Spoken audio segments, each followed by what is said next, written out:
Whether you are a complete beginner or you've been running cold email for the past 10 years, you will find something of value in this video. Across the next 8 hours, I'll be diving into every little aspect of our Loom outreach strategy, and one that has been providing us plenty of calls over the past week, month, year, and few years. By the end of this, you'll be able to take all the information and essentially run the system for yourself or for your clients. So get a pen and paper out and enjoy. Cold email is getting harder, but also it's still the main mode of communication for most businesses, and so it still works. And it's likely that it will keep working until email is no longer the main mode of communication, which I think is going to be a very long time. So what I want to do first is I just want to draw a little diagram to show you where outbound sits in the business.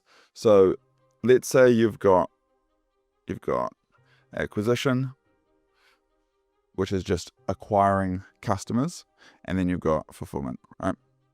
And typically most businesses, there's going to be fulfillment's just going to be directly tied to acquisition. So if you, let's just say for argument's sake, you are a restaurant, then majority of your business comes through word of mouth. So doing a good job fulfilling, giving customers a good experience when they come to your restaurant or cafe or whatever is going to acquire more customers, which is going to allow you to do more fulfillment, which is going to allow you to acquire more customers.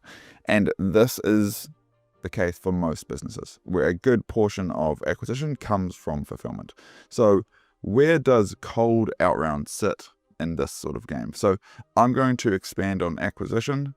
So I'm going to make this that color.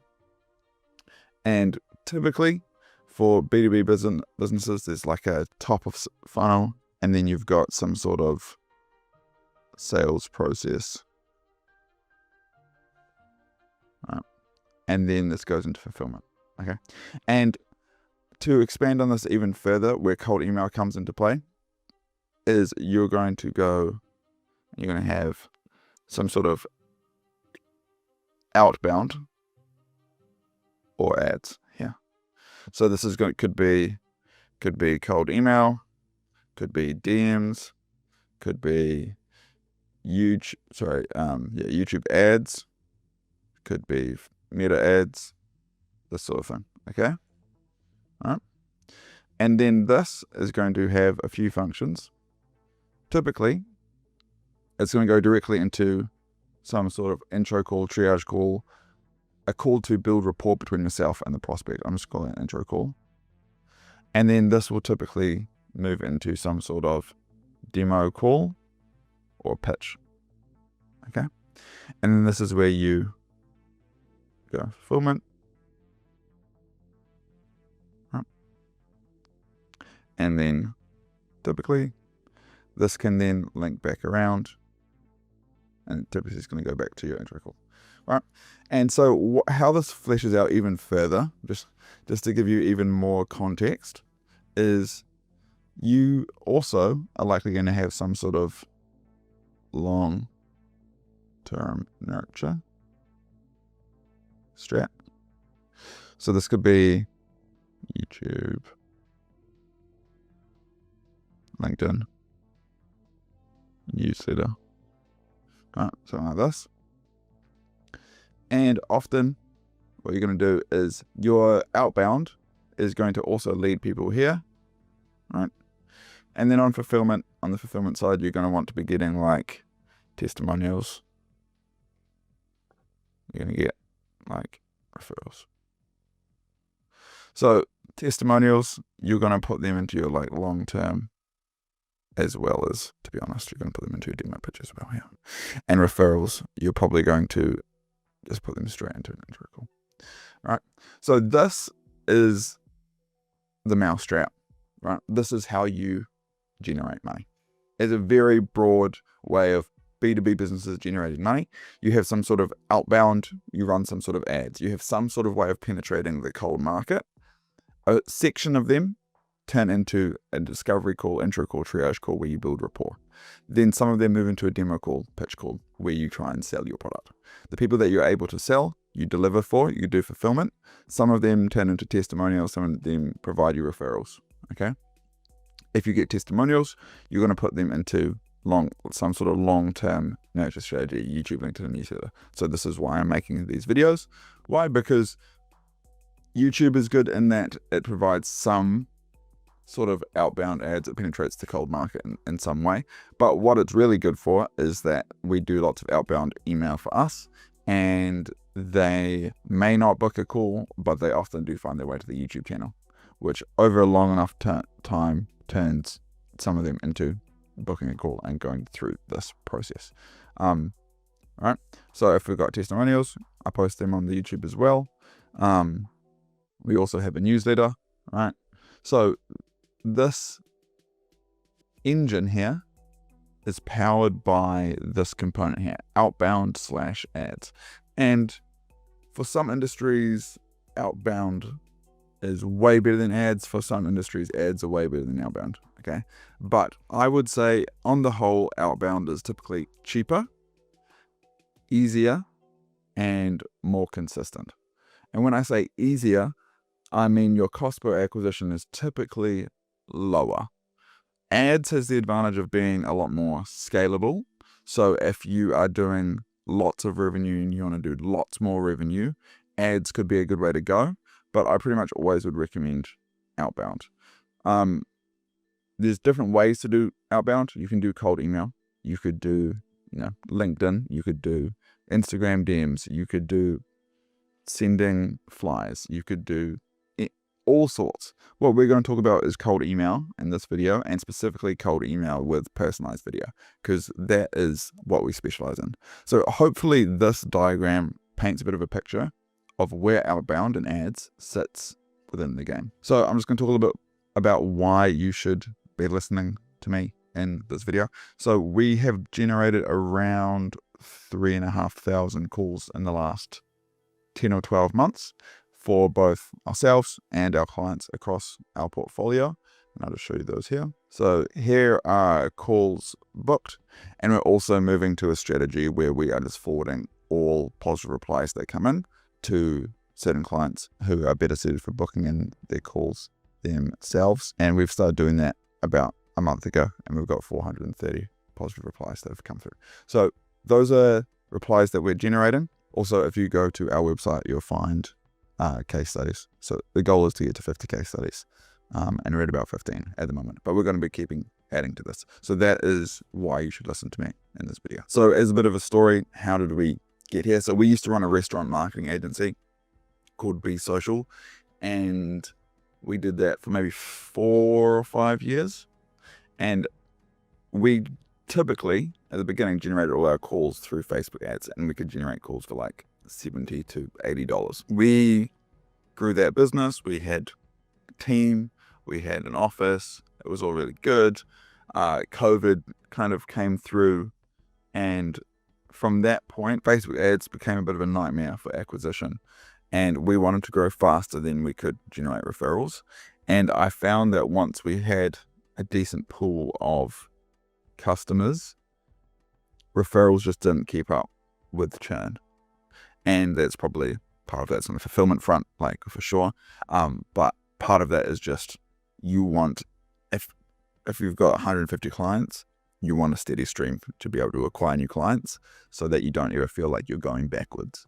And Facebook ads are essentially getting too expensive. So we booked an Airbnb in the bush with good internet, and we had like a pirated Charlie Morgan course with us, and we essentially cracked cold email for us. And within 2 weeks, we were generating like 3 or 4 calls a day. And that is where our cold email journey started. And essentially from that point to now, we've refined and improved our cold email outbound process, as well as the market has changed since then, which means that you have to make changes. So I'm going to give all that knowledge away in this video. So you're going to be watching this video if you either have a product or offering that serves a wide market. If you're thinking about, let's say you're a business brokerage, e.g. you can sell a wide range of different businesses, or you've got marketing services that can be, applied to a wide range of different businesses. And you're probably wondering, okay, I've got this product to offer. What niche should I pick? And yes, I say niche over niche because I'm from New Zealand. You could have multiple products that serve a wide market. So let's say you have agency, typical marketing agency services, then you have a low ticket offer and you also have a SaaS product. Or you have like a consulting product and a done for you product. Or you're like a procurement company that can get involved in multiple layers on a bid, a deal, or project. So you have multiple projects that can serve, multiple products that can serve multiple markets or a wide market, or you don't have a product and you don't have a market. Either you're just wanting to start an outbound agency or you're wanting to start a business. And if you're in either of these boats and want more sales velocity, picking a niche is arguably one of the most important things. It's the backdrop, it's the environment in which you're going to play in. And why it's important is because what we're trying to do here is we're trying to find an arbitrage opportunity with cold email. We're trying to say, what is something that has a relatively low cost per sale that generates a high lifetime value per customer? That is the game here. And you want to look at it through that lens pretty much at all times when it comes to decision making. That essentially means that there's a high ROI with the outbound in an industry that we can scale. Right? This is another part. An industry that we can scale. I'm not going to call it an arbitrage opportunity if you do outreach for like a week and then you've gone through your whole market. It's something that has to be consistent. So when we're looking on the cost side of this equation, we're looking at the domain cost, the email cost, the lead scraping cost, the lead enriching cost, the lead verifying cost, software costs, Smartlead, instantly, etc. Sales costs. All right. So if you are, let's say, an owner or founder watching this video, then maybe it's just, this would be under time input, but often there's a sales team, sales costs, appointment setter, closer, etc. So these are the costs, these are the inputs. Then we're looking at the outputs of the system, which is going to be the lifetime revenue. I'm just using revenue in this case. You could probably use profit if you want to figure this out properly, but I don't know the margins on a lot of the companies we work with, so I typically talk about revenue here. The referrals that they generate you. So what this means is one deal will often land you repeat business or referral business if you deliver a good job. So that is part of the outcome that you get. Testimonials, referrals, I'll talk about referrals, sales repetitions. So even if you don't close, let's say you don't close a bunch of leads, you get more reps and you get more market research and you learn a whole lot by doing that. Delivery repetitions, right? So every person that you do close, they go through fulfillment, you get better at fulfillment, okay? Also things on the side, if you do cold emails, you'll be like, my web traffic has spiked. People are viewing my YouTube channel more just because I'm doing cold email, okay? And so you are actually getting traffic to your LinkedIn and all these places where they can find you. So ideally, you're picking a niche where there's a high lifetime value and the cost per lead is low. So for some examples, and I think these are relatively accurate, they're from my understanding of the clients. Kitchen remodeling companies interested in marketing services. Typical cost per lead is around like $80 in costs. If we're talking about these sorts of costs. The leads per closed deal, 9. So the cost to acquire a customer, if we're just looking at these costs, and again, we're just looking at these costs. I'm not looking at the sales costs or time input here. The cost to acquire a customer, 720, LTV 10,000 plus. Law firm interested in marketing services, typical cost we can generate lead.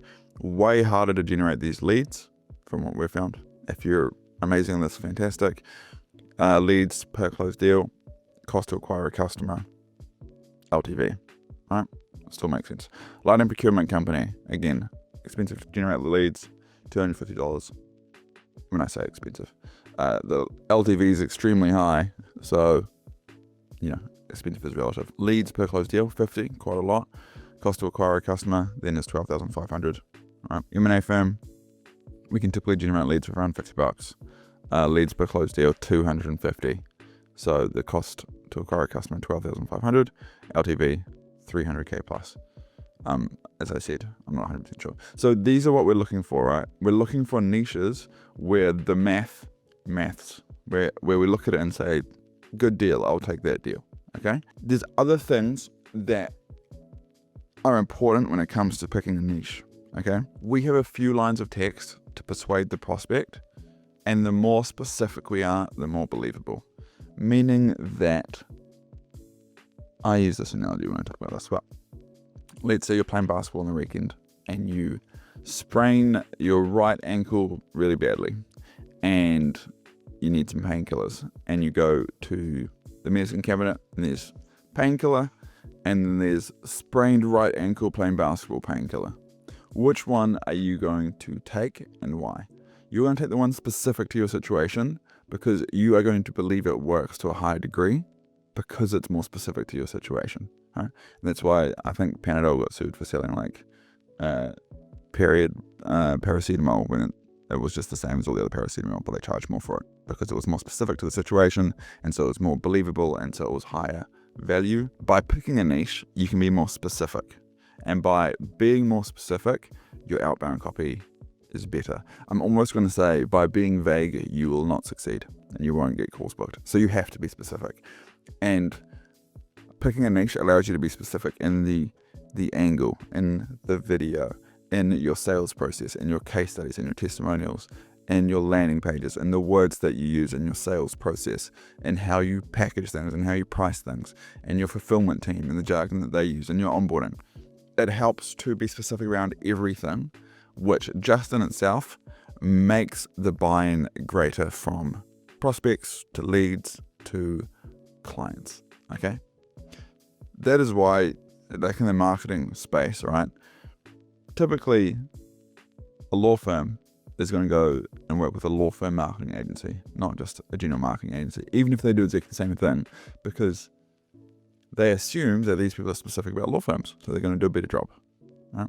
And that is a logical conclusion to come to. If you're not specific, they will not believe you. If they do not believe you, they will not reply. It takes your lead cost to infinity. If they don't reply, you're screwed. So there's three main aspects when picking a niche. So these are what I look at when someone comes to me and says, hey, who should we go after? So your authority, your offer, you, and this is I'm going to put in this like LTV, meaning how much can you make per customer in this niche, right? The niche size, niche accessibility, how easy is it to scrape the leads? How big is the lead list that we can scrape? The niche exposure or stimulus fatigue. And what this means is how often do they get cold emails pitching similar services, right?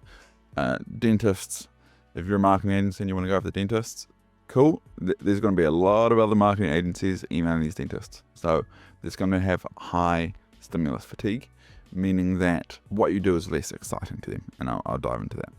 Ideally, you are an authority with a great offer in a massive niche that has never received a cold email before. And you have a massive lifetime value of a customer, so you can spend lots of money to acquire a customer. This is the ideal situation. Okay, that's what we're looking for. Size. So this is the only one that I would say is compulsory. Why? Because if the niche is too small, then cold outbound, at least the way that we do cold outbound, is not the appropriate mechanism, and that's fine. There can be other mechanisms. You don't have to use the cold outbound, cold email with video mechanism. You can call them. You can send them pizza. You can do a whole lot of other things. But if the niche is too small, I'll just say it's probably not appropriate for this mechanism.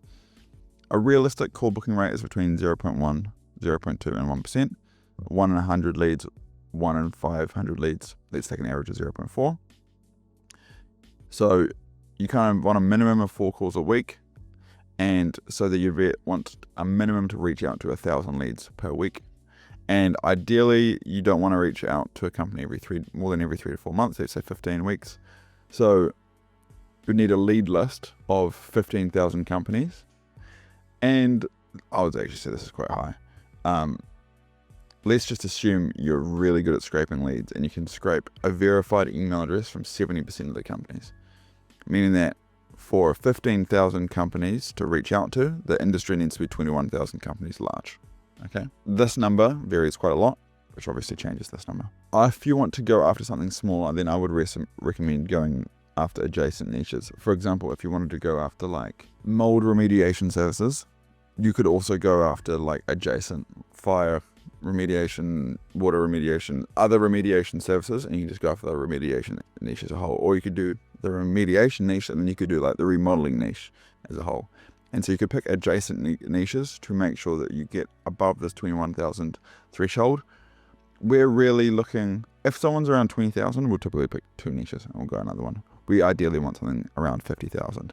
Why? Because we want to be able to scale, and scale a lot. I mean, in an ideal world, your niche is in the hundreds of thousands, or you have multiple niches that are in 100,000. Because the ideal situation here is you look at this and you're like, man, this is our most profitable channel, and if done right, like, it probably will be your most profitable channel. Can we 10x this? And the reason why you won't be able to 10x it is just because there's not enough businesses in your niche.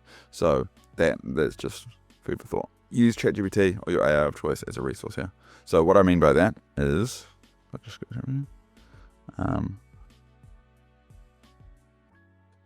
so you could just literally ask something like this. So yeah, water damage, fire and smoke damage, biohazard, asbestos, lead paint removal, home inspection, right? So you can go through these, roofing, plumbing, and you can figure out what it is that can flesh this niche out a bit. You also need to look at how accessible the niche is. So one easy way to look at this is, do random people email them, and do those emails get through? Like plumbing companies, people will either call a plumbing company or email a plumbing company. So they'll accept calls and emails. Banks, you can't, unless you've got a contact at a bank, you can't just email like the branch manager at the bank. You're going to have to probably fill out a form, or you're going to have to go through some way of getting in touch with them. They've got high email security because they don't want people to steal all the money, so they don't really open up for any sort of scams or anything. And then you've got something like surgeons, and you could say probably dentists to a degree, and chiropractors and this sort of thing, depending on the industry, where the decision maker doesn't manage the email account. They have like an admin person or a front of desk person or a PA that manages the email account and manages their day, which means that if you're selling like AI voice mail drops or something to like surgeons to generate them leads or something, the person that you email is like going to be like, no, you're not taking my job. I'm not interested. So again, two ways that makes a niche inaccessible is if they've got a niche with high email security. Finance can be difficult if you're going after like bigger players, banks, this sort of thing, security, or if they've got someone gatekeeping the inbox. Gatekeeping sounds a bit harsh, but essentially, does the decision maker manage the inbox, or are they like on the tools, like a surgeon is in this case? If you can't consistently hit the volume you need, there isn't a consistent arbitrage opportunity, right? If the arbitrage opportunity is only such that you can put in like $10 and make 20, it's not really an arbitrage opportunity that you can scale to grow your business. If it's something that you can put in like $1 million and get out $10 million, cool. That makes a lot more sense. So the next thing I'm going to talk about is exposure, which is this component here, which is essentially the niche exposure to the stimulus, meaning that how many cold emails do they get in this vein every day or week, right? There's typically two things that you're relying on through the outbound to instigate a response. The angle, meaning what you say in your email, the justification for reading out, and the email itself. The email itself is a stimulus, right? The angle is your justification for reaching out. Your offer, the stimulus, is your method of outreach. If someone sent you a carrier pigeon with their message, you'll definitely read the message and you'd also get it back to them, right? So if a carrier pigeon came in the window here with a message and it said like, quick question, first name, and then had a really crappy message, I'm going to not only read the message, I'm probably going to reply to the message somehow. Write it and stick it back and throw it back out the window. Why? Because the method that the outreach got to me was intriguing enough. There's no fatigue there. There's no stimulus fatigue there. If someone writes you a handwritten card and puts it under your door, like, you're probably going to read it. Unless you get 10 of them a day. And then you're going to stop reading them, right? Because the stimulus is now fatigued. You're like, I know what this is. I got bored of this. Da, da, da. So what I mean by that is we're big proponents of doing video and email, right? And some niches, industries, don't receive any of them. So it's a novel thing. So even if the angle isn't that appealing, the stimulus instigates a response regardless. So as I said, if everyone started sending carrier pigeons and you get like 15 a day, you'd stop reading them, right? Because the stimulus is fatigued. It's subconscious, right? I heard Charlie Morgan explain this as well. Essentially how he said it was, think about wearing clothes. If you put clothes on like a caveman that had never worn clothes before, they'll be hyper conscious that there's something touching their skin all day. But because you're used to it, subconsciously you just filter it out. And so in some industries, your emails are literally just filtered out as noise, and in some industries they're not. Okay, so you want to find industries where they're not filtered out as noise. You're just going to have a better success rate. Dentists get obliterated with cold emails. This makes it harder. Gutter cleaning companies get way less, makes it easier. The same offer will perform better in a niche with less cold emails. So let's just take these, right?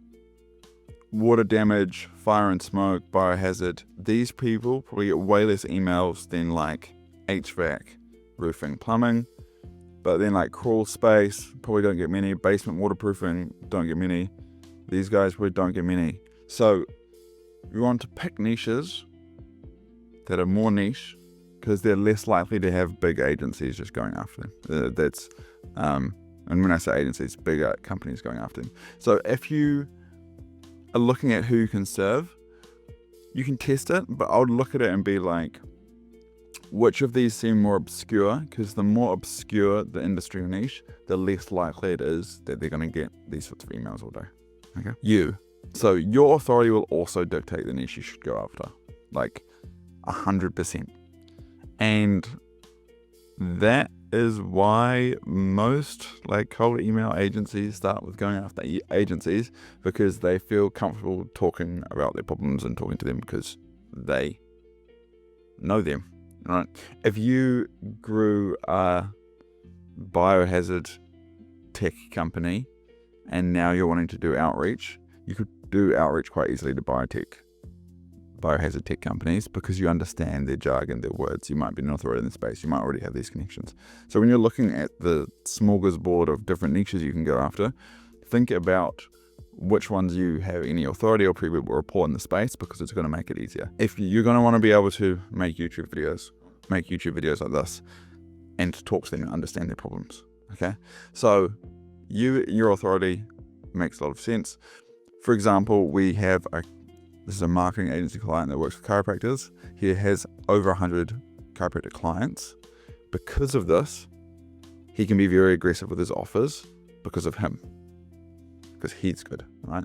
So he can say, I've got 17 patients that are looking for a clinic in your area. Can you take them? We can also call them and book them in, so you don't need to pick up the phone, right? Super compelling offer. Chiropractors are a saturated niche, but of course this offer works very well. So if you can only work with a limited niche, then you just have to make it work, and no niche is perfect. I also want to say the LTV of the niche is also super important. So for example, we're working with like an M&A firm, and they might find like, yes, we can go after dentists or plumbing companies, right? Let's just say if their LTV is 3 times as big for plumbing companies than it is for dentists, then we can spend 3 times as much money in the leads for plumbing companies, right?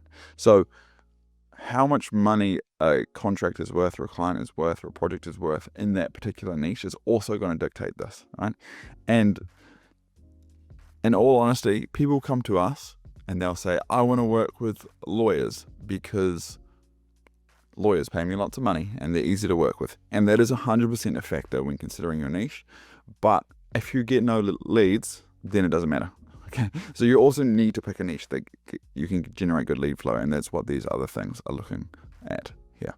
What I've also done is there's going to be a link below this video to a whole lot of niches that we've seen success with. I have also put in how many companies there are in the US, because most people watching these videos are doing outreach to the US. If you're not doing outreach to the US, then that is fine. You can just use Google or ChatGPT to find them. But again, there should be a link to this below this video. I'm going to show you the exact multi-step system that we use to find verified emails and businesses. And for context, this is the system that we use to scrape around 100,000 businesses per month through Google Maps. Just a warning that this system is a bit complex, it's advanced, but it works. If you're after a fast and easy system, this probably isn't for you, but if you actually want to build a lead list that brings in results, this video will show you that system. So I'm going to say that our ability to do Google Map scrapes at a very, very high level is one of the main reasons why we can outperform other people doing cold email, especially to local businesses or local service businesses. And fundamentally, the reason why is if you do a Google Map scrape and you pull up 100 businesses and then you try through some process to get the emails and you can get 50 of the emails and you're like, okay, that's good enough, and you keep going, there's two things. One, you're going to miss out on 50 legitimate businesses, like they are real businesses. Like you can go to them and be like, oh, this is a legit business. Bummer, I can't find the email. So you're missing out on that. But also the 50 emails you can find are the same 50 emails everyone else can find. So what we've found is if instead of getting 50 out of 100, you can get 75 out of 100. That extra 25 is going to allow you to have more coverage, e.g. you can reach out to more businesses, so you've got a better chance of booking more meetings. But also the additional 25 is going to be businesses that are harder to find and hence less hit up by your competitors or other people. And so you get much better results. So for every extra percentage of business that you can find, every extra percentage improvement in coverage, which is from the amount of businesses to the amount of verified emails, every percentage improvement that you can get across there will give you an advantage. So I'm going to go through our exact process on how we do it. This may be too complex. There's no coding. There's nothing like that. It's just quite a few steps. So you can come away with this by either copying exactly what we do, and I'm going to give all the templates for everything, so you can copy exactly what we do, or you can come away from this and see the thinking and the logic behind setting things up in these ways so that you can improve your system step by step. So lead list building is one of the most overlooked parts of building an outbound email campaign or just an outbound campaign in general. However, I found it's one of the main areas that people fail. Okay, so take this seriously because it will impact how many qualified discovery calls you book, how many deals you close. It's important because if your email goes to the wrong person, it's literally spam. So if you've got an amazing offer for accountants and then you email it to a hairdresser, it's spam for that hairdresser and they will mark it as such and you'll burn your email accounts. So your lead list should be a list of people you can help. Okay. If you create your lists like everybody else, the list will be ran through. Essentially, the stimulus of cold email does not work very well for someone that gets 15 cold emails a day similar to yours. If you can find someone that doesn't receive 15 cold emails a day similar to yours, you're going to get better results. If you build a list that no one else has, you will have an unfair advantage. And this is what I believe that this system essentially is able to do, because no one goes to the effort of continually trying to find the emails from companies where it's hard to find the email address. Fundamentally, when you're building a list, this is what you're doing. You're finding businesses that you can help. You're then finding the decision maker's name at that business. You're then finding the email of that decision maker's name at that business, and then you're verifying that email. That's the fundamental flow that we're going through. There are lots of ways to do this, and I am not going to run through an easy way to do this. I'm literally just going to run through how we do this, and from that you can figure out how to improve your current system. So I'll just nominally say here, you can pull leads from D7 Lead Finder, which is still working today and still gets you actually decent results, and then just use like Lead Magic or Million Verifier to verify those email addresses are correct. Or you can just set up a Google Map scrape to pull emails, and then you can use Lead Magic or something to verify those emails. That's a really easy way to do this. And if it's your first ever campaign and you just want to have some leads so that you can test stuff, feel free to do either of those options.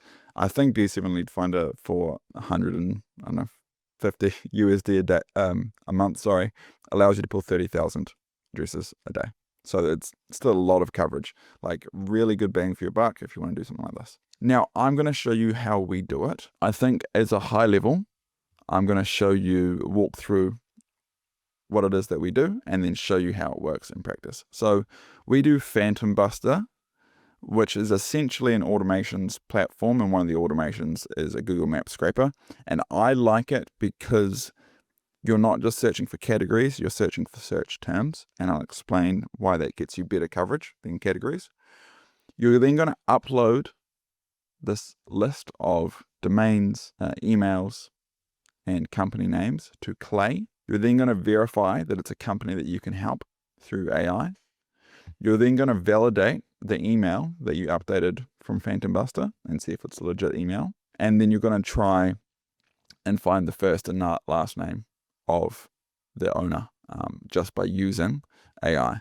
You're then going to guess the first name at domain and try and verify it. You're then going to use Lead Magic to try and find the email based off their first and last name and their domain. You're then going to guess info at domain. You're then going to guess hello at domain and verify.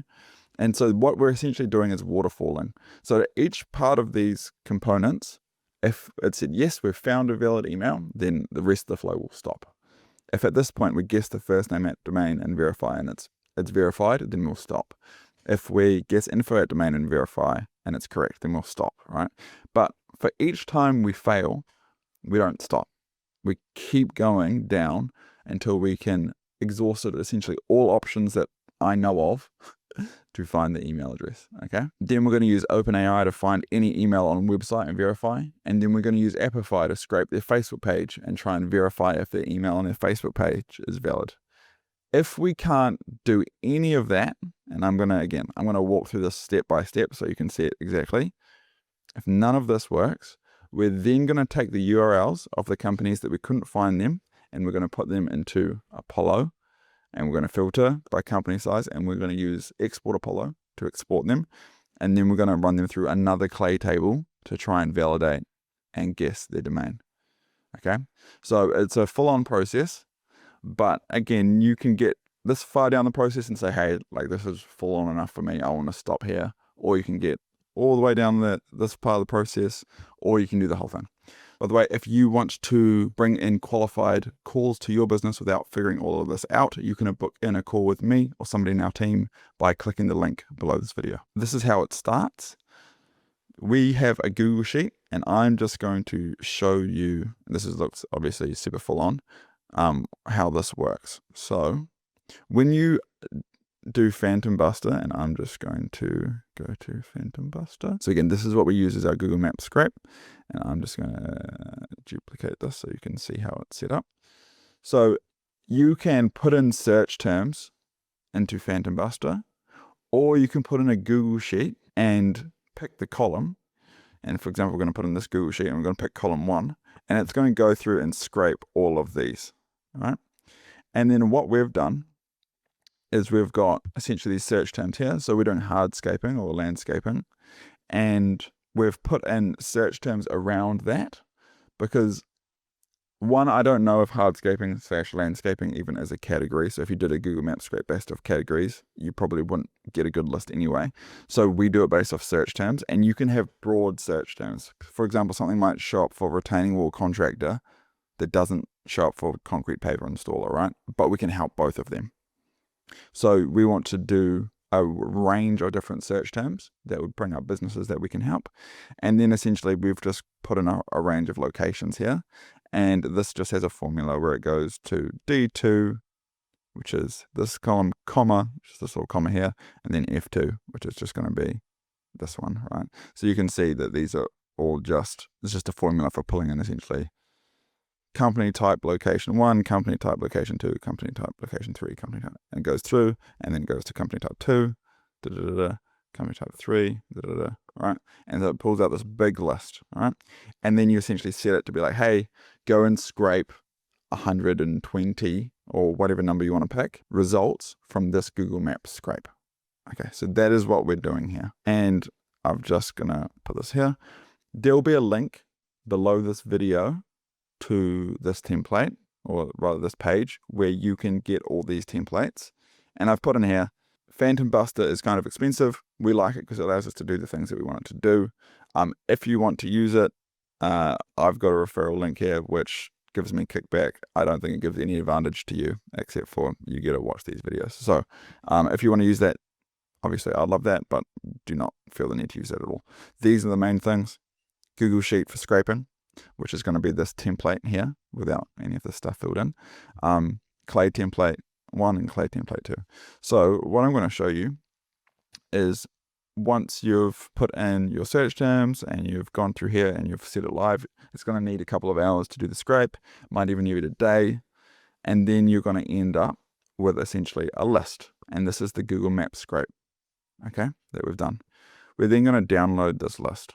All right, so now we've got our CSV file of our list, all right, and then we're going to open up that Clay, and I'm just going to again show you what we're doing here. So we've done the Phantom Buster search terms. We're going to now upload to Clay with email scraped in domain, okay? Now we've got this template, and I'm just going to rename it. And so what we're going to do is we, first of all, do not use Clay credits to do this. You're going to burn through way too many Clay credits, in my opinion. So you're going to create a ChatGPT, so an OpenAI account, and we're just going to use ChatGPT here. You're going to connect your API key. And then if you want to go down this far, we use Lead Magic. And so you'd want to create a Lead Magic account, add your API key. You can use a different email verification. There's a lot that's connected to Clay. So it's connected there, connected there, connected there.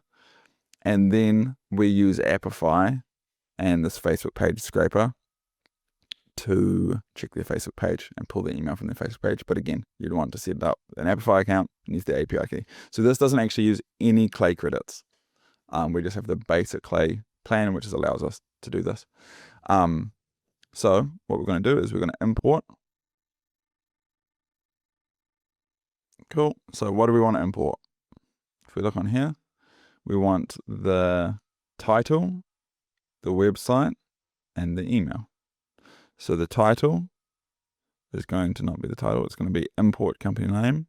The website is going to be import company domain, and the email.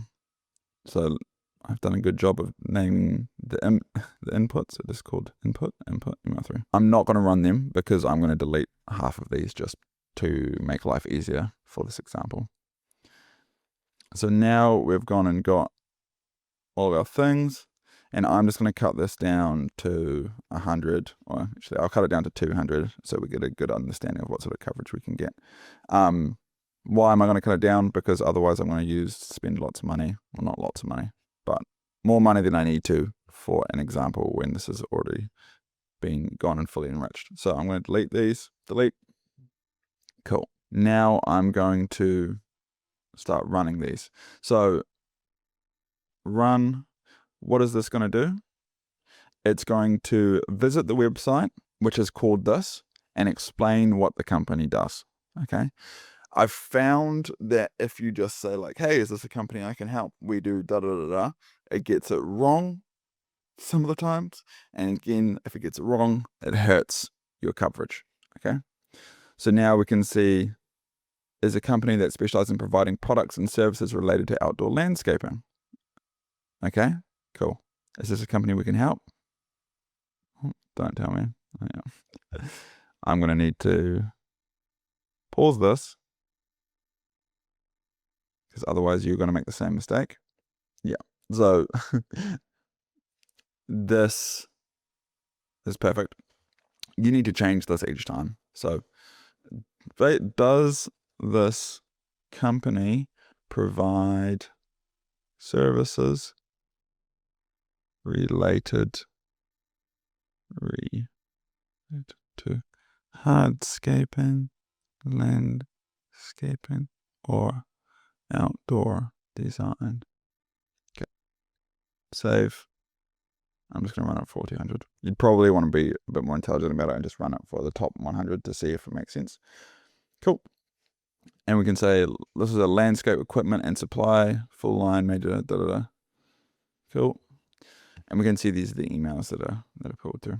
So I am just going to let this table run and then walk through each step. So we've got an input, we've got a description. Is there somebody that we can help? Yes, they are. Okay, cool. We didn't get any email from the initial Phantom Busker scrape, the initial Google Maps scrape. Okay, cool. Can we find a first name of the owner? Yep, their chief executive officer. It's cool. Let's split that name into first name, last name. We can't validate their Phantom Buster email because we don't have one. Okay, cool. We're going to guess first name at domain. It's an invalid email. We can't find their work address using this find work email integration. We're going to guess info at domain. It's invalid. We're going to guess hello at domain. It's invalid. We can't find any email on their website, so we can't validate that. We then find what their Facebook page is. Tri-State Supplies. Okay, cool. We found one email on their Facebook page called Rick at Tri-State Supplies. Cool. Now we've got a valid email. It's been verified. Great. So you can see the process there, right? So then we go through and we get a good amount of these email addresses and first names. Okay. So that's going up to here. That's this whole process here. All right. Next, we're going to take the URLs that we couldn't find and put them into Apollo. So we're going to go from here, and this is still kind of running, but for the purposes of this, I'm just going to export it. So we're going to download it as a CSV. So this is our new CSV. And we care about this. This is the verified master email. So this is the column with all the emails that we've verified. So what we're going to do is, I'm just going to go like this. I'm just going to filter. And you can do this anyway. I'm just going to do it this way. So these are the ones that we didn't find any of. Right? Not that many, to be honest. If we're saying we found, oh, these are all the same, that's interesting. So you probably only want to go after one for each of these, right? Because they're the same. When you go and you're uploading your leads, you're going to remove duplicates. So that's not going to be a problem. So I'm going to find their root domain, because that's what I'm going to use when I put them into Apollo. It's here. Root domain will be like here. Cool. So I'm going to grab these. Cool. I'm going to copy them. Cool. And I'm going to go to Apollo. Login. So this is going to try and find data essentially from LinkedIn. All right. So I might not be able to find much here at all, but again, I want as much coverage as possible, so I might as well just build it into the system. So we're going to go to companies, and they're going to be the United States because we've done scrapes in the United States, but we're going to essentially include a list of companies. Save and search. Cool. So I found 35 more companies, which when you say there's only, there's like 100 from 105, there's like 95 or something. We got 35, that's pretty good. If we go to people, cool, there's 85,000 people that we can find, and you can say Home Depot is one of them, and Facebook is another one. So they're going to be where the majority of these things are. Why? Because some of them were, I saw that one of the root domains was Facebook. So what we're going to do is we're going to go to employee numbers, and we're just going to cut out these big ones. All right. And these ones are probably all going to be at one company, and that company is going to be, oh, we've gone the wrong way. We're going to care about these ones. All right. So these are what we care about. San Antonio Masonry. Great. And then we're going to just see what these ones are. These might all be the Home Depot ones. Heritage Landscaping Supplies. Okay. So they're all going to be from like those Heritage. So I'm going to get rid of these ones. So this is what we care about. So we've got 72 more people here. At this point, if I'm just going after these smaller companies, I honestly just want to pull everyone from these smaller companies. So I'm then going to take this list, copy and paste it into Export Apollo, because this is going to be cheaper than paying for Apollo. I'm going to put in the search link. I'm going to say hardscape or scrape for YouTube video. Cool. And I'm going to do 100 because it's the minimum. I'm going to scrape. So this is exportapollo.com. Right. Then I'm going to pause this again. Once this scrape is done, I'm going to use a different clay table again, which is, if I go in here, I'm going to use the clay table template 2 from Export Apollo, and I'm going to upload them. I'm just going to click this now. So I'm going to pause this video and I will get back to you when this is done, which doesn't take very long at all. Okay, so then you are going to essentially download it once it's been completed, and you're going to upload that CSV file to this new clay table, import from CSV. And again, they're going to be called nice columns. So continue. We want the email, title, company website. Sure. So first name goes into first name, last name goes into last name, full name goes into full name, title goes into, maybe we don't need title, email goes into input email. I know we do need company website short goes into company domain, and title I believe goes into company name. I'm just going to double check that. What's the title? I know, not title. We want company name. Well, that makes sense. Cool. Add the table. Save and run. Cool. So now essentially what it's going to do is it's going to try and verify these email addresses. Valid, invalid. For the ones that are invalid, it's going to use the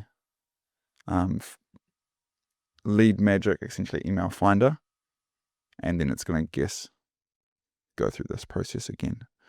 All right. And we're going to see out of these final 72, how many we're able to get into verified emails. Looks like quite a lot so far, which is great.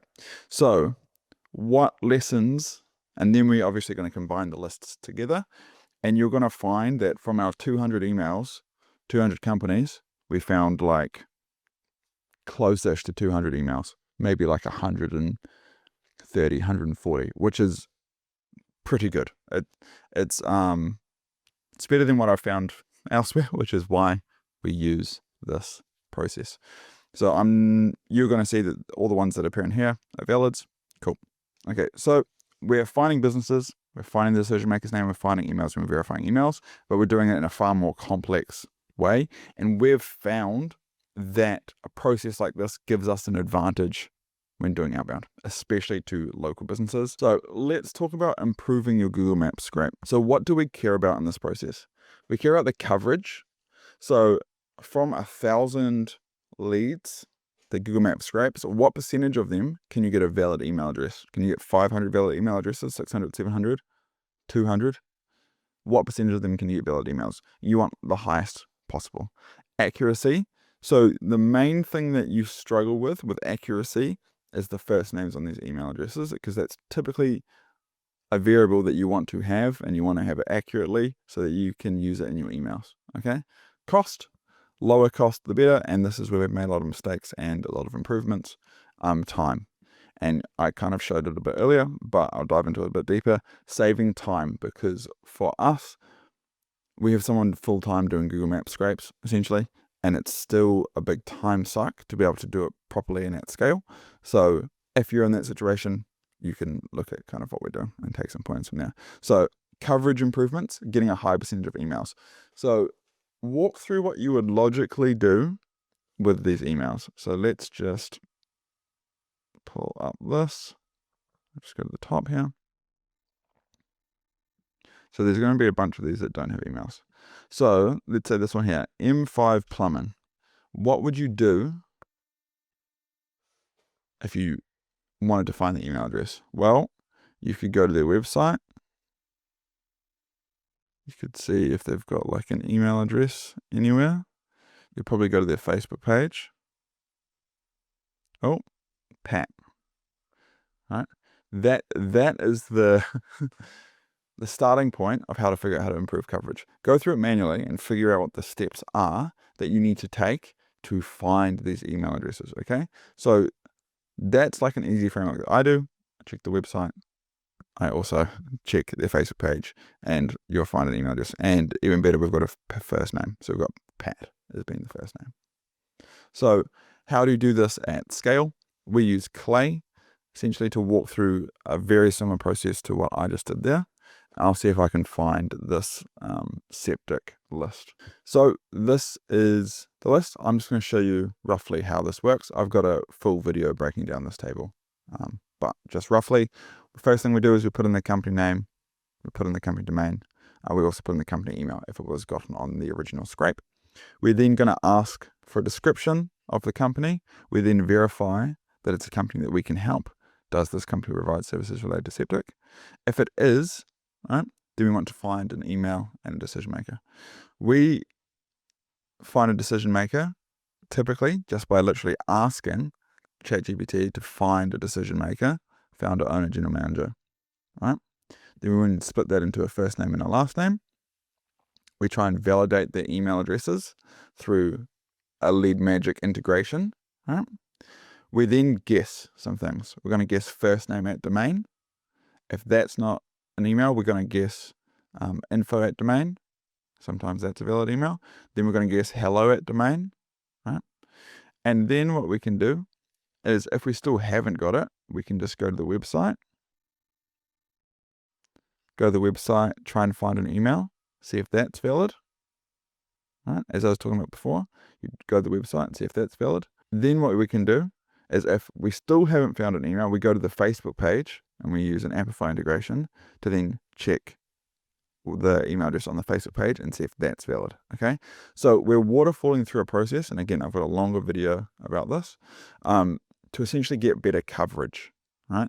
And the thinking here is, let's say you get all the way to the end and you still don't have email addresses, but you've got the domain and you really want to find an email address. What step would you take? Because whatever step you take, you can figure out a way to automate it. Okay, so what we do at the end of this is, for the ones we still don't have email addresses, we put them into Apollo and then try and export them through Apollo.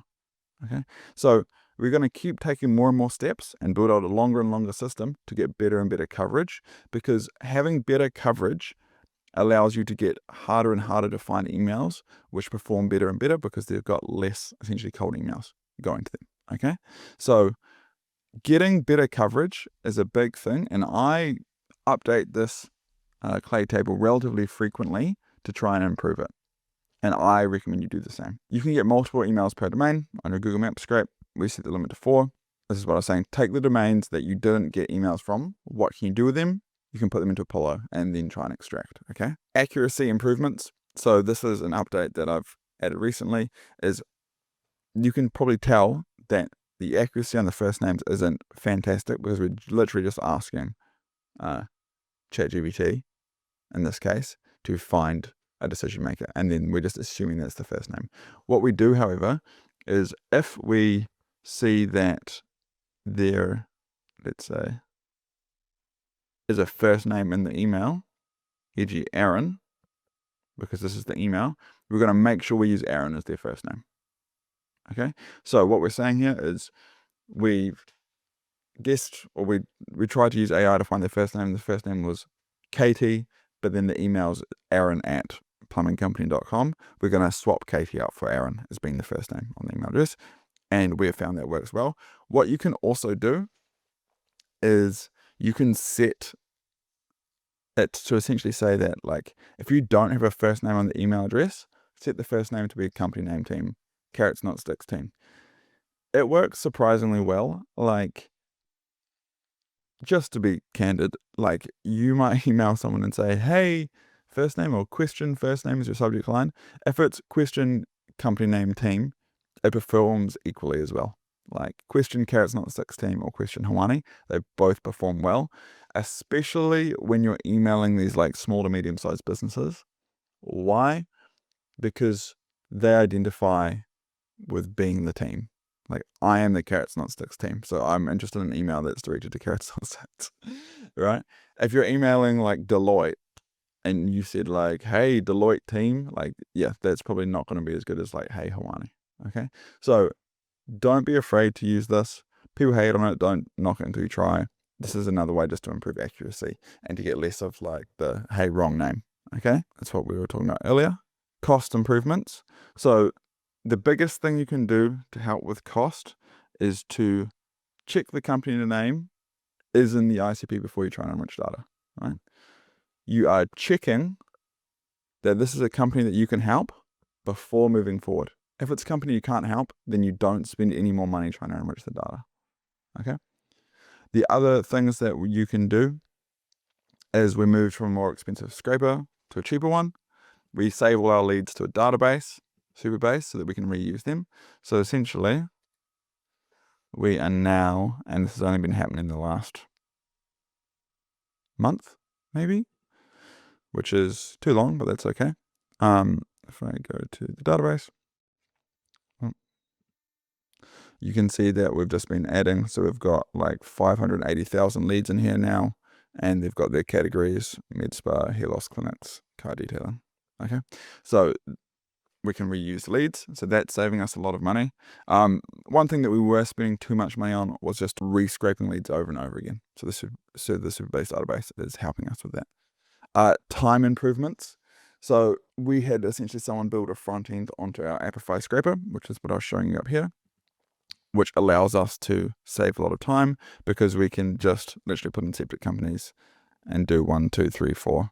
And then we've scraped the whole of the US, and then we save it to Superbase so that if we want to reuse it, it's already been scraped. Okay, so that is a big time saver. Obviously, using Clay is a time saver. You can integrate these things further. Like you can tie this scrape to go directly into this. That can go directly into Smartlead. That can also go directly into Superbase. But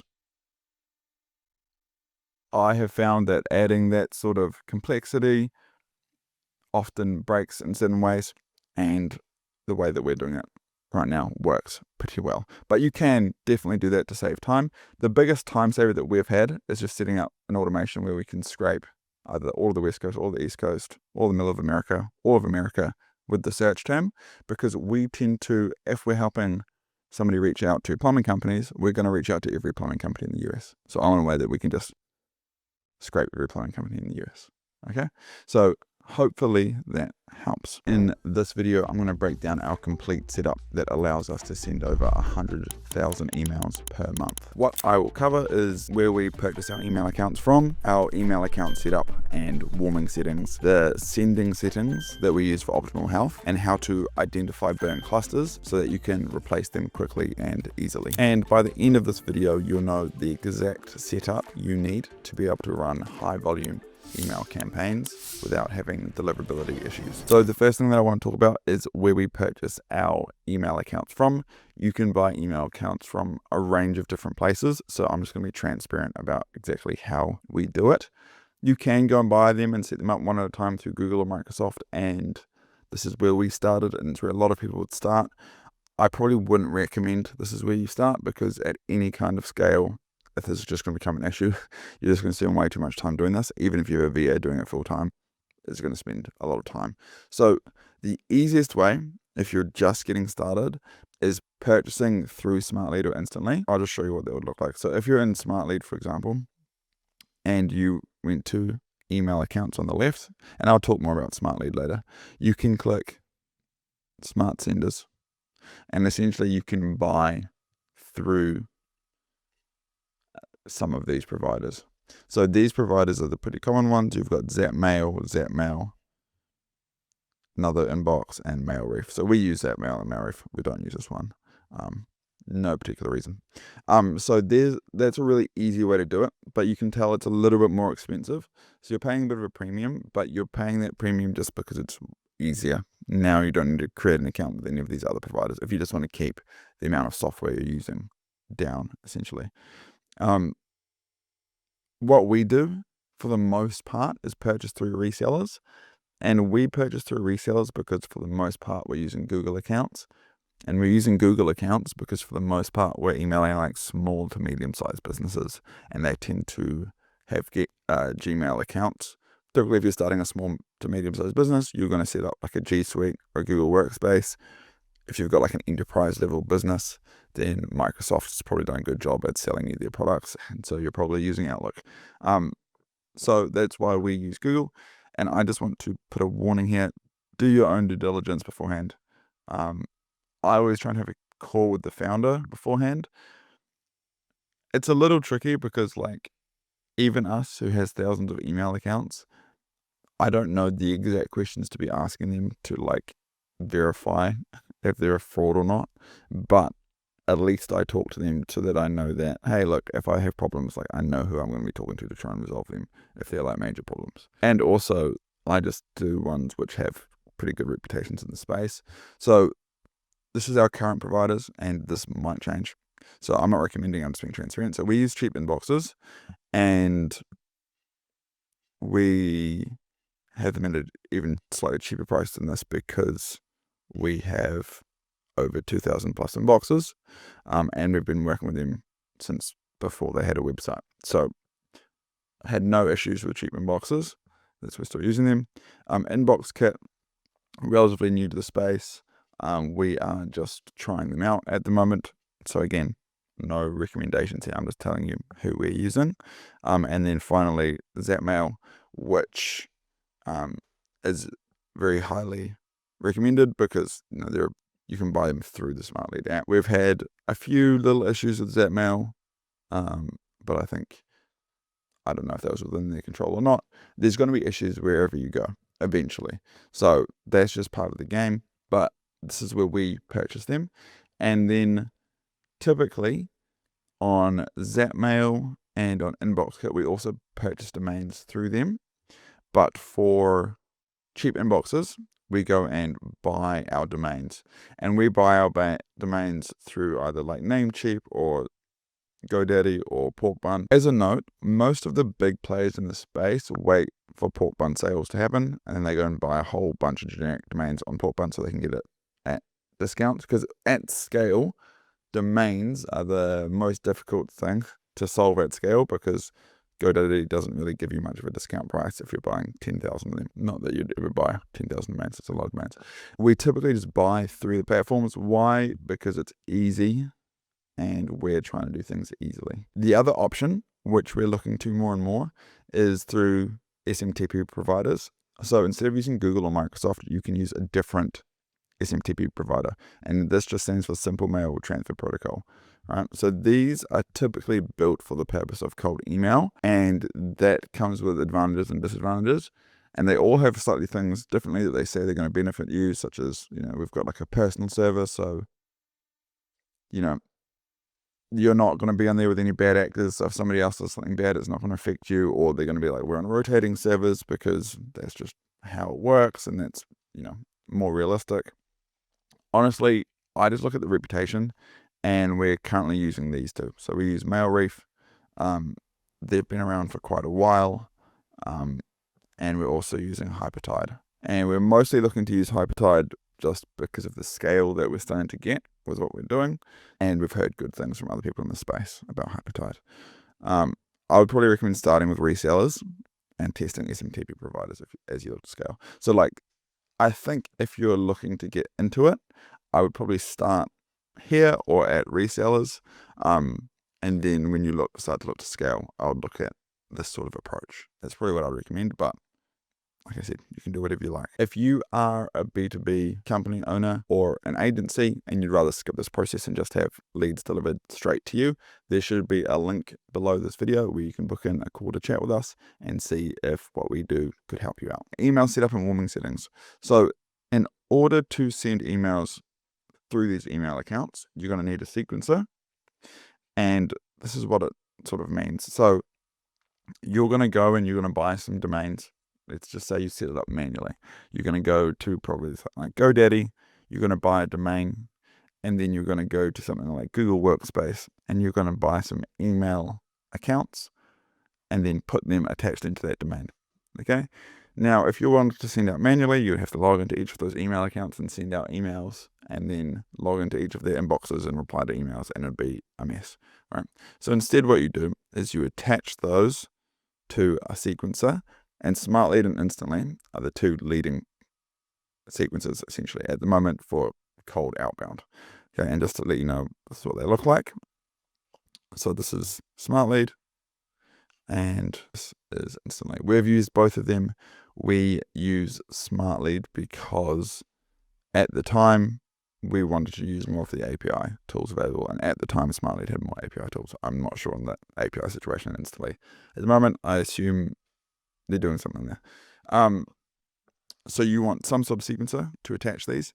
The sequencer, especially as you're getting started, just use the warming tools that they have, okay? And then the sequencer is going to do the sending, and then it's going to do the receiving. So for example, in Smartlead, if I go to Smartlead, it's going to send out all these emails for all these campaigns, and then you're going to get all the replies coming in as well. You want to warm your accounts for a minimum of 2 weeks, okay? There's some people out there that say you don't need to do warming. That's cool. You can try not doing warming. We've gotten better results from warming. We've also tried using other warming pools. We've gotten the same results as just using the Smartlead warming pool. So you can do, there's lots of stuff out there, but that's essentially our experience. Just use the warming settings that are recommended by your SMTP provider or reseller. They will tell you what warming settings to use. Just use those warming settings, and you're not going to turn those warming settings off once you're live. You're just going to run it for 2 weeks before going live. Okay. So what are the sending settings for optimal health? How do we ensure that our inboxes last the longest? Okay.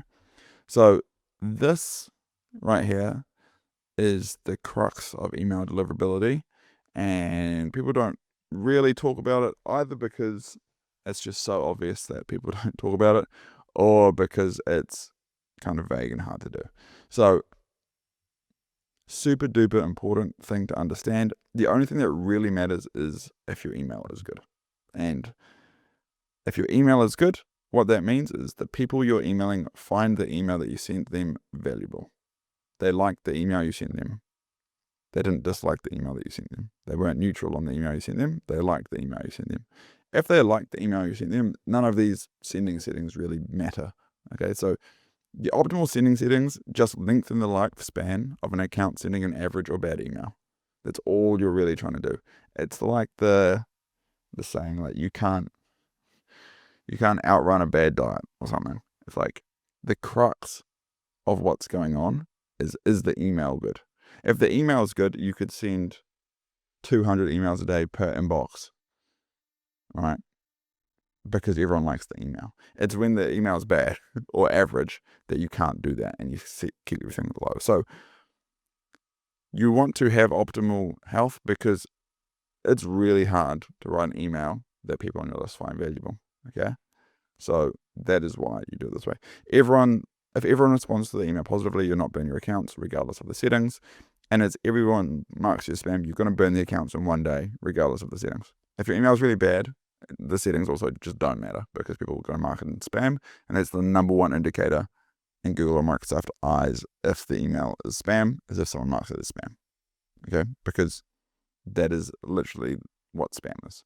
So email volume, keep your warm up on as you start sending. The lower the better. We don't send plain text, so if you are not sending links, send it in plain text, and this will be even better. We don't do that because we send a video in the second email. So we keep it to 6 new leads a day per Google inbox, which is really low, typically. So that's 12 emails total because we send a 2-step sequence. For our SMTP providers, we just follow the requirements. For example, Hypertide is 2 per day per inbox. Okay. Email lists. A big part of if the email is good is if the people you are emailing find the email valuable. If you've got something super valuable for accountants and you send it to a dentist, it's spam. It doesn't matter how good the offer is for accountants. So you need to make sure that the people on your lead list are the people that are going to find the emails valuable. Otherwise, they'll mark it as spam and your email accounts will ban. So verify your leads. Essentially, you want to verify not only that the email address is a good email address, but that the company is a good fit for who you're emailing. Because if you just do like an Apollo scrape, there's going to be some on the margins that actually aren't really in your ICP. If you just do a Google Maps scrape, again, there's going to be some in the margins that really aren't in your ICP. And you want to make sure they're filtered out because they're going to mark it as spam. Okay. I have a full Clay video showing how we do this. There should be a link somewhere around here that you can have a watch of that. So email copy, I'm just going to keep it real simple. Avoid obvious spam words, free and guarantee, etc. We haven't been fantastic at this, but we're getting better at it because I'm starting to notice that it makes a difference. Shocker. You want variation. You can just add variations, meaning that when you're going in here and creating a campaign, I'll just see if I can pick one that has some sort of variation. You can just add variation here on the side, and that will add variation. You can provide relevant personalization, typically through AI. So you could say, hey, I noticed that you guys, AI, was going to add variation, and you would use spin tags. Like I said, AI for variation. And we do the below the signature hack. What that means is that if I go to one of these campaigns, you'll see that underneath the email signature, we've spin tagged a whole lot of quotes, and I got that from Nick Abraham, so shout out to him. So you'll see that below this in the email copy, it is just a whole lot of quotes that have been spin tagged. So it's going to pick a random one of them each time, or I might cycle through them, I'm not exactly sure. And so each email is going to have some slightly more variation in it because we've added this to the email signature.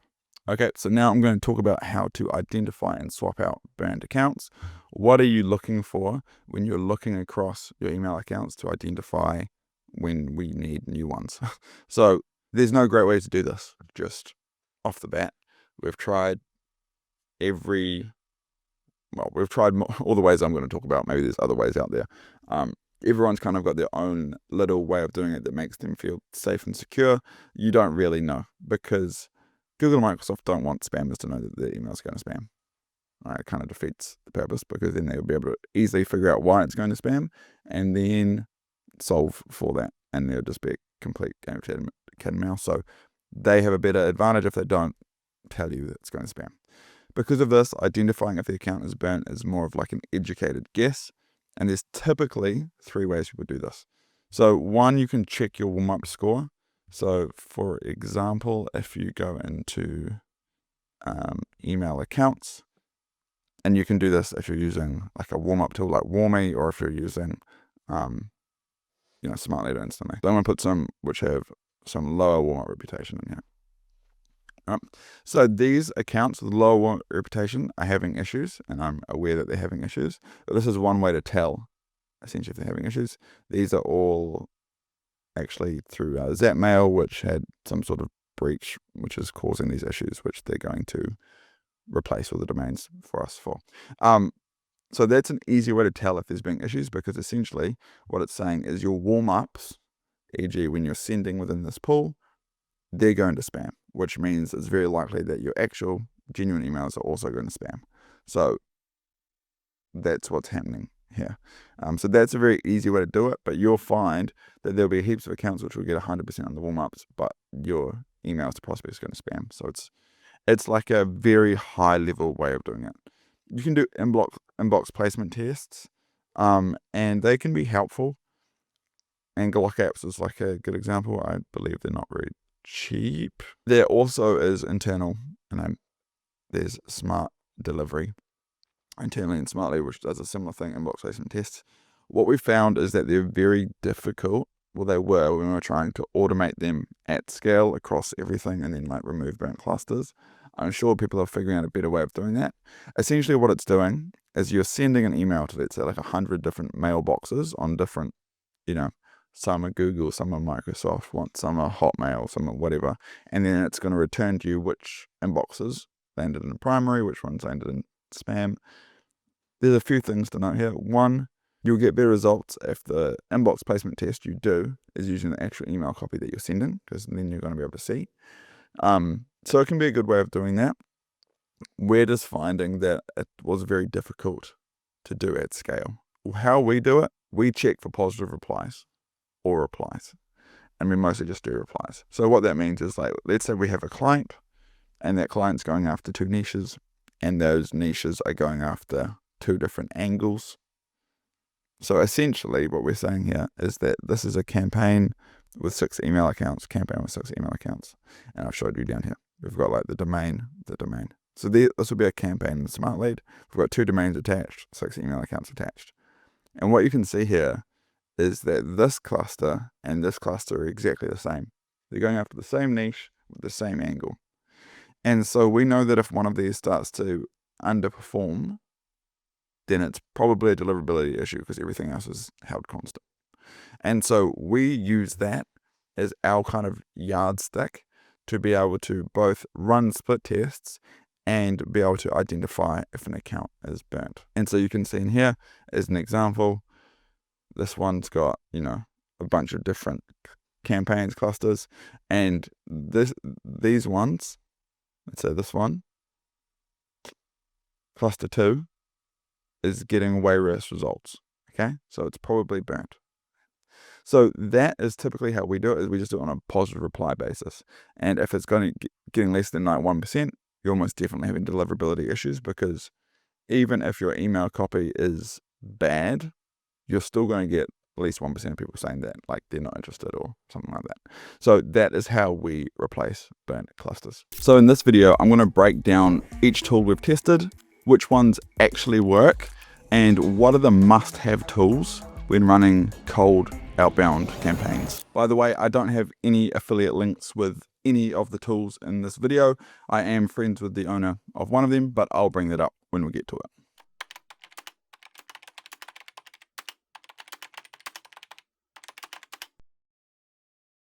So the first thing that I want to talk about is email delivery or sending or sequencing tools. So these are the softwares that you're going to use to send emails, okay? And this is where you attach a whole lot of email accounts, you write the email copy, and it's going to then, you upload your lead list, and then it's going to send that email copy to the lead list through these email accounts. So there's two main ones in the space, and I would recommend both of them. The first one is Instantly. We used Instantly when we first got into cold email, and I would recommend it to anyone, small or large. They are very well known in the space, have a good reputation, and I don't know any major issues using them. We then moved to Smartlead, and I would say it allows you to do slightly more with the API. So if you're looking to build out a more complex approach and automate more things, I would suggest going with Smartlead. And then lastly, I've used Email Bison in the past as well. I have nothing bad to say about Email Bison. The reason why we moved back to Smartlead after using Email Bison is because we use the master inbox to manage all replies, and that isn't as easy currently with Email Bison. So if you have a big master inbox where you want to deal with a whole lot of stuff coming in and build everything out, then you can use Email Bison, but you'd probably want to use another tool to help manage those replies. We've just built them out using the Smartlead master inbox, and it's okay. It's not perfect. Sometimes stuff doesn't get pulled in properly. Sometimes the API doesn't fire. For us, I'm sure they're working to resolve all these things, but we use Smartlead at the moment. I would also recommend looking at Instantly. If you're getting started, I'd probably recommend Instantly. And then if you're wanting something a bit more technical that has faster updates, probably a tighter community of people that you can talk with and troubleshoot things, I would say go with Email Bison. So the next lot of tools I'm going to talk about are going to be lead finding or scraping tools. So if you're doing local business scraping, meaning that you've got, let's say, hairdressers, electricians, these sorts of things, you're typically going to be wanting to scrape Google or something that scrapes Google, okay? So D7 Lead Finder is an OG in the space. It's okay. Like, it got a really bad rep for a long time, and that's kind of fair enough, but it's really cheap and it's pretty good. So we use it as a backup. We use Phantom Buster to do most of our Google Maps scraping, and I really like Phantom Buster because instead of scraping for industry, let's say restaurant, you could scrape for restaurant with garden bar, or you could say restaurant outdoor seating, let's say. And so you can scrape a more in-depth list because you can put in a full search term as opposed to just scraping by industry through Google.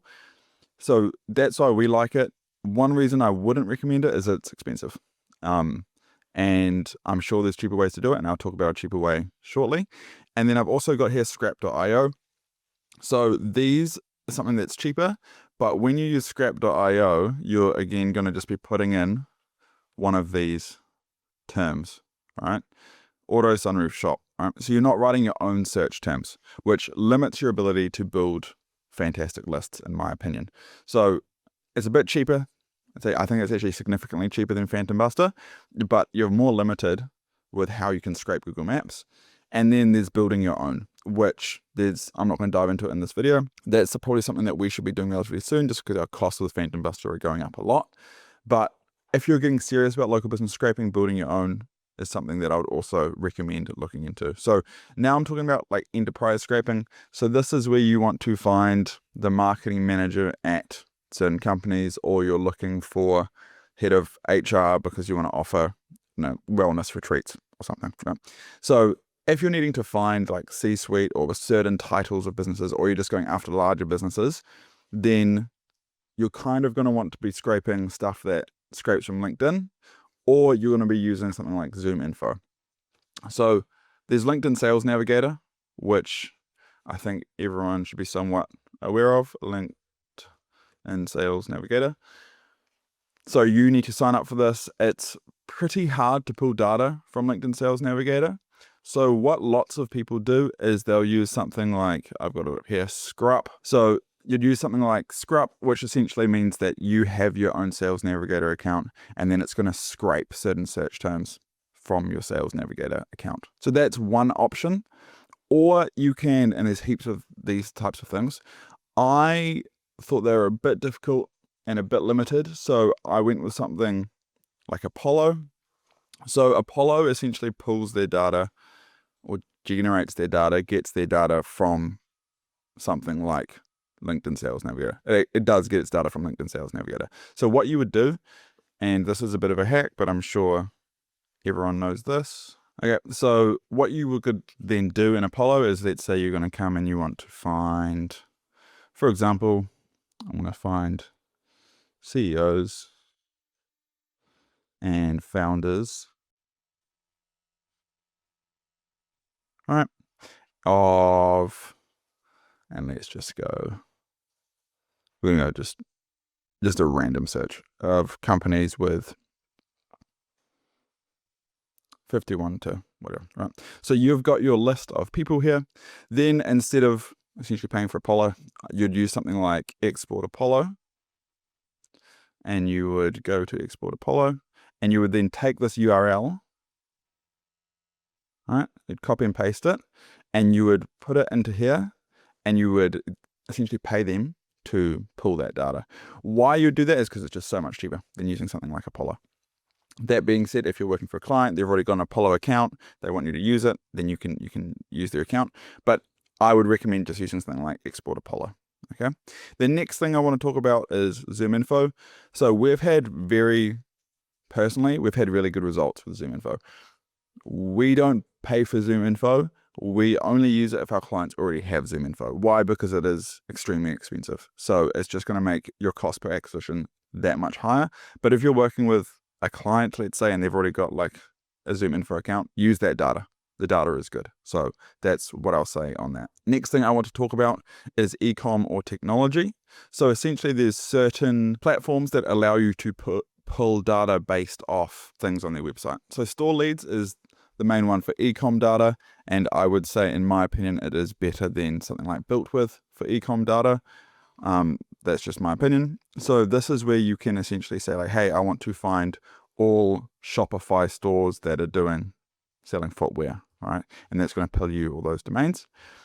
Or you can use something like BuiltWith, and BuiltWith is good because you can find out if they're using certain bits of software essentially installed on their website, and then you can find those domains.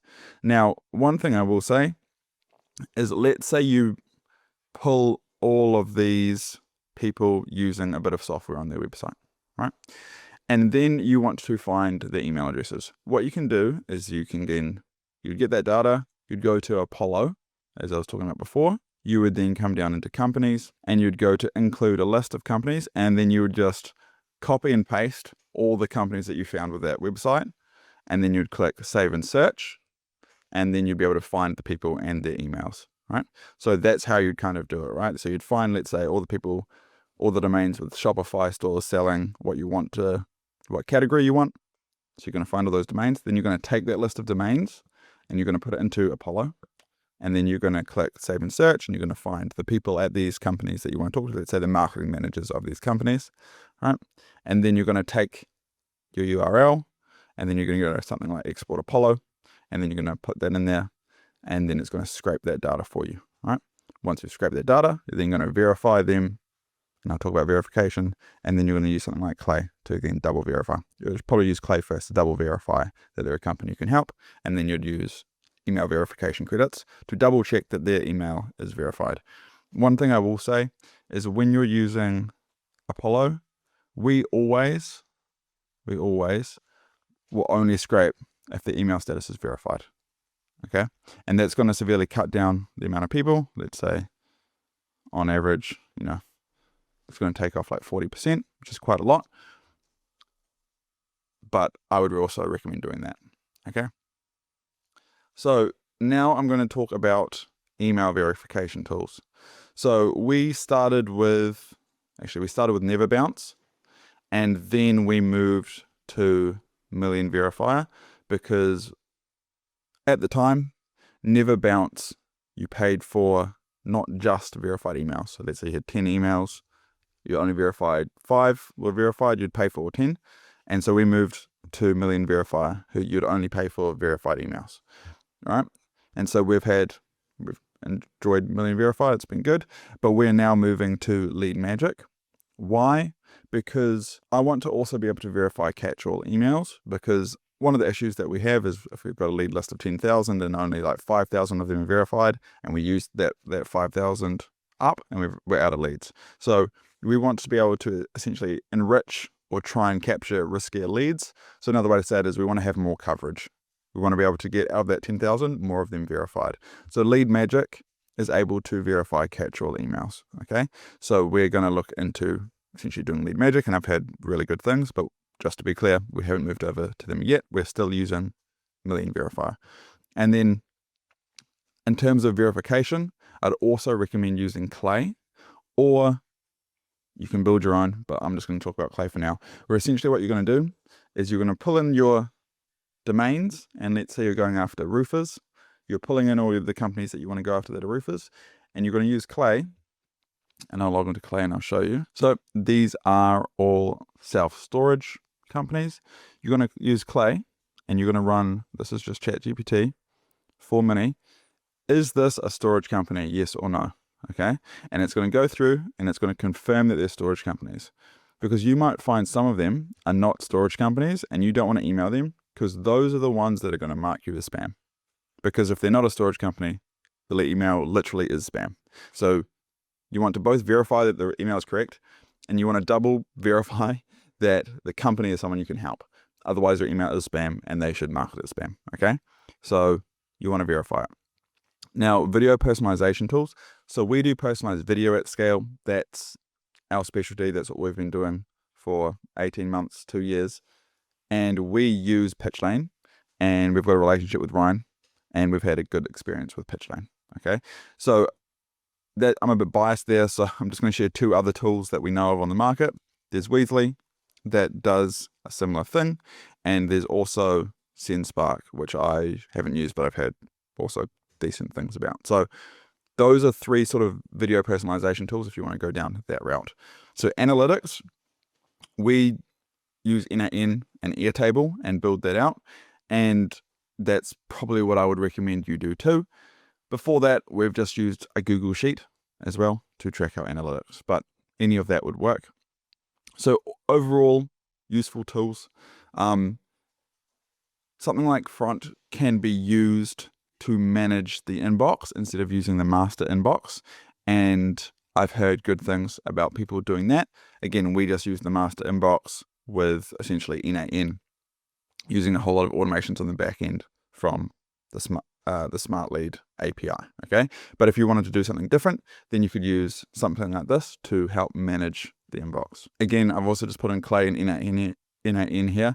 I think that if you can get really good with NAN and Clay, and I would almost say more so NAN at the moment, you're going to have a huge advantage over other people trying to solve outbound acquisition, because you're just going to be able to do way more things, automate way more things, get way more stuff done, do way more scale, send way more volume and essentially get better results. So those are kind of the extra tools that I would recommend on top of that. After testing thousands of different ways to write copy across dozens of industries, I'm going to break down the exact cold emails that you can run to get results. And I'll also show you the copy which is consistently getting calls booked today. So understanding the theory behind getting responses to cold email, before getting into real examples of our cold email scripts, it's important to know why people respond and the theory behind getting these results.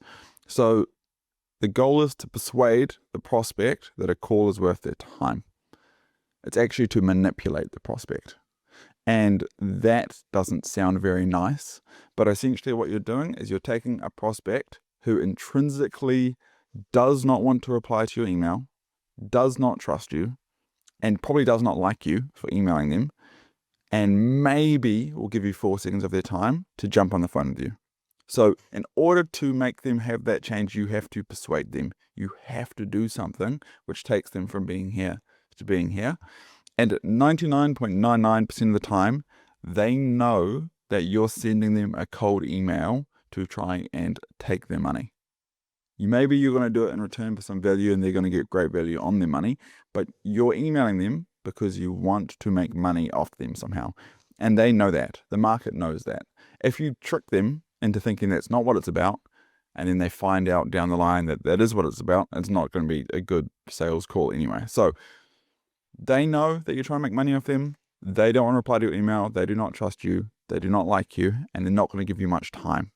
Those are the rules of the game that we're playing in, okay? And in order to do this, the theory is that you need to do 2 things in your email.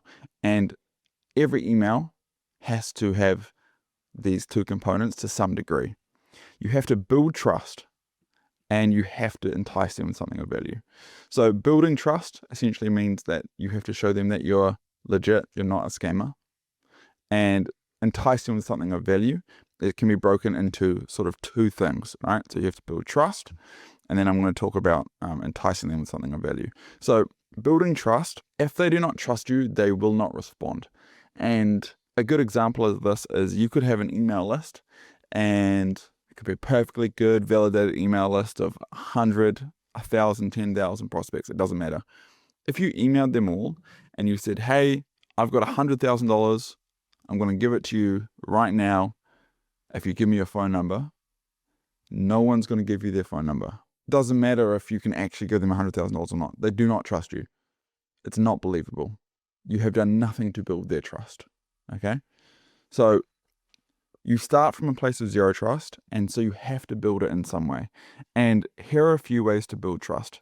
You can be very specific. And what I mean by this is that the more specific you are in your emails, the more believable it is. And I've used this analogy a few times, but let's say you roll your ankle playing basketball on the weekend, and you go to the medicine cabinet, and there's 2 painkillers. There's the rolled ankle playing basketball on the weekend painkiller. There's your normal painkiller. You're going to believe that this one will work better because it's more specific to you, okay? And the same goes with this crazy example of giving out $100,000. If you were extremely specific, then maybe you would get some responses. If you said, hey, John, I have identified 4 homes on your street which are entitled to a $100,000 tax refund due to the zoning laws which changed back in 2018. And you'd be extremely specific about what's going on, you're going to build trust just because you're not more specific. It could be complete crap. It could be not real at all. But for this example, it's more believable all of a sudden because you're more specific. Typically, this is going to be you're being specific in the type of outcome. So you could say, hey, let's say you help plumbing companies get leads. You're a lead gen for plumbing companies. You could say, hey, we help companies get leads. You could say, hey, we help plumbing companies get leads. Hey, we help plumbing companies get more water heater installation leads. Hey, we help plumbing companies get more water heater installation leads from people that are getting their house ready for sale. Okay, now this is far more believable. You could even be more specific, and you could say, hey, we help plumbing companies get more water heater installation leads from people getting their houses ready for sale by connecting them with real estate agents in Austin, Texas, if they're based in Austin, Texas. So now you can see how this is far more believable than we get companies leads. And therefore it's far more believable that you can actually get them leads, okay? So one way to build trust without any actual social proof is just to be extremely specific about what it is that you do. You can be specific in ways that don't even fully relate to the offer. All right, you can say, hey, we're also in Austin, Texas, just off XYZ Street. You could be specific about their business. Hey, I saw that you currently did X, Y, and Z, so I wanted to reach out. So you can be specific in other ways. Okay, but typically, if you want a generalized way to be specific to build trust, be specific about the exact outcome they're going to get, and that ties into value later. So second thing, they will look you up. Make sure they like what they find. Okay, not only they will look you up, good leads, the leads with the money, will definitely look you up. If we're doing lead gen for a company and they say, hey, like, why is it only the poor people that are applying? And then you do some research, there's no specific landing pages to the offer we're going out at. There's no YouTube channel, there's no LinkedIn, there's no social proof anywhere. There's no video testimonials. There's nothing that shows them that they can do what they're promising. So yeah, of course, only the poor people are going to reply. Rich people aren't going to give up 15 minutes of their time for a random call with someone that has no proof whatsoever. Okay, so they will look you up. And typically, when they look you up, they're going to both go to the domain. So for us, they'd just go like carrotsnotsticks.com. They'd go to the domain that the emails come from. And I'm just going to make a random guess. Do we own this domain? Because obviously when you send out emails, the domain's adjusted slightly. And typically, no, we don't. It would just redirect from whatever email account you've set. Okay, anyway. It would redirect to the main email. So you want to, the main domain, you want to make sure that the domain that you're redirecting to people to is appealing. And an easy way to do that is just to have a whole lot of case studies and have a specific quantifiable outcome of what you do. That's a very easy way to do it.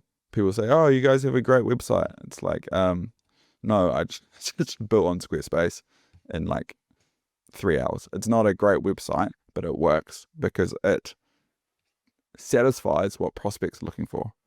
The other thing that they'll do to look you up is they're just going to look up your name, Hawaiian Taylor, Carrots and Sticks. This is what they'll look up for outbound for me. So they're going to look at this. They're probably going to look at this. They're probably going to look at the Facebook. They're going to look at the YouTube. And they may do about 15 seconds of due diligence. They're going to say like, oh, okay, yeah, cool. He's real. He posts a few times. Okay, cool. Like he's actually in the space. There's him doing a testimonial. Shit, I haven't watched this video. Yeah, that's me.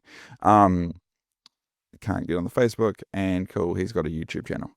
So they're going to do that amount of due diligence. Make sure what they find is good. Okay, and this takes a bit of time, but at the very least, build out some landing pages which are specific to your offer, and you can just get them whipped up real quickly. And lastly, I'm going to say social proof in the email. So you can use social proof in your emails. We helped XYZ plumbing company based out of New York generate 4 commercial jobs in March. Oh, this is for pool maintenance companies with local pools, and feel we can do the same for you. So you can use social proof directly in your emails.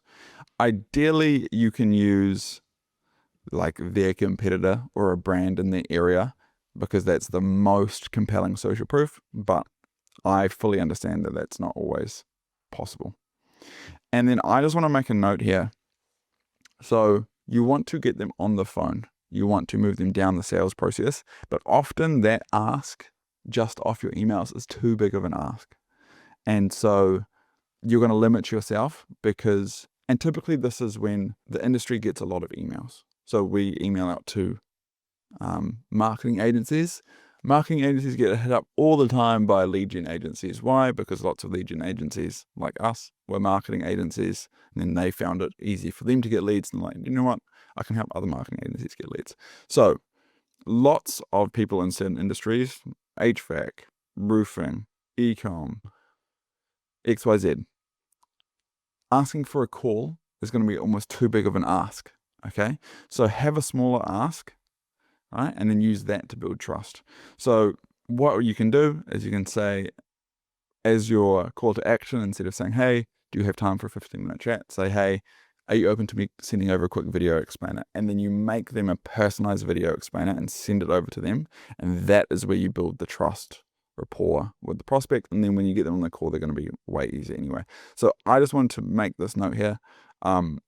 I can see that this is kind of where the tide is shifting. A smaller ask if you can send over a video explainer, make them a personalized Loom, have something of value to share with them, and then move them down the sales process. Something of value. So as I was talking about earlier, in order to persuade them, you need to both build trust and entice them with something of value. These are the two components. So we've talked about how to build trust, and now I'm going to talk about enticing them with something of value. So there's two ways to do this. A desirable outcome or something of value for free, e.g. a lead magnet.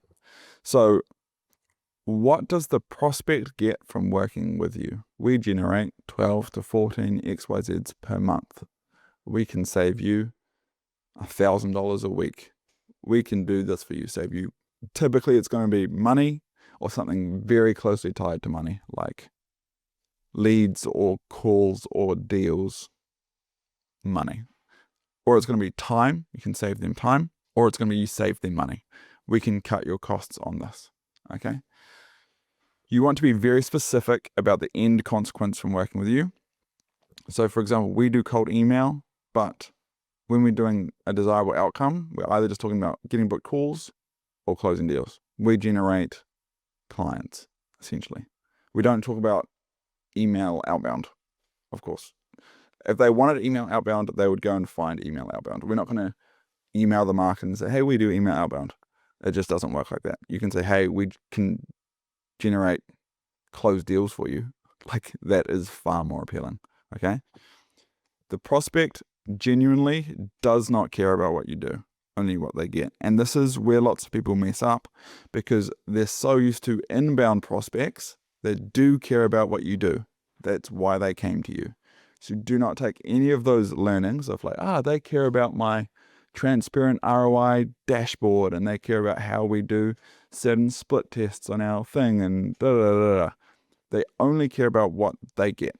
Okay, so focus on what they get. When you get later down the sales process and you've talked to them 2 or 3 times and you have them on a video call, then you can talk about what you do in a persuasive way. But for your outbound, you're trying to entice them about what they get from working with you. Okay. And I said, be specific. Be specific about the desirable outcome. Be specific about, we connect plumbing companies with real estate agents to generate them 4 to 6 new water heater installs per week with people getting their property ready for sale. Desirable outcome from working with you. Okay. The other way, and again, I see the space moving more and more and more towards this, is a lead magnet, or something of value for free. And the crux is, it would be something they would otherwise pay for. And this is where most people get it wrong, because they think about things that they can easily deliver on, as opposed to thinking about things that the prospect cares about. Like, yeah, you could make a free webinar or a free case study video. It's just not that appealing to the prospect. If you said, hey, I can generate you this for free, or I was talking to somebody the other day and their offer was around getting Google reviews. And so the lead magnet was like, hey, I see you guys have 27 5-star reviews. I'm assuming you have more than that. Would you like me to call all your recent customers and see if I can get you 5 more Google reviews? I can do it for free. That is a compelling lead magnet. Okay. You want to make sure that in order to fulfill the free bit of work, they need to get on the phone with you. So you wouldn't just go and call, in that case, you wouldn't just go and call the prospects. You would say, hey, okay, great, let's have a quick 15-minute chat. I can learn a little bit more about your product so that I can make sure I can ask them the right questions and get them to leave the right review. So you have to have some sort of part of the sales process. Then you do your free bit of work, and then you'd have another call to review, and that's where you move them down the sales process. Okay. Don't be stingy. Start with something very appealing, and if you get way too much work, then you make it less stingy. But what you think is desirable, like I said, the case study is probably not that desirable. So start with something on this end and then work that way. Make it less desirable over time as opposed to more desirable over time. Okay? And the reality is you will not know what the market finds. This is the market finds valuable, and actually the outbound market finds valuable until you test. Okay? And I want to talk about this quickly because this is where I got stuck for ages. How do you test? So this is how we test. Feel free to screenshot this. So essentially, I want to go down here. These are emails. So we do 3 emails per domain. We put 6 emails or 2 domains, 6 emails into a cluster. A cluster is just a campaign. So you just think about a campaign and instantly a Smartlead is a cluster. And then these 2 clusters or 2 campaigns are doing the lead magnet angle. These are identical. They've just been duplicated. And the reason why we do it that way is because if one vastly outperforms the other, then you know that one of them has deliverability issues. They should perform relatively similar until one runs into deliverability issues, okay? Then we have a niche, and for each niche, we want to test an outcome angle, e.g. a desirable outcome angle, and a lead magnet angle, something of value for free angle, okay?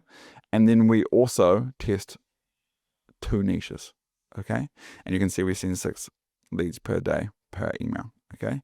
So why do we test 2 niches? Because some niches are just way easier than others, okay? So that is what I would recommend. Also, a big part is scraping the right leads. So I made a Google Maps scraper video for a full tutorial on how to scrape the right leads, because it doesn't really matter if you write the right thing and it goes to the wrong person, okay?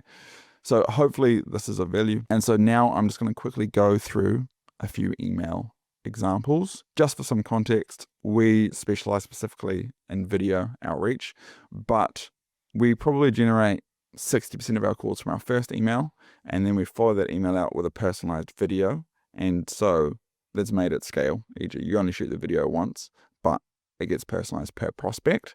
So this is going to go through the first email. But this point still stands. We still generate 60% of our calls from the first email. By the way, if you want to see our 10 best performing email scripts, then there should be a link to this down below. Essentially, it's going to go through a whole lot of email scripts. It's also going to go through like the reply rate and the call booking rate as well.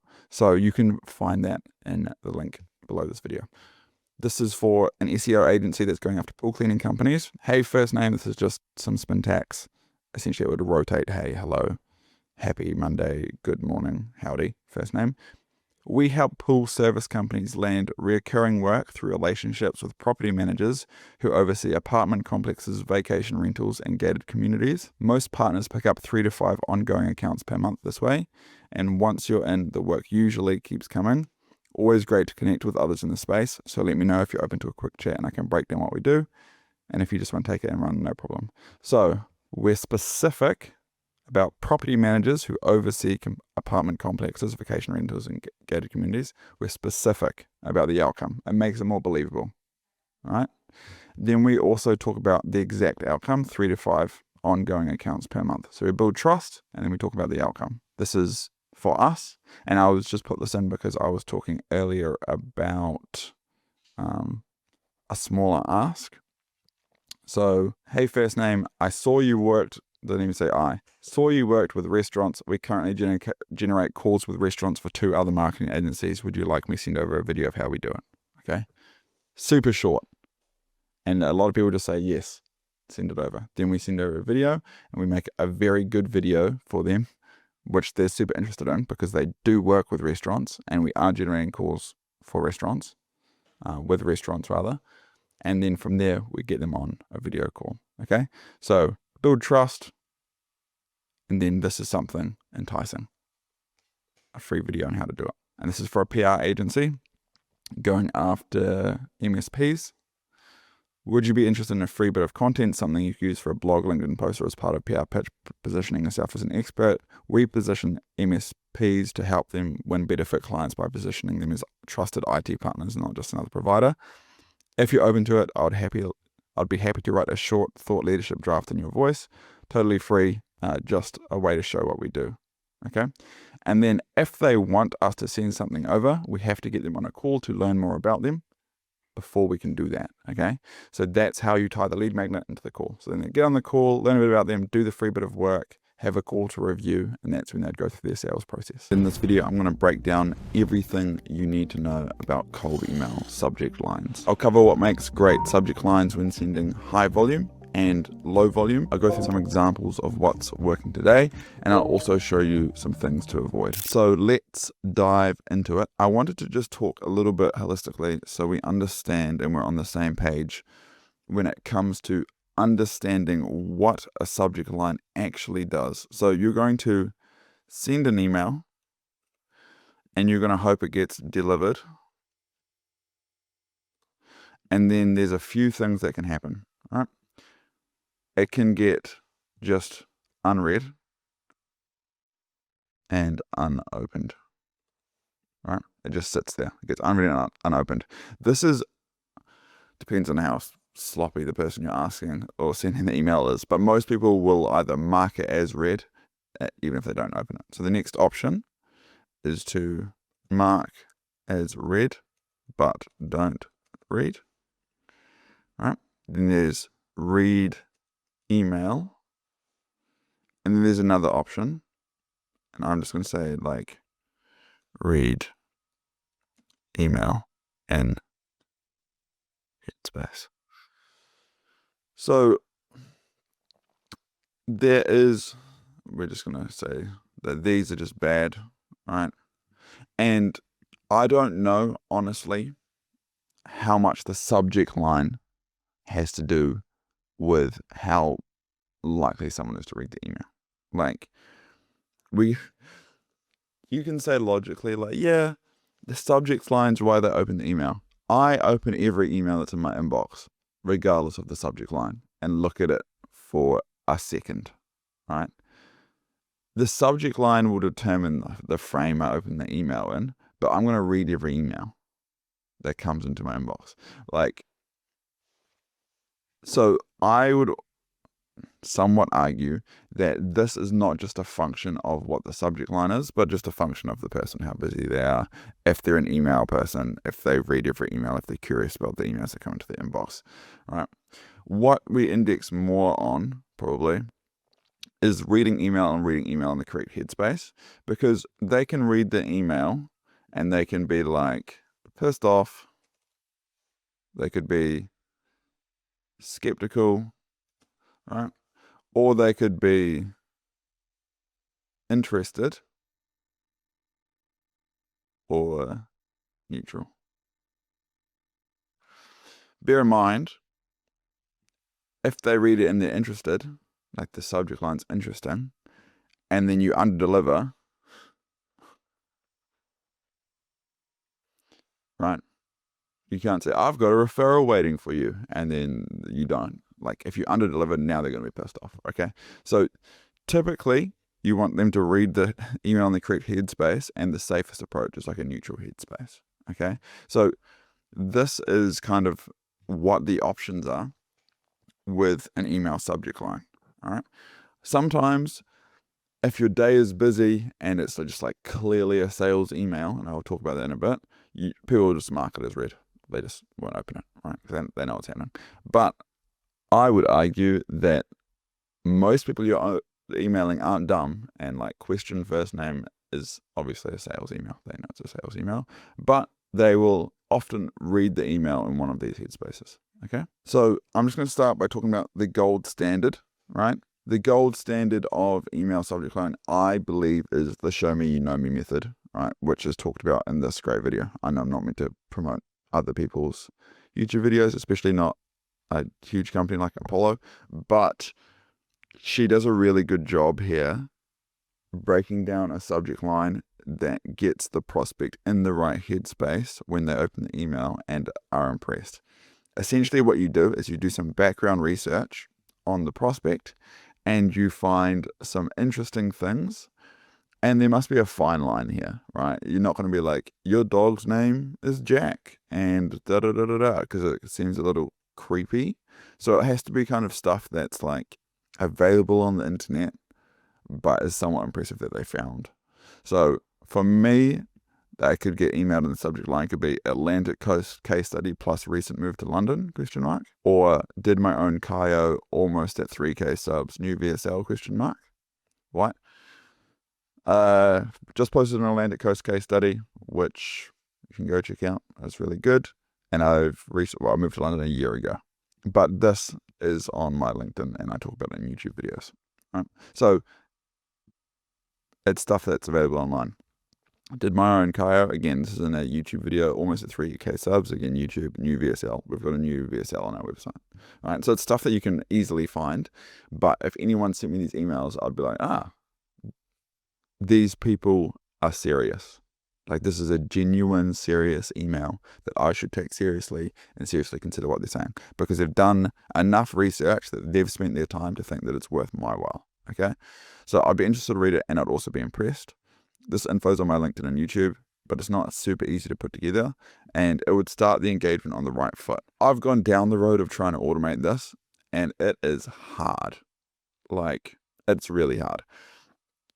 I'm not saying it can't be done. I'm sure there's some wizards out there that potentially can do it. It's just really hard, because let's say you've got a lead list and you want to pull this. Yeah, you can pull in, the transcriptions from all their YouTube videos and the transcript and like all their LinkedIn posts into a big master document, and then use AI to like pull out relevant things, right? You can do that, but the tone has to be perfect, right?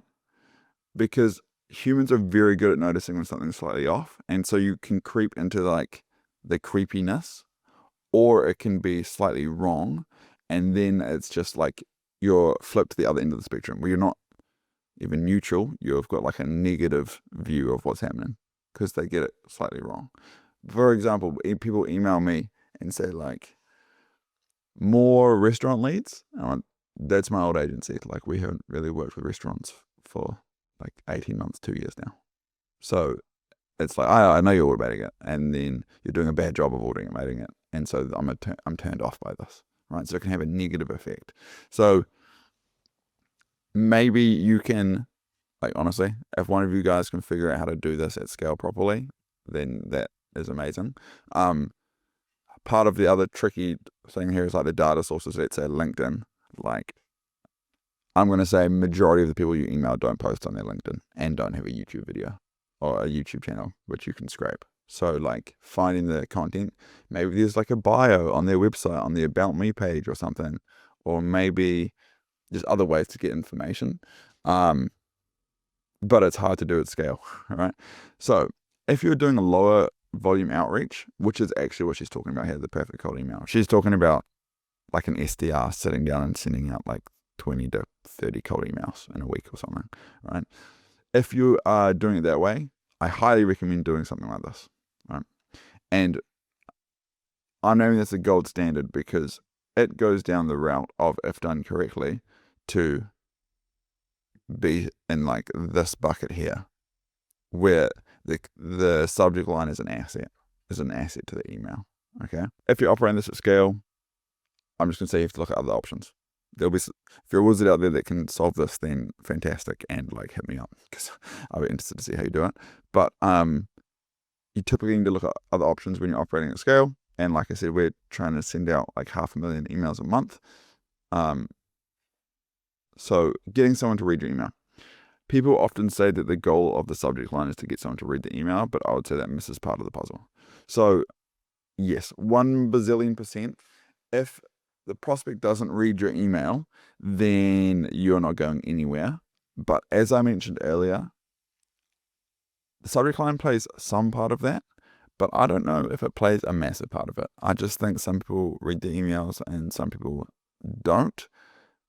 And lots of people, if they're busy, we'll just go through and be like, okay, which of these are from clients that I care about and people I have to respond to, which of them aren't. Yes, this is an invoice for that got paid. Yes, my billing's about to renew for here. Okay, cold email. Mark as read. Right, that's how I check my inbox. Or if I've got time or for whatever reason, I care about emails probably more than the next person. I'll go through and read them and be like, crap. Oh, that's a pretty good cold email. Maybe I'll get back to them and say, you've done a really good job here. I'm not interested, but nice cold email. So you can say lots of things to stop somebody in their tracks and get them to read the email, right? You could say, I slept with your wife in the cold email, right? Like, you're going to get it read, but they're not going to be in the right headspace. They're probably going to be like, it depends. If they're really, like, they just happen to be the type of person who thinks that's kind of funny that you use that in your cold email subject line, then like, maybe, but they're probably not the type of people that you're trying to work with. There's lots of things you can say to grab their attention, but a lot of those things, you're going to put yourself in like this kind of bucket here, where they're like, nah, fuck you. Like, I'm going to mark this as spam. So I would recommend not doing that. Yeah, in my opinion. You don't want to trick them into reading your email. Like, you want to write compelling subject lines, ideally, or neutral ones, but you don't want to lie, because if you build up expectations and then under-deliver immediately on the email, then they're going to assume you deliver on everything, right? Oh, you've got a product, you probably under-deliver. Oh, you've got a sales call where you're going to go through these cool, interesting, value additive things. You're probably going to under-deliver on the sales call, so I'm not going to show up. So you don't want to trick them. You don't want them to disqualify you before reading your email. You want them to read the email, because they're going to disqualify, ideally, even with the email, you don't want them to disqualify you. For example, if you're trying to sell a Lamborghini for $1,000 or $10,000, and then you email a list and say, wanting to buy a car, $10,000. If you don't specify, because it's only the subject line, so you can't be very specific about what it is you actually do and sell what you do in the subject line, obviously, then lots of people are going to disqualify you, even though it's an offer that they'd all bite on if they had more exposure to what it is you're actually doing. E.g., they read the email and then got on the sales call, and then you were like, yeah, it's a Lamborghini, and it's only $10,000. Okay. You want them to read the email with interest, ideally. Okay. It's the ideal situation. There's two ways to do this, and this is like the most common way. It's like a neutral or ambiguous subject line, and no one is fooled here. Like, yeah, no one is fooled here. You may think no one's fooled here. This is where the goal is to get everyone to open the email without viewing it through a negative lens, right? You want it to be ambiguous, like it could come from somebody in the network. In all honesty, the prospect is like 97% sure that it's a cold email, but they'll just likely read it just in case of the 3% that it's not. Like, question first name, everyone knows is a cold email, but there's like a little chance that it's not a cold email, so they'll read it. All right. Thoughts first name, I've got ideal buyer job here. For example, if you're saying you can get plumbing companies more water heater installations through your crazy new system or process or whatever, they could say water heater installation job. Okay, so ambiguous, neutral. Don't get it twisted though. The prospect, for the most part, is pretty sure it's still a cold email. They just want to read it just in case. Okay, and if you're using a neutral subject line and you're not getting replies, it's not because of your subject line. I'll say that again. If you're using question first name and you're not getting replies, don't watch this video. It's not the issue. The issue isn't the subject line. Go watch another one of my videos where I talk about copy, right, or offers. Could it be better? Like, yes, you can potentially write better copy than like neutral, ambiguous subject lines. But if it's almost definitely not the reason why your emails are not working, right? So we mostly use question first name and split test it with something else. And I'll talk about that in a second. That's what we're doing for most of the emails that we're sending out here. Okay. So next I'm going to talk about interesting subject lines tied into the angle. And this is where some people make mistakes. It's probably where I've made the most mistakes. And this is where you think that you're writing a really good subject line because, yeah, you've just got this idea. This is going to be a good subject line, but it's not. And you don't know that. And you don't split test it with question first name because you think that you're smarter and you get cute with it. If you have an awesome offer, you can test using some of that offer in the subject line. For example, if you generate referral partnerships for decking companies, you can say decking referral. Okay. We use this and this for a lighting procurement company that's reaching out to general contractors about their lighting. So next step with lighting on project made sense. Kitchen job, if you can get someone more kitchen remodeling jobs or something like this. Mold clearance question, right? This makes sense if your offer's around mold clearance. You've got a mold clearance question. So you'll have these ideas. Just always split test them with like one of these: thoughts first name or question first name, something like this. And unfortunately, you're going to find that most of the time question first name wins, which is just what it is. Sometimes you'll find that one of these wins, and that's fantastic. But often you'll find that your fantastic idea wasn't as good as the thing that 99% of people in the space use. So some things that are examples of bad subject lines. So subject lines that scream sales, they piss off prospects or mislead prospects. These are going to be the ones that cause issues. Free leads for you, just avoid free in the subject line. But this is fine if you have free leads. If you don't, then it's not. So don't use it. I've just put this example because this is like the classic scam cold email back in the day.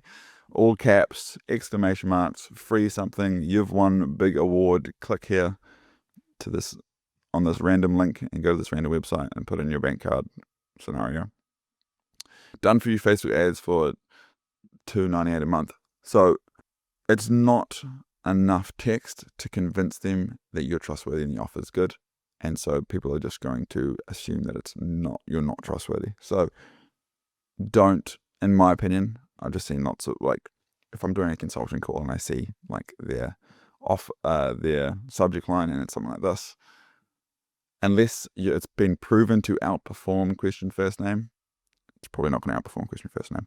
Your biggest marketing challenge solved. Your funnel is broken. Here's the fix. These are like the sorts of subject lines that if you ask like ChatGPT at the moment to give you cold email subject lines, they'll give you. For some reason, they give you like email newsletter subject lines, not cold email subject lines. Maybe I'm just prompting it wrong. That's completely fine. Don't use something like this. It just doesn't ever perform very well, in my opinion. So steer clear of this. The main thing is here is test question first name. You can tie it in with a short subject line that ties to the angle. I will say, up here, they go for long subject lines, and they said don't be scared of a long subject line. And I am not opposed to testing long subject lines if you test it against question first name. Okay. So some final notes. Lowercase letters seem to perform better because they seem to be less pitchy and less formal. So this is capital Q, lowercase q. Like if you're wanting to test this, right, next step with lighting, it's all lowercase. It seems to perform better. Always split test. The game is never won with the subject line, but it can be lost. Right? You're not going to have a great subject line, and that's going to result in money. But if you have a terrible one, you're going to make $0. Okay. Don't look at open rates to gauge if the subject line is good. They're not very accurate and can damage deliverability. So just so you know, if you've got email open rates on, so if you're tracking email open rates, it's putting like a 1x1 transparent pixel, like image, in the email. And then when that email is opened, that image is viewed and it pings the server or cache to say like, hey, yeah, this image has been viewed. So you're actually sending like an image in your first email. So 2 issues there. It can damage deliverability because you're emailing people that you don't know with an image and they're getting strict around that.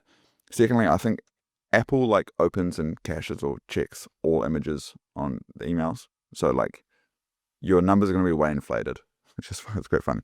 People are like, oh yeah, my open rates have gone to like 60-70% recently in the last couple of years, and they used to be at 30. It's like, yeah, because everyone has Apple phones, iPhones, not everyone, but most people do, and it's automatically opening all these images, and so they're seeing like they're getting really high open rates when they're not. So it's just not a very good way to test subject lines. Test on reply rates. This is probably the biggest one. Just don't stress about it.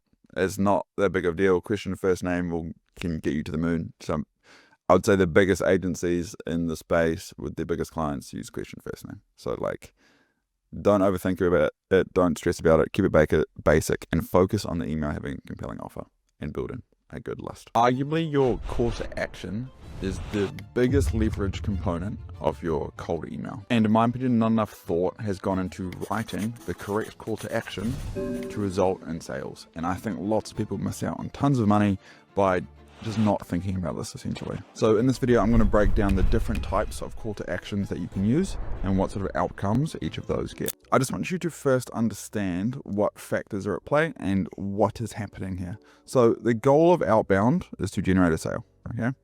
But typically, the shortest distance to the sale is not the most effective way to do outbound, e.g. asking if they want to buy.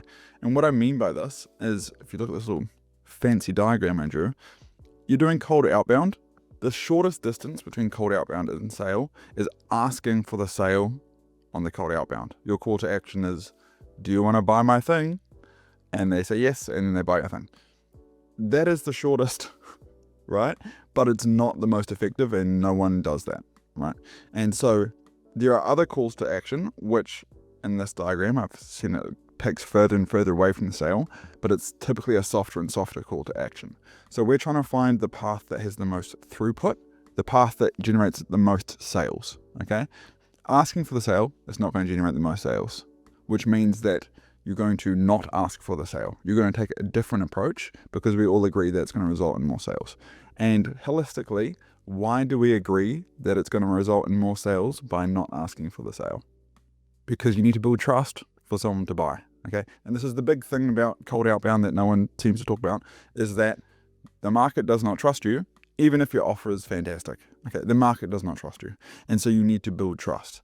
And that's typically why you don't ask for the sale on the cold outbound. You ask for some other way, which then allows you to start building trust. So what are some other ways that we can do this? You can ask for a call, and then you have a sales call. And then on that sales call, you build trust, and then you pitch and you ask for the sale. And that results in sale. So this typically results in more sales than this, right? Or you could have a lead magnet, right? And then you deliver the lead magnet, and then you ask for a call, either as a way of delivering the lead magnet or after you deliver the lead magnet, depending on it. And then from there, you ask for a sale. Or you could ask who the best person at the company is to reach out to. And then you can say, hey, Joe sent me over. I've got this free lead magnet. Would you be open to me sharing it with you over a call? And then you ask for another call, and then you ask for a sale, right? So there's different paths that you can take from the cold email to get to the sale. And typically, the softer the CTA, the further the path is from the sale, but the more throughput you're going to get. And hopefully then you're going to have the more throughput towards this green box over here. So hopefully that makes sense. We're going to take some detour from asking for a sale. The call to action is determining what type of detour we're going to take. That is what's happening. And when people do their cold emails, they don't think about this, which is crazy. But anyway, golf analogy. I'm going to keep hammering this analogy because I think it is great. So you're playing around a golf. You're on a hole. You're at the tee box. You're going to get the ball onto the green so you can put it into the hole, essentially. That's the theory. So asking for the sale is essentially just being like, yeah, I don't care that the par 5 and the hole's really far away. I'm just going to try and bomb it and get it onto the green and then try and close them, okay? And you will just hit the ball out of bounds every time. So that's why people don't do that. They're going to try and get the ball onto the fairway, okay? And what we're saying here is essentially the lead magnet, or the call to action rather, is going to dictate what is the plan here. Are we planning on trying to, send out 1 million emails with a really harsh call to action and then just have a really short sales process? Or are we going to be laying the ball up a bit more? Are we going to, take an iron off the tee, e.g. a nice, really soft call to action that's not going to hit the ball very far, but we're going to get way more balls in the fairway. And then from there, maybe we take the iron out again and get the ball on the fairway, but close to the green. And then we're going to hit it onto the green, and then we're going to putt it, right? So we're dictating the plan of attack from getting the ball from the tee box to the hole, okay? That is what your call to action is doing. It's dictating your plan of attack. You're sending out a message and then aligning that message with what the next step of a positive response is. Terribly written sentence, but essentially you're dictating what that first shot's going to be, right? am I going to send over a lead magnet? And if you're sending over X amount of lead magnets, how many of them you're going to then be able to push into some sort of sales call, okay? The lower the ask, the closer the fairway, the wider the fairway. It's easier to hit, but often it's further away from the green. So we're saying it's way easier to get a yes on a soft call to action, but it's further away from the sale. That's what we're saying, okay? That being said, if you ask for the call straight away, you might not be able to hit a single ball into the fairway. Offer market fit, right? And this is why people talk about offer market fit, is your ability to hit a good ball off the tee. If you have really good offer market fit, you potentially can ask for the sale if you have really good offer market fit. Or you can do a one call close if you have really good offer market fit, okay? Offer market fit is how willing or how good your offer is to the cold market, right? To people that do not know or trust you. How good of an offer can you make for someone that does not know or trust you? Okay, that's what offer market fit is. Your ability to hit a good ball off the tee. If you've got great offer market fit, then you can have a high ask in the call to action. Let's tee up a video call, right? You can essentially try and hit the ball off the green. If you say, for example, our best offer market fit for our old agency was, "Hi John, we help venues like yours get more corporate events, typically weekday corporate events, and we can book between 4 to 7 per month on a fully pay on results basis. If that sounds interesting, are you open to a video call?" And people would say yes, and then they would show up to the video call, and then they would buy, because they wanted what we had to sell them, even though there was skepticism and a lack of trust. The offer was so good that we were able to hit the ball off the tee so well that we were able to tee up sales calls that we could pitch and close on straight off the back of the offer, right? And that is offer market fit. If you do not have great offer market fit, which majority of people watching this video do not, and that is okay, it doesn't mean cold outbound is not going to work, then you might have to use a lower ask call to action, like, can I send over a video or can you put me in the right direction? Right? These are softer call to actions. Note, this is different depending on the industry. Some industries want phone calls, some want video calls, and some want you to send info first. So each industry is different, and you will know that if you work in your industry, but blue collar jobs typically don't care that much if you send them over a video on email. They would rather you called them, okay? And someone who works in like e-com does not want you to just call them. That's kind of inappropriate and rude. They'd rather you send them a Loom video via email. So different industries have different standards based on how they work and what the demographics are and everything. So that is part of the environment that we're working with them. Okay, so I'm just going to go through a quick example to hammer this home. Let's say you have the same email, so the same offer to the same audience, saying similar things. And one of them, your call to action is, can I send over a video? So you've got the sending over a video call to action, and it's got a 1% positive reply rate. And the quick chat has a 0.2% positive reply rate. So essentially what we're saying is, in this case, the lead magnet is, do you mind if I send over a video? So you do cold outbound. One of them's asking for a call. One of them is saying, hey, do you mind if I send over a video? Okay. And 5 times more people, which is typically what we find, is open to you sending a video as opposed to just jumping on a call. Let's say you make videos and about 1/5 of them result in a call. So the emails to book calls are the same. Okay. So this is just going to add some more complexity here, but I think you can handle it. So if you sent 5 of these for every one of these, and then 1 in 5 of these is open to a call, so you actually end up with the same amount of calls, okay? What you're actually going to find, the calls from people that have watched the video are better quality. The calls from people that have gone through a longer sales cycle, a longer sales approach, are going to be better quality calls. And this makes sense because they have seen more of you, and you can also, you can nurture the remaining 4 that didn't end up wanting a call to try and turn them into calls down the line. So another thing to think about here is if you have a soft CTA and you nurture them into 1 sales call, and you have a hard CTA that gets them into 1 sales call, the sales call that's gone through a longer need nurture process will typically be a better quality prospect because they're going to have more trust that you can do what you say you can do because they've seen more of you by the time they get onto that sales call. Okay, so calls from people who have watched the video are better quality. The same people but they're in a better mind state. They better think that you can be the one to solve their problem. They may be more problem aware than someone that hasn't gone through this. And as an added advantage, you can nurture the other 4 that didn't turn into a sales call. The downside is this takes significantly more time and effort for you or your salesperson. Okay, so it's lovely to build out a nice long nurture sequence with, voicemail drops and sending them a Loom video and making them a video and sending it to them on iMessage and doing all this stuff, but it has to be done, and that requires complexity. So you need to test options and then look at your situation, decide what's best for you. I'll provide some recommendations, but these are the things you need to think about when you're starting to look at calls to actions on your cold emails. I'm going to go through some different call to actions and when to use them and what they actually look like. So quick chat, this is probably the most common one. Here's an example. Happy Sunday, Mark. Just as a Easter egg side note, we email 7 days a week, Saturday and Sundays. We get good call volume. You should also email on Saturdays and Sundays. We generate moving companies steady referral pipeline by partnering them with local real estate agents and staging companies who need trusted movers for their listings. That is the offer. Well, continued. We generate at least 5 new referral partners in the first 60 days, the kind that lead to repeat jobs, not just one-offs. Let me know if you're open to a quick chat and I can explain how it works. The quick chat call to action.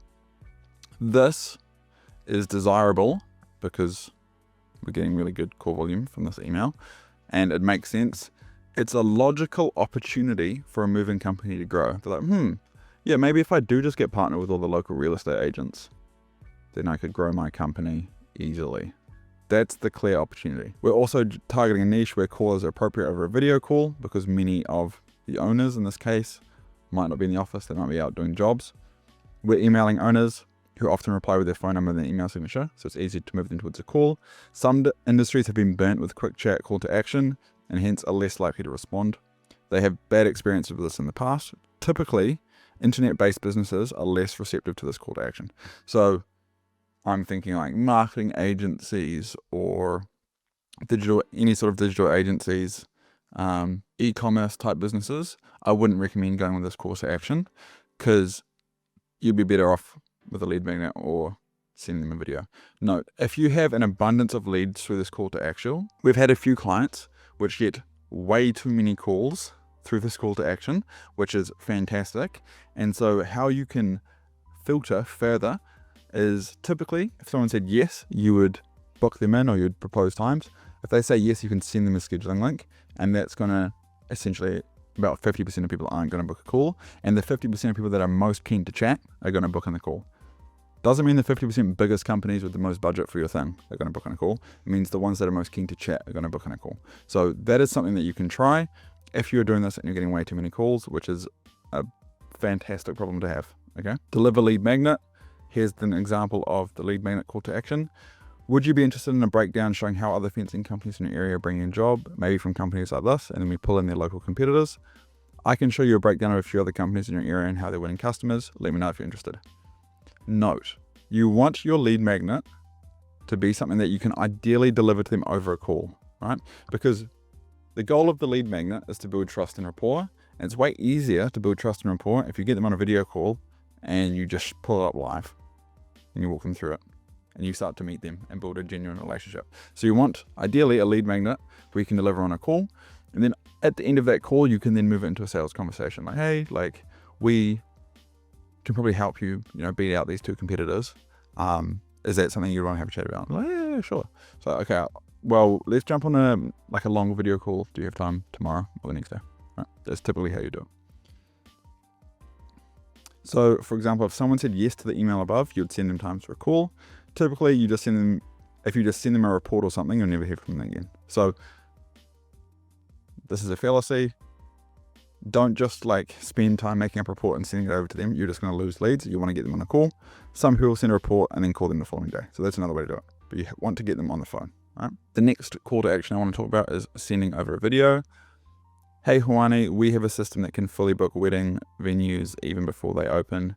Can I send over a quick 2-minute Loom video explaining how? This is obviously doing really well right now for one of our clients. You then make them a personal video in response. Don't automate the video making in this case. Make them a personalized video because you're using that to start building a genuine connection. Okay. We're finding this works well in industries that typically receive a lot of cold emails. And there's a few ways to make this video. This is, can I open this? This is our script template with examples in here.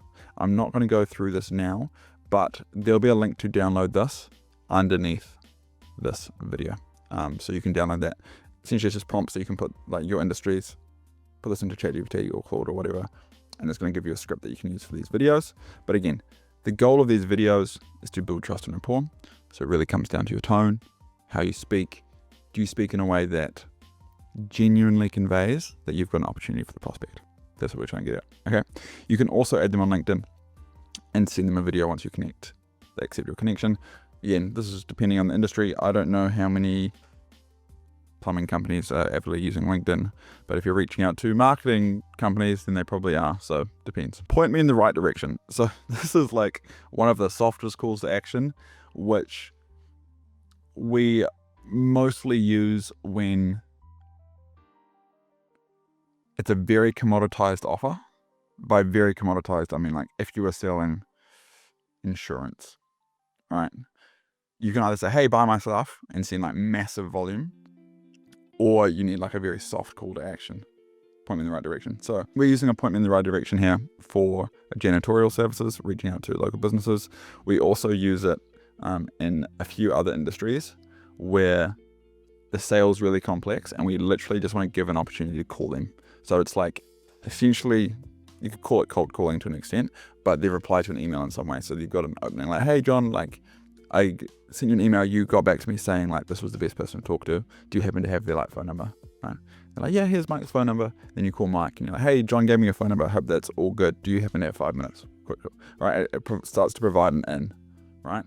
So if we're looking at this over here, you're like way off the map and trying to maneuver it all the way to the sale. But sometimes that's what's required. Hey, Hawani, we're going to be visiting a few businesses near you next week, so I wanted to reach out. Are you the best person to talk to about janitorial services at Carrots on Sticks? If not, could you point me in the right direction? And they're going to be like, no, message Daniel. He's the best person to talk to. Here's his email. And then you message Daniel and say, hey, Hawani gave me your email. I'm going to be in the area next week. Would you be open to me popping in and talking about janitorial services? Like, if you're on a current contract, we can probably beat their price. Otherwise, if you're not, I'd love to give you a free quote. Something like this. It gives you more of an in. So we use this in a few different contexts. If we have a very complex product and need to be explained over the phone, I was talking about just calling them. We don't know the best person to contact, so if we're being genuine here. Or if everything else has gotten like below our desired results. Often replies for this will be someone asking a question or pointing you to someone else. From here, you can just call them and start the discussion. If appropriate, use discretion here. Like, we're from, this is going to sound crazy, but like, I'm from New Zealand. I own a business and I've never received a cold call in my life. So depending on what part of your world, this might be like appropriate or not appropriate. So my recommendation, if you're going after blue collar industries, ask for a call or use a lead magnet that's delivered on the call, like this competitor analysis style. If you're going after white collar industries, and I literally just by this, I mean, do they work at their computer all day? That's my question. If they work at their computer all day, ask if they're open to you sending over a quick video explainer. And then you're going to make a Loom video for them, make a Loom video. Or you're going to do a lead magnet that's delivered on the call. All else fails, try a softer call to action like this. After sending 2 million emails across almost 100 niches, cold email deliverability or email deliverability is still one of the most complex and confusing subjects to understand. If you don't get this right, nothing else really matters because your emails aren't landing in their primary inbox. And so like you can write the best copy in the world, if they don't see it, it just doesn't really matter. But what I've found is there's just so much info out there and everyone disagrees on lots of things, and that just makes the whole thing more confusing. So in this video, I'm going to break it down in simple terms, what cold email or email deliverability actually is, how to consistently land in the primary inbox, and what to care about and what you can disregard. As a high-level overview, email deliverability is a term used when talking about if you are sending an email and it lands in the recipient's primary inbox. So there's promotions, there's junk, sometimes it doesn't even get delivered. So good email deliverability means it's landing in the primary inbox. Email deliverability issues is your email is going to spam, promotions, or not even sending. And what needs to be understood is this is a spectrum. It's not binary, and it will never be binary, because I can email a bank right now off my main work email, and depending on the email security on the bank's email, it's not going to go into their primary because they're super scared of scams, right? So I'm not part of their email network. They've never received an email from me before. It's not going to get through. Whereas I could have a Gmail account that I set up for free with no security, and I could email my mate's Gmail account, and I probably will go through to their primary, right? Because there's way lower email security. So there's things that you can do on your end. There's what you send in the email, and there's things that happen on their end, which help to build up a spectrum of email deliverability. And we just want to set as much of the infrastructure up as possible to give us the best chance possible. It's not a binary yes or no. You want to just set it up so you get the best chance possible, and then don't stress about it too much. And I'm going to show you how to do that. If you're trying to drum up business through emailing potential prospects, then you need to make sure your email is going to the primary inbox, right? If you're using cold email as a means to generate business, your cold emails have to, for the most part, be going to the primary. Pretty simple. No one has a complete picture about email deliverability, and this is why it's super confusing. And there's two very logical reasons why no one fully understands what's going on. Google and Microsoft are not explicit about what is going on. That is the number one reason. They give you guidelines, they're not explicit, right? And this is because they're playing a constant game of cat and mouse with spammers and scammers, right? If you're a spammer or a scammer, you shouldn't be watching this video. They're concerned about people scamming people out of money, or pretending to be people from their company and getting sensitive information, or putting malware onto computers and shutting down. That's what they're concerned about. They're not concerned about you emailing someone and saying, hey, we can get you more lawn mowing jobs. No, right? But there is some crossover, right? And so they're not going to be clear about the rules. And so you kind of have to figure out what the rules are. And they don't want to reveal with their hand, which means that this is largely a guessing game. But there's lots of data which backs up the guesses, which I suppose is science to an extent. So we understand a lot of this picture, but we don't understand the full picture, and that's why people disagree, right, about things. Also, the rules changed all the time, right? So an email deliverability video from a few years ago will almost be definitely outdated. And the rules change all the time because this cat and mouse game is going on. And so we need to adjust to this cat and mouse game of Google and Microsoft, essentially the main players, and scammers and spammers trying to. Now, the scammers are using AI, and so Google and Microsoft uses AI to filter out. So there's this big game going on in the background, and we kind of need to understand the main rules of the game. We don't need to understand all the rules, we just need to understand the main rules of the game, so that on the spectrum of email deliverability, where for the most part, our email is being delivered, okay? That's what's going on. When sending cold emails, right, when you're doing cold email outbound, you already tick one of the big boxes of being lumped in with the spammers and scammers, which is you're sending an email to an email address where there's no sending and receiving history, right? Like, often if you're emailing someone and you've emailed them a lot in the past, your email is going to just keep going to the primary because you know each other, okay? When you're doing cold email, you're emailing somebody that there is no history, and hence you're already starting on the back foot, and that's when you set the game up to be very favorable to you on all the other things that you can control. So let's dive into some of the factors that impact email deliverability. You need to have an understanding of the different variables so you can diagnose issues easily, and you can also understand the jargon that people use in the space. These are some of the key variables that we look at when determining if your email will land in the primary inbox. And I'm just going to explain this very simply. You've got your email account, domain, reputation, etc. Right? So you've got your setup, that's part of it. Then you've got the email. So what is in the email?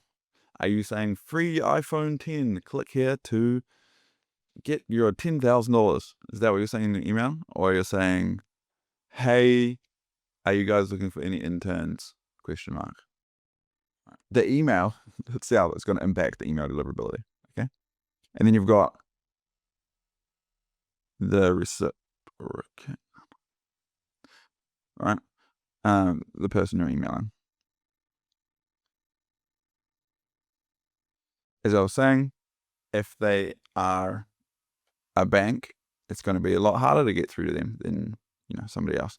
If the email doesn't actually exist, then that's a problem. So there's issues that are going to be on the leads that you've generated, essentially. There's issues that can arise with the email that you're sending them, and there's issues that can arise on your account setup. Okay. And to be fair, the majority of these are relatively simple to solve. So it might seem complex right now. As I get through this, it's going to be like, there's just seriously a tick box of things that you can just be like, okay, we've got them all good here. Don't need to stress about it too much. So the sender reputation, when I'm talking about this, I'm talking about your account, essentially, on your side. How new is the domain? Right? You can probably see people are selling like aged domains at the moment. And that's because if you're spamming people, you spin up new domains all the time, and you can spin them up and people start sending like immediately, which is a problem. So new domains have no sender reputation and are hence considered risky because there's no background on if this domain's a good actor or a bad actor. So Google and Microsoft just immediately consider them risky. You don't really want to send for a new domain, and you typically want to warm for 2 weeks. So there's 2 factors that go into email warming, and I'll explain what email warming is in here essentially. So email warming, the process of email warming is you put your email account into a warming pool. Let's say a pool of 2 million other email accounts. And if I go email 1, actually account 1. So your email is going to email other emails. And let's just, for argument's sake, there's going to be millions in here, right? And they're going to all email each other. Cool. Or we're all emailing each other. We're going around and emailing each other. And the emails are trying to mimic human behavior. They're going to open the messages. If they go to spam, they're going to automatically move them out of spam to the primary. They're going to reply to, let's say, like 30% of emails. So what that starts to do is build up the sender reputation. Okay. So new domains with no sender reputation, warming helps to build up that sender reputation. Also, you're warming it for 2 weeks, which part of the reason why it's effective is because now the domains are just 2 weeks older, right? Like if you had 3 scenarios, one scenario, you just started emailing straight away. One scenario, you didn't warm, but you waited 2 weeks to start emailing. And one scenario where you warmed and you waited 2 weeks to start sending. Then typically this one's going to be performing the best, the one where you did the warming and aging. But the aging itself, just waiting 2 weeks, has an impact, okay? So warming, this is what warming is essentially. There's people that disagree with this. From our experience, we just use the big warming pools, Smartlead and Instantly. We tried warming. It was a good experience, except the results are pretty much the same as us using the Smartlead warming pool, and it cost significantly more. So test your own things here. I would say don't overthink it. Just if you're using Instantly, just use the Instantly warming function. If you're using Smartlead, just use the Smartlead warming function. If you're on neither of those platforms, find another company that does warming for you. Yeah, Google and Microsoft are aware that Smartlead and Instantly exist and are doing warming. Okay. How often do your emails get marked as spam? Okay. So again, we're going back to the reputation of your email account domain. If someone marks your email as spam, that's seen as like a red mark against your domain email account reputation. So how often your emails get marked as spam is one of the main factors that Google and Microsoft look at when determining spam, right? And this makes sense. There's no super clear guideline on what spam is. You ask your mum what spam is, and you ask somebody else in the marketing space what spam is. There's going to be a gray area in between. What clearly is spam is what lots of people mark as spam. So they rank this pretty highly in this determination of if your account is spam or not, or sending spam. So this is often one of the main reasons why accounts will burn over a long enough period of time, because enough people will mark the email as spam, because Lots of people in the world do not like receiving emails from people they don't know, and that's what they consider spam. Any unsolicited email. And so that's the game you're playing. Right? DKIM, demarketing their settings, less of an issue. So this is where people get like really hung up when they first start doing cold email. Like, what are the settings and the setting up the email accounts? Majority of the time now, you're just going to be buying from a reseller, or you can be buying through some provider. They will set the settings up for you, or they'll just tell you exactly what settings to set up. But 99% of the time, they're just going to be setting this up for you.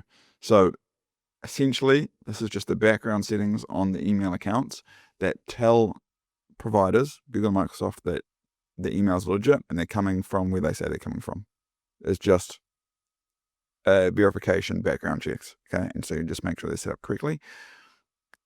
Don't dive down the deep, dark rabbit hole of figuring out how to do this perfectly. Just ask the person who bought the inboxes off if they're done correctly, and they will do them for you, okay?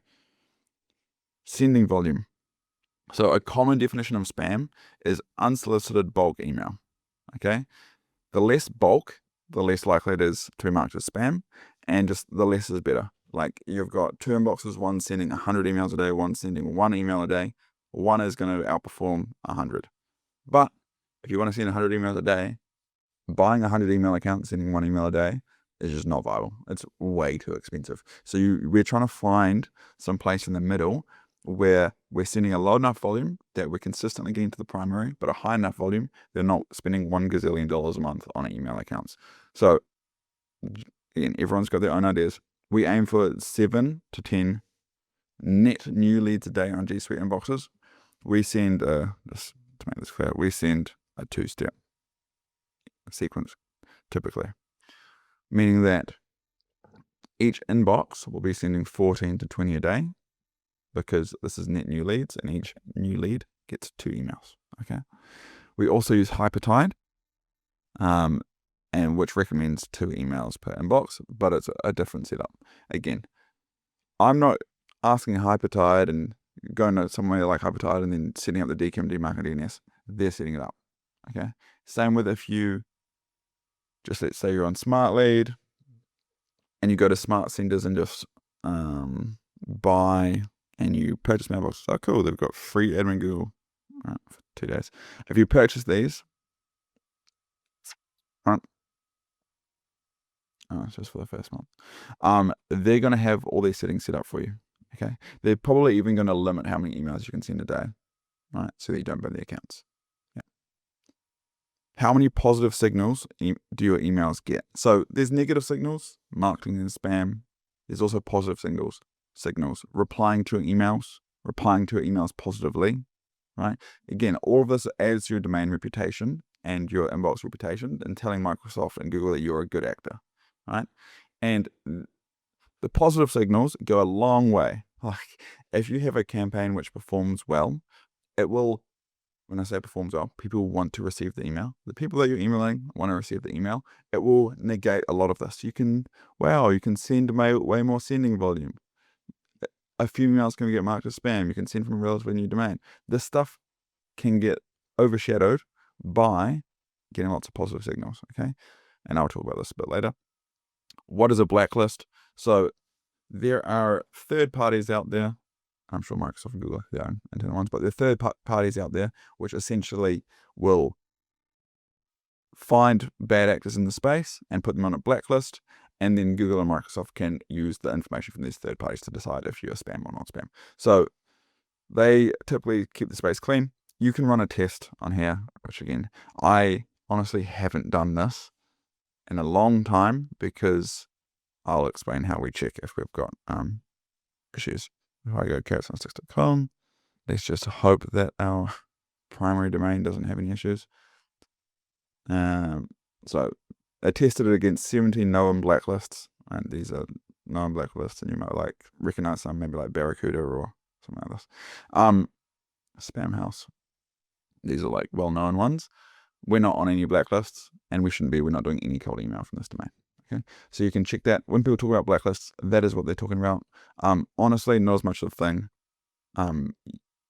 when you first get in this space, you think about blacklists and decom settings and stuff, and it's like a thing that people talk about. You're in the space for a while, you realize it's like not actually that much of a thing. Okay, now I'm going to talk about the next little bit, which is email copy. Like, what can you put in the email? The angle or the offer, this is probably the single most important thing. Do people care about what you're emailing them about? If they do, they're more likely to respond positively. If they respond positively, this will give positive signals to Google and Microsoft. Links, just be real. People often scam you by sending you links, and hence links are risky, especially in that first email. Why? Because you've had no email with them in the past. So avoid sending links in the first email, and this includes your email signature. Like, don't have a link to like your YouTube channel in your email signature in your first email. You're just far more likely to go to spam. That's all I need to say. Email variation. Sending the same email over and over again is not very human. Most humans don't send the same email over and over again. So you want to use variation in emails, and this can be done in a few ways. Variables. So this is going to be like a first name, right? There's going to be a variable, but also you can do like city or company name, or you can have longer variables, right?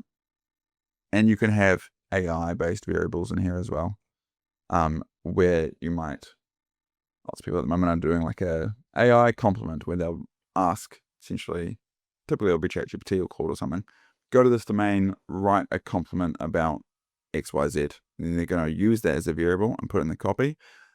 Personally, I don't think it helps the copy as such, but it does help there be more email, the variation in the email, okay?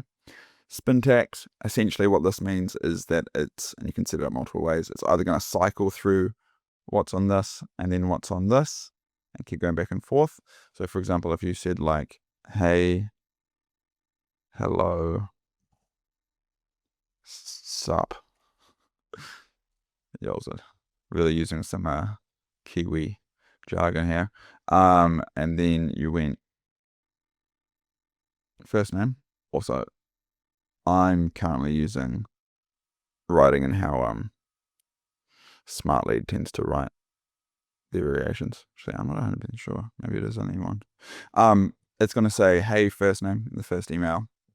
The first prospect's going to get a hey first name. The second one is going to get a hello first name. The third prospect's going to get a sub first name. The last prospect's going to get a Yolza first name. Okay. Just so you know what that is. And then copy variations. So when you are, let's say, I'm just going to pick a random campaign. So you can have different variations of copy, right? And if you have multiple variations on, then it's going to send multiple variations, which provides the biggest thing of variation. So just for some context, this is spin taxing, hey, hello, happy day of the week, good time of day. So happy Monday, good morning, howdy, first name. So there's variation in there. There's also it's going to cycle, well, each lead's going to get a different competitor. This is found through AI, so that provides variation. And then we have like an email signature, which is varied through spin tags. So again, if you look at like a final review and I go scheduled, you can see they get this, then this person gets a different one, and this person, they'll get the same one for some reason, they get a different one. Okay, so it adds more variation to what you're doing. We saw the idea of Nick Abraham, just so you know, shout out to Nick. Email length. I think Outlook in particular seems to prefer shorter emails. I've heard in the space that this is just because it gives the filter less context to decide if it's unsolicited bulk email. So just the less context you give it, it's not going to be able to filter out the spam because you haven't given enough context to be sure about what the email is about. I don't over-index on this too much, honestly, but some people do. Again, don't think it's massive. Spammy words. You have one free iPhone, click here. Not ideal. So just stay away from like exclamation marks or just using capital letters, this sort of thing. Why? Because filters don't like it, and it's way more likely to be marked as spam because it just looks like spam. So just don't do that. So yeah, those are the main email copy things to look at. Now let's talk about the receiver email account and security. So again, we've talked about your email account, talk about the email itself, and now we're going to talk about the recipient, person receiving the email. So make sure it's a valid email address. High bounce rates will cause deliverability issues because people typically email people they know, and so they typically get the email correct. So make sure you're paying to validate your emails. We do it twice, just so you know, like, because you'll find that like the first software might say it's valid, and then you run it through again, and now like 10% of them are actually not valid, and you don't want to be having like a 10% bounce rate. Okay, so the prospects email security, this definitely plays a role. We don't over-index on this too much, but we do put on domain level rate limiting, which essentially just means that, let's say you happen to scrape an email list and there happens to be 10 people from the same bank on that email list. You don't want to email all 10 of them at the same day. That's going to cause issues. You want that to be limited or rate limited, so it's spread out. But again, I don't over-index on this too much, but it will affect if your email is delivered, like 100%. The more corporate email security, white collar the company is, the more likely they are to have high email security because people are trying to scam them via email, and hence it's less likely that you're going to land in their primary. And then I'm just going to say that if you're emailing Google or Microsoft or Yahoo or Hotmail, whatever, this goes in waves. Sometimes Google to Google is better. Sometimes Microsoft to Microsoft is better. Again, don't over-index on this, in my opinion. It's if you're sending mass volume and you can play with these things, then by all means play with those things. But if you're sending like millions of emails a month, you're probably not watching this video. If you're not, don't worry about it. There's my advice. Just don't worry about it. So what is my recommended setup to maximize email account lifespan? I will just give you a quick overview. So what is happening here is just get the basics right, which most people do. Like, honestly, for the most part, you're going to go and you're going to buy some domains, and you can just buy them through a provider. Like if you went to like Zapmail, who's a reseller, you can just buy it through here. They will attach it to a Smartlead instantly account. All right, you're going to buy domains. They're going to be email accounts, and buy them through a provider. Don't go and try and set up your own email accounts. It's just going to be an absolute pain. You're going to connect them to like instantly Smartlead. Just so you know, instantly is this Smartlead. This is Smartlead, which is what we use. Both are good. Both are great. Yep. So this is going to do your warm for 2 weeks.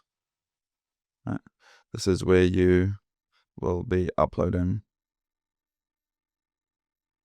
lists. Right. You're going to upload lead lists. Make sure you upload good lead lists. I've got a full video on how we create lead lists. There might be a link somewhere around here. Uploading lead lists, right? Upload them. You add your email accounts. You warm for 2 weeks. You send good emails with the recommended. There it is. There's the whole thing. Okay. It's very simple. Right? That is all you need to do. Okay. Buy accounts through a trusted provider and get them to do the technical setup. There are different account providers. You've got SMTP providers. They are building their own infra. Well, yeah, we can call it infra in here. I just don't want to get people confused. So these are going to be like what we use, which is Hypertide. You could use like Scaled Mail, something like this. Scaled Mail, there's a similar one. You could use like Mail Reef. Okay, so these are essentially building their own networks, either typically on top of Microsoft. Okay, so that's one option. Another option is to use resellers, which are reselling Google and Microsoft inboxes. And I would say So I'm just going to put them in here. Now, Reef. What was the other one? Scaled. Yeah. Then you can go resellers. And again, you're going to pay them money. They're going to attach it to your Smartlead Instant account, get it all warming, set everything up, make sure everything's set up for you. And it's going to be cheaper than if you went and bought it yourself. So you're just going to do this anyway. So we're going to go inbox kit, premium inboxes, Zapmail. Cool. These are resellers. And you can go and explore these and talk to them. I recommend try and talk to the owners of these companies if you can. Start build a relationship. Get their trust. Make sure you trust them. All right. Figure out how many accounts you need to send out the volume. Right. If, for example, let's go Hypertide, and they'll have their pricing on here somewhere. Let's say you want to, $60 to send out 200 emails a day. So you want, I want to send out 2,000 emails a day, right? Then it's going to cost you $600 a month. Cool. You figure out the volume you need. You're going to buy the accounts and you're going to warm them for a minimum of 2 weeks. Cool. End of discussion. Lower sending volume is better, but just use the sending volume that your account provider recommends and don't send links in the first email. Okay. That is my recommended setup. And I recommend a simple setup because I think it's far more important to scrape a really good list and write copy that they care about. And then just do the basics. Just do the basics and you'll be completely fine. Okay. So how do you tell if your email accounts are burnt? And by burnt, it means that they're going to start constantly going to spam. And this is a super common question in the space, and it's super common because it's not 100% clear. And it's not 100% clear because typically Google and Microsoft don't go like, hey, you've burnt this account. Right? You just have to figure it out. Okay. So how do you figure it out? There are a few different ways to do it. So you can look at the reply rate, which is how we do it. Right? So if the reply rate drops below 1% or they're significantly lower than they were 2 weeks ago, then we're going to move to the next stage, which is we do a placement test. So you run a placement test, and honestly, we just actually ask our providers. We say like, hey, we're seeing issues with these accounts. Can you check if there's any issues with them? And they'll run a placement test and be like, yep, this one's got an issue. This one's fine. This one doesn't have an issue. Makes life super simple. If you're paying people for all these email accounts, part of their job is also to help you identify and swap them out. So use that. Run a placement test, which sends the test to a bunch of email inboxes and reports back which ones are spam and which ones go to the primary. So what a placement test is, again, it's not a perfect science, but you've got your email account. They might email 60 inboxes, let's say 20 Google ones, 20 G Suite ones, some Outlook ones, some Office 365 ones, and then they report back if you landed in the primary or the spam. Okay, that's essentially what a placement test is. It's a bit of pain to automate and do it at scale, which is why we do this first, and then we do this. You can also run the domain through that blacklist test that I showed you earlier. We don't do this, but again, if we ask our provider if there's anything wrong with the inboxes, then they will do that and let us know. Okay, again, this is what we do. So we look at our campaigns each week. If the reply rate is less than 1% or it's dropped more than 2.5% is the number we look at in the past week, then we do a placement test and blacklist. And we do this by asking, let's say Zapmail, or asking Hypertide, like, hey, is there an issue with this? From there, we make a call if we want to cycle them out or keep them. Often it drops, you do a test, right? It's dropped 2.5%, you do a test. There's no issues. You just leave it running and then the responses start to come back. So I don't 100% know that's why this is. I assume sometimes you get to like a bad part in the lead list and it's just like less responsive, or it's a bad week in cold email because something's happened in the universe, right? Don't stress about this too much.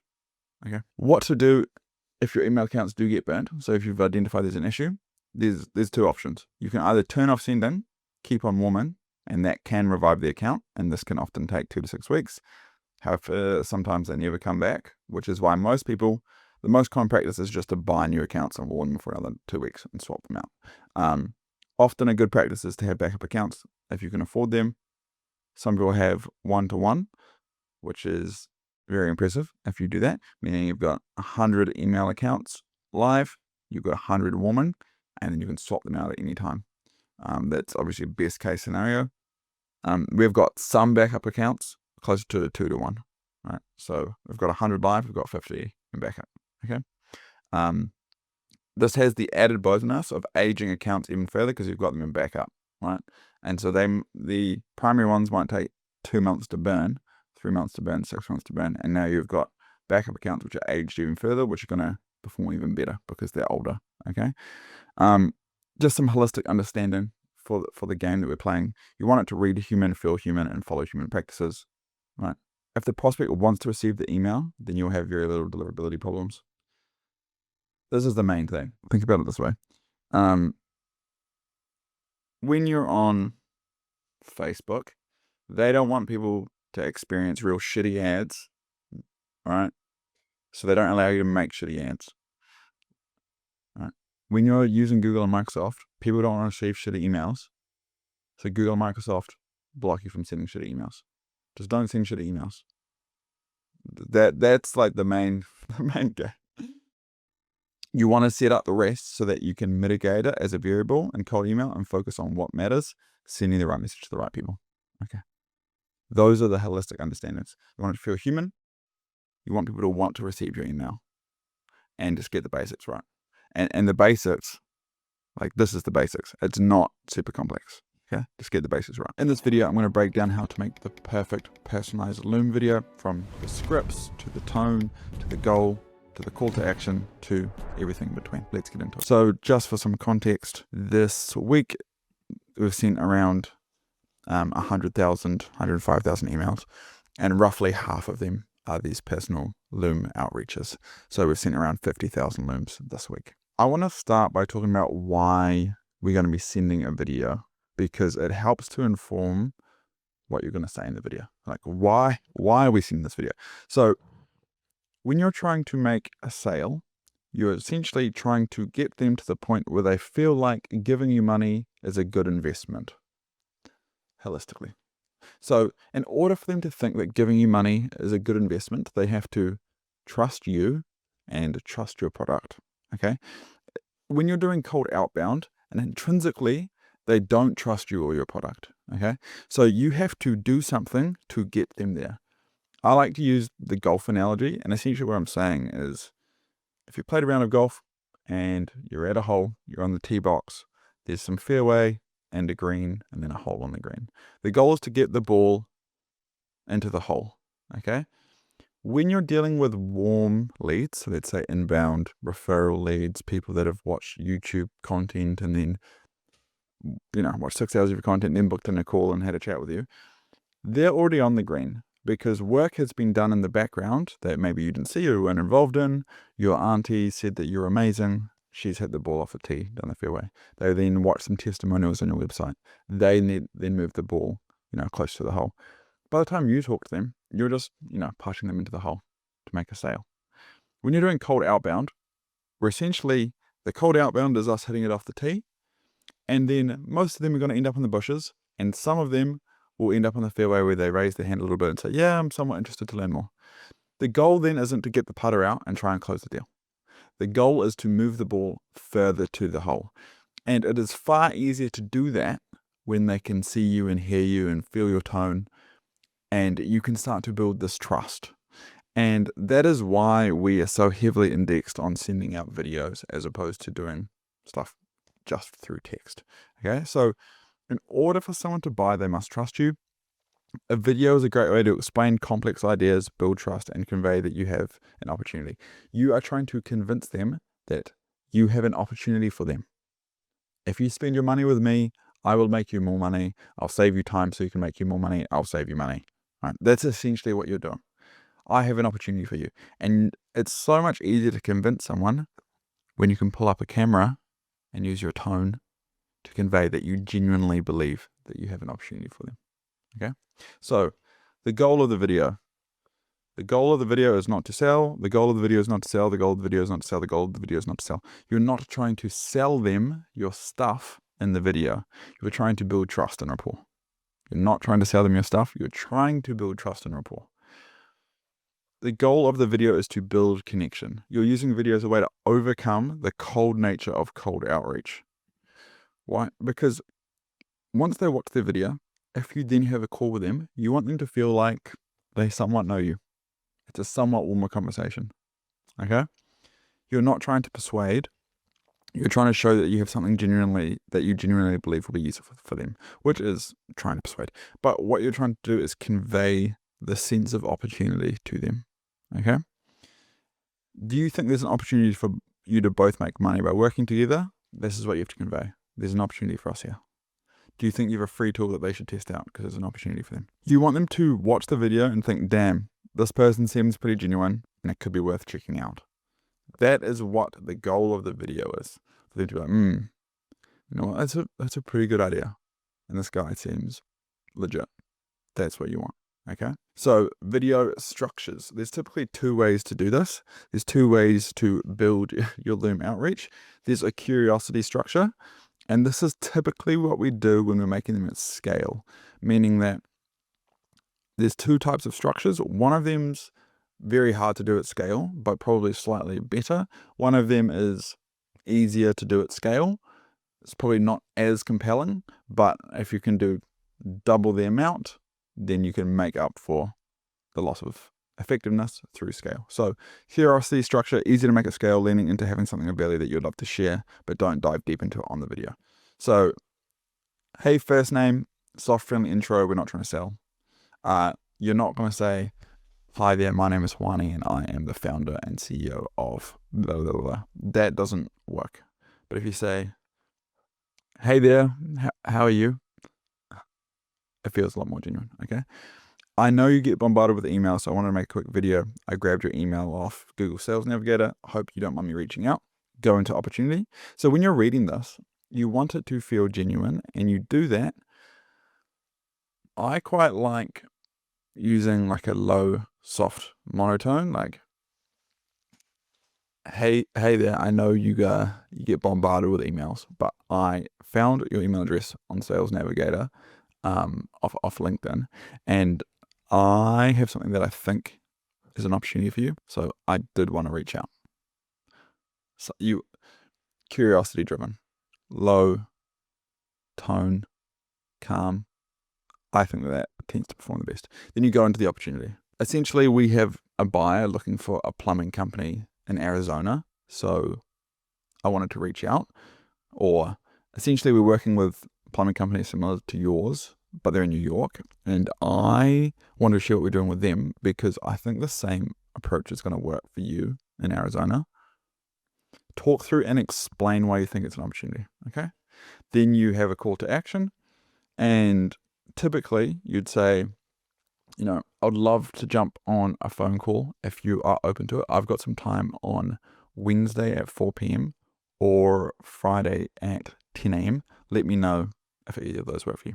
You'd want the length to be around 90 seconds, and the background, you just do it on their website. And one of the main reasons why you do it on their website is because when you embed the thumbnail GIF, either, you know, sending it to them on LinkedIn or you're emailing it to them, we're emailing it to them, it shows up as essentially a thumbnail of you on their website, and that drives more curiosity because they're like, why is this person on my website? Okay, so this is a simple curiosity-driven script. Then we have a different structure. This is the show value structure.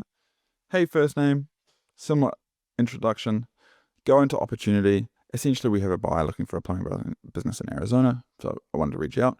Essentially, we're working with similar plumbing companies in New York, whatever the opportunity is. And then you do a live demonstration. So this is going to be a far more compelling thing to do. And you can pull up whatever it is that you're looking for. Like, we have a buyer, this is the buyer, this is what they're looking for. Or you've got a similar plumbing business in New York, these are the plumbing businesses, this is what we're doing for them. The live demonstration is going to help massively, but it's hard to do at scale. And you want to, by doing this, you show that the opportunity is real. Okay. And then similar call to action. So something that you can do if you feel it's appropriate, and we recommend it. But again, I'm not telling you exactly what to do, but you can say like, I would love to jump on a call and walk through this with you if you're open to it. I've got some time at 4 p.m. on Wednesday or 10 a.m. on Friday. If I don't hear from you, I'm just going to book in that Wednesday 4 p.m. slot just so that we've got something on the calendar. But just let me know if you're like not interested in having a chat, like no problem. But if I don't hear from you, I'll give you a quick call at 4 p.m. on Wednesday. Cheers. Okay, so you can just put that in there, and then they'll either say, look, I'm not interested in a chat, and that's fine, and you can cancel it, or it gives you an excuse to call them. And these are typically a bit longer because you're going through this live demonstration, 3 to 6 minutes, live results. Lots of people do them like on like a lucid, let's say, right? Like explaining it, and typically they will have, you know, screenshotted the things that they want to show or whatever and put it in here already, and then you can, you know, let's just say, so what have I got in here? Just random stuff. You can walk through and explain, you know, what's going on in some sort of presentation like this, which can make it more compelling. The main thing is you want to be like live results. Like, here's some live results. We're getting results. You can see that if any of these have green, that means that they're asking for a call. So here are leads that we're generating, and lots of them are asking for calls. Great. We're good at what we do. That's the type of live results that you ideally want to be able to walk them through. Okay, so below this video, I've actually put a link to a template. You can download it, and I've put in 2 prompts for each of these so that you can do them yourself just by putting in sort of who you're going after and your opportunity. Okay, I also just wanted to show you that I have recently purchased multiple things from people doing this outreach to me. I'm probably the perfect person to do outreach to because I'm going to watch every video that people send because I'm like interested in it. But I thought it'd just be worth showing you what they look like. So this is the first one. He essentially sent me some stuff and then made me a Loom video. This is what the Loom video looks like. And how long is it? It is 4 minutes long. He's on my YouTube channel because he's selling me something to do with YouTube.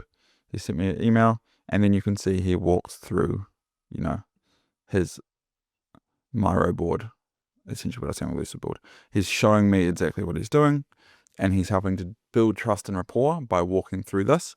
The other person that sent me one recently that I've bought off is the person who's going to be editing this video. So put it on screen now. Hey there, Hawani. I hope you're well, and I hope I said your name right. My name is Raphael, and accidentally email just as a quick Loom to go over certain aspects that's affecting your amount of booked calls you're getting on your website. And this will directly actually from your YouTube channel. So the next minute or two, I'm just going to quickly run over some of these things that can be improved. And like I said, that's going to give you instantly better results. And I've actually created a quick Miro board that goes over some of these things. The first thing that I want to quickly go over is your description, your title, and your kind of SEO, right? Keyword research plus SEO foundations, incredible.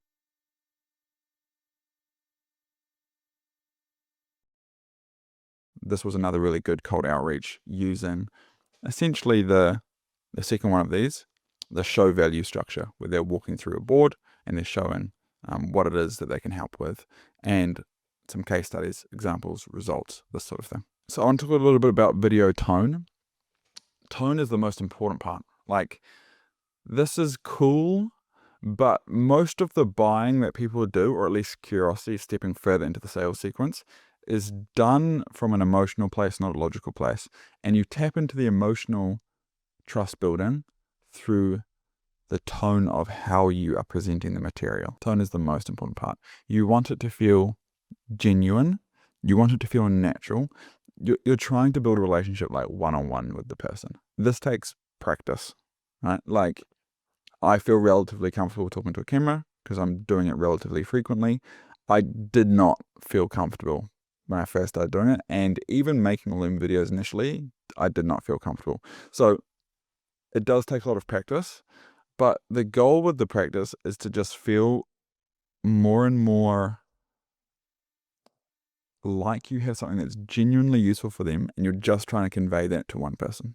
Like, you're just talking to one person that you believe you have something that's genuinely useful to them. I like having a mic because I feel like it allows me to control my voice way better. And so if I'm talking about something important, I can whisper into a microphone. And I even do this on my onboarding calls or sales calls. Or you can be louder and stand back, but if you're da-da-da-da. So I quite like having a mic. Does not mean you can use that as an excuse to not go and do anything because you don't have a mic. I'm just saying you get used to controlling your voice and being able to have a good tone when you make these so that it feels genuine. Okay? And that is really what we're trying to convey. I would say most people that we work with, when they first try and make a video, it's like they're shooting a sales ad. Hi, my name is Hawani and I'm the president of, it's like, no, that's not how you build a genuine connection with someone, okay? Build a genuine connection. I will just say something, which is, some people might think that's kind of unprofessional, but you know when you're sending like voice notes to people and it's so real, like you're just chatting to them, that's kind of how you want this to feel. You've still got a structure, you're going through a script, but you want it to feel like that genuine connection, okay? Some extra pointers to get the video watched. Connect with them on LinkedIn. If they accept, send it to them. The Loom share button, is it on this account? If I click share, no, it's not. On some accounts, maybe this is just library. Can I see if I can share a video? So there is sometimes an ability to just click share and you can just share it straight with the email account. Not 100% on that right now, but when it's available, use it, and follow up. If they don't reply, follow up. Our Loom view rate is around 60% from people that ask for one. So 40% of people don't watch the video. Okay, 60% do watch the video. And of that 60%, we're hitting the ball closer to the hole. We're building rapport. Okay, of those people that watch the video, around 10 to 20% end up booking a call. And we've just found that the quality of those calls is much better because you've already built rapport with them. So in this video, I'm going to show you the exact tool that we use to automate sending out personalized Loom videos at scale for over 50 B2B businesses. So I first want to start off with a bit of a story on how we got to this point. So we used to run a restaurant marketing agency. This was pre-COVID, and we initially grew through Facebook ads, and the Facebook ads got really expensive at one point, and we were trying to solve acquisition. We didn't know what to do, and acquisition costs were just getting higher and higher. And we got hold of a Charlie Morgan course, one of his first courses, and there he talked about Loom video outreach. So what we did was we essentially got an Airbnb and we booked it for 2 weeks, and we told them like, hey, we might be staying longer. And essentially Daniel and I said, we're not going to leave this Airbnb until we've solved acquisition. So we got there. First day, we just watched the videos. I think there was like 14 hours of content or something. We watched that in the first day. And then we started making Loom videos for outreach. And so Daniel would make 40 to 60 a day, and that would take like all day, 9-10 hours. I would do the research and find restaurants and we'd make a Loom video and we'd send it out to them. And our call booking rate was 6%. So it'd book like 4 or 5 calls a day. And we closed our first deal within like 4 days. So that was kind of crazy. Turns out that sending people videos was really good. Then we moved on to like the terminated Loom method, which essentially, coined by Charlie Morgan again, essentially is you make a bit of audio and then you click play on Loom, you play the audio in the background, you click like the play button, and it just plays the audio over you scrolling on the website, and then you pause it and it's done. And turns out that it got a 6% book call rate as well. So the personalization wasn't like as important as we thought it was. To be fair, in those terminated Looms, we're talking about booking more private events, and in the terminated Looms, we'd go to the private events tab. And so on the video, so we'd go to the tab, we'd circle it, we'd do a few things. So that was great. So by like day 7, we were hiring a VA to do the terminated Loom outreach, because we're like, by this point, we'd be making Looms for 10 hours a day for a week. But we're obviously feeling a lot more relieved because we've got a system. So then we essentially scaled up this terminated Loom outreach with a VA. But there was lots of issues with doing it with a VA. It was not like super cheap. There's a few things going on. So we looked out in the marketplace and we found that there were companies that were essentially doing this. So you would upload a lead list and it would go and You'd upload a video, upload a lead list, and it would go and put them together and make these personalized Loom videos. So that was maybe 18 months ago, 2 years ago now.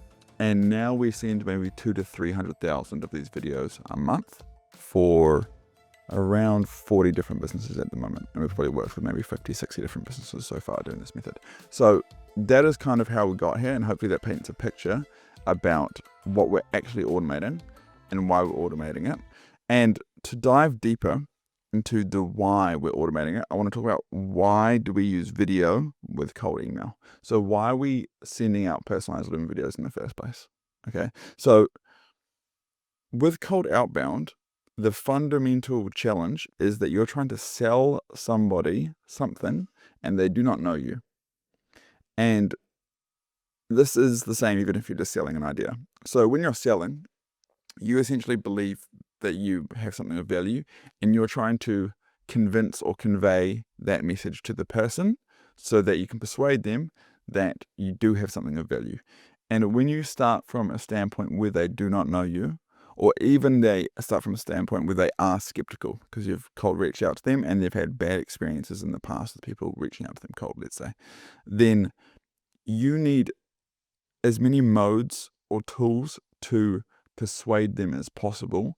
And lines of text is only so effective, right? Seeing somebody talk, like you're going to have more trust in me because you've watched this video as opposed to if you just read the transcript of this video, because you've seen how I talk, you've seen my mannerisms, you've kind of feel like you know me to some extent more than if you were just reading, the exact same words, but written down. So you need to convince them that buying your thing or even just talking to you is a good investment of their resources. You're emailing someone and you're trying to get them to invest resources. And in order to do that, you have to convince them. You have to persuade them. You have to convey your value to them. And in cold email, there's a few ways that you can do this. So you can build trust by the words that you say in the email being very specific to their industry and you have knowledge of that. And that may be that out of your lead list, your email just happens to hit, 1 in 5,000 at the right time. So it's hit them at the right time, e.g. the email copy is specific to them at that time. But for the majority of people, it's not specific to them. And so the majority of people don't respond. But you can have specific industry knowledge that you flex in your email copy. This way you want to use like industry specific jargon, essentially to build trust. You can have really good stuff for them to find online about you. So majority of ways that cold email builds trust is that you do some outreach. The outreach is decent or good. They then do some research on you. They, look you up on LinkedIn. They probably go to your website. If you've got a YouTube channel, they maybe review some of that stuff. They maybe briefly look at the case studies, testimonials, if they've got time in their day because you happen to get them at a good time. That is actually what's going to persuade them alongside this decent email. It doesn't happen in a vacuum. It's going to be both of them. Or what we like to do is we like to try and get them to watch a video. Right? We try and send them a video to watch. And that is why we do the Loom video outreach, because it's so much easier to persuade something that you've got something of value. And it's so much easier to come across as genuine, if you are genuine, when you're making them a video. You're saying, hey, sorry, I know this is strange, but I truly think I've got something that could be valuable to you. And I really appreciate you taking the time to watch this video. So I'm on your website right now, and I've got a few things that I could, That's going to persuade them way better than typing that out in an email, okay? And I just think that's biologically how humans work, okay? So you're tapping into that, and you're going to have a far more effective method of persuading someone through video than just through text.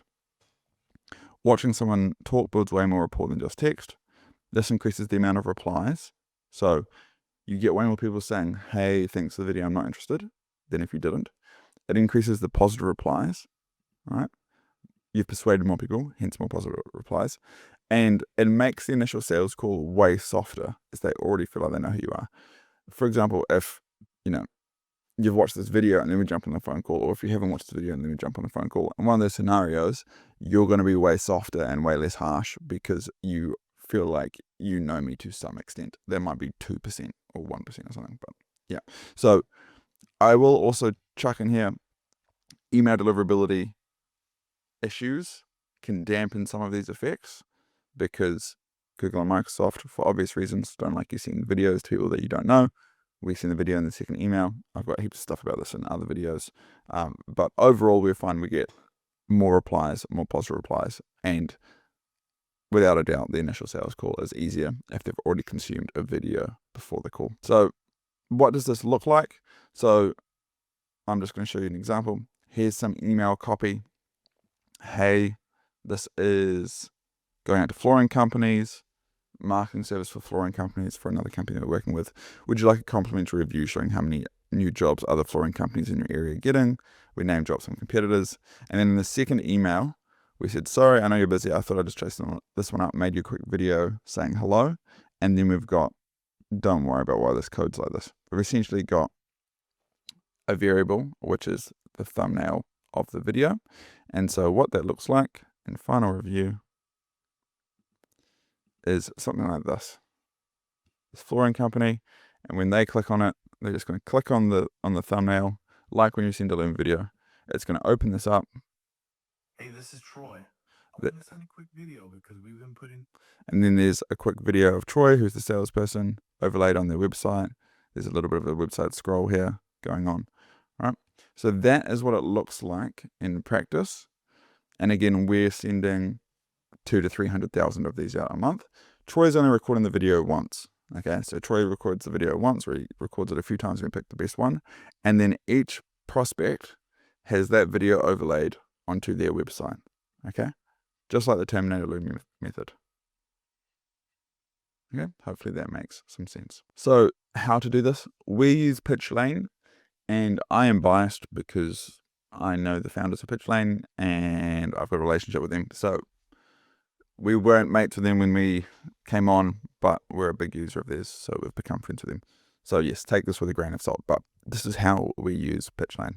So essentially you'd go to pitchlane.com, you could try for free, and then if you log in, it's going to look like this. And I've already shot a 30-second Loom video before this, because I can't shoot a Loom video while shooting a Loom video. Essentially, you can either create the video in the platform, or what we tend to do is we tend to just make a Loom video, and you just go like camera only, and then you shoot your Loom video, and then you download it, and then you come in here, and you click Create Campaign, Test for YouTube, Create Campaign. You're going to upload an existing video. So this is the one I made earlier. Cool. And then what you can do is a few ways you could do this. You could, if you wanted to, you could make slides, and then you could start on the website, and then you could talk about slides. What we tend to do is the goal of the video is to not pitch. It's really just to build a relationship. It's just to start fostering trust. I've talked in other videos, the goal of the outbound is to start the lead nurture. The goal of the outbound is to start the process of building trust. They're not going to buy from you if they don't trust you. You have to start building that trust. And so that is the next stage in the funnel, is to build this trust. And so this gets us off to a really good start. And so typically these videos are just like, hey, hope you're well. Sorry, I know it's a bit odd for you to get a video over email, but I just thought I'd reach out because I've got something I think that could be quite interesting for you. We essentially do da-da-da-da-da-da, and I thought this could be value to you because I'd love to have a quick chat if that's something you're open to. Even if it's not something that you want to do right now, I'm always keen to connect with other people in the space and da-da-da-da, right? Something like this. And what you can do, if you wanted to, you could add other pages here, e.g. like you could do a full VSL where you've got slides and everything, but you start on the website. That's completely fine. You can also add like website scrolls. So from second like 1 to 5, it's going to be scrolling on the website. Let's just say, okay, just adds some movement. Then what you do is you upload a CSV file, right? And I am just going to upload it. I'll find one. All right, so you're going to pick a CSV file of leads, and you're going to upload them, and you're going to make sure you've got the company website, you got the company name, email. What you can also do is change how this page looks, and typically it's just like video for first name, if we can't find a first name, we have it as being like company name team. Teams perform pretty well. You then get a test video just to make sure that you're happy with how it looks. You then generate all the videos. You can sort out a custom domain, meaning that if you have, you probably want the video, in this case it's hosted on personalpitchlane.com, but you could get it to be hosted on your domain or a subdomain or a domain that you've bought, because that can help with deliverability.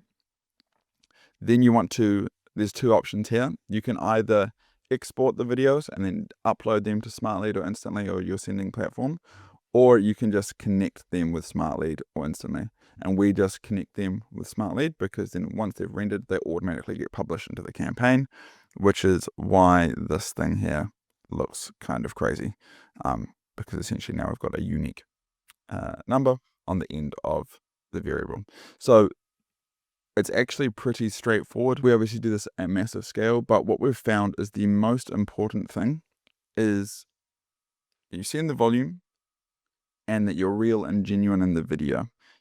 The script matters, but does not matter anywhere near as much as the tone, because it's the tone that builds trust. You can have two people read the same script, but if one person comes across as being genuine, their campaign is going to vastly outperform the one that comes across as being super stiff and robotic. And I understand that like shooting a video is hard, especially when you're not used to it. But let's say you're making a voice memo for your mate. You're going to be like, hey bro, da da da da da da. It's going to come across as being genuine and real. And so you almost just want to feel like you're talking to a mate when you're doing it. You're going to get far better results. Obviously, it's industry dependent. Like if you're reaching out to lawyers, you probably want to feel a little bit more professional than if you're reaching out to some other industry.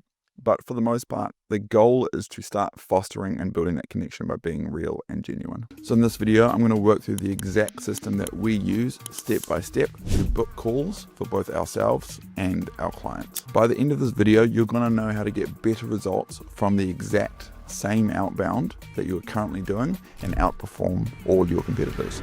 So to holistically understand what's going on here, I like to use a golf analogy.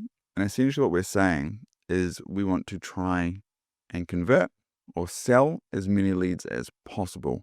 But to get there, they have to go through a journey. They have to cover some distance. You have to hit the ball from the tee box and it has to get to the hole. So this requires the prospect from not knowing who you are to trust in you enough to give you money because they think that giving you money is a good investment. And that doesn't just happen by them reading your email. Like never. It never happens by them reading your email. It could happen by someone's told them before they get your email that like this is AI is this new solution and you really should think about it for automating your bookkeeping, and then you happen to get an email that day about automating your bookkeeping, but the ball was hit before you got the email. Or more typically, if you just get someone who's really keen off the back of cold email, it's because they've received your email, they've gone and looked at your website, they've probably looked at your LinkedIn, they've found your YouTube channel, they've watched 7 hours of content, and then they've gotten back to you, right? Something has been done to move that golf ball towards the hole. It doesn't just happen, okay? So just to give you some more context, if you're looking at like an inbound lead, right, or referral, somebody else has moved the golf ball towards the hole, right? And then the sales process often starts when the ball is like on the green and you're just order taking at that point. You're just putting it in the hole, right? Their auntie has told them that you're amazing and that you should definitely go and talk to them, right? Or their business partner's friend had really good results working with you, right? So something has happened to move that golf ball. When we want to build a cold outbound system, we want to think about this and make sure that we're building a lead nurture process that moves the ball, that persuades them, that builds trust, that builds rapport, okay? Because if you try and sell too early, they're going to say no, right? Or they're just not going to reply. They're not going to ghost you. If too big a ask too early, okay? So in contrast, an inbound lead is already on the green most of the time. So how I like to look at this is your first shot off the tee box is literally your first shot. they've received an email and they reply, right? That's showing you that you haven't had the ball out of bounds, essentially. There's someone on the fairway, maybe you've only hit it 10 meters, but they've raised their hand slightly to say that they're interested somewhat, okay? And so now we want to get as many people from the fairway, from this first set, closer to the green, right? We want to build a system that moves them closer, okay?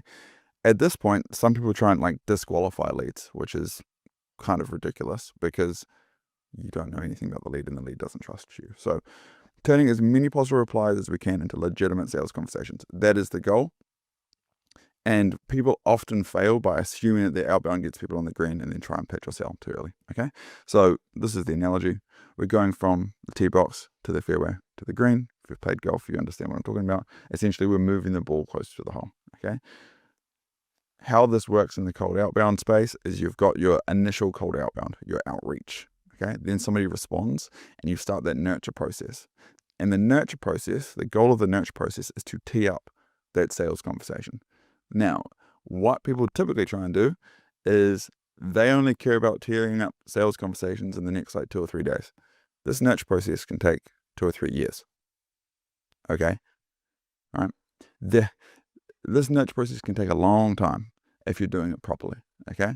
But people don't want to put in that effort, which I understand. They want money now, but you can also make money later and it doesn't cost you anything extra. So now I just want to paint 2 different pictures of 2 different businesses for you to understand that the same leads with a different nurture process will get different results.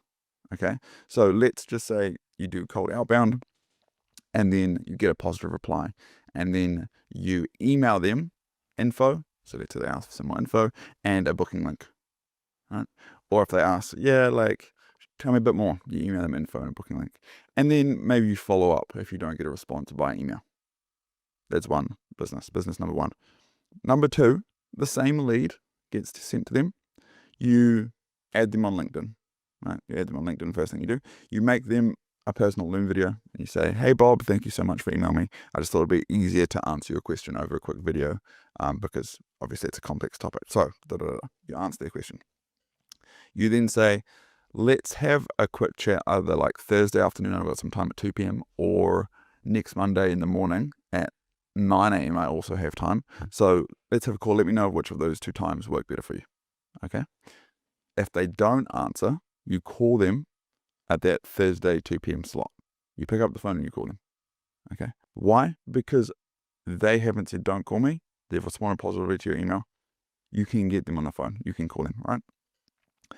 If you call them, if they don't pick up, you double dial, you call them again, you can leave them a voice message, you can send them a text, okay? Then you can email them again, right? If they don't respond to either of those, okay? You can then add them to a long-term nurture email sequence, and that can send them YouTube content, okay? Why? Because the YouTube content, if they watch a video, like if you're watching this video right now, then YouTube's likely, you've made it, 10 minutes into the video, 8 minutes into the video, you're likely to be recommended more content. Okay, so the retargeting gets done for free by the YouTube algorithm. So that's why it's nice to send people YouTube videos. Also, as a hack, it's why if you're having like a VSL on your website or something, it's good to do it as a YouTube video because people will watch that YouTube video and then YouTube will recommend them more content from you. That's just kind of a side note. And then you can add the emails of interested prospects to your retargeting ads if you are running ads on Meta or Google. Okay, which of these businesses is going to win? Which of them is going to have more sales conversations? Which of them is going to have sales conversations that are more aligned because they've already watched a video of you talk and explain your product and you've added them on LinkedIn. And so they've maybe seen some content on LinkedIn. Okay. Obviously business too, because this is clearly a better lead nurture process. Okay. Both businesses are going to spend the same amount of money to generate the leads. Okay. One of the businesses is going to make significantly more money from the leads. So the ROI is significantly better for business too, but we have not changed the outbound. This is the key part. Lots of people are like, these people that I'm talking to are not on the green. Let's go and change the cold outbound, which makes no sense. Okay.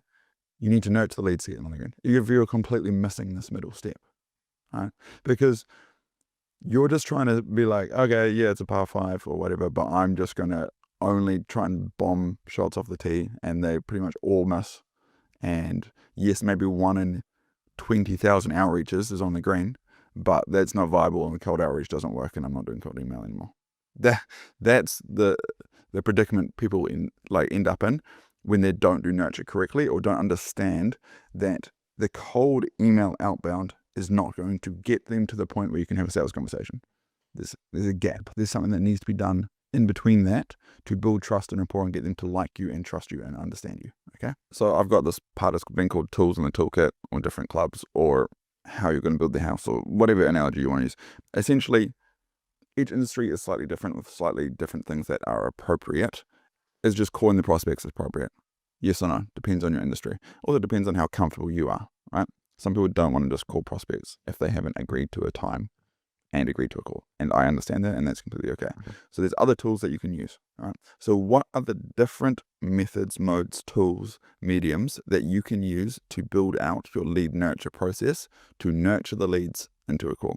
So I'm going to split these into 2 groups because a winning lead nurture process both maximizes the amount of calls you generate this week and maximizes the amount of calls that you generate from the leads next month, 6 months from now, 12 months from now, 18 months from now, 2 years from now, 3 years from now. They have both sides of the equation because it doesn't, again, you don't need any more leads to fill up both sides of the equation. Okay. Here are the typical tools that are used for getting the prospect on the phone now. And you can be creative with this, right? You can be creative with this. This is not just limited to these things, but this is what we typically see. Reply to the thread and follow up and just propose times. Don't send links. Why? We find that if you send a meeting link to a cold prospect, it's got about a 40 to 50% less chance of essentially getting a meeting booked than if you just propose times.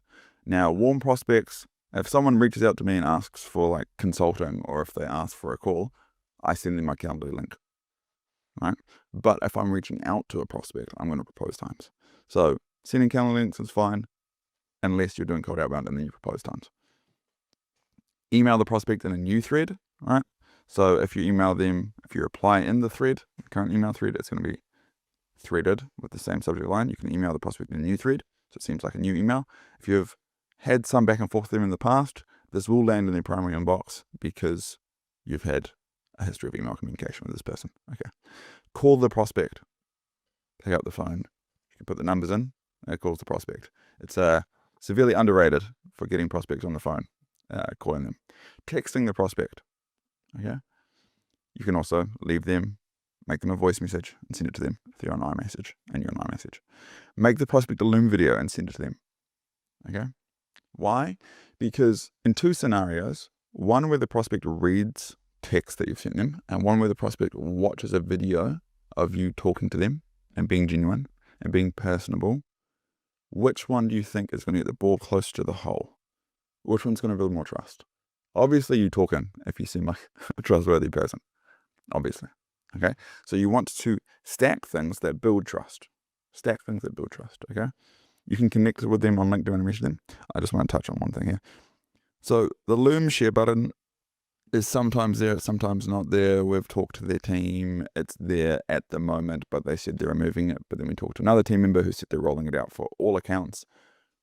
Essentially, Loom and other video recording softwares often have a little button when you can click share and put in an email to share it with, and then it gets sent to them. And it can say like, Hawani has shared a Loom video with you from loomshare.com, or I don't actually know what domain they're sharing it from. I don't think it's their primary, but it means that they get a video in their inbox from Loom, not from your email address. And we found that works better. So there's just a sidebar. I messaged the prospect with a video saying, hello, get your phone out. Hey, John, I sent you a video over email, but I'm not sure if it came through. I'm just rushing out, but I would love to have a chat with you Tuesday at 2 p.m. or next Monday at 4 p.m. if either of those times work. Love to hear from you, man. Appreciate it. Why? Because it's way harder to ghost you. And again, you seem like, oh, this guy seems like normal and genuine. Cool. All right. You can build trust. Leave a voice message. Call the office number and ask for them. You know, sometimes you don't have their mobile number. You can call the office number and say, hey, I'm trying to get in touch with John. I've had a bit of back and forth with email over him, but I can't see his phone number on his email signature. Like, is he around? Do you have a good number for me to reach out to him? Make the effort, okay? And you want to use a combination of these to build your system, and I'm going to talk about how to build the system in a bit. So now let's talk about getting the prospect on the phone in the long run. And let's just be real. Most bigger businesses with more money are more likely to be tied up in long-term contracts, or more likely to have more bureaucracy and things that can get in the way of them buying, right? The price is going to be less of an issue, right? Because they've got more money, but getting them to the sales conversation can be more of an issue because they've got more stuff going on, okay? So you want to build a system that nurtures them for a long time. Our highest paying clients, our clients that do the most revenue, typically took some time to come through the lead nurture process, okay? So you want a process that allows for that. You don't want to just say, like, oh, yep, I did this over a 48-hour period and I never heard from them, so I'm going to never reach out to them ever again, right? Obviously, you don't want that. So this is some things that we do, some things that we see, some things that we recommend. Send a link to your YouTube somewhere in this process. Why? Because, as I mentioned, YouTube will organically retarget them and you'll stay top of mind. Add them on LinkedIn and post content there. Right, you can post once a week. LinkedIn, I've got different views about LinkedIn. I can talk about in a different video. Add them on LinkedIn, right? At least if they accept your connection, then you can then message them on LinkedIn, right? Add their emails to your retargeting ads. Some people spend like $2 a day on retargeting ads. You can just add the email that responded positively to those retargeting ads. Even easier, some people just use like a pixel on their website and you run retargeting ads to that pixel. Most prospects are going to visit your website before responding positively, right? That's going to be what most people do. They're not just going to respond positively without doing any research. So they're going to go to your website, probably fire that pixel, and then come back and respond to your email. So if you're retargeting people that have been to your website, then you're going to be retargeting these people. And what lots of people find is their website traffic and SEO is suddenly better when you start doing cold email, because lots of people are now organically making their way to your website. Okay. Add emails to a long-term drip sequence. Right, this is an obvious one. Maybe you have a drip sequence which emails people every week for 100 weeks for 2 years. Right, obviously, you want to add people here. They can unsubscribe if they want to. So these are probably the two easiest things to do that I'm just like, you have to do this, essentially. So block out some time every 3 months or every 6 months or every 9 months or every 12 months. And send every prospect a personalized Loom video to re-engage them. So let's say, you've got this little process here, right? And let's say you're getting 10 leads a week, right? 40 leads a month, right? And let's say out of those 10 leads, you get 4 of them on a call, right? And out of those 4 that get on a call, you close 1. So you're closing a deal a week from the 10 leads. There's 9 a week that you didn't close. There's 9. So if you go every 3 months, right? Let's just say there's going to be 120 leads that didn't close. You can sit down, block out 48 hours, 72 hours, and make 120 personalized Loom videos for each and every one of those prospects and send it to them. And guess what? You're going to book a ton of meetings. But you've already generated the leads, right? They're already on the fairway. You don't need to go and pay more money and regenerate the leads. You can just make them a Loom video and be like, hey Bob, I was actually playing golf on the weekend and I know you guys manage golf carts, so I was like having to think about you guys.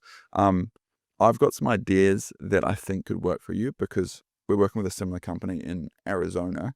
So I was just wondering if you'd be open to maybe jumping on a call. I could share what's happening with them. You can take the info and run, no problem. I think you could probably implement it in-house. But there's a few other things that's happening there that is super interesting. So let me know if you're open to a chat. Cheers, mate. You can send them a Loom video. Okay. Each one a personal Loom video. Okay. You can do it every 3 months, 6 months, 9 months, 12 months. Cool. You can clearly see how that's going to make you more money. All right. Another option, you can do the same thing, but you can just call the prospects and say what you're going to say. Hey, Bob, how you doing, man? It's Hawani. We touched base a few months ago. I understand that you guys, work with golf carts, and I was playing golf on the weekend, so I had some thoughts. Do you have 10 minutes right now? I can just share some ideas with you. Yeah, sure, Juana. Yeah, haven't touched base in a while. Okay. So you can do all those things. Right? So what I would recommend as like a baseline, like what starting point do we recommend for people? Because let's say we're a doctor prescribing the best tools to use, right, or the best medicine to have. It's going to be different depending on your industry, like, and depending on your LTV. I would say most of our clients who make a lot of money per lead or have a high LTV, they just pick up the phone and call them and start building a relationship. And they don't try and sell them. They just, hey, I saw you responded positive to your email. I just thought it'd be easier to give you a quick chat. Do you have 5 minutes? Yeah, cool. So like, I see you guys are over here. Like, how's it going? Da, da, da, da. Start building that rapport because they know they're not going to close $1 million deal for 9 months. So they just need to start building these relationships. The goal is to start building relationships. Majority of the work happens in this nurture process for a high ticket thing. The majority of the work, and people just skip it completely. Okay, so here is what I'd recommend as a baseline. Propose, you get a positive response, you add them on LinkedIn. Just add them on LinkedIn for the pure purpose that if you wanted to start posting on LinkedIn at some point, cool, they're there. If you don't, but they accept your connection request, you can message them. You can send them a Loom video on LinkedIn. Okay. Respond answering questions and proposing times to the email. Call and text at next available time slot, as I said. So say, hey, we can do Thursday afternoon and Monday morning. What works better? They don't respond. Call them at Thursday afternoon. Cool. You email them again in a thread. And then you make a Loom video 2 weeks later and send it to them. Right? That's what I'm going to recommend as a minimum. And then they go into this thing here. Block out every two days, and you can just say every 3 months, every 12 weeks. Do it every 12 weeks, okay? This will drastically improve the amount of good sales conversations you start. Like, if you're going from this, right, to something like this, where every 3 months you have your list of people that have responded and you make them a Loom video saying hi. Doesn't matter if you've made them 4, they'll respond to the 5th, okay? You are going to drastically improve not just the amount of sales conversations, but the rapport that you have once you get onto those sales conversations, okay? From here, you can get fancier. You can get with retargeting ads and content. Like, for us, our main long-term nurture, just to pull back the curtain, is like these YouTube videos, right? We do cold outbound. They either do a discovery call and then we recommend watching YouTube videos and then they come back, or more frequently they get cold outbound, watch some YouTube videos, sign up for like a lead magnet on the YouTube videos where they go into our long-term email nurture sequence where I'm furiously trying to build out like 100 emails to send over like 120 days, right? And then we obviously do every 3 months, Daniel makes them a personalized Loom video and just knocks them out, okay? So that's what's happening there. So people often say, hey, how do I manage my pipeline? Like, what do I do here? I'm going to say step 1 is you want to use something like Lucid. Let's just jump into a really random chart here. You want to use something like Lucid to map out what's going on. So you're going to say like, lead comes back, as I was doing. Lead comes back. Then you've got added on LinkedIn. Then you've got respond to lead with Loom video plus times. Then you've got call prospect at next time if no response. Right? Let's say you've started to build this out and then you're like, follow up 3 days later via text and email.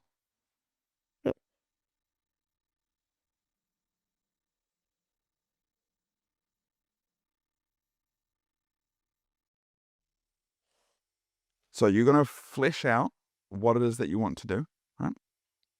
And then as like a real simple starting point, you can either just have these as like a columns in a Trello board, if you understand what I mean, where you've got leads and you're dragging them between each of these stages. And I'm just going to say, don't build out any automations for this yet. Just bear with me.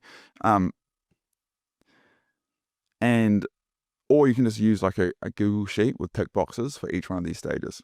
Like responded, added on LinkedIn, followed up 3 times, messaged on LinkedIn, viewed the video, replied, call booked.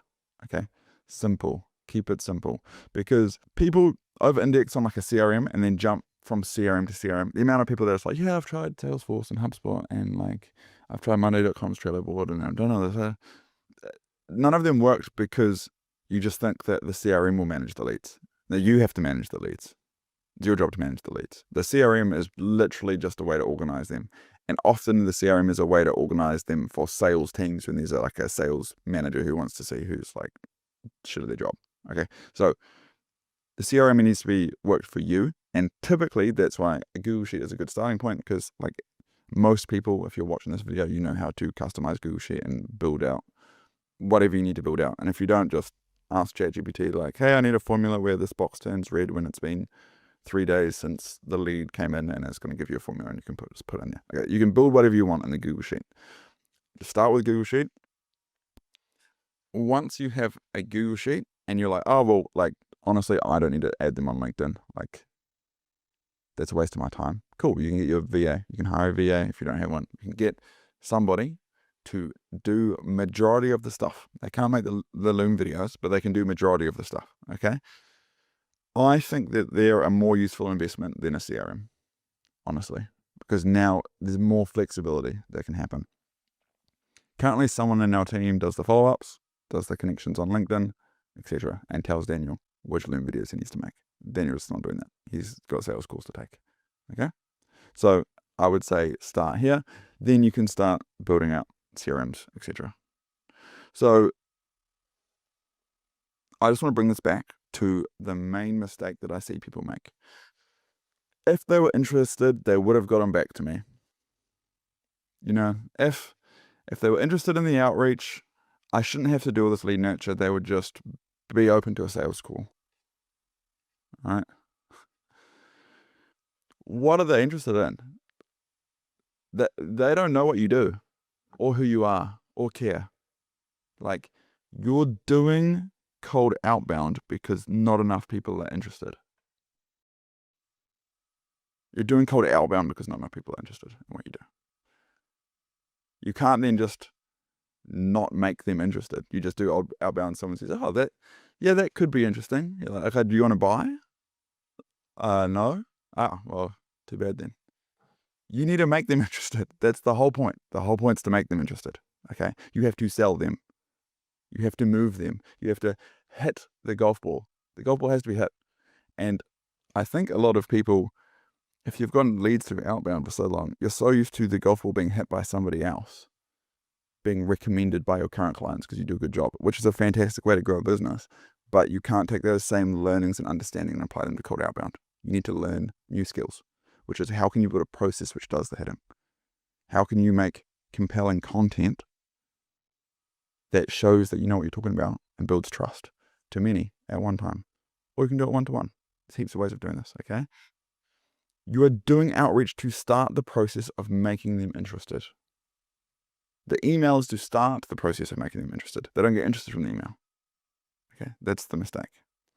The first outreach is not enough to make them interested. It's just gaining some interest. After a first email, they're not interested enough to prioritize you over literally anything else in their life. They stub their toe. They don't care about you anymore. That is so much more important than you, because you've done nothing to prove to them that you're trustworthy or that you're worth their time. You haven't built the interest yet. Let's say you've had now 2 video calls and you've shown them a lot of value and you've shown them other people that you've helped and you have good rapport because your wife went to the same university as their partner and you can talk about that. Oh, now you've got trust and rapport. Now, if they stub their toe, they're going to be like, I'm so sorry, like, I literally stubbed my toe real bad. I'll be like 10 minutes late to the meeting. Sorry, man. Why? Because you've now built some trust and rapport. You have to build that trust and rapport. Okay? We don't want to annoy anyone, but run the system first. And if lots of people say it's too much, then you can turn it down, not before. Right? You are going to feel uncomfortable trying to nurture these leads because some of it will feel like you're talking to a void. Okay? That's fine because they don't trust you. If they say, hey, like, I'm not interested, then they're not interested. You can take them off the list and you can say, fully understand, like, do you want me to touch base in like 3 or 6 months, or would you like to not hear from me until you reach out? Some people say like, yeah, touch base in 3 months. Some people say like, I'll reach out when I'm interested, and just do what they say. Okay. My last bit of advice: if you are not happy with the close rate, do not try and automate it. You're just going to automate something you're not happy with. So we see this a lot where we're working with, let's say, an owner who's trying to then pass it off to the sales team. You are just building the factory, right? And when you're let's say, the builder of the factory and running the factory, right, and you get some output, you're now just going to be like, oh, here's the factory. We're going to put another worker in there. And for some reason, the output's going to be different. No, you need to change the factory. You need to change the processes, what's happening, how you make these Loom videos, how many Loom videos, how you follow up, if you add them on LinkedIn. You need to build all of this first to get to the rate that you're happy with, and then you can try and automate it, right? Otherwise, you're just automating a broken system, and then you can blame somebody else. Okay? Make sure you're happy with the system first. And is it going to take work? Like, yeah, you're trying to essentially build a money printing machine. Like, that's what you're trying to do. It's kind of crazy to think it like wouldn't take work. Of course it's going to take work. Hopefully there's going to be stuff in this video which you can take, and it can shortcome a lot of the learnings or lessons or holistic understanding. I would say at a minimum, if you follow this, okay, and then you can automate it, or you can start to build out a managing system like this, and then you can start to automate it by saying like, hey, look, adding them on LinkedIn takes too much of my time. I'll get somebody else to do that. This follow-up's templated and it works. I can get somebody else to do that. The key there is that it works. Okay. Managing a high volume master inbox for cold email is a nightmare, and mainly because replies that are interested need to be responded to very quickly. And when you've got a high volume of leads coming in, it's really hard to tell which leads need to be responded to immediately and which ones don't. This volume tends to slow you down, create bottlenecks, and ultimately create mistakes, which cost you calls. So in this video, I'm going to show you an automation that we created using N8N and Smartlead, which will categorize the leads as they come into the master inbox and help you to easily discern which ones need a reply straight away and which ones don't. And then when you know which ones need a reply, then you can either automate replies, or you can automate sending it to Slack or wherever your team is, so that you can make sure that you reply to leads as soon as possible. So this is the idea. So a reply comes into the Smartlead master inbox. So for example, this reply from Sam comes in, says, Bob, not ignoring you, let's be in touch, 2nd week September. Right? When it comes in, there's no tag or anything here. There's no lead category. It just comes in. Right? What the automation then does is it then essentially, when a new lead comes in, we use a webhook to fire, and that goes into N8N. And we use an N8N automation, and I'll show you what that looks like in a second. That uses AI. We essentially use OpenAI, ChatGPT, to determine the lead category. So in this case, it was determined as the lead category is going to be a long-term follow-up. Okay. And then what it's going to do is it's then going to update the lead category in Smartlead. This then change in category allows us to build automations. So for example, this one came in and said they would like to know a bit more information. And then this is an automated reply. Thanks for getting back to me. I appreciate the interest. This could definitely share some information. Our approach is a little different. This is automated reply that goes out. Okay. So this comes in at 5:10. This gets sent at 5:11. It gets sent a minute after it comes in, essentially answering the what do you do question. So I'll talk a little bit about how we build that. All right. And then, as we said here, the category changes, which fires a new webhook. We can then use this to see if we should reply or if we should notify the team, depending on what category it's in. So what does this look like in practice? I'm just going to start by talking about the first part here, categorizing. Okay, because once you know how to categorize properly, then you can start to figure out where you'd want to use AI to automatically reply, or what things you want to do. So this is how we've essentially done it. When you're using AI to categorize, you're going to have a whole lot of different categories, and we've got 1, 2, 3, 4, 5, 6, 7, 8, 9, 10, 11, 12, 13, 14, 15, 16, 17, 18, 19, 20, 21, 22, 23, 24, 25, 26, 27. 27 main categories. So what you can't do is you can't just use AI to read the reply and say which of these 27 categories. It's going to get it wrong far more often, essentially. So what you want to do is you then essentially want to first ask AI, this reply that's come in, is it an interested, is it a not interested, or is it an automated reply? Right? Because it's going to get that very accurate. And then from an interested reply, you're going to say, hey, are they asking a question? Are they open to chat? Are they asking to connect with another? Have they misunderstood? Are they a long-term follow-up? Prospect trying to position their services. Cool. If they're an open to chat one, then we ask another question. Do they need more info? Or have they, provided a time and number, etc. And I'm going to walk through what these all look like in practice. But essentially what you want to do is you don't want to ask the AI which of these 27 categories is it's in. You want to split those 27 categories up into subcategories and subcategories and subcategories such that the decision that each AI node needs to make is limited. So if it determines it's an auto reply, it can either be an automated out of office, an automated no longer works here, an auto acknowledge, an auto forward, an auto reply with another, or an empty automated email. If it's an auto out of office, we then ask, is this just an automated out of office, or is it an automated out of office where they've provided an alternative email to reach out to? Because we want to do different things depending on this. We probably want to add this to the lead list if they've provided an alternative email on the out of office email. Okay, so this is the logic that we use to categorize replies.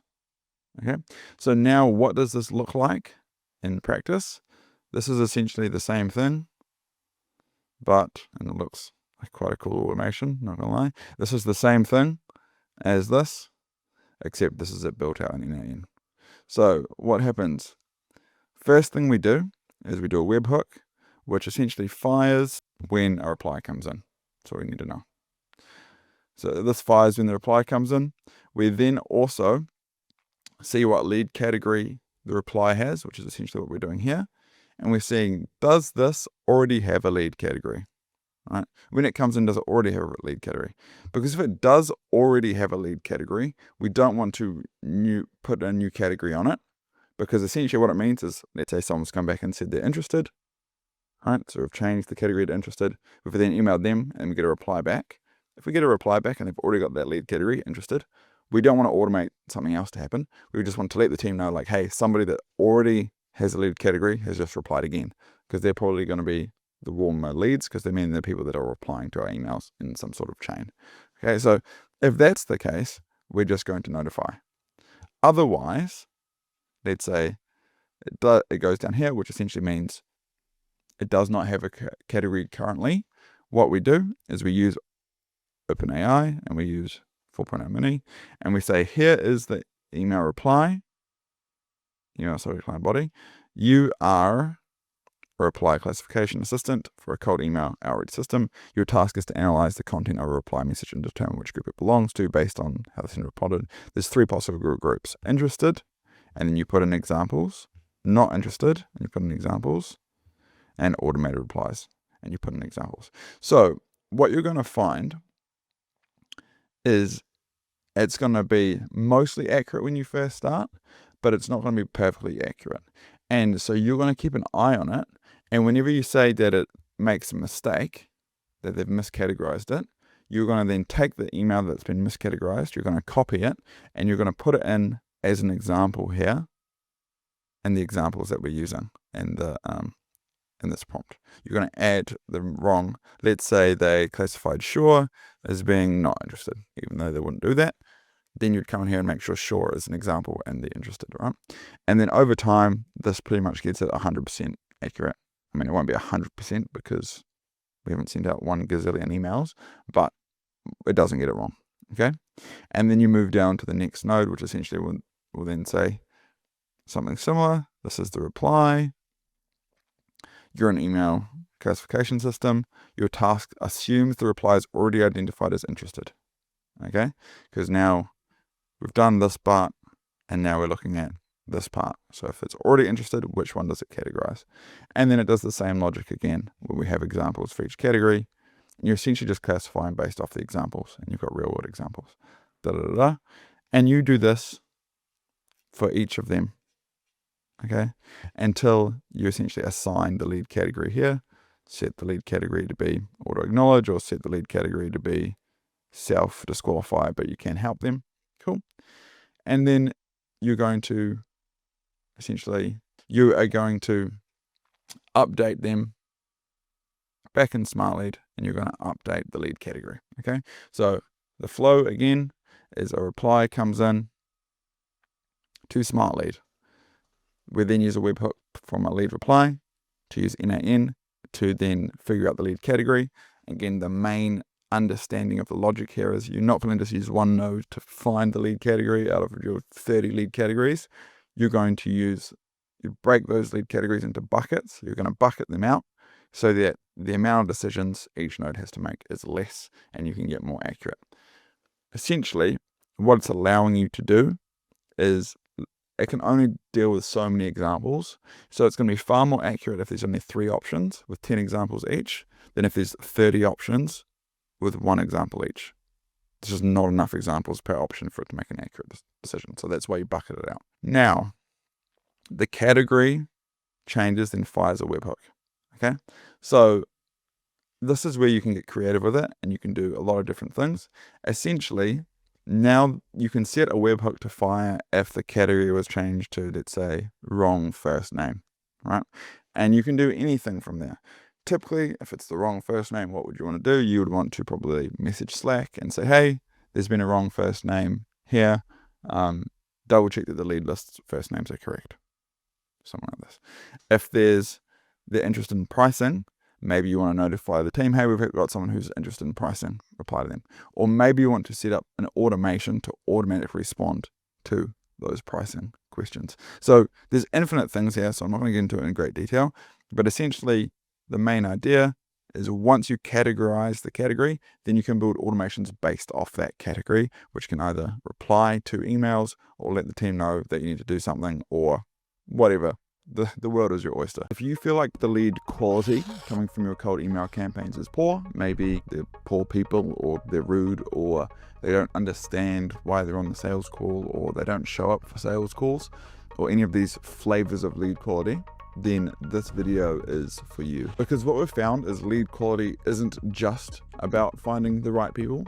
It's also about the message you put in front of them and the infrastructure over the whole system, which drastically impacts the lead quality that you generate from your campaigns. So in this video, I'm going to walk through step by step how you solve this so you can get the best possible results from your cold email campaign. So lead quality is one of the topics I am most passionate about, and that's because we obviously do a lot of cold email campaigns for us, but we do a lot for other people, right? That's what I spend most of my time doing, is figuring out and solving cold outbound for other companies. And when they say they have lead quality problems, it hurts, right? Because it's like, this is me, I'm a wood maker making a table, and they've essentially said, yeah, the table's shit, mate. Like, cool, you've generated all these leads, but like, they're not good. And that is an interesting pill to swallow. And if you are a cold email agency and you run cold email campaigns for other people, you understand that, I've put in so much work and there's so much effort that goes in to generate leads. What do you mean there's a problem with the quality of the leads, right? So we have solved this for ourselves and for tons of other businesses. So I will show you kind of how to do that.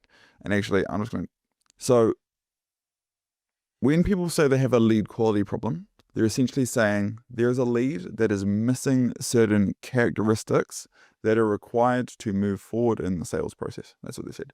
This lead doesn't have money. They're poor. This lead, they're tie kicker. They're not a serious buyer. They weren't taking these sales calls with me seriously.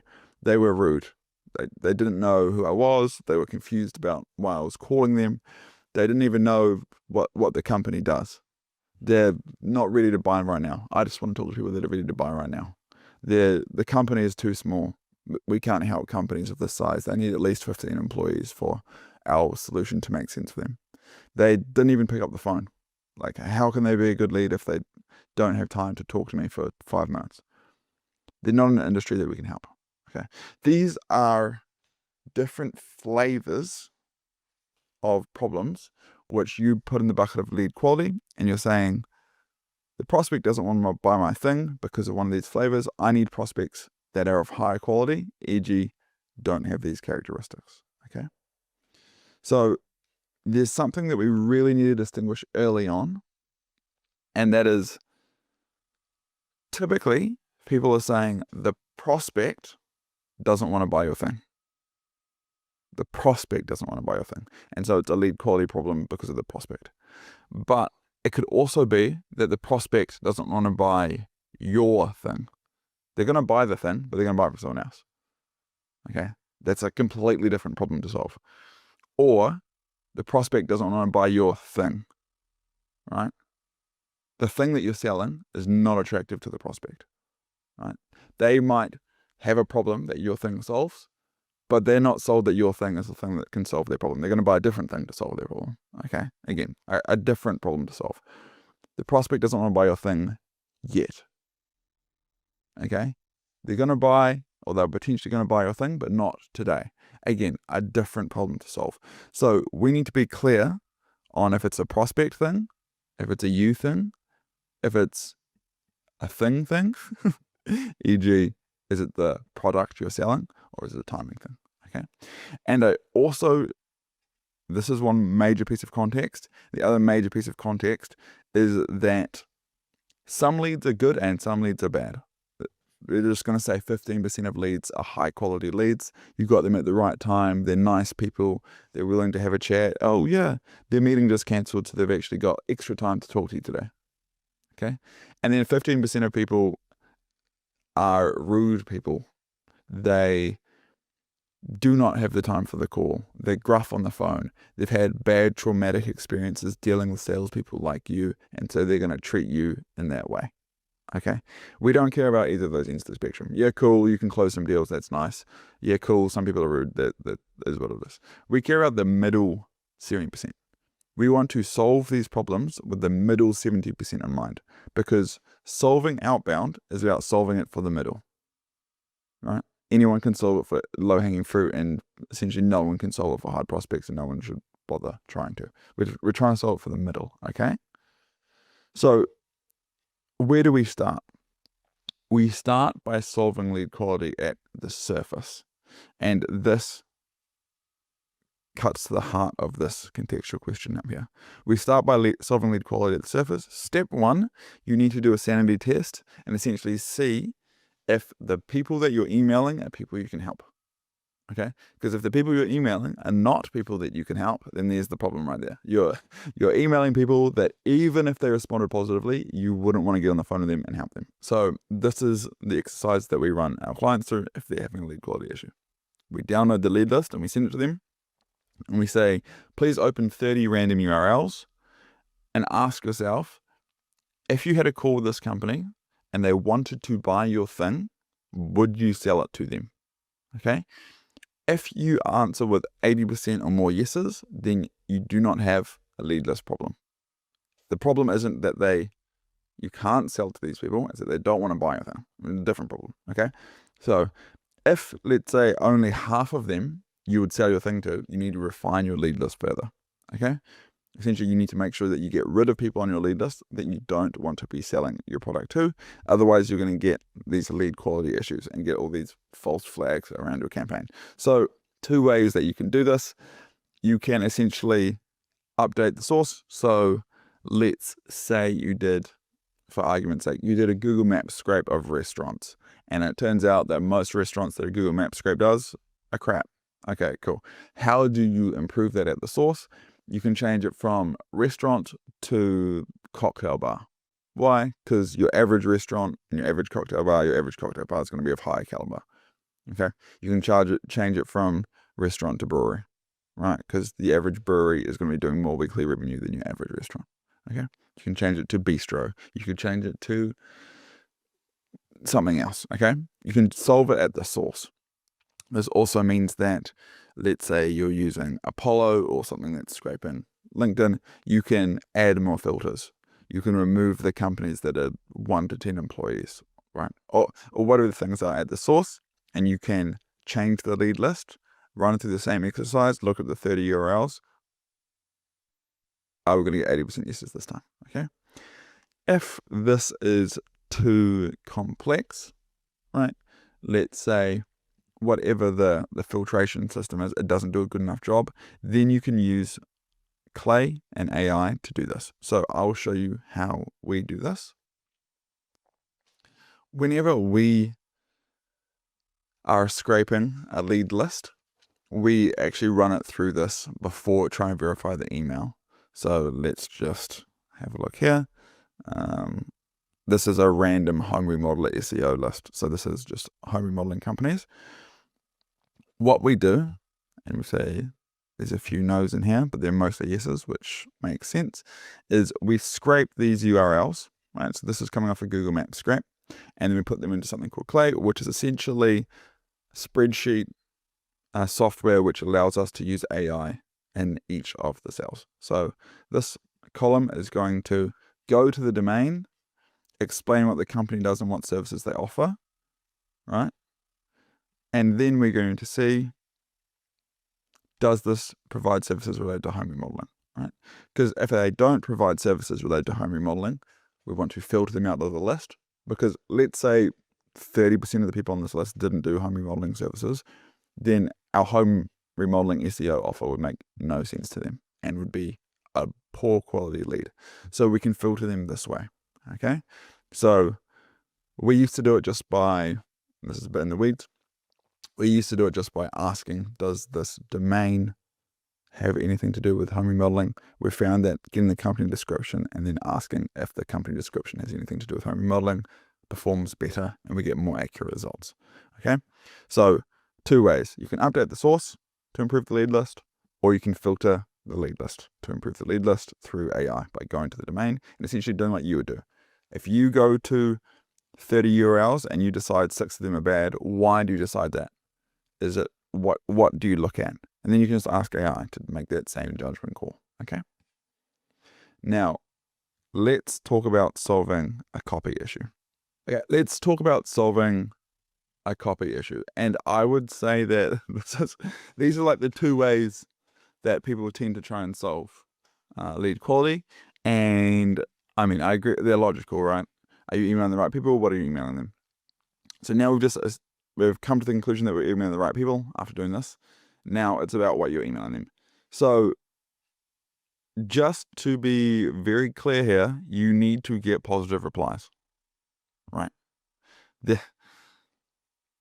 If we sell this home remodeling SEO, as we're talking about here, and the copy was, we do SEO for home remodeling companies, we're the best in Arizona, do you want to have a chat? This is how much it costs. Yes, people that respond positively to those are going to be good quality leads. You're going to get 0 people to respond positively to that. So there is some complexity with trying to solve lead quality through the copy, right? So if you email saying, everyone's saying, buy my thing, this is what it does, and it costs $2,000, whatever the price is, then that is great if you can get a good positive response back. And these will be high quality. But for most companies, you simply can't do that because the cost that you're going to spend on setting up the inboxes and the leads and all the software is way too high per positive response. Or you're just going to get through the whole target market without getting a single positive response. Okay, so that's one end of the spectrum. The other end of the spectrum is you write copy that's far too misaligned for your actual offering, such that it damages lead quality. Meaning that if you say, for these people, you could go down the other end of the spectrum and say, we have 10 home remodeling leads ready to send over. Do you want them? Like, yeah, you're going to get heaps of positive replies, but now you have to try and sell them SEO services and you're going to be like, the lead quality here is really bad. the lead quality here is really bad. They don't want to buy my SEO services. Why? Because they're the copy has misaligned them too much. So we have this essentially pipe analogy, which is you try and figure out where in the market you can get lead flow. What do you say in the copy to get lead flow? We've got leads sitting here waiting for you. Do you want them? Let's say. And then you've got your product that you're trying to sell, and there has to be some pipe that connects the two, right? This is the sales process, okay? A skilled salesperson can move the pipe quite far. Most people are not at that level where they can move the pipe quite far. They need to have it relatively close, right? So you need to make sure that the copy you've written, if someone responds positively, essentially to the copy that you've written, they would benefit or be interested in learning about your core offer or product, okay?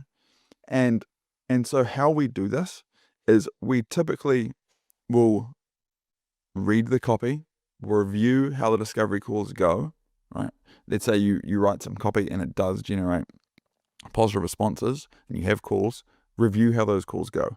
If the calls are going badly because the salesperson is not doing a good job on the call, and we can talk about that later in this video, then try and solve that first.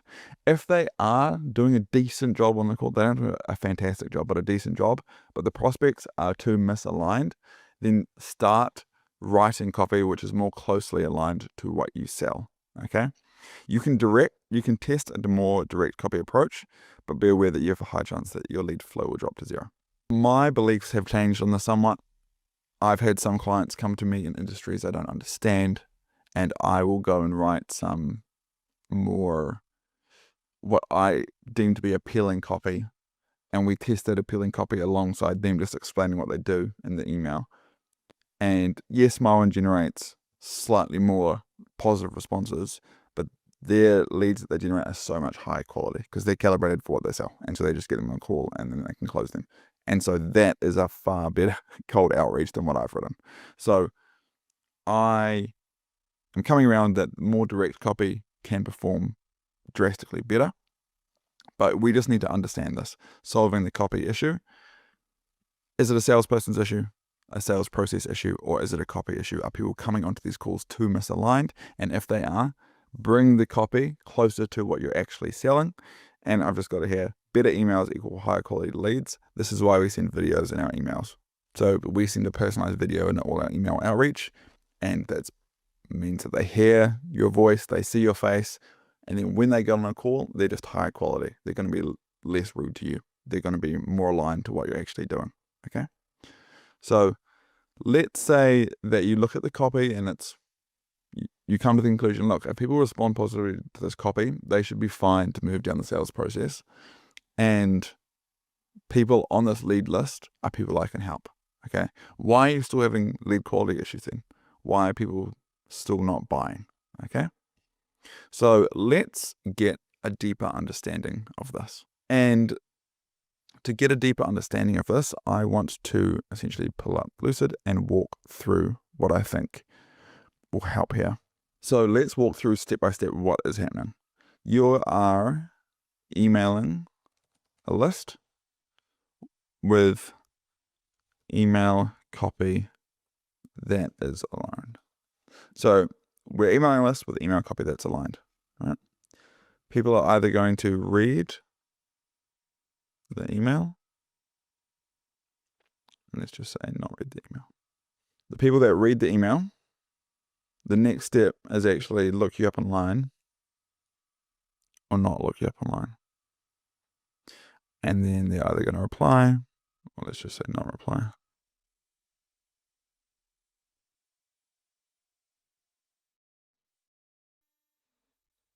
And then let's just say they're going to start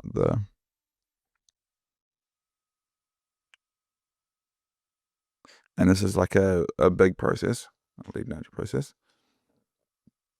And this can go into a sales process, which is again, a big process. Okay, so this is actually what's happening. So your emailing list, right? And we've already, verified that we're doing this right? So read the email, not read the email. Okay? People are like, why is it only the small companies? Why?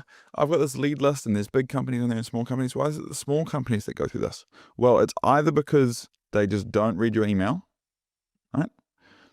Or they read your email and it doesn't stimulate them enough to look you up online, and then they don't reply, right? Or they read your email, it's somewhat interesting enough to look you up online, they don't find anything worthwhile looking you up online, and so they don't reply. This is why the higher quality leads in your lead list don't go into your lead nurture process. It's one of these three things. They didn't read your email because your setting infrastructure is either not good enough, or whatever reason, you didn't capture them at a good time, you haven't emailed them enough, right? Or they read your email and then they didn't look you up online because the email just wasn't stimulating enough, and then they didn't reply. Or they read your email, they did look you up online, and what they found wasn't stimulated enough, and they didn't reply. Okay? So these are the bottlenecks, right? Here, here, and here, right? And also, you'll find I'm going to make this green. Companies with money that value their time and their resources are going to do some research before replying to your email. It's crazy to think that they're not. You watching this are also going to do some research if you reply to an email from someone you don't know. Like, I guarantee you. Right? You don't really want the calls with people who get the text, the notification, they've got an email, someone says they can give them something and they reply saying sure, without checking them out. Why? Because it's just poor person activities. Okay. So you want to be making sure that what people look you up online, is good. Because these are the replies. These are like your highest quality replies. And these are a mixed bag. Okay. So we're saying that the people on the lead list were for the most part the right people, and that they responded to the email for the right reason. So improving lead quality typically has to do with the rest of the system. Okay. They typically have to do with improving the rest of the system, the lead nurture process, the sales process, what they find when they look you up online. That is typically what is going to result in improving the lead quality across the system. Let's talk about what people find online about you, your product, and your business. So the most natural thing to do when you get an email from someone you don't know is to look them up online. You cannot complain when owners of $1 million companies look you up, can't find anything compelling, and then don't respond to your emails. And then all the people that do respond to your emails are poorer people.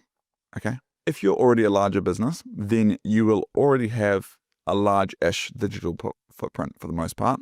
But if you're smaller, then it's vital to understand this and put some energy towards it. So let's say we've got two separate businesses running the exact same cold outreach to the exact same email list, except one has nothing about them online. One has an active LinkedIn, an active YouTube, and a website with a whole lot of video testimonials. Like, one is going to get all of the good leads. Like, the campaign often isn't where the problem is with the lead quality. Okay, right? Because the campaign doesn't operate in a bubble. It's not like lead list, words to lead list, lead quality. That's not how it works. This is where I think the most advantage can be made with what you find online. So your website should have customer interviews and video testimonials, because anyone can fake written reviews right now. And I talk to lots of businesses and I go on their website and I find fake reviews and I ask them about it, and they're like, oh yeah, they're just like a placeholder for when I get some real reviews. So no, people don't trust that. I've just started posting on LinkedIn, and again, I don't post on LinkedIn to necessarily like get leads from LinkedIn. I post on LinkedIn such that when we do cold email, they've got somewhere to find me. I think it's just a good stopgap, like placeholder place that's easy to post, and so someone can do a quick sanity check. Is this person legit? Go to your LinkedIn. YouTube is great. Also, I probably find this to be the most useful. Bear in mind, our YouTube channel is my name, and so if I do cold email from my name, they're going to find the YouTube channel. So This is not going to just result in more high quality conversations now, but it provides a place to start capturing longer term prospects, right? Because let's say I email them, they go to the YouTube channel, they watch some YouTube channel videos, YouTube's going to recommend more videos, or they're going to sign up to the email list and then get emails for a long period of time, okay? Cold email is top of funnel, okay? So start thinking about it as top of funnel. An easy thing to do just to begin here is just ask your current clients to do custom interviews with you. You can literally just talk about anything, and then you can put these on your website, your LinkedIn, and your YouTube. Your lead nurturing process. So what did you want to get a positive reply? Okay. And again, we're looking at this thing now. Okay. Your lead nurturing process. So let's just picture two different businesses. One is doing this. So a lead gets forwarded to them, or let's say they generate a positive response from their outreach, and then they email them. They answer any questions that they have in the email. They send them a nice little Calendly link, and then if they don't reply, they send them a follow-up. Okay, cool. This is typically what we see, and it's typically just not good enough. So what is a different approach that a different business going after the same lead list with the same copy could take? They generate a lead. They then add them on LinkedIn. Okay. They then respond to the lead by making them a personal video. And in that video, they answer any questions that they have in such a way that shows that they know what they're talking about. They then, instead of sending a Calendly link, will propose 2 times. Are you good for a call like later today, or does tomorrow work? If they don't get a reply, they call them at their next available time slot. Hey, I sent you over a video. Did you manage to get that? I was just responding to an email. Okay. If they don't pick up the phone, they send them a text and they follow up again via email. Okay. If they respond to their connection request on LinkedIn, they can then message them on LinkedIn. If they don't hear from them then they add them to a long-term email nurture sequence. They then take all the emails from all the positive responses and they add them to their retargeting ads on Google and Meta. Okay. Which business is going to have better lead quality from the positive responses generated over email? Obviously, the one that's taking all the action, right? It's going to result in more sales now. It's also going to result in more sales in 6 months, in 12 months, in 18 months. Okay. So you want a lead nurture process that maximizes the amount of sales calls you have now, as well as nurtures leads that are not ready yet, such that you stay top of mind for months or years. So here's 2 requirements. Set the game up in such a way where you can call the prospect if they don't respond. So essentially, you get a positive response. You want to set up your baseline response to that positive response to say, hey, if you don't respond to my email, I'm going to call you. You're going to just have way more sales opportunities that way. Okay. And have a step, some sort of step that results in long-term nurture. If it's when you don't hear from them, this thing happens. A really easy thing to do here is every 6 months, block out 3 days. Every 6 months, block out 3 days, go through all positive responses from the last, you can say 6 months or forever, and make them all a personal Loom video to see how they're going and if they want to jump on a call. Why? Because now, even if it doesn't result in a sale today, it's been added to the batch of people that you're going to follow up with every 6 months. And it's going to result in more sales in the long run. Okay. So you can see how they're just getting more value out of the leads now. The leads are more valuable. They're higher quality. Okay. So the lead nurture process goes a long way here. Now we're going to talk about your sales process. So this is positive response comes in. You've taken some action on the lead nurturing to get them onto an initial call. What do you do then to turn that call into money? Okay. So let's picture 2 businesses. One company picks up the phone, explains, what they do, answers any questions that the prospect has, gives them price, and then puts the info in an email for them and has the understanding that, I've been doing sales for a long time. If they wanted to buy, they're going to buy. Okay, cool. That doesn't apply to outbound, right? It does apply to inbound, but I understand the logic there. But the other company doing the exact same outreach with the same copy, with the same lead nurture process, does a discovery call, where they ask questions that showcase their knowledge of the industry. They ask specific questions. They're the doctor, the prospect's the patient. They're asking, have you tried doing it this way? And how did that go? Yeah. And there's these new regulations coming into force. What are you guys doing about those? Right? They ask specific questions that showcase their knowledge. And then at the end of that call, typically a 10 to 15 minute call, they say, okay, best thing to do is let's jump on like a quick 45 or a longer 45-minute video call, and I can share what some other people in the space are doing and kind of just show you what it looks like and how much it would cost if you wanted to get involved. How does that sound? Right? And then they do a longer call where they walk through a structured presentation which shows case studies, results, ideally live, breaks down why it works, and then pitches a motivated price. Right? They say like, hey, I do these calls all the time and there's a lot of people that I'm chasing up with. So what we do is we have like a motivated price, which essentially says like, if you can make a decision on the call now, or if you need to go and talk to your business partner, wife, whomever, I fully understand.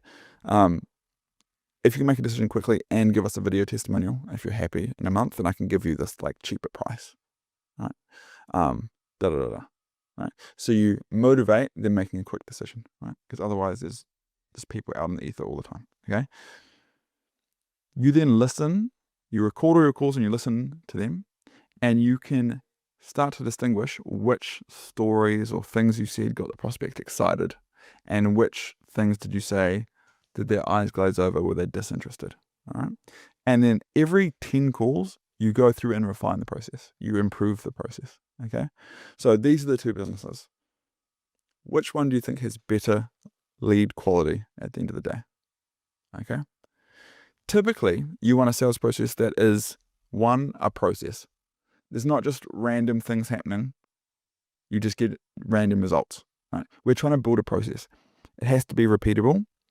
In order for it to be repeatable, it needs to be structured, and you are following a structure. Okay. You need to build a process that builds trust and rapport. So a huge fallacy is thinking that the leads that you've been dealing with your whole life are going to be the same as these outbound leads, and because they're different, you've got a lead quality problem. No, these people that you're reaching out to do not trust you. Okay, so you need a process that builds trust. How do you build trust? You have multiple conversations with people, you show them social proof, you're a good person, and you seem genuine. You genuinely believe you can help them, and you can convey that to them over multiple calls, right? That's what the process is going to be. You show case studies of similar businesses, and you have a process that can be refined, right? You review the process. Part of the process is reviewing the process and seeing what went well and what didn't go well.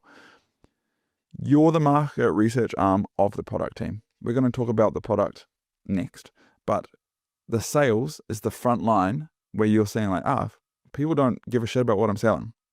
Okay. That's important for the product team, right? The next thing I'm going to talk about is the product, and I'm going to explain this by talking about our old agency. So we had a restaurant marketing agency where we actually started by going and taking photos of food, but then we moved into a product where we got more bumps on seats. Okay. So we would use Facebook ads to generate, coupons for 2-for-1 burgers or something. And then we would send people into the venue, and we would make them put in how much they spent, right? And then we'd track how much they spent against the cost of goods on the bill. And then we'd figure out a margin, and then we would figure out if they're profitable or not as like a trackable marketing system. Then over time, we had people say like, there was issues with the product. We had problems where like, impact their day-to-day trade. And so some people asked us like, hey, can you get us like more like corporate events, like weekday corporate events? And we're like, yeah, maybe. Like, why do you want weekday corporate events? They're like, well, typically they book in during like lunchtime on a weekday, and that is when we're quietest, so it doesn't impact our day-to-day trade. We typically need staff on anyway, but there's not enough people in there to justify it. We're paying rent for the building, and corporate events tend to drink, and they tend to not care too much about how it costs, and they pay up front. was like, okay, well, this sounds extremely appealing. So we pivoted out what we were selling to essentially we help venues get more weekday corporate events. And like, I would say with the same lead list and everything, we probably 6x'd our sales, right? Because it was more appealing. The same leads were now had more money all of a sudden. Our product was expensive. This new product was cheap, even though we were charging more money for it. Why? Because they saw more value in it. They didn't ghost on calls ever because they wanted what we had to sell. Okay. So the product, selling what the market wants to buy, will drastically change your lead quality.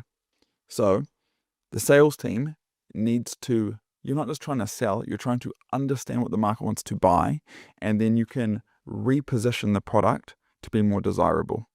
You can either change what the core product is, which is what we did in that case. You can rewrap the product. For example, if people hate the word SEO, then don't use SEO in what you're trying to sell. You're trying to sell an inbound acquisition system. Okay? Or you can sell like a lower ticket thing that then you bring people on and then you sell them on your higher ticket thing. Okay? The last thing I'm going to talk about here is your price point offers and risk reversals. And you need to understand that you are reaching out to somebody else. They're not coming to you, right? And so it's logical to reverse the risk. It's logical because you're not going to reach out to someone and say like, we can get you this amazing thing, or like, we promise that with da da da da, and they say, okay, fantastic. And what happens if it doesn't work? And you say, well, that's on you, buddy. Shouldn't have bought it. It's not how it works. You need to reverse the risk in some way. And yeah, you can look at like people are reversing the risk in crazy ways now, where they're like, yeah, I'll give you $1,000 if it doesn't work. Poorer people need the risk to be reversed to a high degree. Let's just say that their money that they're paying for something is very large compared to their total net wealth, and so they're very scarce. It's a scarce resource for them, and they're going to be very protective over it. Typically, your risk reversals can just be like an out. Hey, look, if it's not working after 45 days, you can just get out for no reason. You don't have to give us a good reason. You can just get out, right? Because you don't know me. You didn't know who I was like a month ago. I don't want to tie you into some big contract. Like, that's a viable risk reversal. We typically reverse the risk by working on like a pound results basis, which works well. We also do some rev share for larger companies that we want to do rev share with, right? But again, is that really a risk reversal for a larger company? Not really. That's more of you just setting up a partnership. But I would say you don't need to have some like crazy risk reversal. Pound results is a good one. Offering them like a pilot or an easy way out is a good one. Okay. So let's just say you've got two different businesses. One is really dogged that they're selling 12-month contracts, right? And the other one is like, look, these people don't really know who I am. Like, it's pretty crazy for them to commit to a 12-month contract. Let's just say we'll do a 60-day pilot. Like, if I know that we can help them and they're a really good fit, we'll just offer a 60-day pilot for even like a lower price, just so they can essentially extend the sales process. So they get 60 more days of exposure to us, and now they're going to commit, right? Which of these businesses is going to close more deals with people that they want to help? The one that's willing to offer a 60-day pilot, right? The one that's willing to meet the prospects where they're at, okay? So that's been a lot of information. So let's recap. Step 1, sanity test. Download the lead list. Look at the URLs in the lead list. Make sure that 80% of them are businesses that you would onboard, you would bring on if they wanted your help. If they said, Hawani, I want to buy your stuff. Can you sell it to me? And I say, yes, I can. Or no, I can't. That's the question. Okay. 80% of them people that you'd say yes to. Right? Then reread the copy. If this lead list replied positively to this copy, are they going to be misaligned? Or are they going to be fine to go through our sales process and we can justify pitching our thing? Okay. Then if you'd say no, they're going to be misaligned, you want to make sure that they're more aligned with what it is that you're trying to sell. Bear in mind that this is a sliding scale where you also want the copy to be appealing. You need positive responses for this whole thing to work, okay? Once you've sorted that, then look at the following. What people find online about you. okay? Your lead nurturing process, what you do once you get a positive reply. Your sales process, what you do once you get them on the phone. Your product, what it is you are trying to sell them. Is it what they want to buy? And your price point and risk reversals. It's crazy to think that somebody who doesn't know you is going to take on all the risk. In this video, I'm going to provide a full walkthrough for how we use Smartlead to manage over 150 campaigns across 40 different clients. The main things that I'll be covering is how we keep everything tidy and orderly with these campaigns, because as you can imagine, it's a mess. How we do our inbox management, and how we look at our analytics to make sure that we're maintaining volume across all of our accounts. Let's get into it. So this is what Smartlead looks like. It's got Smart Prospect at the top. This is where you can find leads. This is where you build out all your campaigns, and you can see that we've got 173 campaigns in here. However, some of these are just drafted and not live yet. This is the master inbox. So this is where leads come in, and we've set up automation such that leads which are essentially positive or can result in calls come in as green. So you can see there's leads there.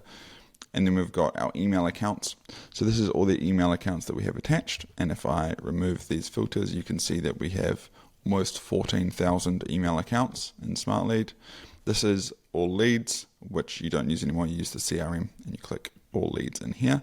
So these are all the leads that we have in Smartlead at the moment, which is 210,000. We have a relatively low number and then switch them out to save money. Integrations, I don't use client access. We don't, surprisingly, we don't give clients access here at all. Okay, we manage everything ourselves. Global analytics, something which I believe is quite an underrated feature. If I look at just like, it's been a Black Friday and Thanksgiving, so the volume's been relatively iffy, but I find this super helpful to see trends across days over the last week. So I use this all the time. Okay. Smart delivery. We don't use the placement tests, but you can use placement tests. And smart service, you can set up your own service here. So the main things is the email campaigns, the master inbox, email accounts, and your leads, and kind of looking at analytics. So let's just provide a high level overview for what's going on here. So the Smartlead lead can be called like a sequencer at its core. All right, that's kind of the main premise of why people use it. So what this means is what you are going to do is you're going to buy email accounts. Well, you're going to step back. You're going to buy domains, and then attached to those domains are going to be email accounts. Right? And you are going to then attach these to Smartlead. Right? So you're going to essentially go to email accounts, and you're going to connect mailboxes, or you're going to purchase mailboxes in the app. Typically what you do, and I would recommend, is if you're just starting out, yeah, you can purchase them in the app, but like if you go to purchase here and you go to, you're going to see the providers here. This is provided by InboxKit. Like you can just go to InboxKit. And if you go to pricing, it's going to be cheaper, $2.99 for the first month, and then it's going to go back to $4.50. $4.50. So it's going to be significantly cheaper to just buy it from the provider. So they've got the provider here, so just go to the provider, and then that you just literally attach your Smartlead account to this, and it's going to look exactly the same. So there you go. So what's what you're going to do? You're going to attach your email accounts. You're also going to upload your lead lists, right? So you're going to lead list. So you're going to scrape lead lists, and I will have videos on how to scrape lead lists. I've got plenty of videos on this on screen now somewhere. Scrape lead lists, you're going to upload those lead lists. You're going to also write copy. Right? Write copy. Right. You're going to set up your settings on how you do this. What we're also going to do is you're going to warm email accounts. Right. So Smartlead has a warming pool, which I recommend using. I'm not too fussy over the warming pools. I think that they've got a big, nice, diversified warming pool. That's just my opinion. So just to again show you this, you're going to come in here. You're going to create a campaign.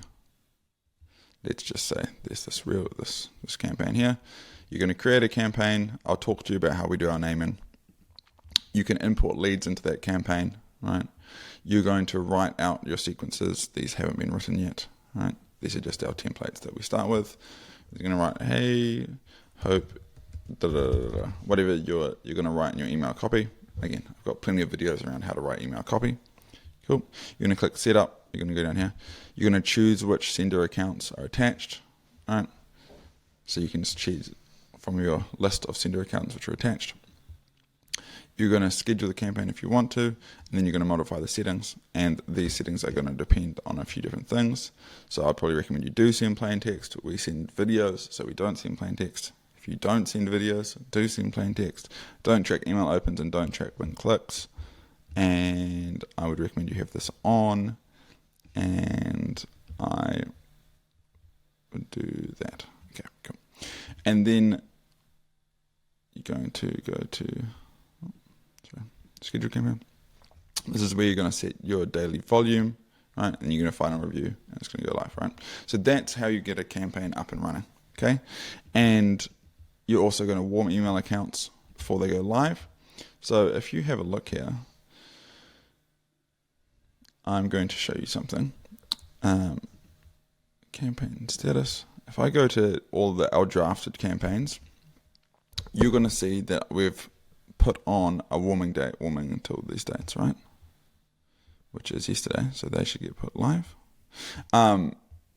Warming until. So this is just something that I would recommend if you're trying to manage this at scale, is that when you set up a campaign, so typically the workflow is we will buy a whole lot of email accounts, we'll set up a campaign, move them into Smartlead, we'll get them warming, 2 weeks warming period, we'll attach them to this campaign, and then I'm just going to change the name of the campaign to let everyone know when these accounts will be warm, so 2 weeks after they start warming, right?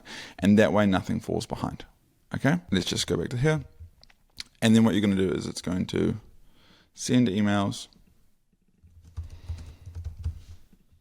and then right, so it's going to send out emails at the volume that you have requested it for, and then you're going to get replies that come back into this master inbox, right? Cool. So these are all replies that are coming back in. Right. Fantastic. So that is what's going to happen here. I'm going to talk a little bit about unique ways that we use it. And I say unique, I don't 100% know what other people are doing. So these are some ways that we weren't necessarily taught that we're getting some good value out of. So one of the main things is I just highly recommend using folders. If you are managing multiple clients, have each one in its own folder. So each of these is its own client. And then if you can go into any of them, I'll go into like a big one of ours, right? So then they've got all their campaigns in their folder and it doesn't get messy, okay? And then you can see that there's some replacement clusters, this sort of thing, like backup clusters in here as well. So definitely recommend using folders if you're managing multiple clients. I also recommend using the global analytics. So big, crazy discovery, the more emails you send, the more money you make. So I care about making sure our weekly volume is always increasing, and that can be always increasing by getting clients to send out more outreach, just sending out more outreach per client, getting more clients to send outreach for, making sure the downtime on accounts is very low, meaning that, you know, if an account burns, making sure that gets replaced really quickly. All these factors to just add up to making sure that we send a good amount of emails every X amount of days, right? So I always want this number to be going up because this is, from what I've seen, directly tied to our monthly revenue, right? So if we can send 1 million emails a day, I guarantee we'll be making significantly more money than we're making now. Okay, so I always want that to go up, and so I just look at it from a high level at the global analytics, and I find that really helpful. I'll talk a little bit about campaign naming conventions. So again, we tend to do it this way, where you'll see that we've got a few things going on here. We've got the name of the client, where we got the inbox from, Hypertide, the name of the cluster, just the name of the campaign, the industry we're going after, and the angle. So Tessellation Marketing is the client. We got the inboxes from Hypertide. This is the 4th cluster or campaign that we've set up for them. Tree trimming is who we're going after, and we're using the outcome-based angle. Hey, we help tree trimming companies get this outcome. That's what's happening here, okay? So I recommend doing this, and then you can also add onto it, if it's warming until X amount of date, and then when it goes live, you can delete that part of it. So I find that to be super helpful. Also, what I also find to be helpful is you can check completed campaigns here. So we want this number to be as low as possible, because essentially this is the campaigns that have run out of leads, right? And so we've got 3 campaigns here which have run out of leads, which means they're not sending, which means we're not making money. Okay, so I like to filter these by completed, and I essentially just tell my team, like, hey, at the end of each day, look at the we've got a full-time person who's scraping lead lists. So her job essentially is looking at these completed and make sure they're low, and then we've got another automation that sends her a notification if there's like less than 100 leads in the campaign. But we look at this, and these are like the red flag must be solved. Okay, just another thing to note. Yeah, we don't buy in-app. We actually don't do anything in-app at the moment. I am looking at Smart Prospect because it is stupidly cheap. I've had a call with the Smartlead team because I don't understand how cheap it is. So keep your eyes on Smart Prospect because that might be the way to go. But we don't buy any of our inboxes or anything in app. Okay, so how we manage the inbox, this is going to seem like kind of crazy, but we have an inbox manager which works full-time US hours because majority of our clients are in the US, and for the ones that are like not in the US, like we have maybe 2 clients in Australia, it works out fine anyway. And we have an automation that goes through NAN which categorizes this. It's like interested, no direct number provided, interested, connect with another, interested, no direct number provided. So let's just have a look at this one. Have a chat and brainstorm of a unique situation, schedule below.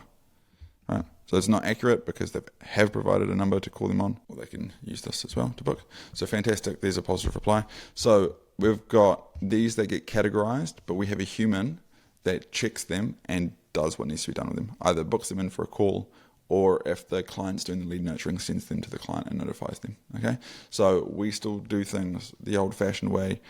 There, you can obviously buy lead nurturing AI tools. We haven't found any of them to work as well as a human, and if it gets it wrong 1% of the time, for us that's too much, because if we get like a couple hundred replies a day, we can't have multiple errors a day.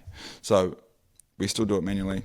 And what it also allows us to do is, if we have a client that wants us to add it to their CRM and they have certain things that need to be added, it's very easy to do because we can just tell the person who manages the inbox, hey, when you forward them the lead or when you book the call, I need you to add it to the CRM as well. So we can manually do a lot more things and have a lot more flexibility, which at the scale that we're at, which is 40 clients, seems to work well. Would it work well at like 20 clients? Well, maybe not, or 10 clients, maybe not, because I don't know if you need a full-time person, so that'd be a bit different.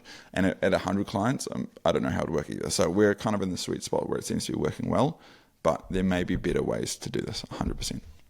So we don't use the client access, right? We don't give clients any access to this, which is because they're paying us to solve the problem. We'll solve the problem. We offer fully done for you services. We do offer done for you services in like a pay and results or even a rev share format, but like the client doesn't need access to any of these things. Like they don't know what a good reply rate is. They don't know what a good anything is realistically. So the disadvantages here is that adding leads to a block list is a global block list. So it blocks for all of our clients instead of just one. So that's a definite disadvantage. Then there is a bit of mess when it comes to like sharing leads with a client. Like you need to send it to them. They need to get it in the email address, in the email inbox, change who they're emailing so it looks like it's in one thread. So there's a bit of mess there. So those are the cons. The pros are it's cheaper because we don't have to pay for it. We've just got like one account. All right. So that's why we do it that way. So hopefully that provided some insight for how we use Smartlead. So we've been using Calendly for over 8 years now, and we've built a system which generates an 80% show up rate, especially when you're reaching out to colder audiences, which are notoriously hard to get to show up to these calls. So in this video, I'm breaking down the exact scripts and workflows and settings that we use so that you can get the same results. So just to show you, we use Calendly. We get Calendly meetings booked every day. And what we try and do is we try and get them to reconfirm these calls. So you'll see that it says invitee confirmed, invitee confirmed, invitee confirmed, invitee confirmed. And that really helps us to get better show-ups. So the majority of sales calls that we've generated in the past 8 years have come through a mixture of ads and cold outbound. And this inherently means that prospects are low trust. They don't trust you. And what low trust means is that they do not feel like they have an obligation to owe you anything, because they don't. So anything in their life that comes up is more important than that meeting, right? If they stub their toe on the way to the meeting, that's more important than the meeting. So you're not only just fighting, do I remember about this meeting? You're also fighting with life, okay? So because of this, the primary concern is show-up rate. The show-up rate is an issue for cold prospects, because when they say that they are interested, or they click on an ad and they say they're interested, there is some interest there, but that severely diminishes over time. Like, it drops off really, really quickly. And just to illustrate this, like, you're going to have someone book a call, all right? And this might be through cold email, it might be through a LinkedIn DM, it might be through ads, and then they've got like the call. We all know if this call is like 10 days away, the show-up rate's going to be really, really low. Yes, because they've forgotten about the call, but more realistically, because you're going to be sending them reminders, they haven't forgotten about the call. Their life has moved on. Stuff has happened. It was at the top of their priority list, and now it's all the way down the bottom. Okay, so that is why you want to have the call, and when they book, as close as possible, to minimize life attacking the situation and essentially the priorities changing in their world.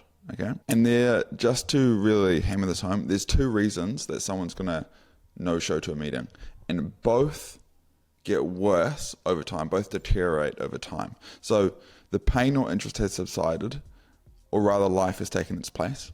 So, and I do this, right? I'll book in a call, let's say, for whatever reason, I'm struggling to get leads for XYZ client. And then I'll see something, or I'll get a cold email, and then I'll book in a call, and then I go and solve the issue, or somewhat solve the issue, or somebody else says they may have a solution, or something happens with that client, or something goes on. And then that call is now, and let's say it's 3 days from now. By the time I get to that call, even if it's still valuable for me, I'm not as interested. And so I'm way less likely to show up for that call. Okay. And then secondly, they forget about the meeting. And this also happens, right? Like, if you have a meeting, if you book a meeting for in 30 minutes, you're probably not going to forget about it. But, some people still forget about that. But if you book in a meeting for 30 days, you're probably going to forget about it unless you have some really good reminders, okay? So because of these 2 things, we want to implement the following workflows to increase show-up rates. So this is what we essentially use for all of our clients when we are booking in calls on their behalf, or when we essentially tell them, hey, like, you need some software that we can book in calls, or you can book in calls. This is what we recommend, and these are the workflows that we recommend to improve show-up rate. So you're going to set up on the standard Calendly plan. You're going to add your phone number so that you can also get reminders, right? And then you're also going to go to integrations, email messaging. So what this means is that if I go to here and I go to Google, right? So if you, let's say we use G Suite, Gmail, typically email notifications are going to come from like notifications@calendly.com, but you can update it so it comes from your actual email address, which we recommend. It just looks better, and it is better. So you'd update that here. If you're Outlook, you can do it in Outlook, Calendly, Outlook for Calendly workflows. Right? We also recommend adding your phone numbers for reminders. Not a massive thing if you're the one managing this, but if somebody else is booking calls in your calendar and you're not 100% across it, maybe you're on site during the days or you're not at your computer or something, you want to also get text reminders when you have calls coming up. Either you need to call the prospect. So you can do that by going to your profile and going to communication settings and essentially putting this in here and confirming it. So those are some things for setup. Turn upload your LinkedIn profile picture this is what we do.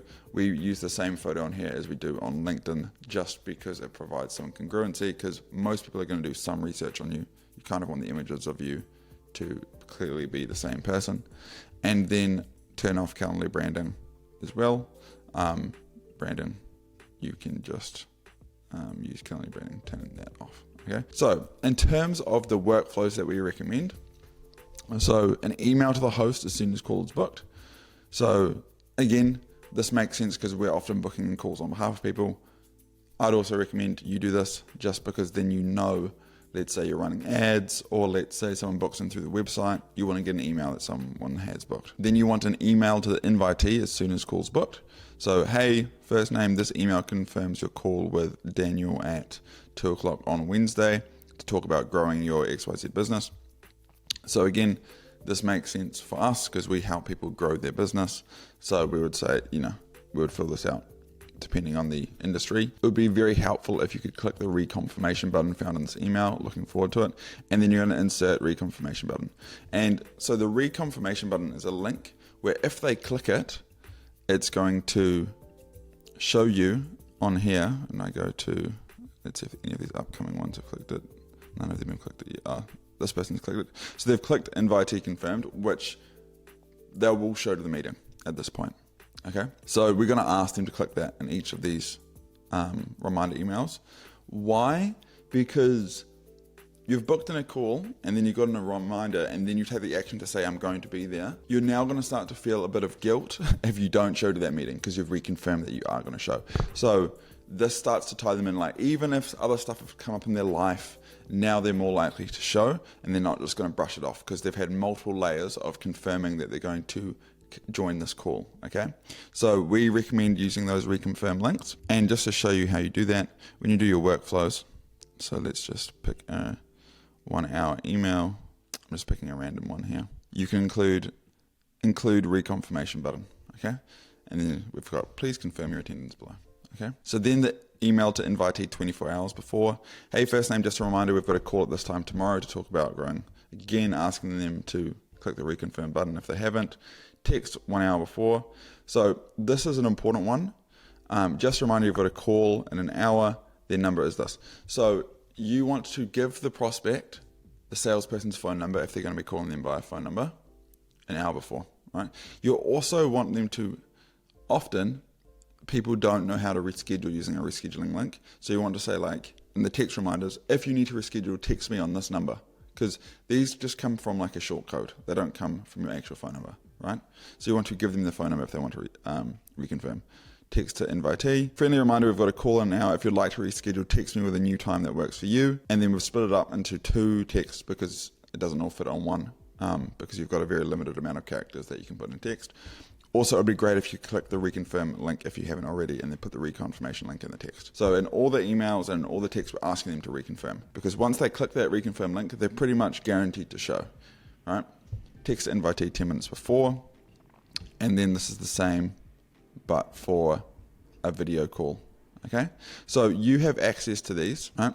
There's going to be a link below this video where you can just download these and copy and paste. The variables are in the right format that you can just copy and paste them across. And the stuff that's highlighted in like yellow is the stuff that you 100% need to change because it's just placeholders. Okay, these are the reminders that we would recommend. And I will say, and I can't remember if I'm going to say this later in this video as well, but if someone doesn't reconfirm, they've got a high chance of no showing. Okay, so on the morning of that meeting, you're going to call them and you're going to say, hey, John, it's Juana here. We've got a meeting at 2 p.m. today. I'm just checking in. Are you still good to make that meeting? And they'll be like, oh, actually, it's my son's football practice. Okay, no worries. Like, is there a better time that suits? Or do you want to have a meeting now? Right. So you're going to call them in the morning of, and if they haven't clicked the reconfirm button, and try and reconfirm them. Okay, so get back to them soon. Always allow them to only book for the next 4 days. If you're struggling with shop rates or you're struggling with people booking too far into the future, just limit when people can book the meeting, okay? And so you can go to scheduling and you're going to find the event type. Let's say it is this one. Invitees can schedule 30 days into the future. So you're just going to cut this down to 4 days into the future, right? And save those changes. This is going to really help your shop rate. if the reason why people aren't showing is because they're booking too far into the future. So if you look and you're like, oh, like a lot of these, like I'm getting calls booked, but they're booking for next week, you can just cut down. They're still going to book. They're just going to book for a closer time. Okay. And if they can't find a time, then you can say in your description, like, if you can't find a time, email me here. You can figure out a way around that. Allow them to book only the next 4 days and be available for business.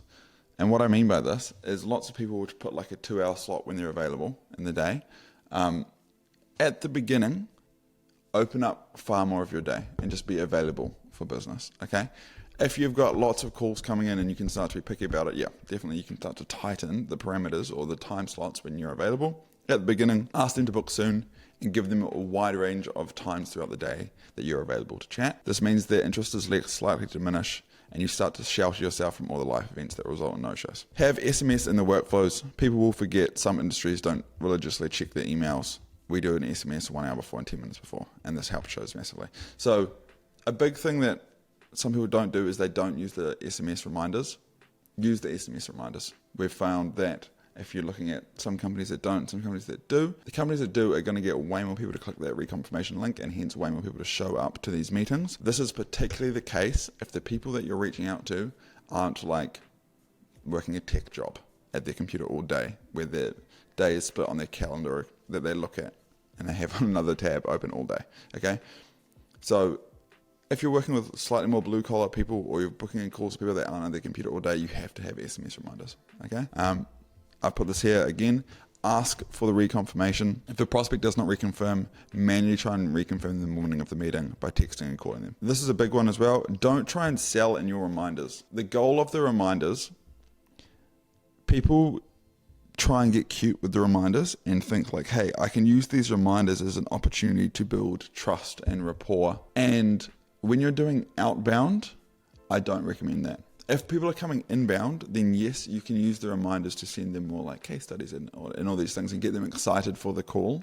When you're going outbound, just set the reminders as a reminder for the call and try and build trust on the call. And the reason why I say that is because when you're doing outbound, you have reached out essentially saying you can help them, but you're not 100% sure how to position your thing as a thing that can help them until you're talking to them and fully seeing what their problems are, right? And so you don't want to try and sell them something which will be misaligned with where they're actually at, and then they're going to no-show because they think they're not a good fit because you've tried to fit what you do into one specific use case, which is not where the prospect is. So don't try and sell in your reminders. You're more likely to just turn them off, okay? This is fine if you've got an abundance of leads, but if you don't, then make your reminder sequences very simple. Just use the ones we've said above. Hey, excited about our call about growing your business. Excited about our call about getting you this result. Right? Or excited about our call. You don't even need to say the rest of it. We have found that the goal of the reminders is just to remind them to show up to the meeting. In the meeting itself, you can build trust and rapport, fantastic spelling, and move them further down the pipeline. Okay, and again, those are those Calendly workflows that I showed earlier. You get the prospect's phone number, right? So even if you're booking video meetings, you need to get the prospect's phone number. One, you need the prospect's phone number to get them, be able to send them SMS messages, but you also want their prospect's phone number so that if they no-show, you can call them and say like, hey John, we've got that meeting now. Is that still good for you? I'm on the call, right? You need to be able to have some mode of getting in touch with them. So at this point, I've sent over 5 million cold emails, and diagnosing what is wrong with a campaign is complex, frustrating, and stressful. So in this video, I'm going to show you how we systematically diagnose what is wrong with campaigns and what we are currently using across hundreds of campaigns to do this. So let's just talk about what an underperforming campaign is, because there are 3 different ways that you can characterize a campaign as underperforming. The first is a lead quality issue, meaning you're generating leads, and I'm just going to call them positive responses at this stage. You're generating positive responses. You're emailing someone, they're coming back positively, but you're not happy with the lead quality. You're not happy with the amount of them that jump on the phone, or how big the business is, or how much they understand the problem, or the revenue, or all these sorts of factors. This is a more complex topic, and I have a full video that you should go and watch that will be on screen somewhere now, which dives into lead quality and solving that. So what I'm going to be focusing on is if you've got a low positive reply rate or a low reply rate, which these are the 2 typical types of things that people look at when they diagnose their campaign as being underperforming. So you're generating replies, but they're not positive. So you're getting lots of not interested, wrong person, wrong company, don't work here, sorry, what do you mean? Hey, do you want to buy my thing instead? You're getting lots of stuff like that. Or you're not getting replies, or you're only getting automated replies. And we'll call this like a reply rate issue. Before you can diagnose, I'd say you want to send a minimum of 1,000 emails, maybe even more, just to get more data. Like, you know there's a problem, but you don't necessarily have enough data yet to be able to diagnose the problem. So make sure you've sent 1,000 emails before coming to some conclusion. And underperforming means different things to different people, and it's predicated on lifetime value in TAM. And what I mean by that is we have some campaigns where the reply rate might be like 1.3%, and the positive reply rate on that might be like 10%.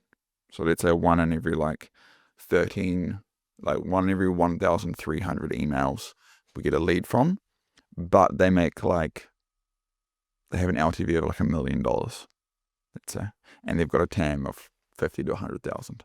So the large TAM and large LTV means that these numbers can be way lower and the campaign's still successful. There's still an arbitrage opportunity, meaning that you can still put in $1,000 a month into cold email and be making significantly more than that.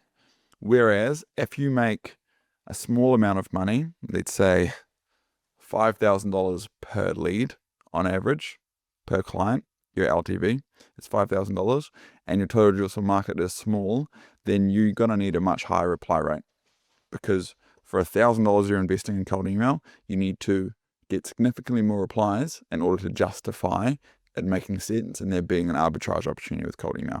So these rates are predicated on the lifetime value of a customer for you and how big your total addressable market is. And I would say, just for context, we typically wouldn't work with someone if they make less than $10,000 over the lifetime of a client, and if their total addressable market is like $15,000, $20,000 or less. So those are kind of our cutoffs for where it gets too difficult for us to take on that risk of doing cold outbound. Doesn't mean it can't work. I know lots of people that can get it to work with those sorts of numbers, but those are typically what you're looking at. So typically you can scale a campaign with a 0.25% lead to positive reply ratio. And what I mean by that is every 400 people you contact, you generate 1 positive response. That's typically good enough to scale a campaign, because then every 4,000, you get 10 positive responses. Let's say you want 20 positive responses a week. Cool, you send out 8,000 emails a week. Typically, if you've got a TAM which is big enough, a total addressable market that's big enough, you can scale that campaign, and there is an arbitrage opportunity there if you make enough money per lead. Okay? Typically, you're concerned with a campaign because it's not generating enough leads. This is typically where we see where like the reply rate might be fine, let's say like 2%, something like this, but the positive reply rate isn't high enough. We haven't generated enough leads for our client or ourselves in whatever situation. What is the process that we go through to diagnose these issues? So first thing, and I'll do this for a few clients, is you look at the analytics, and I'm looking at the bounce rate, the reply rate, and the reply rate over time. So I'm just going to go into Smartlead. So if you're comfortable with Smartlead, then all these will make sense. So we put our clients into folders on Smartlead. Highly recommend using folders. And I'm just going to use an example here. And then we have different campaigns. Each of these campaigns is sending 100 net new leads a day on a 2-step sequence. Okay. And automatically I can see a few things. So bounce is relatively high. We had an issue with one of our verification tools recently. So there was a bounce issue. So that may still be an issue. We're now double verifying through Lead Magic and Prospeo at the moment, I think. The reply rate is okay. I find this to be really inaccurate. So I'll have a look at that. So when I'm looking at the data, we had some baddish bounce rates here. I'm looking at where people are replying, first email, second email. I can just see off the bat here, there's no variance on either of them. So that we may be running into issues where if there's no spin tax on them as well. then we could be burning our accounts because there's not enough variation in the emails. So there's that one. I'm just looking for obvious signs here. And then I am going to do the same for these ones. So still these bounce rate issues. I believe it was the same issue, which should be solved. The reply rates here are way better. Positive reply rates are not. But again, I just don't trust these positive reply rates because I know how many leads these campaigns have generated. Okay, so there is some relatively high potential bounce issues. There's more variations here. So this is just what I'm doing at a high level. 6 replies came in yesterday. Interesting. So what I want to do is I'm in data gathering mode. I don't want to jump to any conclusions too quickly. Cool. So I've gone through and I've checked, looked at the analytics just to start painting the picture about what's happening. And maybe what I'll do is I'm going to focus on this as I go through here. Otherwise, we might get a bit lost. So I might actually shut this. So let's go through these and we're going to look at the replies. So I'm just going to go into the Smartlead master inbox and I'm going to do find fan it.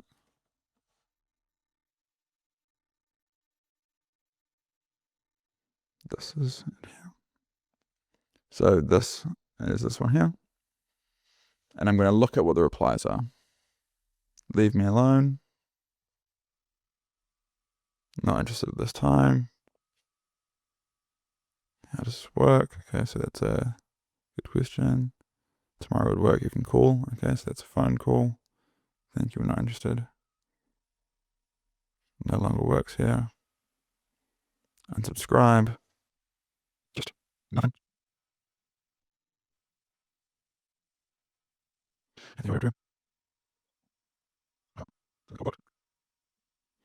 Okay, so honestly, that doesn't look too bad. I'll go through the other ones. We do not install hardscapes, so potentially a lead list issue.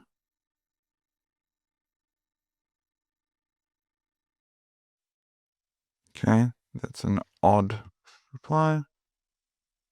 Which ones? Not sure why this hasn't been booked. I'll talk to the team. Sometimes they, depending on the delays that happen in Smartlead. So from what I can see, there's potentially issues with the lead list, but there is still calls coming through. This will be interesting. I don't do patios. So this is telling me there could potentially be an issue here where we're using paper patios. So I'm just going to note this here. From the replies are going to help because they're direct market feedback with what's happening. You need quite a few replies to make any judgment call, because if someone says, you can't take just one reply and apply it across whatever's going on. But we've probably sent out, let's go back here. We've sent out, let's say that's 20,000, 22,000. So we've maybe reached out to 11,000 people. So we get a bit of data from there. So I'm going to say potentially some issues with paver patio. Could use AI in the lead list to fill this variable based off services that are on their website, meaning that, let's say was it this one? Don't do patios. We could use AI to go to the prospect's website, steering pedal, beautiful surroundings, and go to services.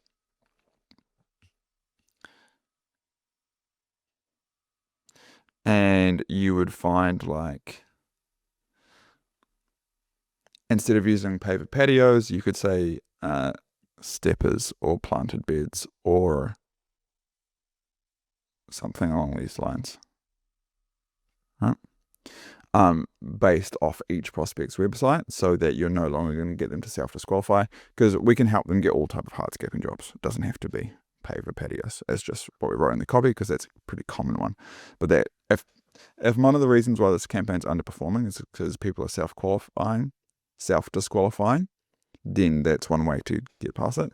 Also, some people say they don't do hardscaping. And them saying they don't do hardscaping is two things. Potentially, when you've done a scrape, it's included like landscaping and like other things around hardscaping. The client can help other people around hardscaping. It doesn't have to be hardscaping, it can be landscaping. So there is an argument that, again, we can say use AI to fill in this variable based off their website. Again, so that example, right? They call themselves gardening and landscape services. So we could say like, hey, we help landscape companies by getting them more planter bed jobs or steppers for people that are, getting ready to sell their house. We connect, this could be done with AI. We connect gardening and landscaping companies with people who are getting their property ready for sale. I thought you could be a good fit. Typically, this results in 3 to 5 on-site appointments per week, especially with people looking for steppers and planted beds, something like this. We can use AI to fill in those variables to make sure they're not self-disqualifying. So by looking at the replies, you can diagnose potentially if it's a copy issue. Okay, those are some potentials, and then you want to look at the lead list. All right. One thing I want to say is make sure you look at the lead list before coming to any of these sorts of things, because if someone is saying that not interested, you could say that they're not interested in the copy, or you could say that they are not interested in the copy. That you've reached out to the wrong business, and that's why there's an issue with the copy. There's not actually an issue with the copy itself. So a few ways to do this. You can just go on here and pull up a whole lot of these, and we say we want at least like 80% to be,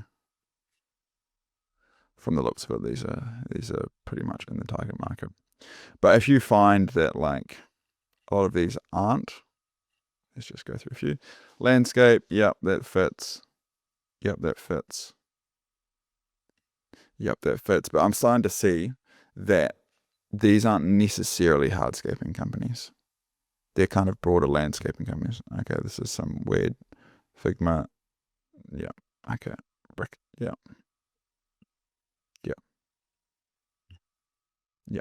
So they are all within the niche, but you'd probably do a deeper dive in this. They are all within the niche, but I would diagnose here that we're using the word hardscaping in the copy, which means that some people are going to self-disqualify, and we're using paper patios. But from what I can see, there's a broader range of like outdoor home services that are on this lead list. And so better tying that to the copy through maybe some use of AI is probably what I would recommend here. From here, we're going to classify it as a technical thing, a lead list thing, an offer thing. So is the issue that we're not landing in the inboxes? I don't think so from looking at the stuff above. Is the issue that we're not really emailing the right people? I don't think so from what I've seen above. We're landing in the inbox of the right people, but they don't respond positively.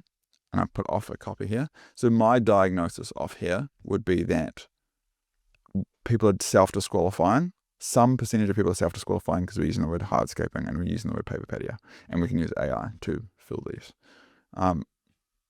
So just so you know, signs it's a deliverability thing, high bounce rate, sub 1% reply rate. Reply rate has declined over time. Signs it's a lead list issue. High bounce rate again, because let's say you haven't verified the lead list correctly, which was our issue, which can lead into deliverability issues. Domains, I don't know what I've written here. Replies where people say we're not a good fit. Replies where people say wrong first name. Replies where people say no longer work here. And also, I know what I was going to say. All right, domains of companies on lead list outside of ICP. When you open up these, if you find like, hey, these are plumbing companies and we're reaching out because we've got like outdoor home services, if you're not plumbing, then there's a lead list issue and you need to either rescrape or refilter. Signs it's a copy issue. People saying not interested, unsubscribe. Lots of out of office replies, very, very little real replies. This is a common thing that we see. So if you're getting like your reply rate's like 4%, but they're all out of office or like no longer works here, then it's likely it's a copy issue. It can also be If it's everyone saying no longer works out, what we've found is it can be a lead list issue because you've scraped a list which is now outdated. So classic, if you're using something that's scraping from Apollo, which is scraping from LinkedIn, and the data's, 9 months old or something, lots of the people on the lead list no longer work there, and so you need a more fresh lead list. You want to check everything before you make a call because they can be interlinked, e.g. the bounce rate due to a bad email list can cause deliverability problems. So I step through these things, and that's what I'm looking at. If it's not clear, like this one's not super clear, but I have a pretty confident stab that will help the campaign. This is what I recommend to do in ambiguous situations. So firstly, just confirm the lead list is made up of 80% of people you can help. Open 20 of the domains, check that 16 of them are people that you could help. Right?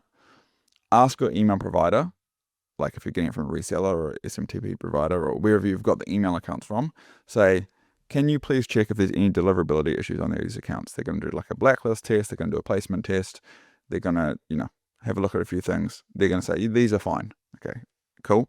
And then test significantly more appealing copy. Just test significantly more appealing copy with a much lower ask. So, hey, first name, I have an idea of how you can get more paver patio jobs. Mind if I send over a quick 2-minute Loom video? All right. These were asking for a call.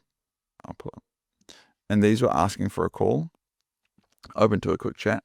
If they're open to us sending over a video, we're going to get a lot more replies. We've found in some industries like 5x the amount of replies by not asking for a call because some industries are just burnt by people asking for calls. At this point, send out another 2,000 emails with this copy. If the issue isn't solved, then typically we would reset up new inboxes, rescrape, and restart with more appealing copy. So that's what I recommend if the issue is ambiguous after going through this process and checking the analytics, the replies, and the lead list. Then go through this where you confirm the lead list is made up of people you can help. You ask your provider if there's a deliverability issue, and then you test copy with a much lower ask. Mind if I send over a quick 2-minute Loom video explainer? We used to manually go into Smartlead and pull reports every day for our campaigns, and it took about an hour and a half to figure out what was actually going on, but now it just runs in the background fully automated by NAN. So in this video, I'm going to walk through the exact system that we use to pull all this data, replies, booked calls, how many emails we've sent, such that you can stop wasting time on reporting and focus on getting more positive replies. I am not an NAN expert, which means that I'm going to only be able to explain this at a very high level, but I think that that's going to be beneficial for lots of people out here, because typically if you're watching this video, you're not an expert, and if you are an expert watching this, then you'll be able to see exactly what I've done and copy it extremely easily. So I think this is still going to be valuable. So when doing cold email outbound, this is the data that I essentially care the most about. Net new leads contacted. Are we sending the volume that we need to send in order to get results? Leads remaining in the campaign. Does myself or the team need to scrape more leads? Replies, so we get the reply rate. And the reply rate is a good indicator for deliverability issues. Essentially, we look at the last 7 days, and if the reply rate is less than 1, there's deliverability issues on the account. And it also helps tell us if copy and email list have some issues, meaning that if the reply rate is relatively low and we can't see any deliverability issues, it's because either we're sending the wrong message or we're sending the wrong message to the wrong people. Okay. And then booked call rate. Essentially, this is going to be an indicator mostly for copy and email list. If the reply rate's good, there's not going to be any deliverability issues. Okay. So for some context, I did not know how to automate anything. And so I just used a Google Sheet because I could trust the data. And then I would literally have someone in our team go into Smartlead every day and pull in these stats manually because it meant that I could trust them. So since then, I've gotten some consulting and I've gotten some help to build this out in NAN. So what I'm going to do here is I'm going to go through at a very high level what our NAN automation does.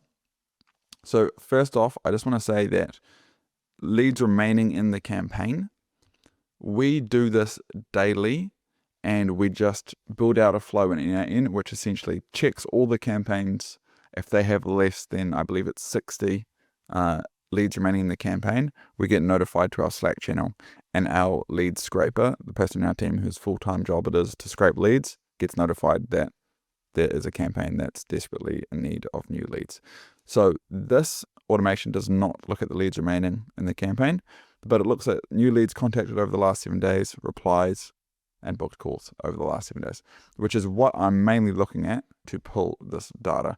Now, I know you can pull far more complex things through the Smartlead API, but this is the data that I actually use every day, so I'm just starting here. So I'll also note we use Airtable, and we will block out all the information in here, but we use Airtable essentially to have a database of all of our clients, and it's where we can build out automations. It's also where we put in all the calls that we book.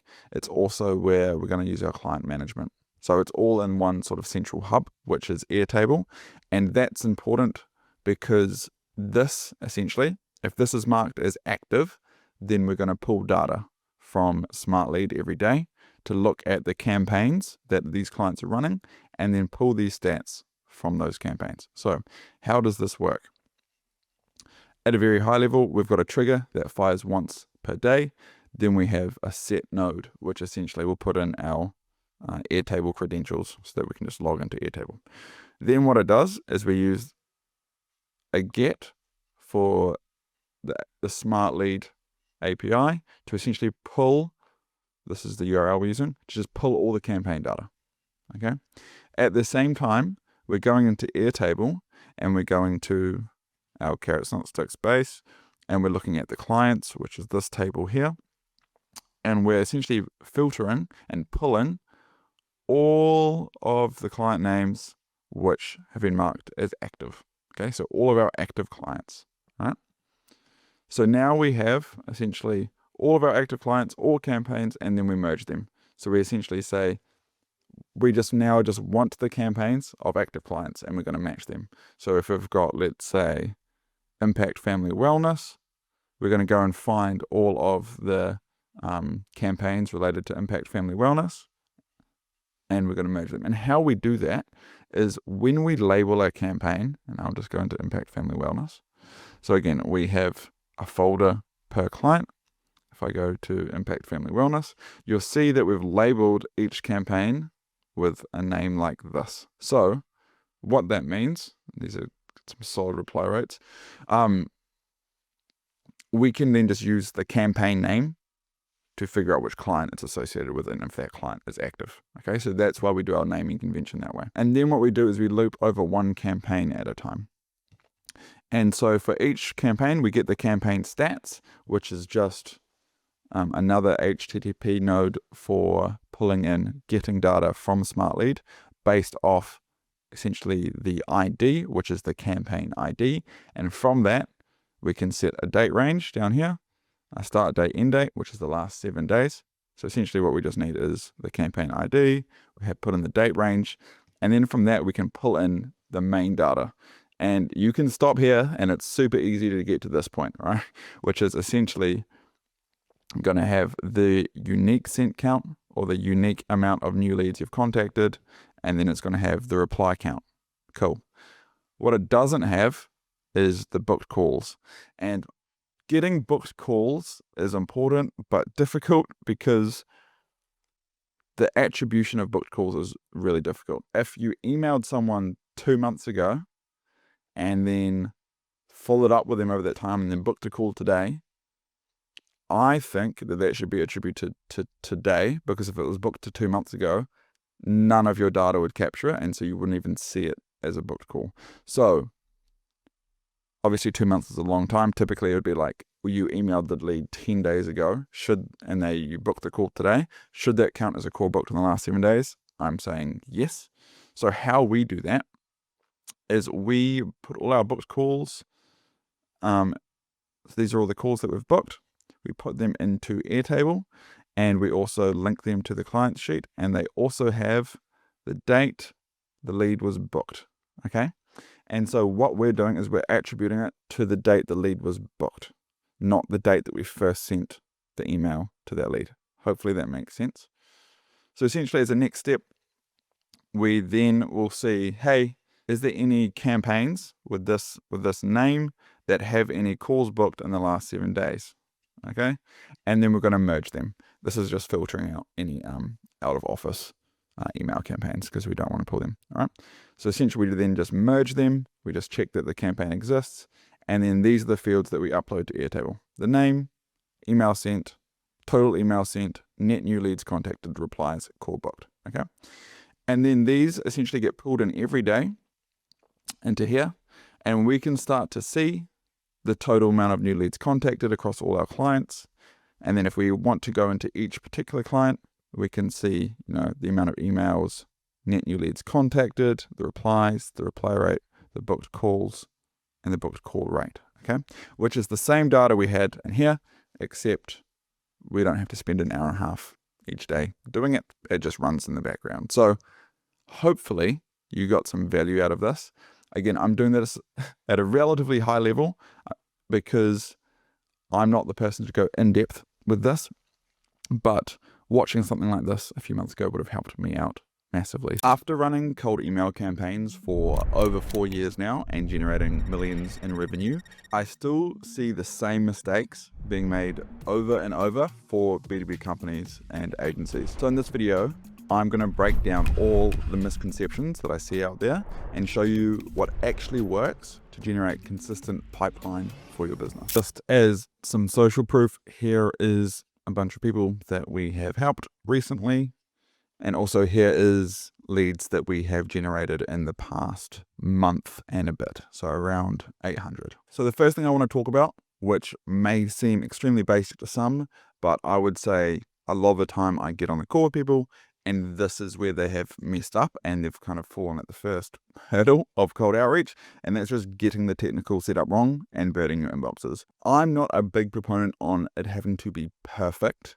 I definitely think that if you have a good offer, if people care about what you can do a lot of this kind of wrong, but you still need the foundation to be correct. So number one, sourcing inboxes. So at a very high level, you cannot use your primary inboxes. You cannot use what you do every day for your business to send out cold emails. Why? Because there's a high likelihood that you will eventually burn the domain and the inboxes you're sending from. Some people just hate receiving emails from people they don't know, and so they'll mark it as spam. And if you get enough emails marked as spam, your emails are going to start to go to spam. That's the number one trigger that Google and Microsoft looked at. So your emails are going to start going to spam, and then when you need to email your current client or someone, it's going to go to spam, and you can't really have that. Because of this, you do not want to send from any inboxes associated with your main domain. So don't get cute with it. Don't make like a subdomain of your domain. Just make a whole new domain and get inboxes associated with that new domain. So our company's carrotsnotsticks.com. This will be the domain where you could get like go-carrotsnotsticks.com as a new domain. Okay. Then you're going to get inboxes set up for that new domain. Manually going through this process is a pain and it's actually quite expensive. So what we recommend and what everyone's going to recommend is you buy through resellers or SMTP providers. So resellers are essentially people that are selling Google or Microsoft inboxes on their behalf, and they can do it cheaper because they're doing it at scale. But you need to be wary of bad actors in the space who are either like doing some shady things behind the scenes to make it cheaper for them, and so they've got better margin. So you're just going to need to make sure that you're working with people that you trust. Here are two pretty good resellers. Zapmail is one of them, and InboxKit is another. And if you don't want to have to go through this process, Smartlead and I think Instantly as well, who are the main sequencers, and I can talk about sequencing in a second, allow you to just buy email accounts. I think they call it smart senders in here. And if you go to their vendors, I believe Zapmail and InboxKit are their top two vendors on their website anyway. So you can either buy it from the source. Like Zapmail is $4.50. If I go here, Zapmail is going to be, I'm assuming, cheaper. Yeah, down to $3. $3.50. Yeah, so definitely cheaper to buy it from here. I would recommend it. Just go to the resale, save yourself some money. Just to clear up what a sequencer is, just so that we're all on the same page here, is you're going to have these domains. Right, you're going to buy a new domain. You're going to then attach inboxes. And again, like I said, you can do this through a reseller. Right? Let's say you've got a domain and you set up 2 inboxes. Right? You're then going to attach these to a sequencer, like Smartlead or Instantly are the 2 main players in the cold outreach space. So sequencer, right? And this is going to, for one, it's going to do your warming, but it's also going to, you're going to upload your target leads, and it will then send your emails, and it will receive your emails. Okay, so this sequencer is going to be either Smartlead or Instantly for pretty much anyone here.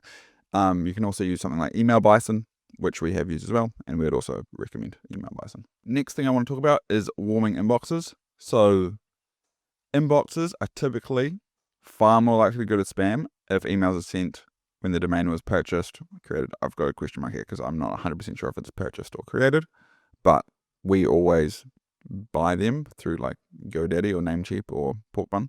So we just know that essentially it's automatically on spam filters or on spam lists or on block lists if the domain has been purchased in the last 14 days. All right. So part of warming a domain, warming an inbox, is literally that time has passed since you bought it. So it's just slightly more aged. But also what warming does is you're essentially putting your inbox in a pool with a whole lot of other inboxes, and they're all sending and receiving emails from each other. And if it goes to spam, it's automatically moving out of spam into the primary inbox. And so this is giving Google and Microsoft a whole lot of green filters, green ticks, green check marks that your inbox is healthy and human and doing the right things. Okay, so you have to warm your inboxes for 2 weeks. Some people don't. Some people warm them for longer, all these things. At a basic level, just warm your inboxes for 2 weeks. At a basic level, Smartlead and Instant Leads warming is fine. Just, it doesn't need to be more complicated than that. I would say if you're having issues, it's not going to be because you're warming in the Smartlead warming pool. It's because no one cares about what you're emailing them. So don't over-index on warming. Just make sure that you're doing 2 weeks of warming. Another thing that people have issues with, verify emails before using them. Okay, if you scrape an email list and then just go and send it, and it turns out that 10 of the emails in your list of 50 weren't real emails because they've changed company or they've been deleted or something, then you're going to burn your accounts because, again, Google and Microsoft, if you send out a whole lot of emails today and they all bounce, they're like, this seems suspicious. Maybe they don't actually know these people. Okay, so just verify them. We use Lead Magic. We've also had a good experience with Million Verify and Never Bounce, but find what makes the most sense for you. Sending settings. The main thing that you care about with the sending settings, in all honesty, is the volume you're sending. Okay, so when we're doing Gmail, we would always do about 7 new leads, right? And it would send us 2-step sequence, so 14 emails a day per account. So if you wanted to send, let's say, 10,000 emails a month, 10,000, is that 10,000? Yep. That would be 322 a day. And let's say you're doing 7 net new leads a day, you need 46 inboxes. Okay. If you are buying them yourself, like they're like $10 or sometimes $16, it's quite a lot of money to send that volume. Okay. If you're buying through a reseller, you could see their prices, you could get them for like this sort of price. Okay. So the less, the better, but you need to balance this out with the cost. Like, would it be better if you sent 1 new lead a day? Like, for sure, but it's going to be 7 times the price, and no one can afford that. Okay. I wouldn't over-index on this. Like, yeah, cool, plain text is better. Again, none of this is anywhere near as important as people caring about what's in the email. Email content. What you put in the email can also impact deliverability from like a high level. Don't send links in the first email for obvious reasons. That's how people get scammed, is they click on links from people that they don't know. So fair enough that Google and Microsoft punish you for doing that. If you send out lots of emails and all the emails are exactly the same, then that obviously looks spammy, because typically when you email people, they're different emails. And if you use spammy words, so free, guarantee, this sort of thing. Okay, so you just want to avoid these things. That being said, we had campaigns that were absolutely crushing it with links in the first email. They didn't burn. Why? Because fundamentally people cared about the email. Okay, and this is what I've got here. P.S. If the market likes our offer or your offer, you can mess up most of the stuff, not all of the stuff, but most of it, and get away with it. If your market likes what you're emailing about, they'll constantly give Google and Microsoft signals that what you do is not spam. So if you've got two ends of the spectrum, you've got someone marks it as spam, or someone responds with positive sentiment, because Google and Microsoft know the content of these emails and says, wow, thank you so much, this is amazing. This is a big green flag, this is a big red flag. You want to have as many of these as possible, and it's going to outweigh this stuff. Oh, cool, you're sending thousands of emails and they're all the same. They're way over here. If most people reply and say, amazing, Holani, you're the man, thank you so much for this, that's going to outweigh that. So this is the most important thing to focus on. Don't get too in the weeds with this and make that stop you from doing outreach and growing a business. Focus on this. Okay. The next thing I want to talk about is making the assumption that prospects care about what you do. So people that we talk to have typically come from the background where their business has grown through referral or word of mouth. And now they've gone to the point where either that has died somewhat and they're like, oh, we need to generate business, or that referral and word of mouth is not keeping up with the pace of how fast they want to grow their business, right? In either of those two positions, you have the misconception, you have the wrong assumption that you understand what the market wants. You understand what the market of people coming to you want. You don't necessarily understand what the outbound market wants. So I think I've got an example down here. I'm talking about SEO. But let's say you're an SEO agency and you've grown through referrals and word of mouth. You would assume that the market likes good SEO, and maybe they want like more transparency, and maybe they have these sorts of ideas about SEO, etc. The outbound market actually thinks SEO is a scam. Right? That's actually what the outbound market thinks of SEO. The inbound market that's come to you warm referral does not think that. Okay, so this misconception about what the market actually wants means that you write offers and copy and go down this path which is not aligned to the truth. Okay, if you go and look at your spam folder right now, I guarantee that the majority of these cold emails focus on talking about like their offer and their products of like, we've got this feature and this feature and we can do this thing 10 times better, and like, and you read it and be like, I don't care, like I don't even know what half these features are, this means absolutely nothing to me. It doesn't mean that their product wouldn't be valuable to you, but you're not at the stage where the information they're sharing on this email has any relevance to you. You're way further than this. If what they do can make you 10% better margin because it can save costs on it can just say like, hey, we've got a product that can help agencies make 10% better margin on staffing costs. Do you mind if I send over a quick video? That is going to outperform talking about all the features and benefits of their like staffing program or something. Okay, so lots of people make the assumption that prospects care about what you do. They typically don't. Okay, the outbound market does not know who you are and does not care about what you do. You probably are not even aware of the problem that you're solving. They only care about what you can do for them. What is the result? Okay. And this is typically why, at a deeper level, most often you're going to go with some sort of outcome-based angle. Hey, we can get you this result. Do you want me to share a quick video on how we do it? Or hey, we can get you this result. Do you want to have a quick chat about how we've done it for a similar company? Something like this. Or what you can do for them, you have some sort of valuable lead magnet. Hey, do you want this free thing? And then from there, what you deliver what you can do for them for free, and then you can lead into talking about this sort of stuff. Right? This ties into my next point, which is not having an offer that works for outbound. So if you've relied on inbound leads up until this point, you'll have pricing, commitments, terms, offerings that make sense for people that already know, like, and trust you, right? If they've come to you inbound, like their auntie said you're amazing or something, and they trust the auntie, the auntie's done the selling, okay? You haven't done the selling. Now you're faced with people that no one's pre-sold you, okay? All right, so they don't know, like, and trust you, okay?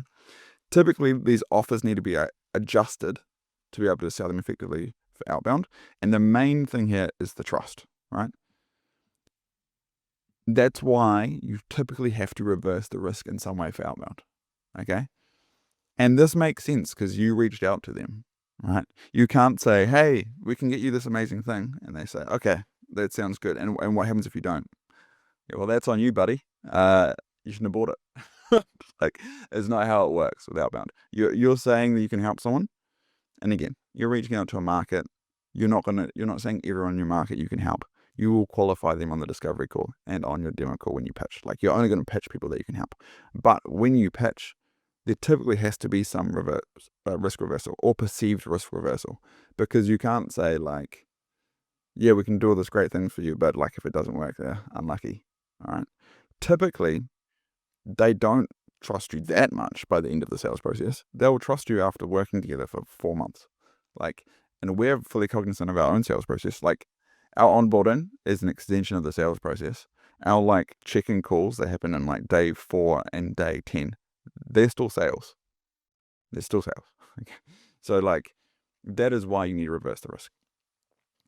You can't reach out to someone and say, yeah, we don't guarantee it works, so if it doesn't, that's on you. Yeah.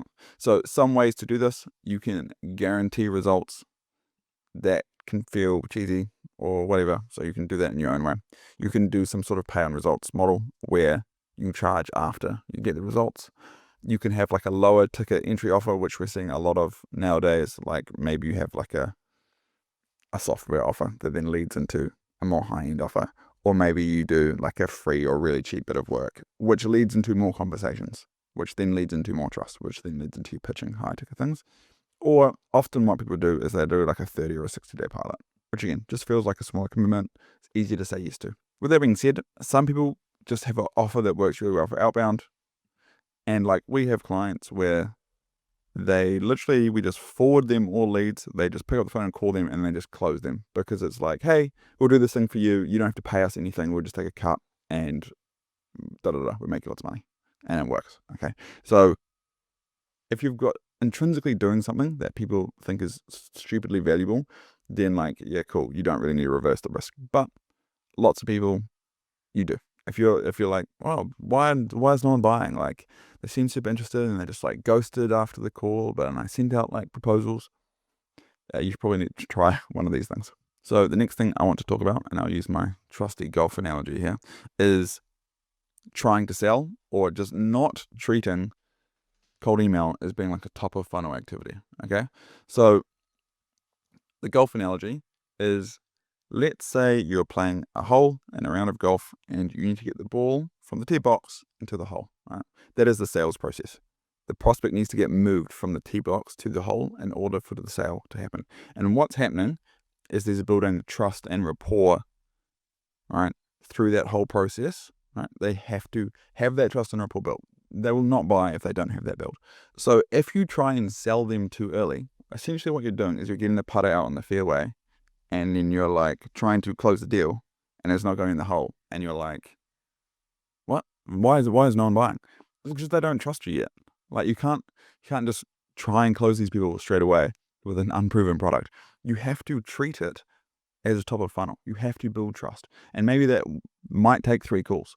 But if you're trying to crack B2B outbound and scale your business, then it is going to be harder than inbound leads. Like, it just is. And so you have to treat these people as cold prospects, and they require many touch points to get them across the finish line. Once you've closed 20, 30, 40, 50, 100 deals through outbound, you can definitely refine the process, like 100%. But just understand that a lot of touch points are likely to be required from the majority of prospects. Some prospects, you get them at the right time, they close really easily. Some clients are just angry people that don't have money, and you'll never close. Doesn't matter how many touch points. We're just talking about the middle percentage, the middle 70% of prospects they will typically require more touch points than any inbound lead, right? Because you have to build that trust. You have to hit that golf ball yourself. No one else has done it for you. They haven't gone on YouTube and watched like 10 hours of content before they get on the call and like, oh yeah, I know you pretty well already. Like, they haven't done that. They may not be ready to buy now, and they almost certainly will not be ready to buy on your first call with them. Caveats.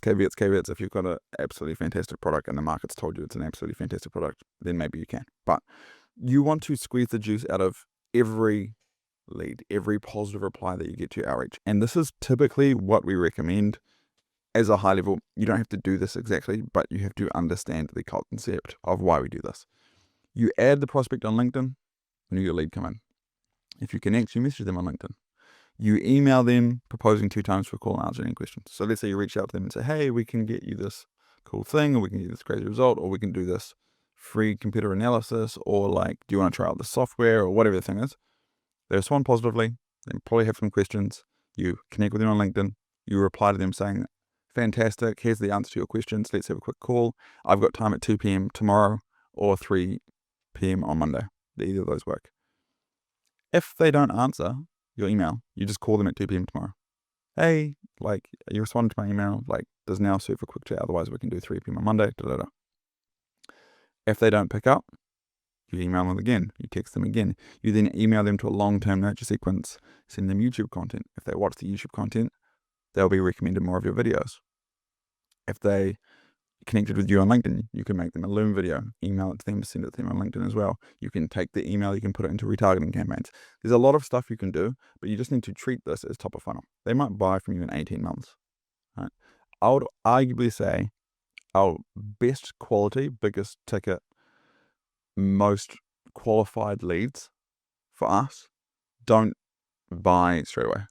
They probably buy like 9 months after we emailed them for the first time. Okay, so keep that in mind.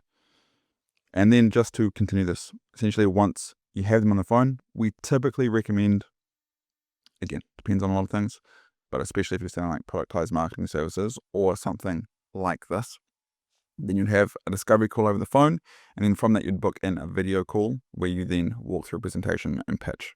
Right?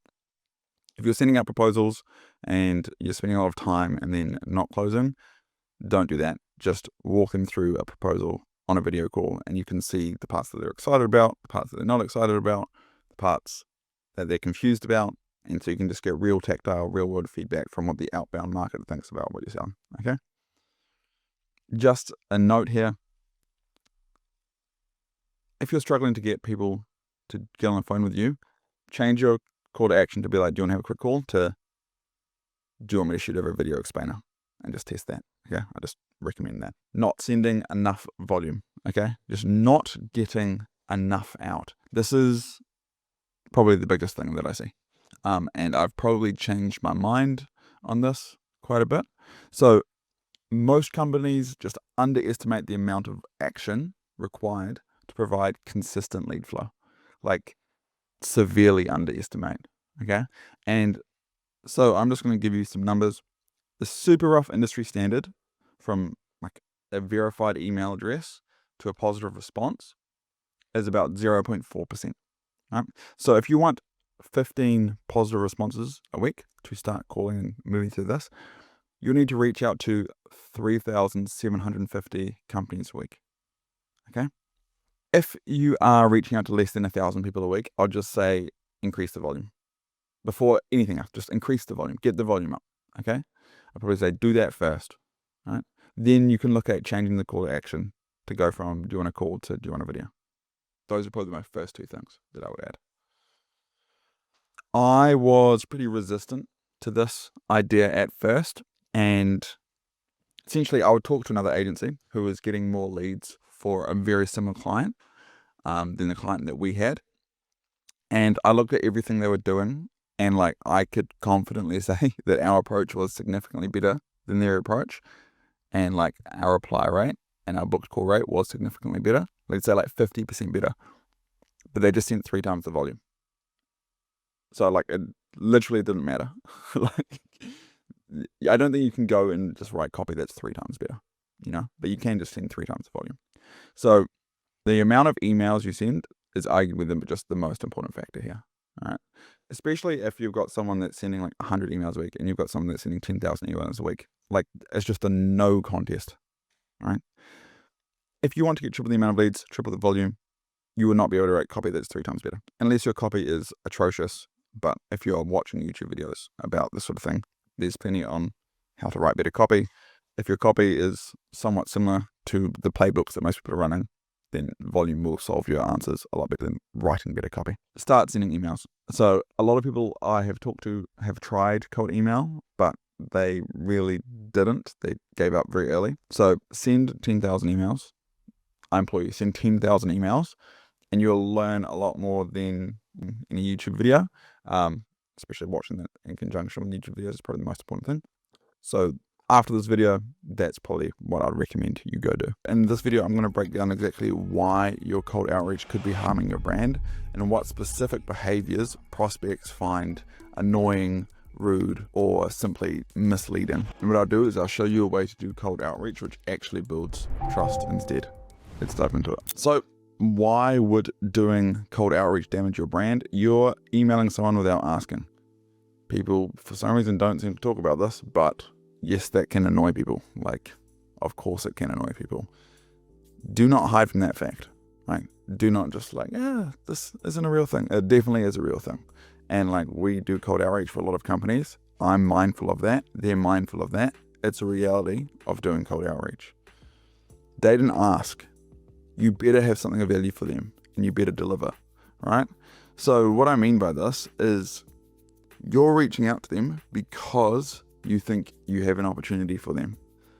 You better be quite certain that they're the right person that's going to find your thing relatively interesting, okay? And if you're not certain, then you need to be extremely nice, friendly, open, warm, welcoming in your approach. Okay, this is especially the case if you are an agency owner, so you have got clients. You need to be extremely cognizant that you are dealing with their brand. You're putting their brand directly in front of customers, consumers, prospects. You need to make sure you treat it with respect so that you don't do any brand damage. And everyone needs to keep in mind that any type of advertising can annoy people. We used to run a whole lot of Facebook ads and people would comment being like, get the fuck off my phone. I'm like, dude, you're on the Facebook app. Like, that's why it's on your phone. But people don't know, don't care. Some people are just going to get annoyed with everything. That doesn't mean you need to just put everyone into that bucket. You just have to be aware of the reality that any form of advertising, you can be advertising on YouTube or on the radio or billboards or cold email. It's going to annoy some people. That's a reality. Also, the reality is they're not asking for a cold email. Make sure you do a good job. Otherwise, you're going to damage your brand. Right? There's also ways to grow your brand through cold email. We've grown our brand through cold email. Okay? Like, that is how lots of our clients have grown their brand. It's through cold email. Because cold email drives traffic to your site, drives traffic to your YouTube channel, gets people to connect with you on LinkedIn. You give value. You get more customers, you deliver for those customers, you get testimonials, you get referrals. You can grow your brand off the back of cold email. So I'm going to talk about this in here as well. So what are the things that you need to be watching out for in order to not damage your brand, right? What are the things that I look at? So the prospect thinks you're being rude. I see this all the time and I almost feel bad calling people out for it. But anyway, when you criticize people with your outreach, you're often going to run into trouble, right? So you don't think you're being rude, but the prospect can think that. Be careful when criticizing the prospect. Hey, John, I think your website could do with some improvement. Hey, Hoani, I was looking at your YouTube videos and I think your thumbnails aren't very good and I can make better ones. Hey, Stacy, I noticed that you're not doing this or this is a problem, right? Just be aware that at least 1% of people are going to take insult to that because people, just humans, don't like being criticized. And they're going to take offense to that. And that, in their mind, is rude. I'm not saying it is rude. And majority of the population probably doesn't think it's rude. You're just trying to provide some helpful criticism or helpful feedback. But a large enough percentage thinks that it is rude that I would suggest avoiding this type of outreach.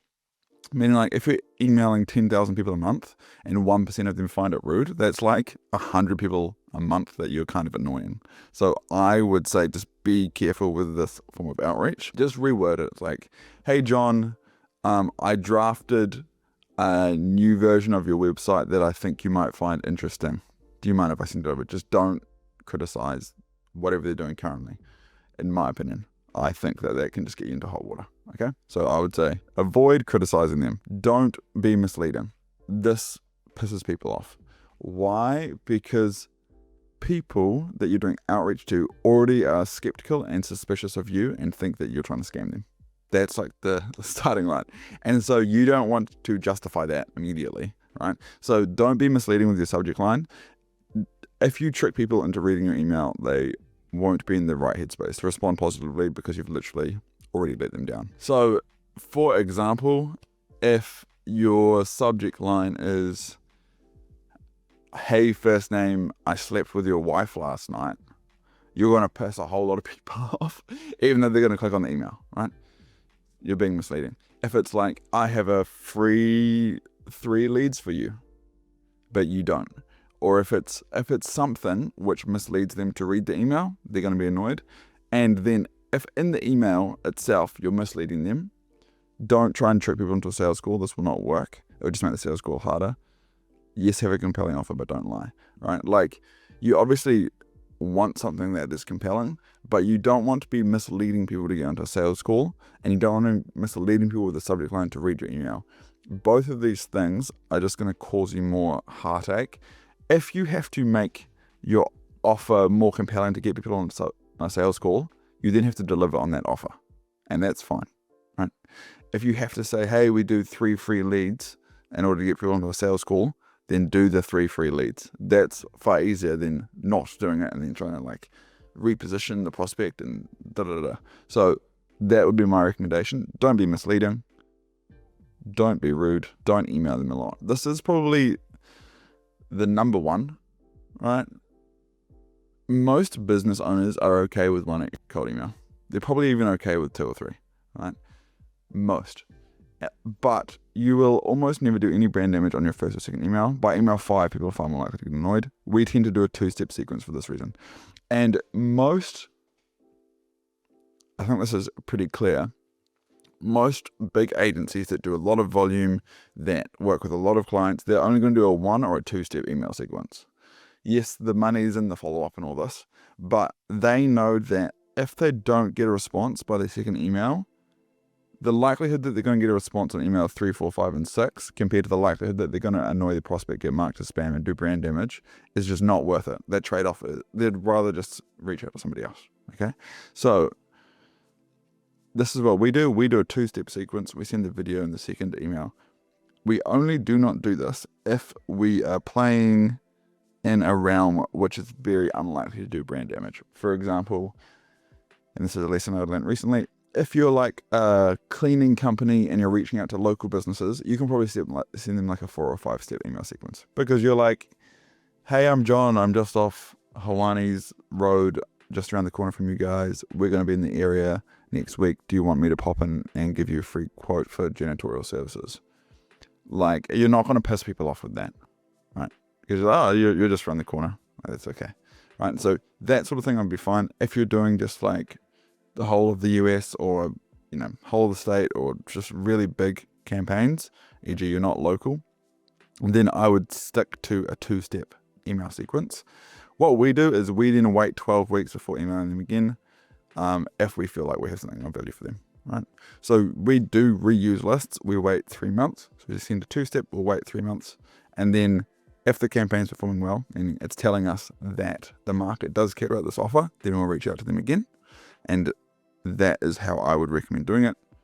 And I would recommend just sticking to a 2-step sequence unless you have something that clearly breaks down this skepticism, e.g. you're also in the local area. It's a really good way to break down skepticism. Okay, so how to actually grow your brand. So cold outreach can grow your brand. Like I said, it's grown our brand. As well as generating our sales on the front end, cold email has grown our brand on the back end. Cold email gets the brand in front of people, without a doubt. more people will go to your website. So we've just noticed a big uptick in website traffic since we started doing cold email. More people will go to your LinkedIn. More people will visit your YouTube channel, right? Because the majority of people will just take the email signature, which in my case will be like Hawani, Taylor, Carrots Not Sticks, and they're just going to Google this, and the first thing that comes up is LinkedIn.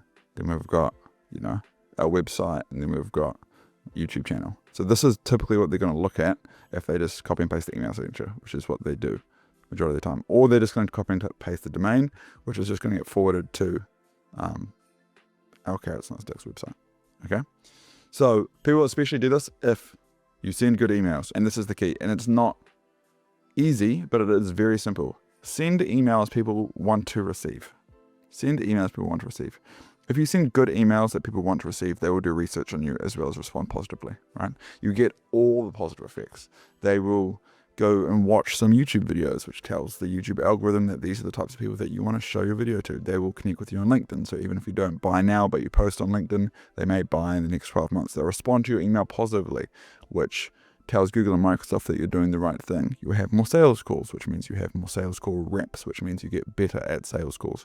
You may close the deal, which means you obviously get money. You also get a rep at fulfillment. If you do a good job at fulfillment, you also get testimonials that can go onto your YouTube and website, which can help increase the system. If you do a good job, you can also get referrals, right? So sending good emails is the master key here to unlock all of this, right? And I've got plenty of videos on sending good emails. If you want help sending good emails, you can book in a call with somebody in our team. But this is the key. Send good emails. If they receive a good email from you, there is a percentage of people that will go and watch your content online, without a doubt. This tells the YouTube, LinkedIn, SEO algorithm who your content is for, and you can recommend it to more people like that, right? So in the beginning, most of the people that found our YouTube channel were just from cold email, which is quite interesting, okay? Be genuine. This, I don't see lots of other people talking about this. I'm sure they agree with it, but I think it's a big thing, which is be authentically you and yourself. And I get that this takes practice, but because if you're not well practiced in it, then it feels clunky. I get it. Like making videos can feel clunky if you're not well practiced in it. But in the era of AI, skepticism, everyone's trying to sell everyone everything. You feel like LinkedIn's some crazy cesspool of fakeness. Being genuine cuts through the noise really well. And how you can do that in cold email is you can write your copy in a genuine way. And like, we don't really use any AI to write out emails. Not that AI will do a particularly bad job, but I just find it's easier to write it in a genuine way instead of like reprompting it. I know roughly what I'm going to say in the email. I can just write it by hand. I often write the copy out like I'm just writing it to one person, and then you can tweak it to work at scale, right? So a way to do this is you can look at the offer, one prospect, and you can write the copy like, hey John, was just on your site and I saw that you guys did X, Y, and Z. I made a quick video because I think that we have something that would work for X, Y, and Z. Do you mind if I send it over here? Then it could be like, P.S. I'm sure you get cold emails all the time, but I've also tried to connect with you on LinkedIn. Like, this is genuinely me. Something like this, okay? You can write it, if you're just doing it one-to-one, it's so much easier to flesh out how you'd actually write it. And then once you've got that, you can look at it and be like, how would I do this at scale? Like maybe this line I couldn't use because I can't make that make sense at scale, or maybe we can use an AI variable here and set up a clay table to pull in variables for those sorts of things, okay? If you're sending personalized videos, make the video in a genuine way. And again, I think everyone tries to do this. It just takes practice. You are trying to convey to the prospect that you have an opportunity for them. You must feel that you genuinely do, otherwise it will be a struggle. And it's like, foundationally, do you believe your product will help the prospect, or your service will help the prospect? If you do, your job is just conveying that. That's all you're really trying to do. And that's what sales is. You're trying to convey to the prospect that you have an opportunity for them, okay? And that's why we are so big in the send personalized videos concept idea, because I think it's so much easier to genuinely convey that you have an opportunity for the prospect and to break down all these barriers of skepticism and trust, right? I think that if you do some form of cold outreach and a video, and then you have a sales conversation, that video really does bridge the gap. It really does make it such that you can have a more productive sales call because you've built more trust, okay? And so when you are making those videos, the goal is to be genuine, not perfect. Like, you don't have to say the perfect things. You just have to feel like you genuinely think you have an opportunity for them, okay? Big one, and this is where we've made some mistakes in the past, is where we've had issues with unsubscribing people. Please unsubscribe people. This will cause you issues. If someone doesn't want to hear from you, make sure that they do not hear from you. Just super simple. Add to block list anyone that asks, along with anyone that moves down your sales process, right? So any reply that says stop, unsub, not interested, added to block list. Anyone that is interested is also added to block list, right?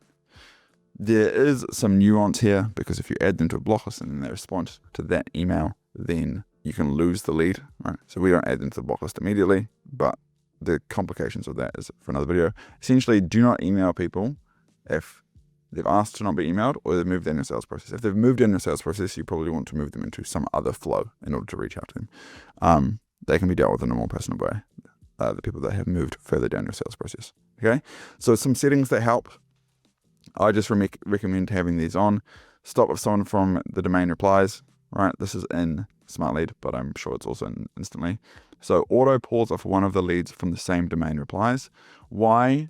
Because it does depend on the campaign, but let's say you're reaching out to local services businesses and there's info@carrotsnotsticks and hawani@carrotsnotsticks are 2 emails.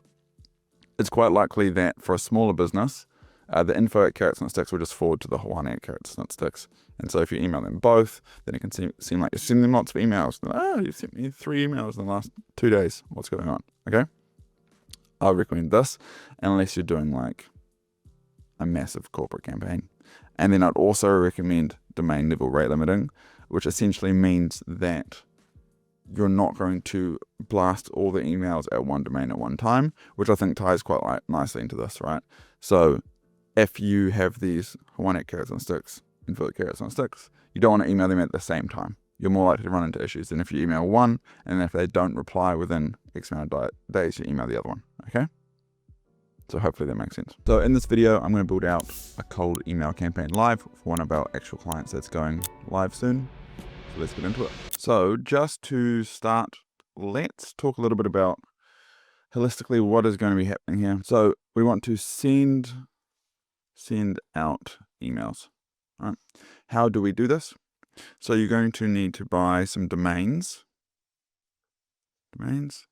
Those domains, you attach email accounts, right? And I'm going to show you how we do this. And then those email accounts, they get attached to a sequencer, sending tool, whatever you want to call it. That will warm the email accounts. This is going to be where you add the leads that you want to send. And this is where you want to write and add the copy, right? And you want to do like sending settings, right? So then it's going to send out these emails and it's going to get responses. And then this is where you move into lead nurture and your sales process. So some other things on here is you're going to need to let's just say scrape leads. And I'll do this in this video as well. Enrich leads. And then you're going to need to, all right. So this is typical. Now, something that we do at this point is we have a personalized video for each prospect.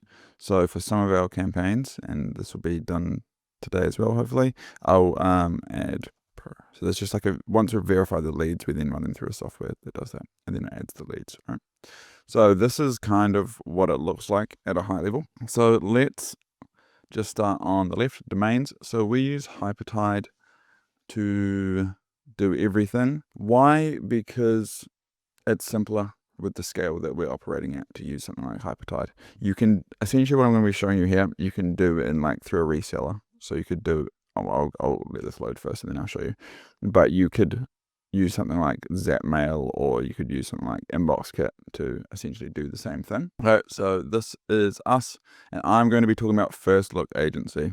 Okay, so essentially what we've done is we've placed 3 orders here, and this order is going to have, you can see it's got 1, 2, 3, 4, 5 domains here, and these are a Google inbox, and then these are 2 Outlook infrastructure inboxes, right?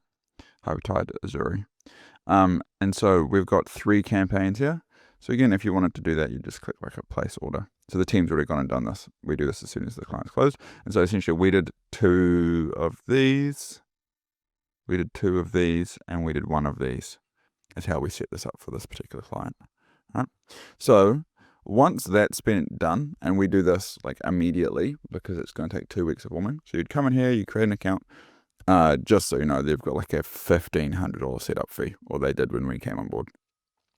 So if you want to go somewhere cheaper, you could do something like Zapmail, or InboxKit, or you could do scaled mail. I'm just going to put some stuff here. Oh, that's not what I was looking at.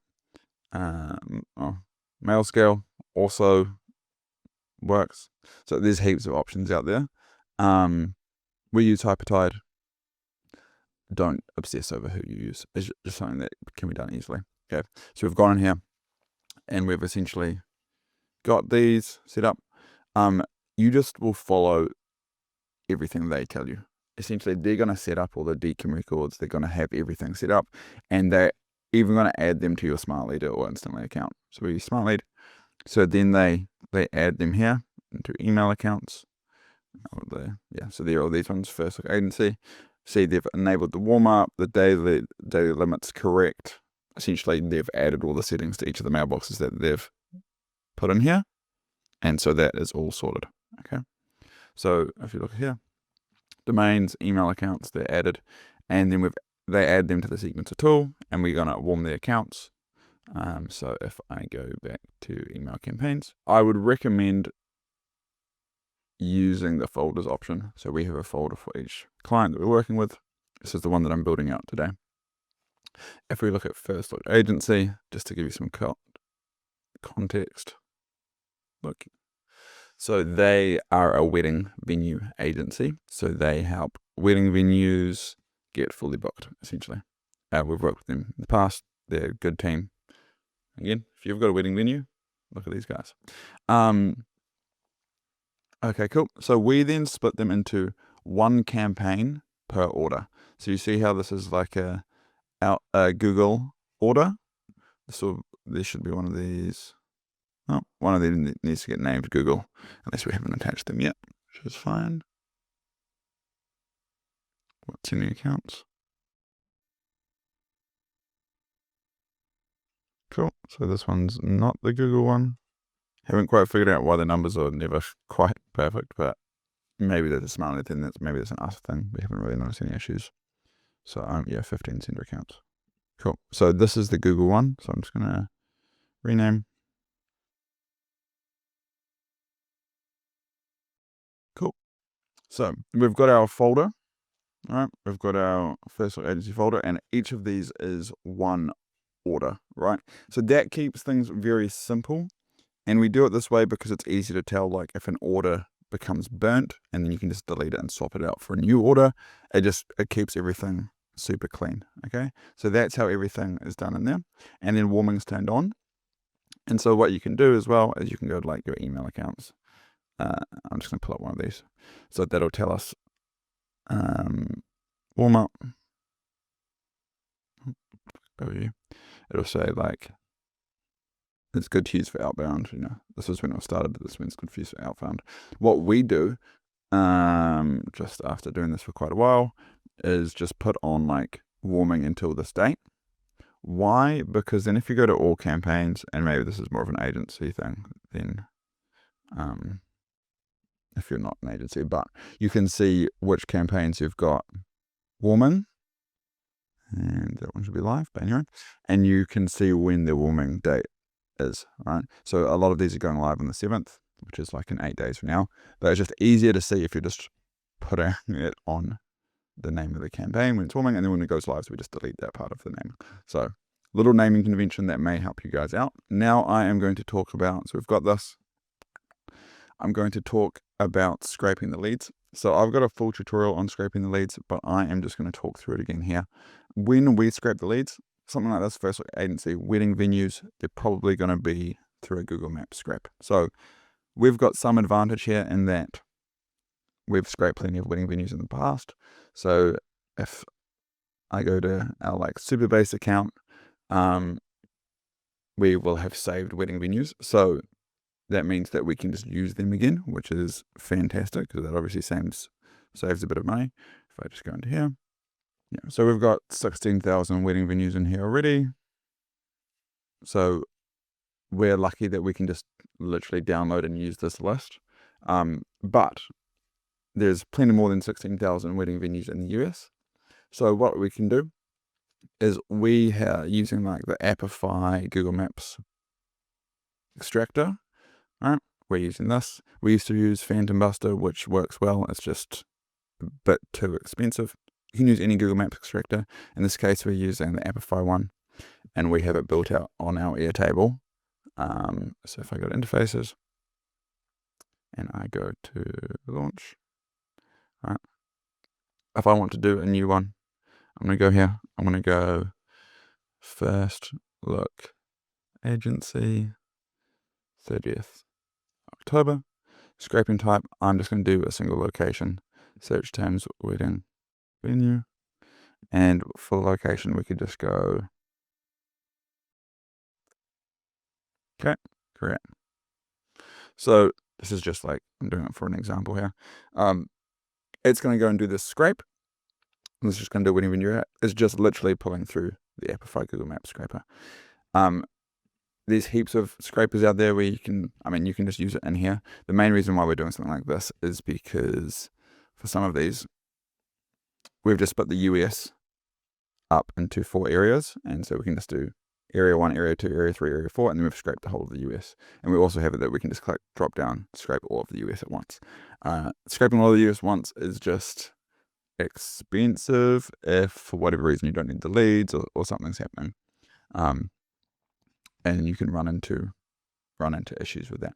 So I'm going to pause this until this is scraped. I'll let you know how long that takes. So that literally just took 2 minutes. So it's probably going to be quite a small file. But again, I'm doing this to show. So I would often just, like I said, here's a whole lot of wedding venues. Cool, we got them. We've got 114. Let's have a look. Website. Cool. Most of them don't have emails. You can see there's some double ups in here. So we've set it that like if there's multiple emails on a website, then we'll max out at 4. So like some of these will have like 4, some of them will have 2, because there's 2 essentially emails that we can pull through the scrape. Okay, cool. So what we're going to do from here is we're going to save that. And then I'm going to use Clay to enrich this data. All right. So we're essentially going to use our Clay table to find as many valid email addresses as we can and first names. I have a link to this Clay table down below this video. So if you want to just copy it, then there you go. And then again, this is set up to not use actually any Clay credits. You still have to have like the Clay plan. So we still play couple $100 a month, but then I'm using our own API keys. So I'm going to add that CSV.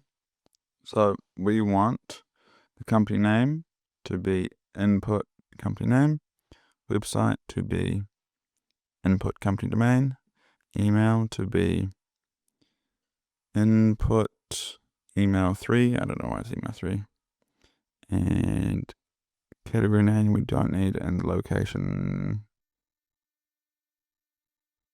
the location. Add to table, save and run.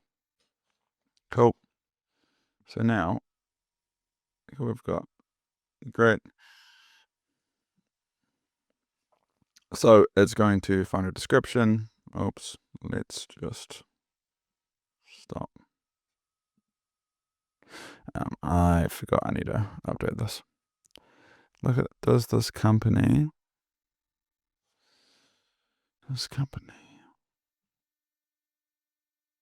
Luckily it's not a big list, eh? Does this company host weddings?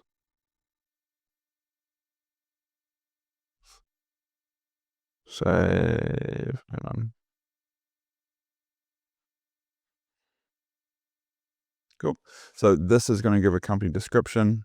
Hotels or revised events such as weddings. Cool. So again, most of them should be yeses. All right. And now we're going to go through and try and find their emails.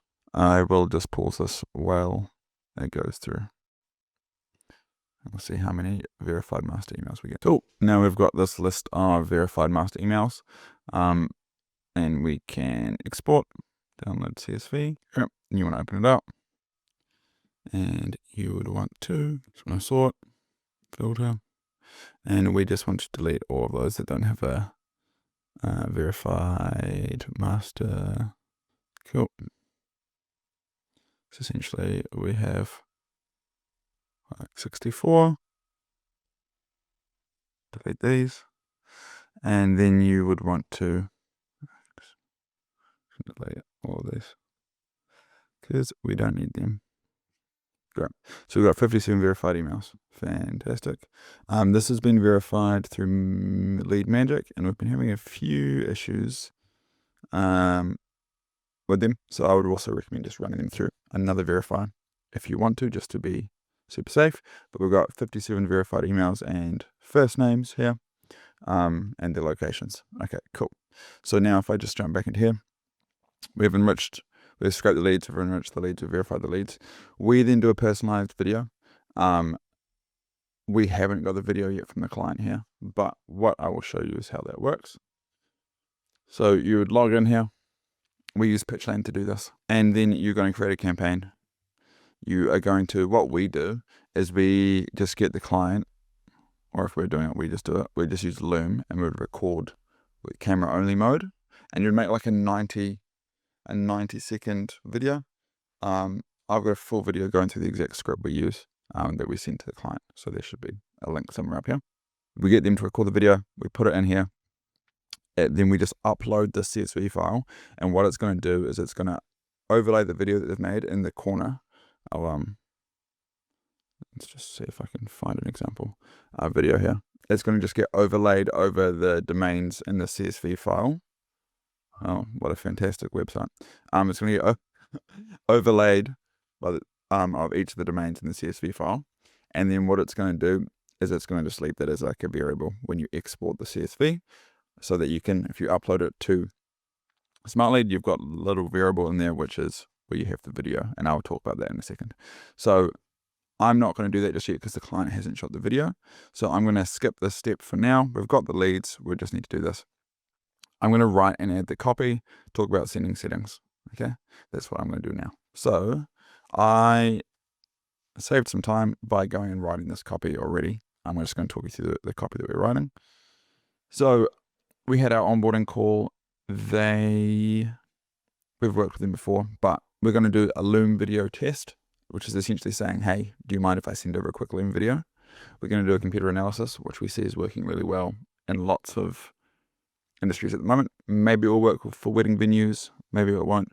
Outcome angle, they said they don't think we need a crazy offer at the moment because I think wedding venues are struggling. I think maybe post-COVID there was a big boom and then everyone kind of got married then, and then maybe they made lots of money and hired lots of staff and got lots of expenses, and then there's now been less weddings, or maybe there's other reasons, maybe just financial, economic things, meaning that less people are getting married. So they're relatively hungry. And then they want to do like a live Q&A webinar each week where they just do like give out free advice essentially, and they want to try and attract people to that. ourselves and the client are a bit skeptical if cold email is going to work for that, but I'm open to test it because I'm pretty confident that I can get this other stuff to work. So this is the draft copy that I've sent to the client for approval. Hey, first name, we've generated 10 wedding bookings in the last 2 weeks for Hawani's fantastic wedding venue. Can I send over a quick 2-minute Loom video explaining how? Okay, very simple, and it will work. Why do I know it'll work? Because I've done enough of this to know that it'll work. Hey, first name, we have a system that can fully book wedding venues even before they open. Can I send over a quick 2-minute video explaining how? It'll also work. All right. Pretty low ask. Using the word system makes it seem mysterious and interesting. So it'll probably work. Hey, first name, we have a system that generates a ton of wedding venues. A ton of wedding bookings, averaging 6 additional per month, but it depends on the venue. Can I send over a quick 2-minute video explaining how? So what we would do is again, these haven't been improved, but I'll just do it for an example, is these would be 3 variations. So you'd come in here. We'll test probably all of them. I'm just going to put it like this. And it's going to be, so you'd come in here, you do it like this. Right. And then just so you know, when we write copy, this is how we do our first line. It's just a nice spin text first line. So it's going to go, hey, first name, hello, first name, happy Monday, first name, good morning, first name, howdy, first name. Just add slightly more variation to these emails.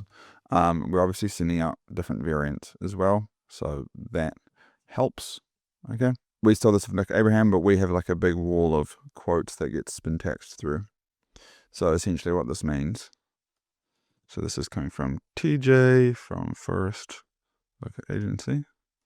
I might even call it First Look because having the word agency sometimes is a bit of a red flag. So this is going to spin text. So the first person is going to get, the first person will get this quote. The second person will get this quote. The third person is going to get this quote. It's just going to look like it's part of the email signature, but it means that everyone gets a different email signature. And that just Google and Microsoft aren't distinguishing in this case between the email copy and the email signature. So it just looks like they're different email copies. Bit of a hack, but it works well. Competitor analysis. Hey, hello, happy Monday. Would you like a complimentary review showing how many new jobs other flooring companies in your area get in and where they're coming from? So how many jobs this will be wedding venues. How many bookings? Where they're coming from? That's what it would be. Would you like a complimentary review showing how many bookings other wedding venues in your area and where they're coming from? Let me know if you're open to take a look. We grow wedding venues by drastically increasing the amount of bookings they have. We're running the system across case study and averaging this. Let me know if you're open to a quick chat. So just like outcome angle. And then this is my first test at a live Q&A. And I don't think this will work, but I'm always open to testing new ideas, especially when we're testing them along some ideas that I know work. We generate around 130 weddings per month across 14 venues and run a free call each week where venues can ask questions about generating more events. Would you be interested in me sending over a meeting link? Right. So that's the copy that I would test. These are all going to have a follow-up email. I'm just going to click save here. They're all going to have a follow-up email, which has the video in it. And just to show you what that looks like as an example, it would look something like this. It's going to say, hey, first name. I just thought I would chase this one up. I made you a quick video saying hello. And then it's going to embed that thumbnail of that video here. All right, related to that lead. Look forward to hearing from you. Okay. And again, I'm just going to put this in here. We typically just do a 2-step. I'm testing longer sequences, and they seem to be going relatively well. So we've done just like 2-step sequences for most of our clients for quite a long time. But funny story, actually, I had like a consulting call where they were paying me for consulting. But then I saw their campaigns and they were doing like a long sequence.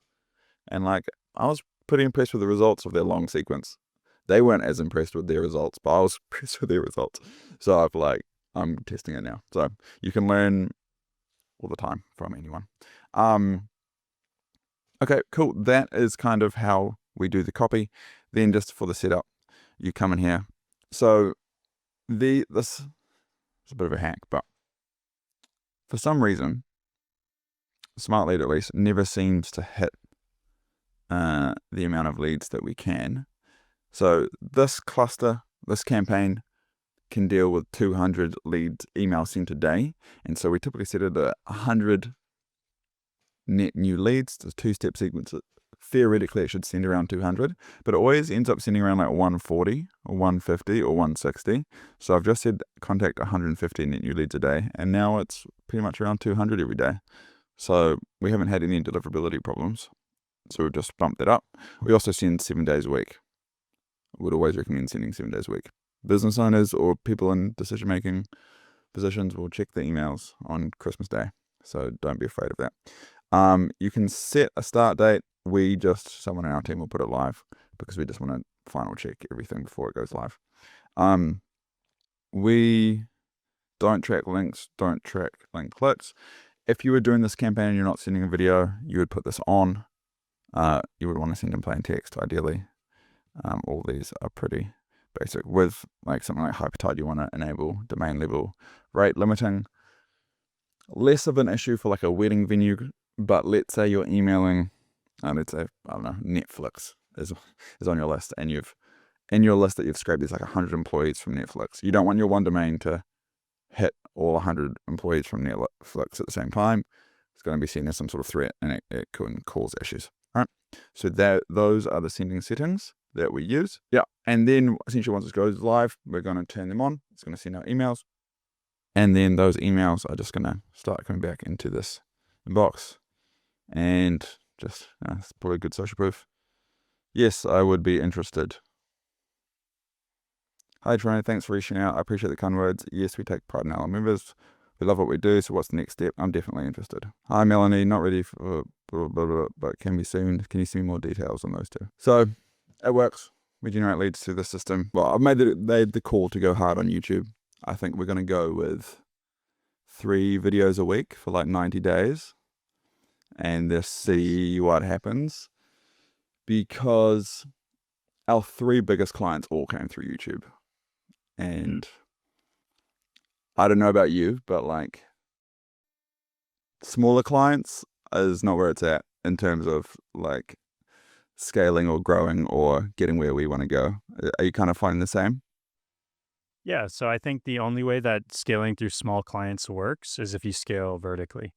That's the conclusion I've come to. So we have basically a rule that we operate under where we will scale vertically in industries where we've succeeded really, really hard, like stupendously hard.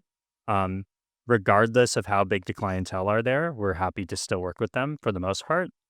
And then we'll take risks and try new things, like try new industries, only if it seems to be like a very competent business. Like we want to dig deep into, look, what do your closing rates look like? If we bring you all these leads, are you actually going to be able to turn them into conversion so that this can be a long-term relationship, or do you have some downstream problems? And then sometimes that'll become, a more holistic deal, which is good for us. And sometimes that just means, hey, maybe we'll circle back in a few months when you fix these things up. Here's a referral. But yeah, I would tend to agree. I've become really picky, especially as call volume has gone up so much since we've started marketing pretty heavily again for ourselves. Nice. And when you say like scale vertically, what do you mean? Yeah. So like, for instance, maybe EdTech would be a good example. We're doing really, really well in EdTech. We're happy to take on other EdTech companies for slightly cheaper because we've already done all the work. Like even if then they're in a place where they can't handle like a $6,000 retainer or something like that, or they're not in a place where they can even scale up from that, we're okay with it because we understand the market. We understand, what they really care about is like their strategic initiatives, their pedagogy, their curricula. They care about curricula changes and how that's impacting teacher mental health, for instance. We know all these things about the market. We've already done all the custom data scraping. So the margin is there to scale into that industry, and it doesn't cause operational complexity. Whereas if you're just working with, any business, there's always additional operational complexity during the figure it out phase, which even if you're really, really good, there's still a small figure it out phase. You know what I mean? Yeah, 100%. It's like so we're following like Nick kind of, and like the pay per meeting video lead. Now it's pay per lead essentially. Nice. But what we're finding is if they're anything outside of a vertical we've already had success in, we're like 90-day pilot, set fee for the pilot, because we're not taking on, like, we're at the point where like That's we're exactly what we do. not taking on the risk, man. Like, if we haven't proved it before, we're gonna try our best, but like I don't know how good you guys are, and like even within the same vertical, right? Like, we'll have the same lead flow. One client's obviously crushing it. One client's like, hey, there's a problem with the leads. And I'm like, I can send you all the call recordings of the other client. I can send you everything. Like, I've got everything.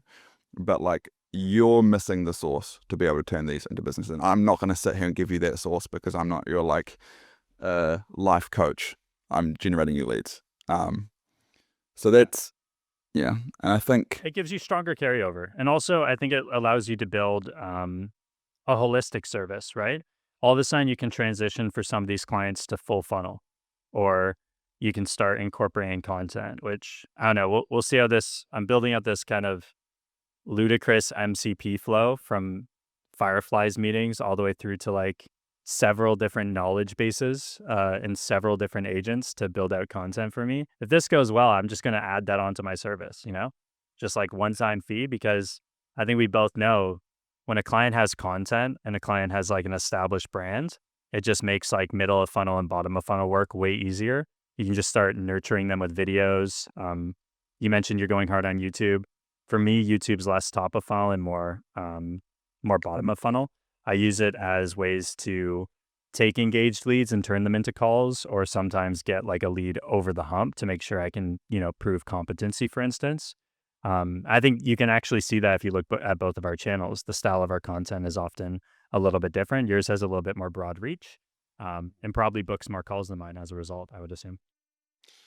Yeah, that's a game that I do not fully understand, right? Like, Yeah.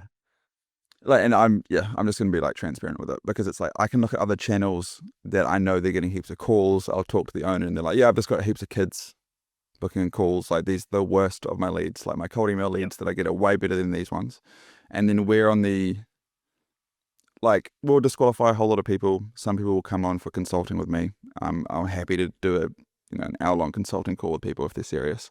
But then we have like $50 million, $100 million a year companies that will come through YouTube for our like top of funnel YouTube videos. Like, how to set up inboxes. I'm like, well, I suppose you're also watching videos on how to set up inboxes. It's not just like kids. So I don't know. I don't want to fall into the trap of being like, this video gets the most views, make more content like this. I want to obviously make content that the people that we want to work with resonate with. And it, like you were saying, moving into like a full service thing, like, I'm almost envisioning that we go like, our biggest clients, we're almost going like rev share on the deals, and we'll just get fully into bed with you on how to do this. Like, I'm happy to do all the lead nurturing, happy to make sure the calls are coming through, happy to listen to all the calls, happy to do the nurturing between calls, happy to build out your YouTube strategy, happy to build out everything. If they're like, so like some of our clients, the deal sizes that they make profit might be like $1 million profit per deal. And so we can get a rev share on that. And I'm like, for me, that seems very exciting because now it feels very real. And it also feels like, I don't know, when you're solving things vertically, there's less experimenting. And I feel like the experimenting is the exciting part, right? Like, Well, yeah. every experiment also has just deeper impact, right? Like you're getting significantly more payoff for every experiment you do.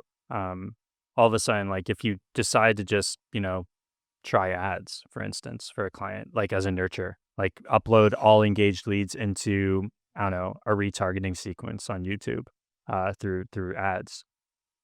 You can just see if that works for one, and all of a sudden you have something that works for 10, So yeah, that's what makes me excited about, going more vertical. But I think like you have to start kind of servicing everyone, and obviously, doing it for probably cheaper than you should.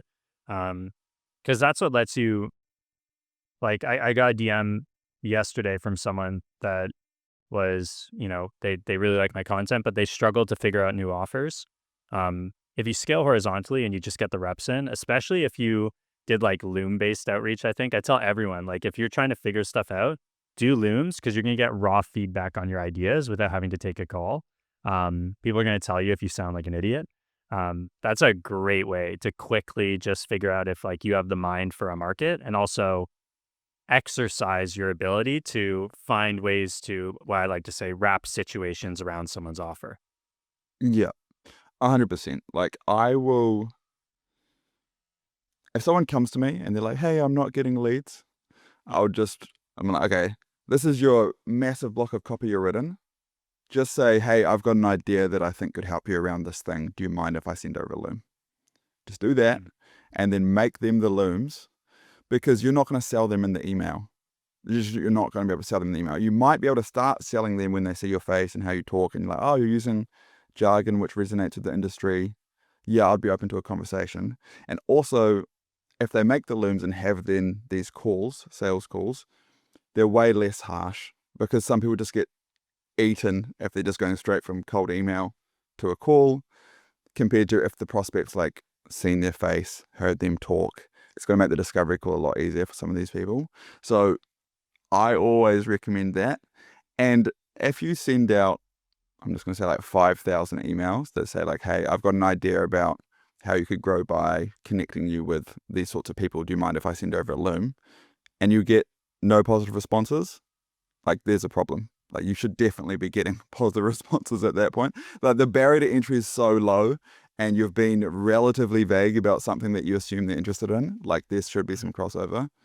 And then if you're sending out these Loom videos and you're not getting a positive responses, and you can see they're viewing the videos, you're like, okay, people do not care about what I'm saying. Or at least these people do not care about what I'm saying. And then you can tackle it in like a more strategic way. So Yeah. Go through the motions, figure out how to reframe the offer, ask yourself, is this the right audience for the offer?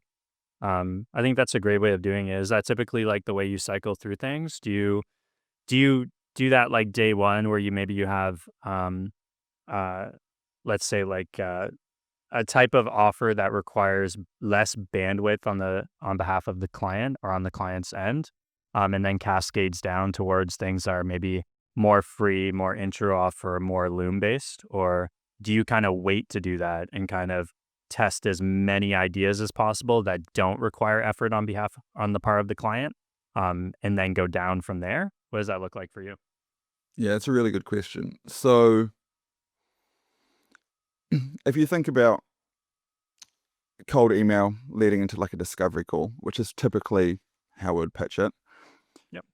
Often if they have no experience on discovery calls, right, the cold email can't be too far off calibrating the prospect for what that call is going to be, right? Because if you go to market and you say, hey, Mitchell, we do Facebook ads for $2.99 a month. You get 4 creatives, da-da-da-da. Are you interested? Here's my calendar link. And people say yes. Then the client, in this case, is going to be able to handle those calls, even if they've got very little sales capacity, right? Or experience. But if you're saying like, hey, do you want a competitor analysis on how some other people in your space are running their meta ads, da-da-da-da, or something slightly further away from where they typically take their sales calls, that inbound or referrals that they've grown off, they're going to now have to go into this process of updating their sales strategy to match cold outbound. And that is a painful process that some people don't want to go through or admit that they have to go through, because they're like, I close 80% of warm inbound referral leads. Like I should easily be able to close these cold outbound ones. So because of that, we try and start with an offer or an angle that is relatively tied to how their sales process is. Because best case scenario is that it works and that they can then just not have to go through the pain of learning how to sell to cold outbound. Most of the time, people don't have the offer just isn't good enough. It's too much of a commodity. The market doesn't care enough. And so you have to adjust the outbound to make it more attractive. And the more attractive typically means it's slightly further away from the point of sale, right? And so there now becomes some sales, I'm just going to call it sales process. You have multiple calls. Some actual discovery. Some actual sales, like Yep. not just order taking. Some actual sales has to take place to take them from someone partially raising their hand to maybe learning more about a topic to buying typically your super expensive thing that you want to sell on 12-month retainers. There has to be some sales that happens, but clients have to buy into that. Like you can't force that on them. Well, you can say this is what's required, but they have to say, okay, great. Like, Yeah, what do I have like to a do? surprise drop on month 2 when leads aren't converting or something along those lines. Yeah, 100%. So, Still sense. but if I'm getting on like like a consulting call, or let's say we're doing outbound for us, we're just going to say like, hey, we're generating leads in your space for this other company. Do you want me to send her a video on how we're doing it? That's And pretty they good. go- I take a totally different approach to outbound. They just say, I get extremely creative. mm, I got some flack for it. I did this whole campaign around intent signals that I called restraining orders as the subject line. I'll say when it cascaded all the way down to like making the argument that, you know, if you're not careful with intent, you're just going to actually push away rather than attract. And so I try to make contrasting opinions on what the current trends are in the market to stand out. That's kind of like the recipe. So right now I have a campaign the entire campaign is valuable stalking. That's the subject line. And the idea is to then take that same thing, that intent campaign, and do the reverse and see if it works. The restraining orders ended up working better going against it versus valuable stalking, which is how to do this thing right, like without actually coming off as a weirdo, right? So taking both approaches, and those are the angles we test.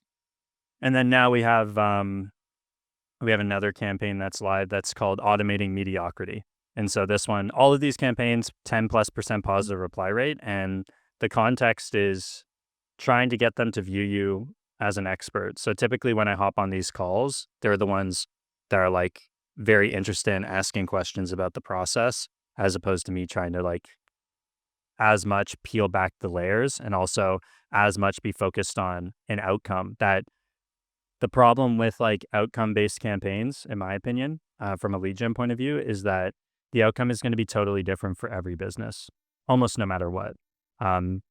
Sure, like we might be able to get a very similar number of engaged leads, but like you said, the same leads may not convert. So I like to make it more about the process.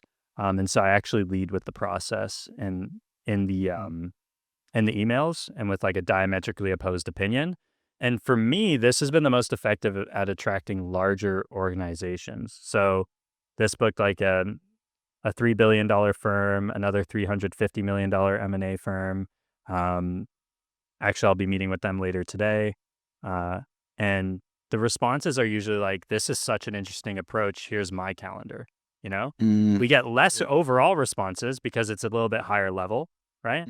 But yeah, the way we went about that was we just pulled everyone that was interacting with AI SDRs and N8N, AI SDRs and AI prospectors. We took the 6,000 people in the last month and we said, look, if you use these things, you're just automating mediocrity. What if you had someone actually figure it out first, right? Figure out what to say, who to target, and make it more about that. Yeah, that's super interesting. Like, I'd say we probably have a different perspective on this, and this is why we probably run vastly different campaigns. Like, Absolutely. we came up from like running a restaurant marketing agency, and we'd like start with Facebook ads, then move to cold email, and we'd get our booked call rate was 6%, which was crazy. So 100 emails, we get 6 calls booked. So we just send like 200 emails a day for us. You get 12 discovery calls a day. Genuinely fantastic. Like that was That's Yeah. absolutely world class for a cold audience. Yeah, it was crazy. But we've always approached it where the discovery call is the crux of the cold outbound. Like, we want to get as many people to the discovery call as possible, to do the discovery, to both qualify, disqualify. If we're disqualifying them, we're pushing them to our newsletter or YouTube channel, or we're asking if they, we're then filtering out from the discovery call, as opposed to, which means like 60 to 70% of people on the discovery call are not qualified.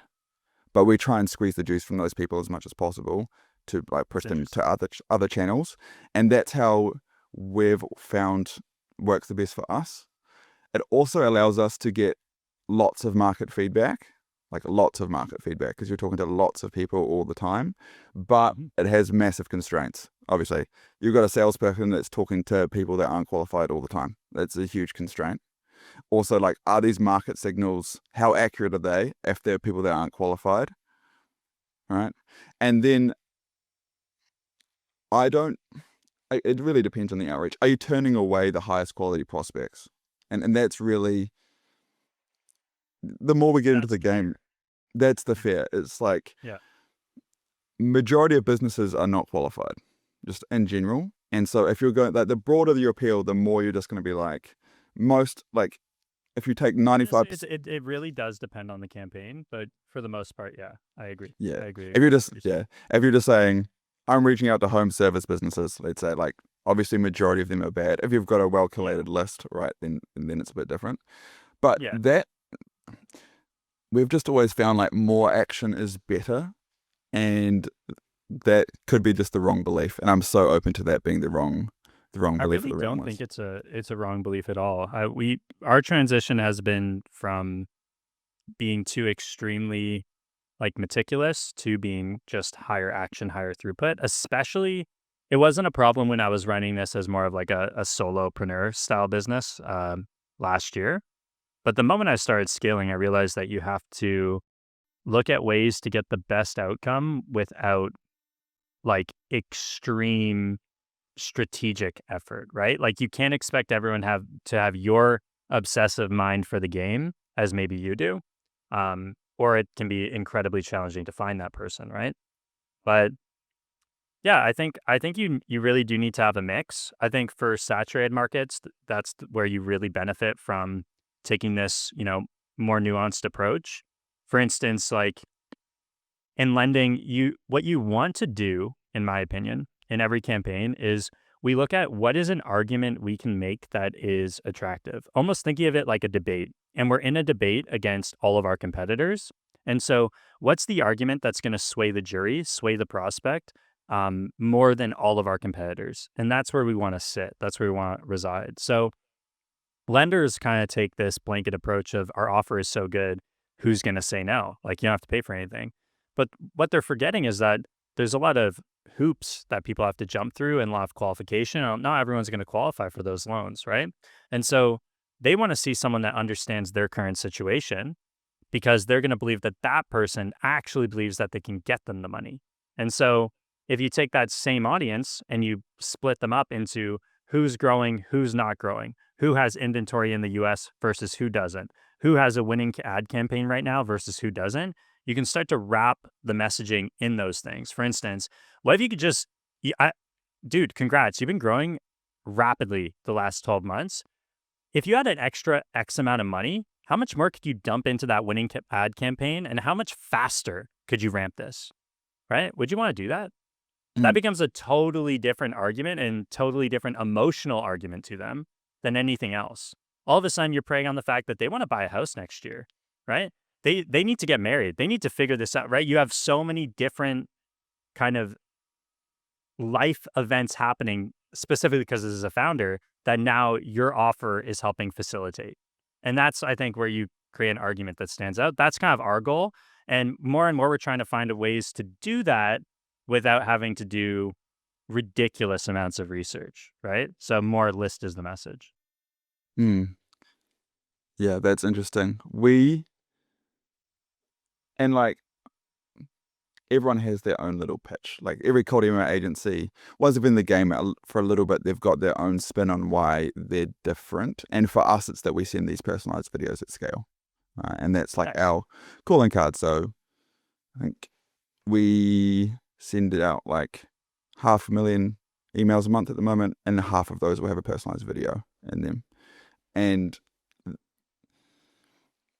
when I say personalized, they shoot, like for the campaign, the video shot once, it's then overlaid onto every prospect's website. And that works really well in some industries. Well, actually, it works well in most industries, and more like tech-savvy industries, they know what's happening, but they're like, I like that you overlaid that video on my website. That was cool. And like for... I'm glad you put the effort in, kind of thing. Yeah. Like, I know that it's automated, but I'm glad you did it. And for other industries, they're like, oh my God, thank you so much for taking the time today. Like, that was fantastic. And we've found that it doesn't quite do what you were talking about, where you've got... We don't segment our campaigns like that deeply, to be honest. Mhm. We kind of let the market... Like, I want to write a copy that resonates with the people that we want to respond positively to it. And if it doesn't resonate, then I'm okay with them not responding to it. But we find that the video does a lot of softening. And meaning that if you listen to someone talk and they're using words that speak to you, even just industry jargon, they're more likely to respond even if they're not interested, and say like, hey Mitchell, appreciate it, man. Like, we're not interested right now, but thanks for making a video. Which overall we've found just like increases the lifespan of their campaigns, gives us more market feedback. It's like, lots of people are saying they're not interested. That's more helpful than getting no replies. It gives us more data points. But I definitely think we could probably take some learnings from you in terms of segmenting the lists further. How do you, like, what... I know you go quite deep with it. Like, do you want to like give us a breakdown? Like, how do you do that? Yeah. So this is actually the exact question I got yesterday. So hopefully this person watches this video. But like I said, I'll start with arguments, and arguments stem from situations. So we take a look at their offer, and we try to take features, first of all, and peel back what those features and the implications of those features are to the emotional experience of the end user. So yesterday I was on a call with a decentralized exchange, for instance, which is a bit of a weird one, which will make this fun. And as we peeled back the layers, we were discovering that, what it boils down to, why people may be more interested in something a little bit more transparent, is because bookmakers, order makers, it's actually like playing against the house. It's playing against house money. There's this level of unfairness that people experience. Like, they're playing a game and they feel like a gimmick got them. It wasn't because of their own skill. And what people ultimately want in a trading experience is for everything to come down to whether or not they were skilled enough, not whether or not, the casinos decided they were winning too hard. They didn't like the way that, we think you're counting cards. And so that's like where we can start to build an argument. And then we have to ask ourselves, who is in a situation where they may have experienced that, and what reinforcing macro level conditions can help us aid that message. So recently, there was a huge falling knife on like Binance, right? Mhm. So that could be a signal. Every Binance user will get message resonance immediately because they may have been kicked off the order book. They may have had their leverage fall out.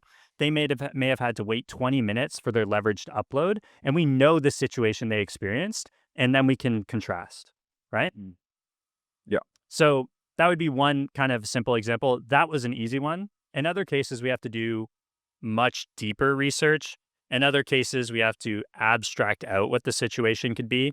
For instance, we're running into some campaigns with a newer client where our entire goal is to identify agency owners with gaps. And so this one was personal to me. So I could be like, look, I know for a fact if an agency owner does not have a head of ops or an operations lead or anything like that, or if they do not have a closer on the team, you hinted at like 60 to 70% of discovery calls earlier being unqualified. For me, I actually opt for email back and forths before discovery because I want to avoid as many meetings that are potentially a time waste as possible because I don't have a closer, right? And I do all the sales for my team. And so you can start to look at these like more emotional pain points as a result. And then you can say, look, here's all these guys that, you know, don't have a closer, don't have an operations lead. And now our message can be to pair them with the person in our agency owner 8-figure community that just exited that situation and can show them how to fix it in a week instead of 3 months. And then you add on all the other layers of value in the community, but you make the premise about that because that's what's relevant to their current situation. And that's why I kind of call it situation-based outreach. And I feel like it's kind of like, I'm trying to do a video on it that's like Alex Hormozy style. I'm thinking of calling it like $100 million situations. Yeah. Find people that actually want your shit, you know? Yeah. Do you like how's the TAM looking when you start to like cut down on all these factors? Like, can you still, because that's one of the issues, right? Like, if you are starting to segment aggressively, like, how do you deal with that? And like, what sort of TAMs do you need with your approach for it to make sense? So I think the difference between the way we do it and a lot of people do it is that we waterfall it, right? So we look at these situations and then we unite the lists and then we waterfall them through, right? And you get the message that applies to your situation. And typically it's only the first line that like makes this argument initially. And so we can oftentimes still upload one audience as one campaign. I would say typically our campaigns are ranging in size anywhere from 1,000 to 15,000 contacts. So definitely not as large as a lot of agencies do it. And when it comes to TAM, I would say actually the smaller the TAM, the more leaning on situations matters, because you need to find a way to be like truly one of one. It's like the next best thing to doing like manual outreach is the way I would describe it. So we've been working with a company for 18 months that has a TAM, a total address market of around 2,800 companies. And we've been getting results for 18 months straight. And so that's because we run a situation, it does well, we find the winner, and then we find new situations and new ways to present the offer that make it meaningful for the, rest of the people. At month 18, I'll be honest, we've actually engaged about 80 to 90% of the market. So now it's a pivot. We're going to talk about using this to nurture leads, using this to just be signals. Hey, who changed companies? Who in your CRM is, at a new company, who got a promotion, who just joined the company, that'll allow you to reopen in these conversations. Things change. But to get back to the point, I think situations matter, especially the smaller you go. You just have to set the expectation and the value of the offer needs to be big enough. So we don't typically work with a lot of lower ticket SaaS. You need to be sales-led SaaS. We don't typically work with any LTV lower than around 10,000. Typically, we want to be like 20,000 plus. And that's because what we want to do for our clients is put so much effort into figuring out what actually matters to the end user with the messages we send being so specific that they actually get a advantage over all of their competitors in terms of their understanding of the market, like true market intelligence that can be applied to all other forms of marketing and helps them create what I want for all my clients is a marketing flywheel, which is what we're transitioning towards. And I think when you do that, your nurturing makes more sense. Your follow-ups by your SDRs make more sense. Your call scripts begin to make more sense. And everyone finally understands that, in the agriculture industry, we need to be talking about Boitress. In the agriculture industry, we need to be talking about how your product fits into the like tiny amounts of rack space. Can it fulfill the job while also not decreasing canopy density? And when you figure these things out, all of a sudden, like every message you send sounds like a message from a friendly expert instead of a guy trying to sell you. And I think, that's what we try to do. It's definitely hard. I think that's why we opt for kind of some of these retainer style engagements, because we're not saying, hey, we're going to flood you with calls. What we're saying is we're going to figure out the best way to communicate with your market. What is the message that resonates with your market the best? And we'll do it the fastest. And then once we figure it out, we'll take it everywhere. Let's add LinkedIn. Let's triple the volume, so on and so forth. So it doesn't necessarily come down to a TAM, but it comes down to being able to waterfall and make sure you don't say no to messaging someone because they don't meet the criteria. They just get a slightly different message. Yeah. When you grow yourself through cold email, it becomes apparent so quickly that you are the market research component of the business because you're directly interfacing with the market. But when someone like goes out to hire a cold email person and they've only relied on, let's say, inbound, they don't understand that the cold email is going to be the interface between them and the cold market. And so they don't take it as market feedback often. They just take it as like, oh, these people aren't qualified. It's like, no, they're not interested in how you've wrapped your thing or how you've positioned your thing because there's been some miscommunication with what you're doing and what they're interested in. So this is helpful feedback that they're telling you, and you need to take it as such. And we went down the road as well, like recording all the discovery calls, recording all your demo calls, transcribing them all, putting them through AI, building out the database, figuring out like what are the actual pain points, which are the parts, like what is the market skeptical about, these sorts of things, and then using that to recraft copy. Is that's the road that you're thinking of going down when it comes to like fleshing out a cold email into market research, or is that kind of what you're thinking? Yeah, so like we what we do for our clients is we create these documents called the voice of the market, and we actually show at the job title level who's resonating with campaigns. So they know like at the absolute level, hey, this message is really good for this level of person. And then you start to ask yourself what messages resonate bottom up versus top down. What messages create champions in a business versus messages that lead to like budget authorities, right? Because those are going to be completely different. What I would say is for making that argument that you mentioned, right? People don't understand that email is market research. It's always best with stories. So like one of the best stories we have is we're sending to the digital print industry on behalf of a humidification company with a unique selling point of they don't wet things, okay? And so we were looking at like product failures. We were looking at ink splatter, right? Like all of these things that wetness can create.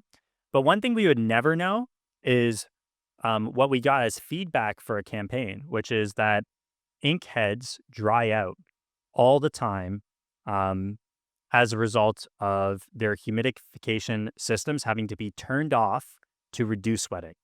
Okay. So it actually went one step deeper. It's like we deal with the wetting by turning it off and it creates this problem. And oh, yeah, every time we turn these off for more than 24 hours, which is usually once a month, it is a $15,000 to $50,000 replacement on one machine. And now imagine someone with 12 machines, right?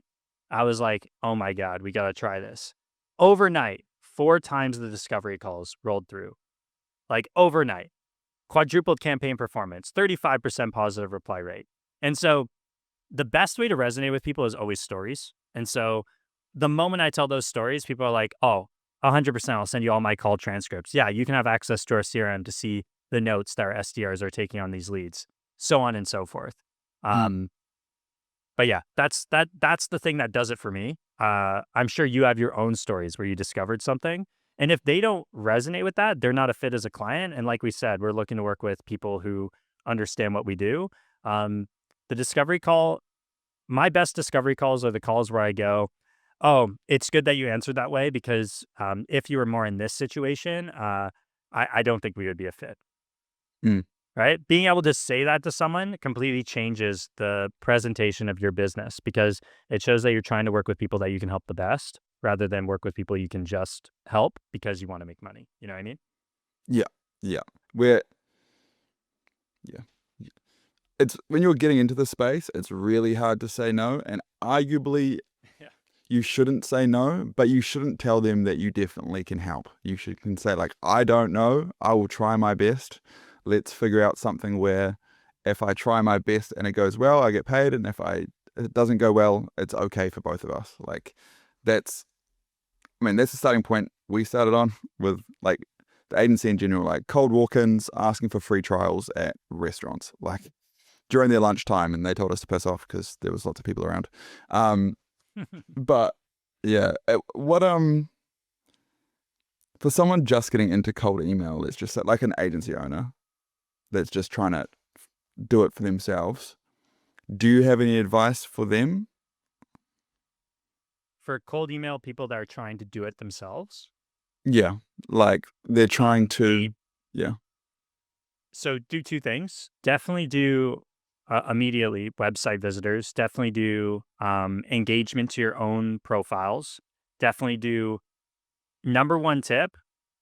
Anyone who visits your profile that meets your criteria, I have an 80% booking rate on any ICP visit to my profile. I just send them a Loom every time because they're showing interest in my content. There's a reason they clicked on my profile. So on and so forth. How do you cascade that into cold email? Get Trigify set up, right? Monitor influencers in your space. Send them friendly messages with lead magnets. Send them personalized videos like Kwani. And then number two, have campaigns running 1, 2, maybe 3 a month, and just pick little pockets of your market and always go vertical, right? And if you're going to pick a market, always go to a growing market. Alex Hormozi 101. If you're scaling into a shrinking market, you're making a huge mistake. So go to a growing market, look at the market, and say to yourself, among my closed one, maybe do some interviews, maybe look at some sales calls. What was the situation they're in, and what data can tell me that someone else may be in that situation? And reach out to them with the exact script that Wani mentioned, basically. Say, we did a great thing for them, and then mention they were in this current situation, thought you might be facing something similar because, right? Mhm. So I would lead with the CTA. Would you like thing? We did it for blank. Figured you're in the same situation because. Yeah. That's it. And I would just test that message with maybe switching the value proposition and the level of friction of the CTA. So offer video, offer personalized video, offer case study breakdown, all the way through to email back and forth. And then finally, if you can get to it, call straight away. Yeah. That'd be it. Within 2 months, you'll figure out what works for a pocket of your market and then just expand out from there. Yeah. No, that's fantastic advice. And I do have a question that I'm super interested in. What do you think is going to happen with AI in like the next year with cold email? Because you're deep in using it for a range of different reasons, and like some people use it to write copy, and cool, that's part of the game. What do you think is going to happen? Yeah. I'm trending towards 100 million tokens for OpenAI now. So I can't wait to get, or 100 billion. Yeah, you get the little I plaque. can't wait to get that plaque. That'll be cool. Look, I think AI, especially with MCP, is gonna enable knowledge-based workflow automation, and it's gonna enhance the best people. And I think it's going to become more and more prevalent to spend a lot of money for the best talent because of the way the best talent can create leverage for themselves. I think that's number one. You're going to see a lot less VA hires. You're going to see a lot less low-level positions, people with little experience. You're going to see a lot less people hiring like someone to manage their infrastructure. That's number one. So I think margins are going to go way up for cold email. And so two things could happen as a result of that. Number one, you could end up with people lowering prices and stress testing pricing, right? And I think little guys are going to get knocked out as a result. That's one theory I have. For AI and cold email, I think what you're hinting at is it going to replace what we do? I think absolutely not. And the reason is comes back to that exact same idea I mentioned, which is automating mediocrity. No matter one, LLMs are running out of data. Okay, they're running out of things to learn from humanity, which is crazy. We're already at that point. And so unless they figure out a whole new way to train these models, like I would call it like freaking quantum training. Like unless they can like quantumly train these models, the rate of improvement has only gone down. And we're still not at a state where models can create subjectively great things for individual people. So let me elaborate on that. It's good at math. It's good at software engineer benchmarking. It's good at just raw grammar. Absolutely. Whatever raw grammar you need. It can change languages, but these are objective things, right? It can calculate stuff. It can solve an equation, right? But these are objective things with guardrails, right? There are no objective guardrails to marketing. There are no objective guardrails to sales. There are no objective guardrails to what is a good message. It comes down to so much inaccessible knowledge on a market, on an individual, on a job title, that AI will never come up with the idea to be like, you should only go after software companies that don't have public facing pricing, right? Oh, wow. Yeah, that's a really good idea. They probably have a sales led motion, right? I don't think in a year it's going to be there. I think you're looking at 3, 4, 5 years. And still, I think you're going to be a situation where someone has to drive it there, you know? So I think it's just going to continue to create leverage. Interesting. What do you think? I'd love to hear your thoughts. I think for one, companies going to keep using email. I think that's going to be relatively clear. And so I think that for the foreseeable couple of years at least, maybe 5 years, companies are going to use email, especially to interact externally. Like, yeah, maybe in the last 4 or 5 years, people have more moved to like internal modes of communication, Teams or Slack or whatever. At least externally, they're going to be using email. And so there has to be some route for external emails to make it into the system. And I think that there's enough value and not that much harm caused in good cold emails. So I just don't think that they're going to get filtered out completely. So from like a deliverability standpoint, I still think if you send good emails, they're going to keep making it to the right person. I'm not too concerned about that. I think that them getting better at filtering bad emails is just going to help people that are doing the best that they can and not scamming people. Okay, I think that's going to be fine. When it comes to like the content of emails, I agree with you. First of all, I want to say humans are just super good at picking up things that are slightly off. Like, we're so good at picking up things that are slightly off. And like, you can already tell this by like AI written language a year ago. Now, majority of people can pick up that it's relatively AI written. And so there's always going to be some human component that needs to come in and make it feel human. Like, it has to feel human because people get the ick already. They get the ick, which is kind of crazy. Like, yeah, LinkedIn apparently is a good place. Every time I see the phrase powerful insights on anything, I'm like, oh. Yeah, exactly. Yes. Disgusting. Yeah.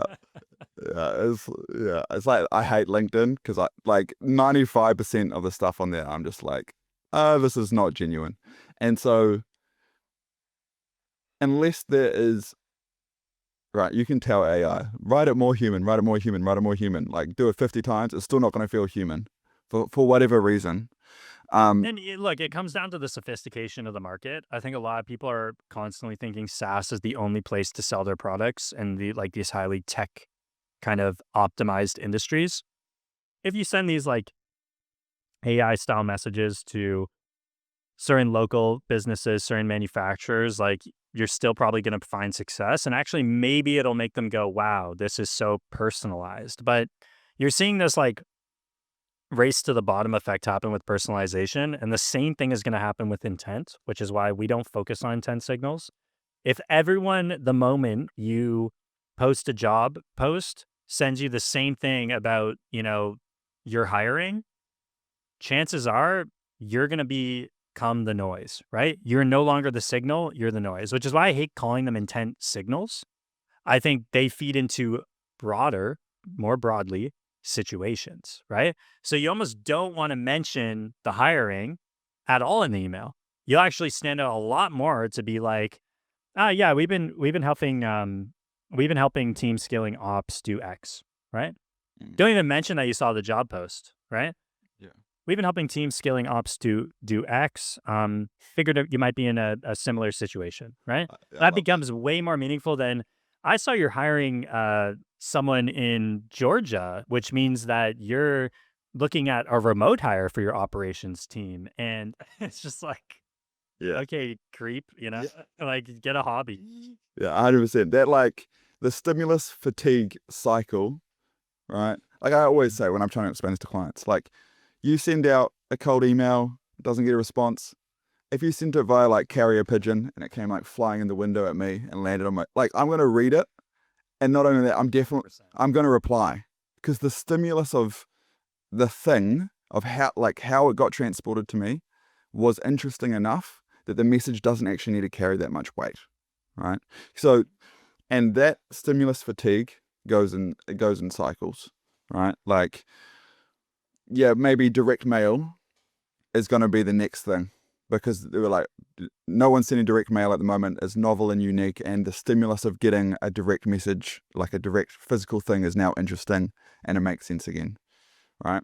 And so I love what you're saying about like using intent signals, but not letting them know that because like everyone's intent signals is like, saw you commented on this person's post, so I figured you must be interested in this. Yeah. Yeah. That's the restraining order. That's the whole thing. That's the restraining orders right there. Like you literally make people want to block you. Yeah. It's like, okay, weirdo. Yeah. And like that was interesting a year ago or 18 months ago, whenever it first came. But now the stimulus has fatigued.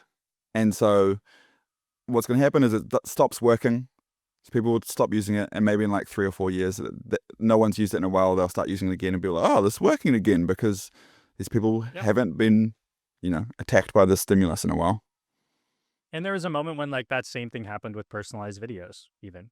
Like I've been around long enough to know that like when, if you used a personalized video in 2020, you're knocking people's socks off. And then in 2023, there is a dip, and I imagine now it's back on the up, right? It's like, wow, this is, again, so cool.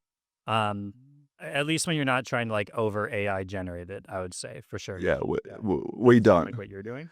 No, the hey, and then insert first name AI generated voice thing just has never gotten past the uncanny valley of it making sense. And so we just script it in a way where it's like, hey, hope you're well. Sorry, I know it's a bit odd to get like a video like this over email, but da-da-da. And we're just like, make it casual. Do not say like, hi, my name is Hawani and I am the partner at blah, blah, blah, blah, blah. Like, because that just doesn't You're hinting at start to build a connection.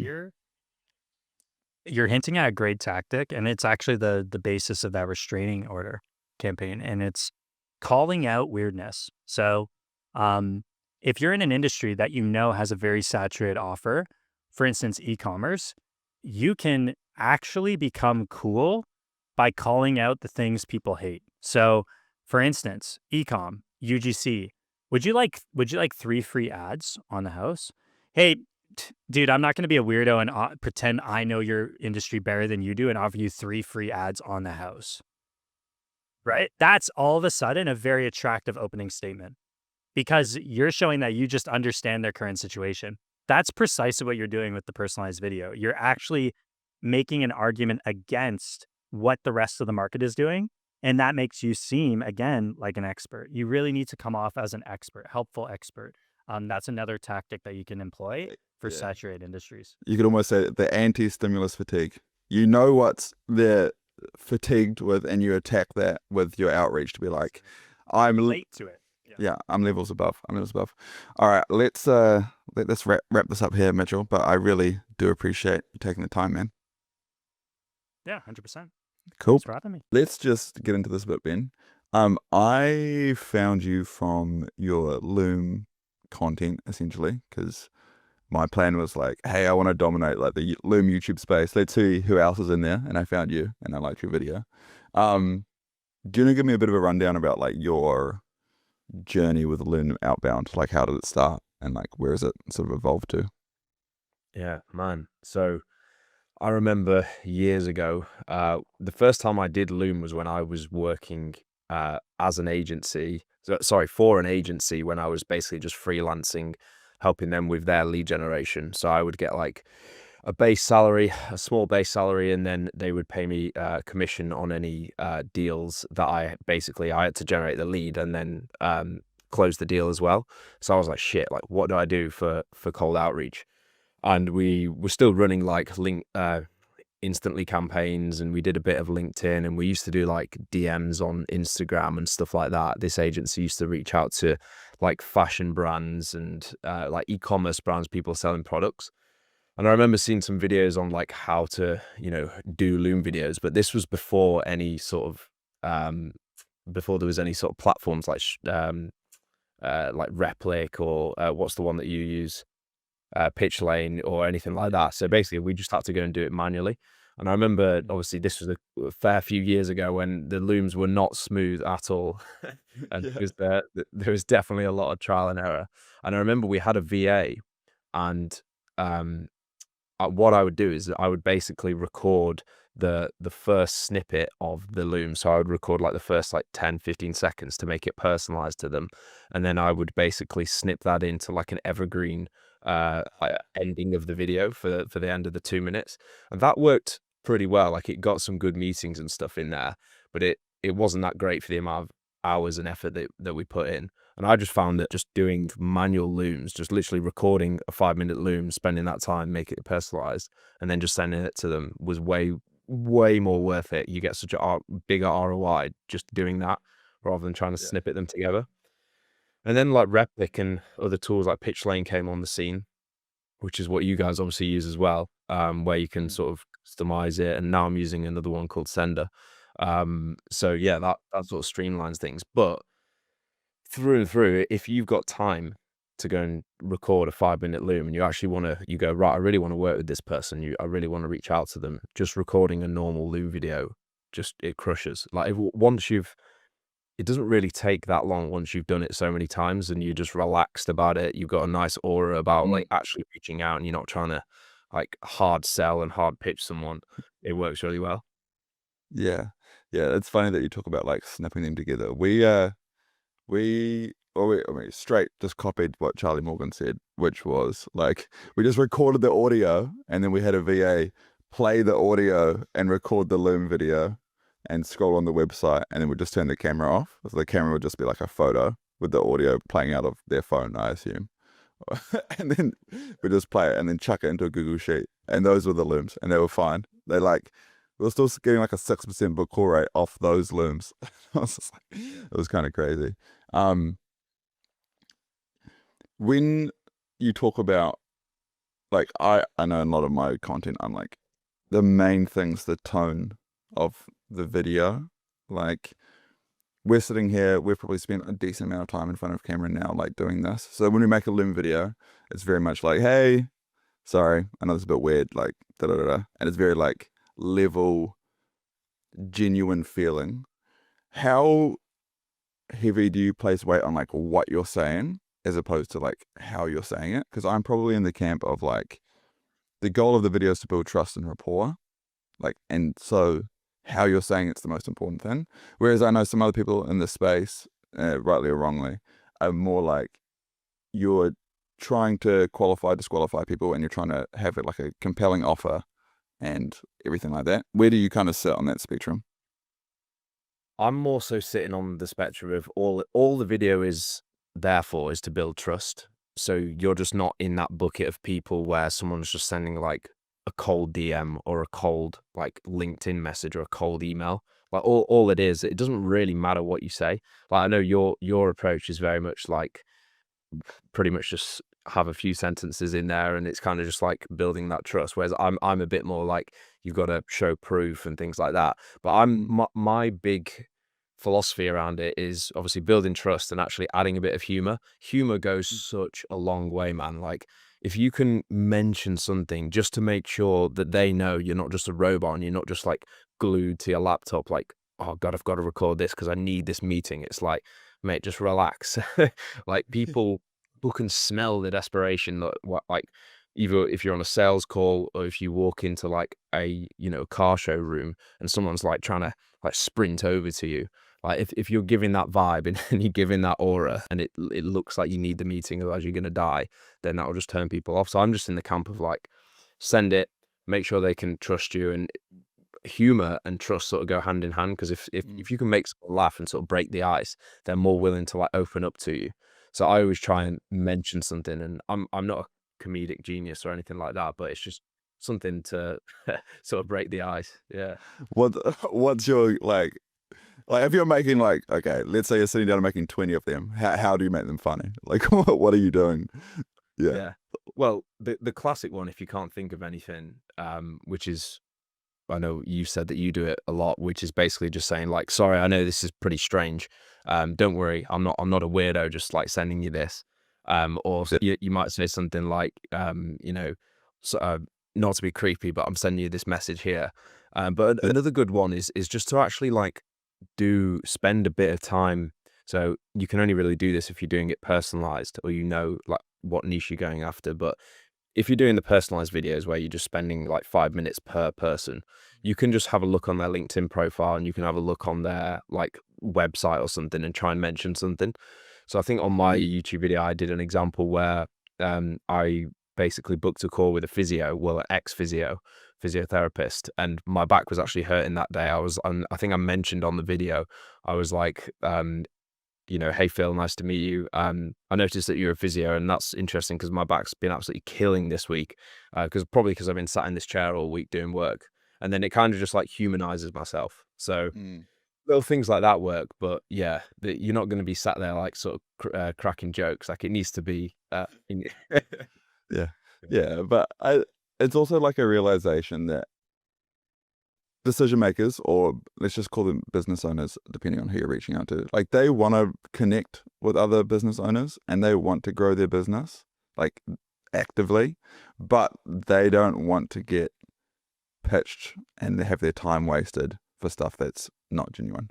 So it's like coming across as genuine was just going to lead to very like good conversations, in my opinion. And like that's kind of what we're seeing across the board, which is like we can give the same script to 2 clients and one of them will crush it because they genuinely convey that they have something of value for the prospect.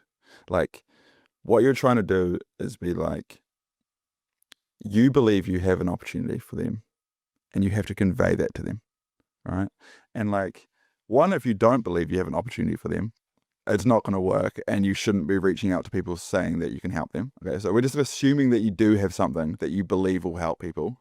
And then when you make this video, you have to just, you're trying to build this connection and convince them, like, right? And it's as simple as that. And so like we'll have another client who like super excited, genuine, makes the video super personable, and it crushes.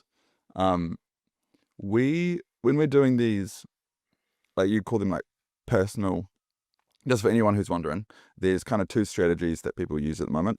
One is where you make a video that you can either use AI variables, or I don't think it's quite there yet in that making sense. Or you just use a script which is vague or broad. So instead of saying like, hey Ben, I would say like, hey there, like, I know this is a bit strange. And then you make one video and then that gets overlaid on all the prospects' websites. And we can kind of call that, I call it like Loom style outreach. It's not Loom outreach because you're not really using Loom, and it's not actually made one-to-one. Then there's another style of Loom outreach, which is this manual Loom outreach, where you do some research and make an actual personal video for each prospect.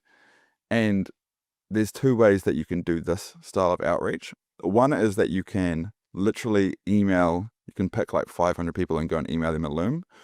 Or what we do is we have an email campaign that says like, hey, Ben, I have something of value for you. I've made you a quick video. Do you mind if I send it over? And then once they say yes, then we send over the video, because we've just found that the Loom view rate on people that have already asked for a video is way higher than just sending it out.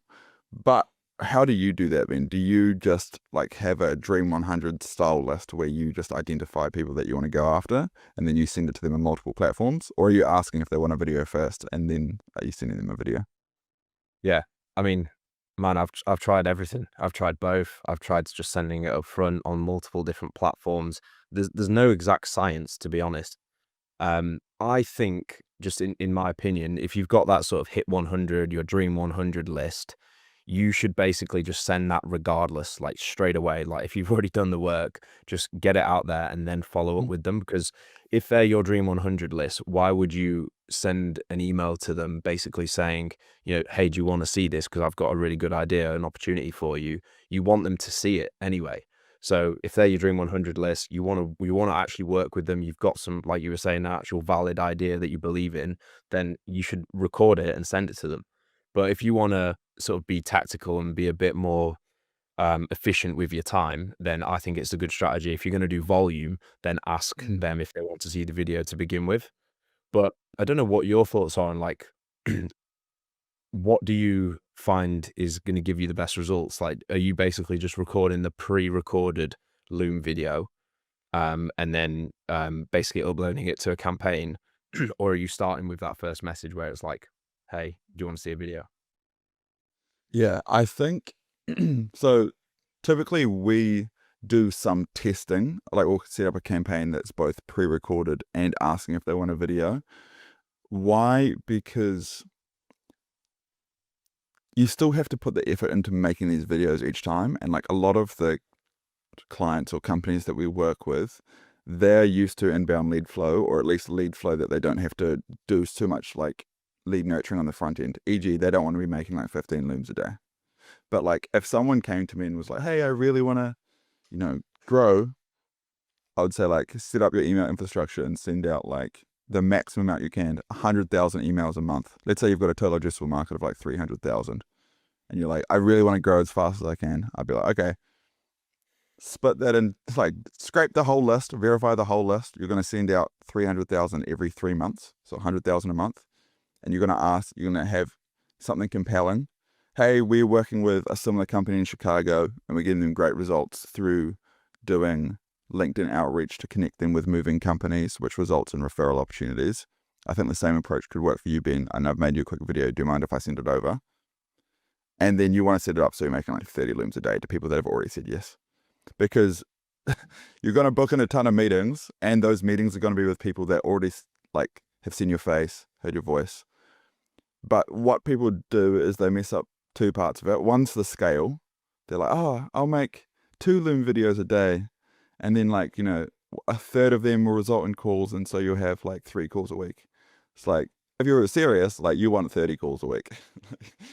And then from there, you're going to start to build momentum in all aspects. Like you're going to get way better making the videos.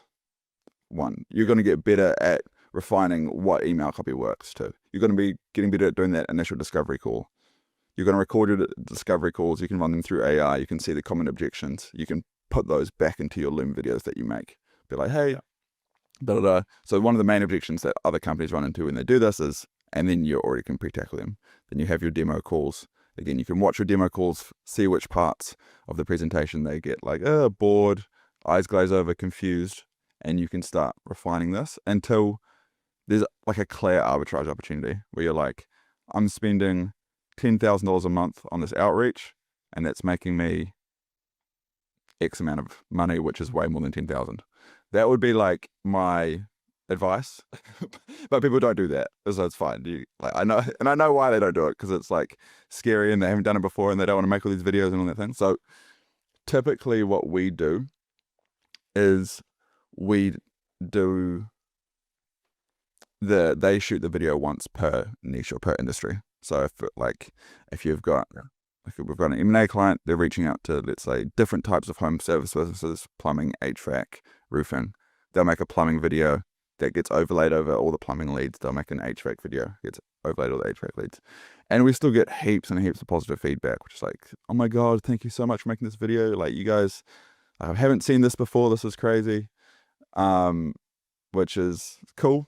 And if you reach out to like, you know, more tech savvy people, they know what's going on, but they still appreciate that you're making some sort of effort above and beyond. Like, so it's not as good as the personal touch, like the actual personalized from the standpoint of building a genuine connection. Because if someone like looks at it closely, like they can figure out like, you know. All I sort of categorize it as is it's just like the law of reciprocity. So if you're putting in a bit of effort, aside from just sending like a cold email with plain text, which has been done by ChatGPT, and it's just awful. If you send them something of value, which the value might just be like, showing that you're actually putting in a bit of effort. Like we launched the campaign last week or the week before, and we were reaching out to techie guys, so people who had startup companies, and they were quite large as well, so sort of medium to large companies. And I think I kind of knew that they probably already knew what was going on when we were recording like mass Loom videos like you do. And he just replied, I had multiple replies saying like, I really don't normally reply to cold emails, but something tells me that I should actually book a call with you guys. And we had another guy saying like, I really like your approach, and they just booked a call without even replying to the email, because you can put a button on there that just says like, hey, book a call, because people like that. So they jump on the call and they already feel like, they know you because you've already put a bit of effort in. They've seen you talking for, a couple of minutes. So yeah, that sort of law of reciprocity, it's like why people create lead magnets, because why would you go out of your way to, go and create like a lead magnet or a free training or, something like that? It's because, the other person on the other end can be like, okay, one, I trust you more. And two, it's like, oh, well, next time, he actually offers something that's paid, maybe I'll give it some more attention because he's already given me some good free stuff in the lead magnet. So yeah, it's the same kind of thing. Let's say someone's responded positively to your Loom outreach. What is your typical next steps from there? Like, are you proposing times? Are you just booking them in? Like, how are you going about like getting sales calls scheduled? Yeah. So it depends on what target audience you're going after. So if you're just reaching out to, say, tech founders, then by all means, you can try and send a Calendly link for them to go and book a call directly. However, I still to this day always try and avoid sending a Calendly link, because it's just another barrier for someone to go, oh God, I've got to like go and click on here. Then I've got to go and see on my calendar when I'm available. Like, when do I do this? You give people too many options. Like people like to follow, they don't like to lead. So what I usually do, if someone says, yeah, that sounds good, like, sounds interesting, I don't even care. I'll just give them two options and just say, hey John, sounds good. How's Tuesday at 2 p.m. or Wednesday at 1 p.m.? I don't care if I think that they're going to be available or not, but it just gives them an in or it gives them an out for them to be like, oh, nah, none of those times work for me, but actually let me just suggest, because I know I'm free up Thursday at 2 p.m. and then they'll get back to you and then you just book them in. Like, it's super simple. You want to make it as low friction as humanly possible, because these people don't owe you anything. Like, at the end of the day, if you're doing Loom outreach or any cold outreach, you're trying to pitch something to someone else. So you're trying to take not only their time if it's a sales call, but you're obviously trying to, make money from this, and, you're in business for a reason. So you just want to reduce the friction as much as possible. There are some circumstances where a Calendly link will work. Like I remember, some guys who I've spoken to before, they've just said, yeah, flick me over your Calendly. And I just go, yeah, cool, here you go. We get a lot of responses as well for people who are a bit more techie. A lot of them have got their calendar link like in their email signature, and they just say, yeah, just feel free to book a time on there.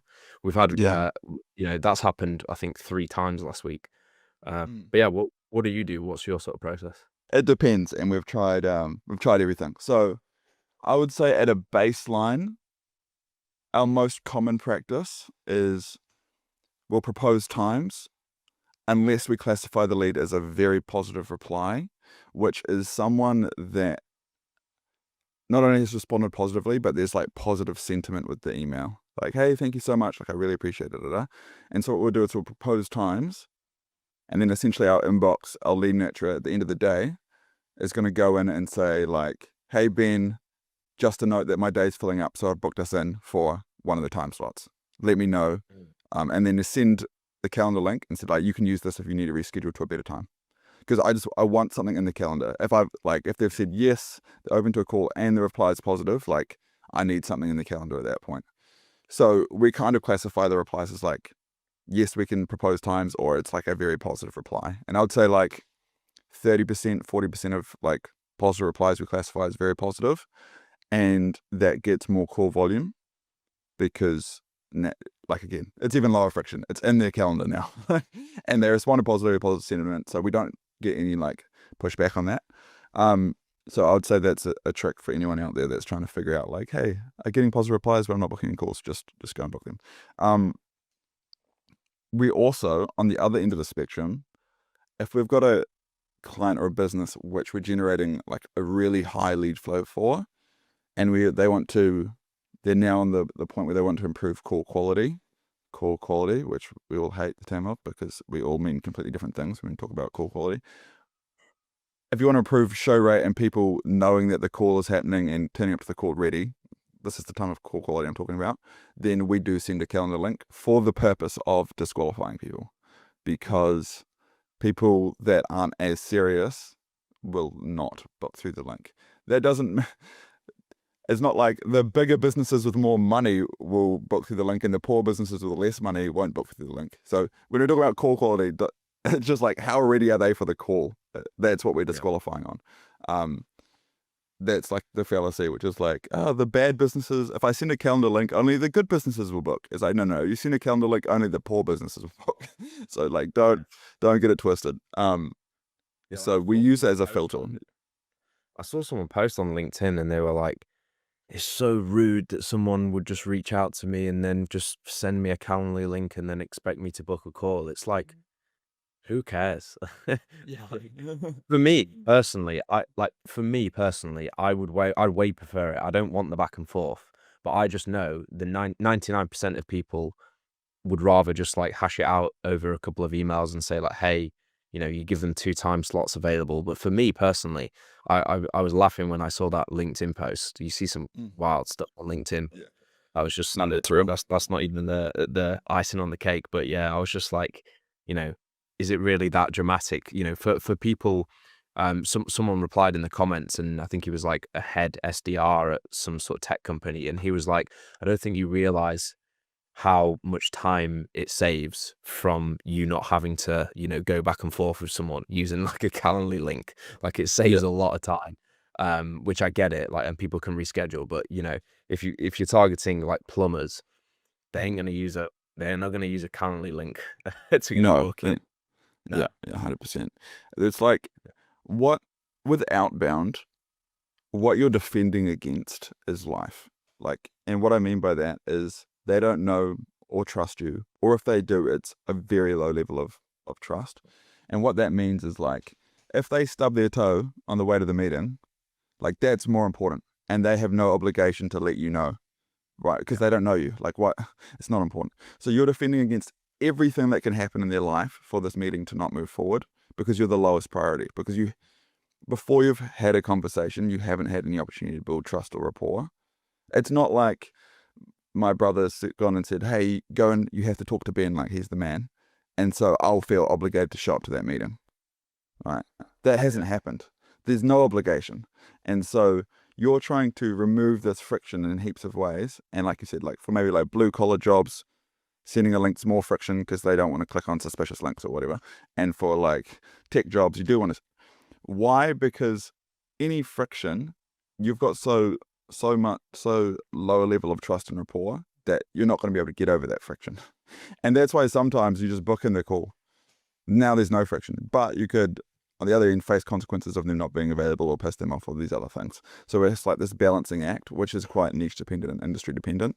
But one bit of advice I would say is start aggressive and then get less aggressive over time. Why? Because it's actually with all levels of outbound. Like start with your best possible offer and then lower how good the offer is if you've got way too many leads. Like, oh, wow, you've got way too many leads. Like, yeah, come talk to me when you have like way too many leads. That's not going to be the issue. The issue is going to be the other way. And you're like, I've got 0 replies and no data to improve my situation. So like, be aggressive with the booking calls, be aggressive with your offer, be aggressive with how much volume you send, be like with all of it. Because if you dip your toe in the water, most likely scenario is you get no results and you get no data to improve your results. And you're just like, oh, this doesn't work. This all sucks. It's a big scam. That's like the conclusion you come to half the time. I had a you go. Just to ask what you typically do. People overthink this. I get asked this a lot.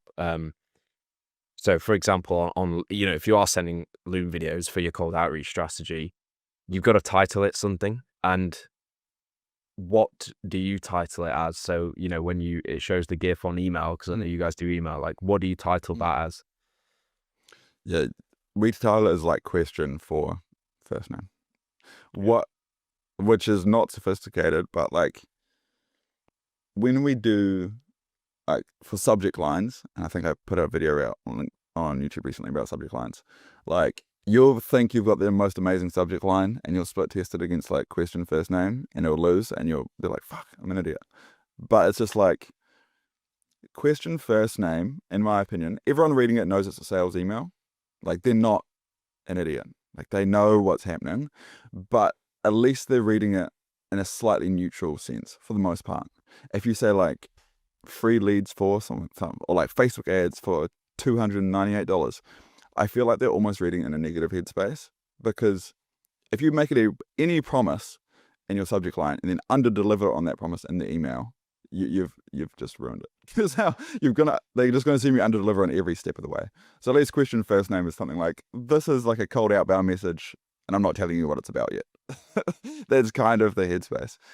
But I haven't gone and thought about it too deep with the Loom videos. What have you found works? But good. Yeah, I mean, through and through, obviously I've tested loads, and literally just keeping it as simple as possible, where it's the same kind of thing, but it would just be a quick video for you, John, or a quick video for John, you know, just to basically add some curiosity. It's like, okay, well, this guy's just created a video and he's sending it me, like, what a weirdo. Let me click on that.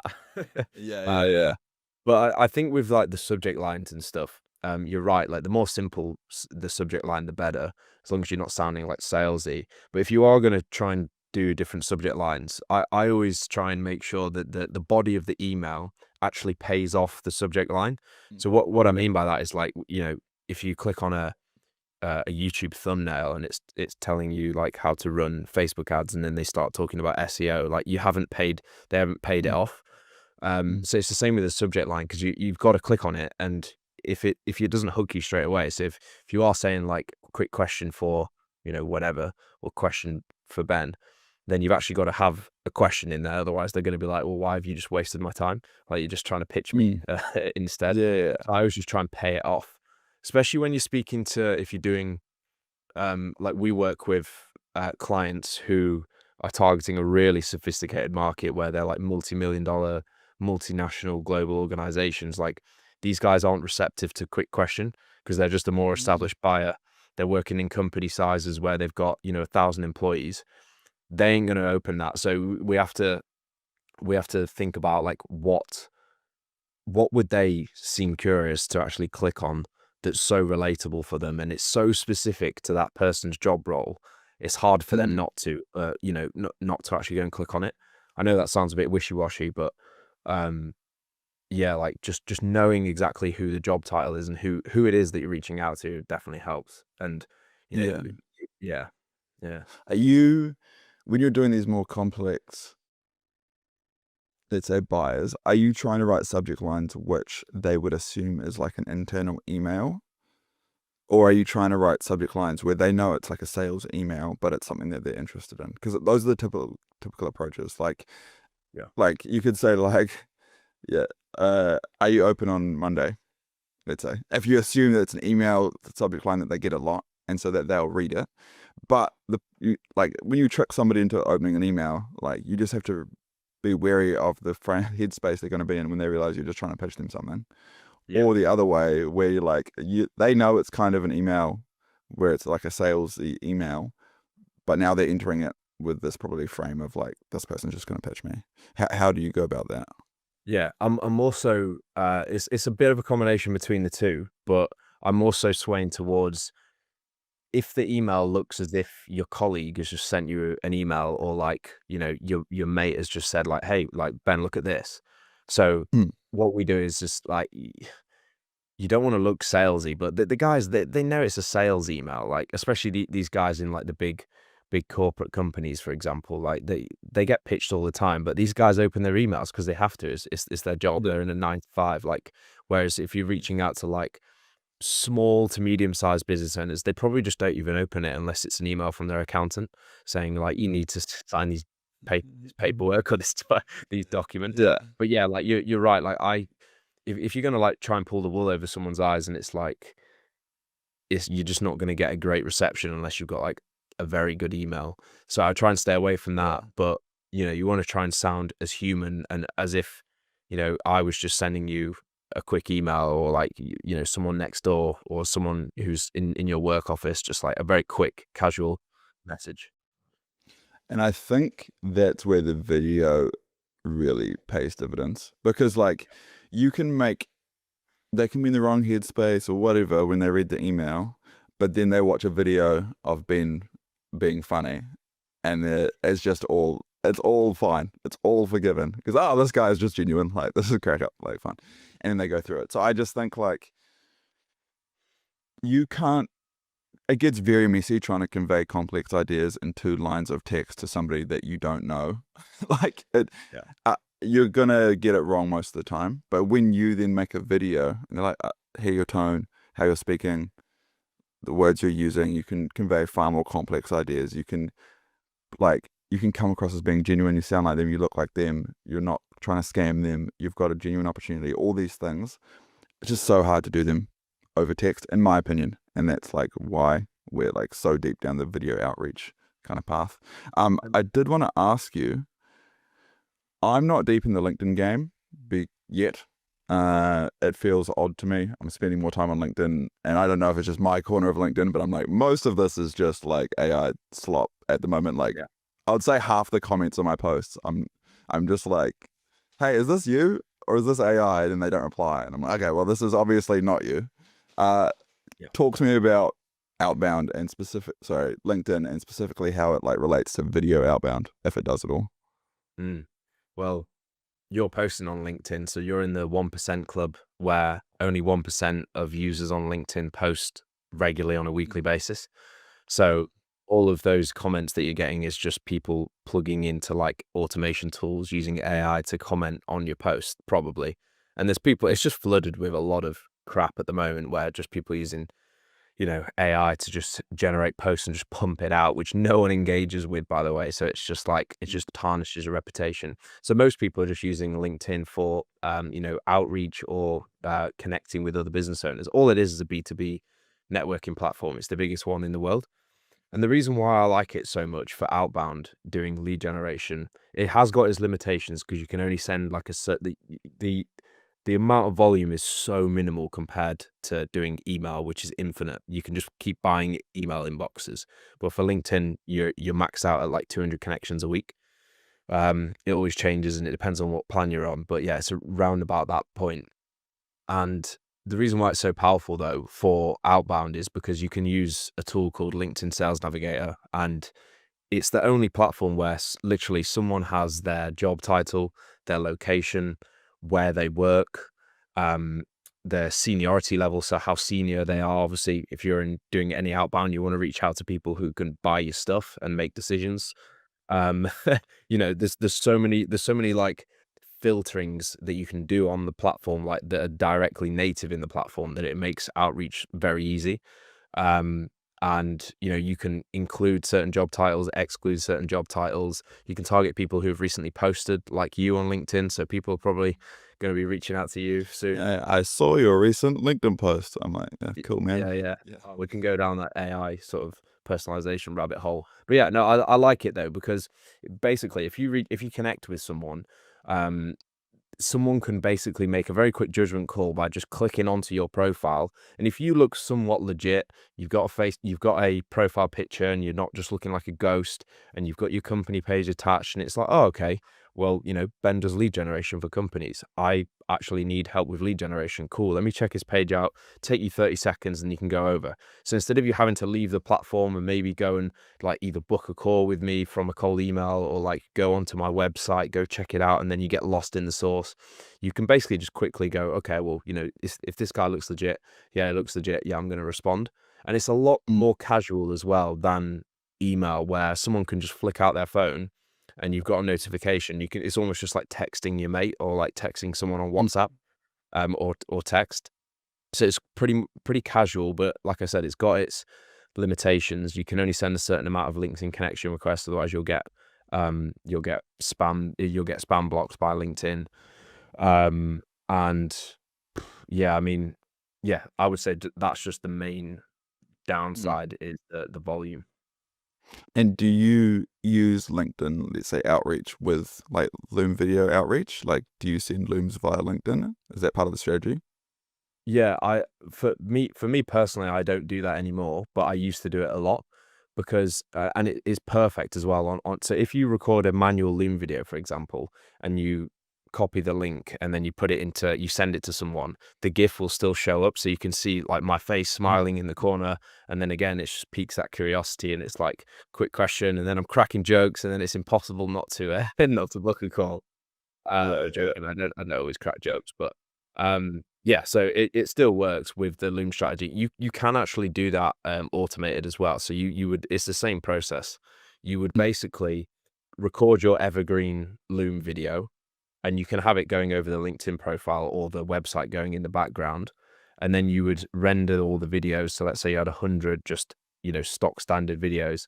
And then what you would have to do to automate all that, unless you've got a VA, you would plug it into a tool like Prosp, and then you would have your lead list, and then you would basically you would have the custom variable would be the personalization, which would be that Loom video, and you would just send it out to all of them. So it's a bit of a process to get that nailed down. That's if you really want to go down that strategy, like actually use LinkedIn to go and do it. But with LinkedIn, you can send like voice notes and things like that as well. There's loads of other things that you can do. You can send like GIFs and things like that. It's a bit more casual. So yeah, there's a lot of things you can do. Sorry, someone was calling me. No worries, man. And why did you stop doing that strategy for you? Good question. I just see good results just from doing just plain text.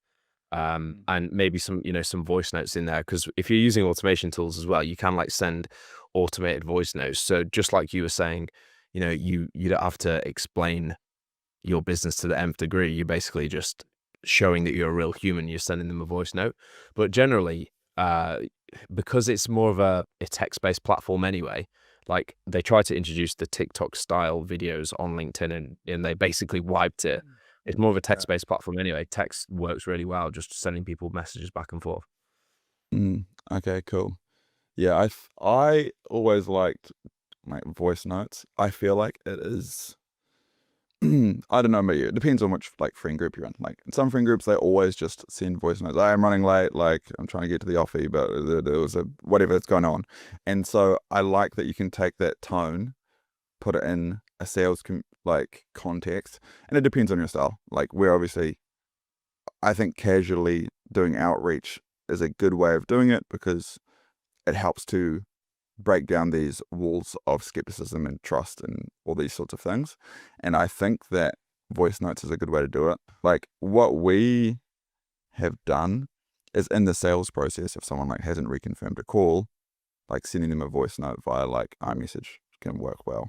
But you can do it via LinkedIn. Like, hey, just checking that you can make that call later today. It's in the calendar for like 3 p.m. your time, but I see you haven't reconfirmed. Let me know if you can make it or not. Cheers. Yeah. And again, it's like and I'm just going to say like biologically, you're going to feel like this sense of reciprocity if you've listened to somebody do that. Like you're going to feel bad ghosting them after that. Like you're going to give them an answer. And I think that's pretty similar if someone's listened to a voice note that you've made for them. They'll be like, nah, not interested. They're not going to just like ghost you. Do you have any other questions for me? Oh yeah, it was about like your speed to lead. So like, how do you manage your speed to lead? So if you're running cold email marketing campaigns, whether it's for yourself or for your clients, like what impact has it had on your results when your speed to lead has been good, and how do you actually navigate that? Because sending emails, the speed to lead is obviously important. How do you navigate that?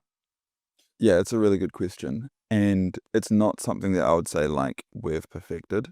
So first thing to know is like if you're using Smartlead or Instantly, they will throttle the replies that come back. Like that's why you'll be like, oh, I haven't got a reply in like 90 minutes, and then like 15 come through all at once. It's because they don't want you to build automation tools off their like API for replies that come in that reply instantly, because it's not very human-like behavior, and so it's going to like cause issues. So what we do is we have like an in workflow that categorizes the leads, and then it gets pinged to our Slack channel, and then we have a human that looks at it. The reason why is like, even with like a full built out workflow that looks like pretty chaotic and complex, AI is only going to be like 97% accurate at correctly classifying the leads.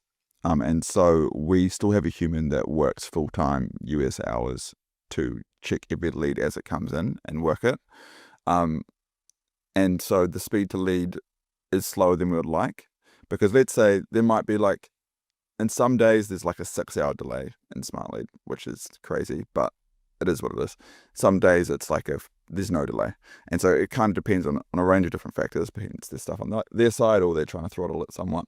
From once it comes in, like, you want to deal with it immediately. But if the client is nurturing the lead, like, it's going to be like prospect replies, it gets throttled by your sequencer. Then you have a human on your side that determines that this is a lead that needs to be nurtured. Then it gets sent to the client, and then the client maybe doesn't get to it for, let's say, 90 minutes. Or if they've got like an appointment setter or like somebody on their team, maybe they can get to it within 15 minutes. So there still might be an hour delay there, which I know I see people online talking about like dealing with leads within 5 minutes. Like, kudos to you if you're dealing with leads within 5 minutes. Like, at scale, like, that is fantastic. I'm sure it makes an impact. Like, we still get really good results with that sort of delay. Yeah. How are you managing it? Yeah, it's tough. Like, pretty much similar to you. We've still got like I don't know if I trust the AIs and the automations to go and send messages immediately back. I know people do it as well. But at this stage, we've still got someone manually checking all the messages and doing the inbox management. Because I would rather, I know that a lead can get responded to, but if it looks like an AI sort of generated message, I know you can obviously tweak the prompts and stuff, but I would rather there be a slight delay and there be a real human at the end, who's trained on actually responding and, not sounding like a robot. So yeah, at this stage, who knows, it could change in 1 month's time. We'll see. Yeah. And then I just want to touch on your screen sharing point. So when you make, let's say, a personal Loom video, do you use like a Miro board, and then like how do you do the showing proof component or showing value component? Like, you do a screen share and then you walk through something? Yeah, exactly. So that is one strategy that you can do. So you would start the video on their website, so there's some sort of familiarity, and then you can flick over and share something. So that could be a Miro board, which, for people that don't know, it's just like a flowchart board where you can just explain your process and what you do. But where people mess this up, if they go and basically introduce themselves and then flick over to something like a sales deck, or if it looks like a sales deck and it basically just looks like you're trying to pitch them straight away, that's a big no-no. Like, you can't do that, especially in a cold outreach. And I know there's temptation to do it because it's like, oh, well, they're watching the video anyway, like, may as well pitch them, right? It's like, no. You just want to give a bird's eye view, top level view of like, okay, this is the process. These are the mistakes that you're probably making right now.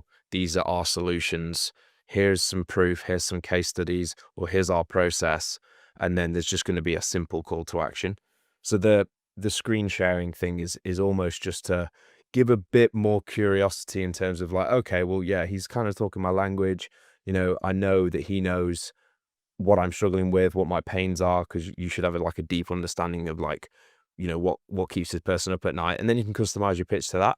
So it doesn't have to be crazy. And like, I've worked with people before where they've spent like 4 hours, legit 4 hours, on creating like a custom plan for someone to show them on the Loom video, which they might not even watch anyway. I'm like, no. This needs to be like 2 minutes max for you to just explain.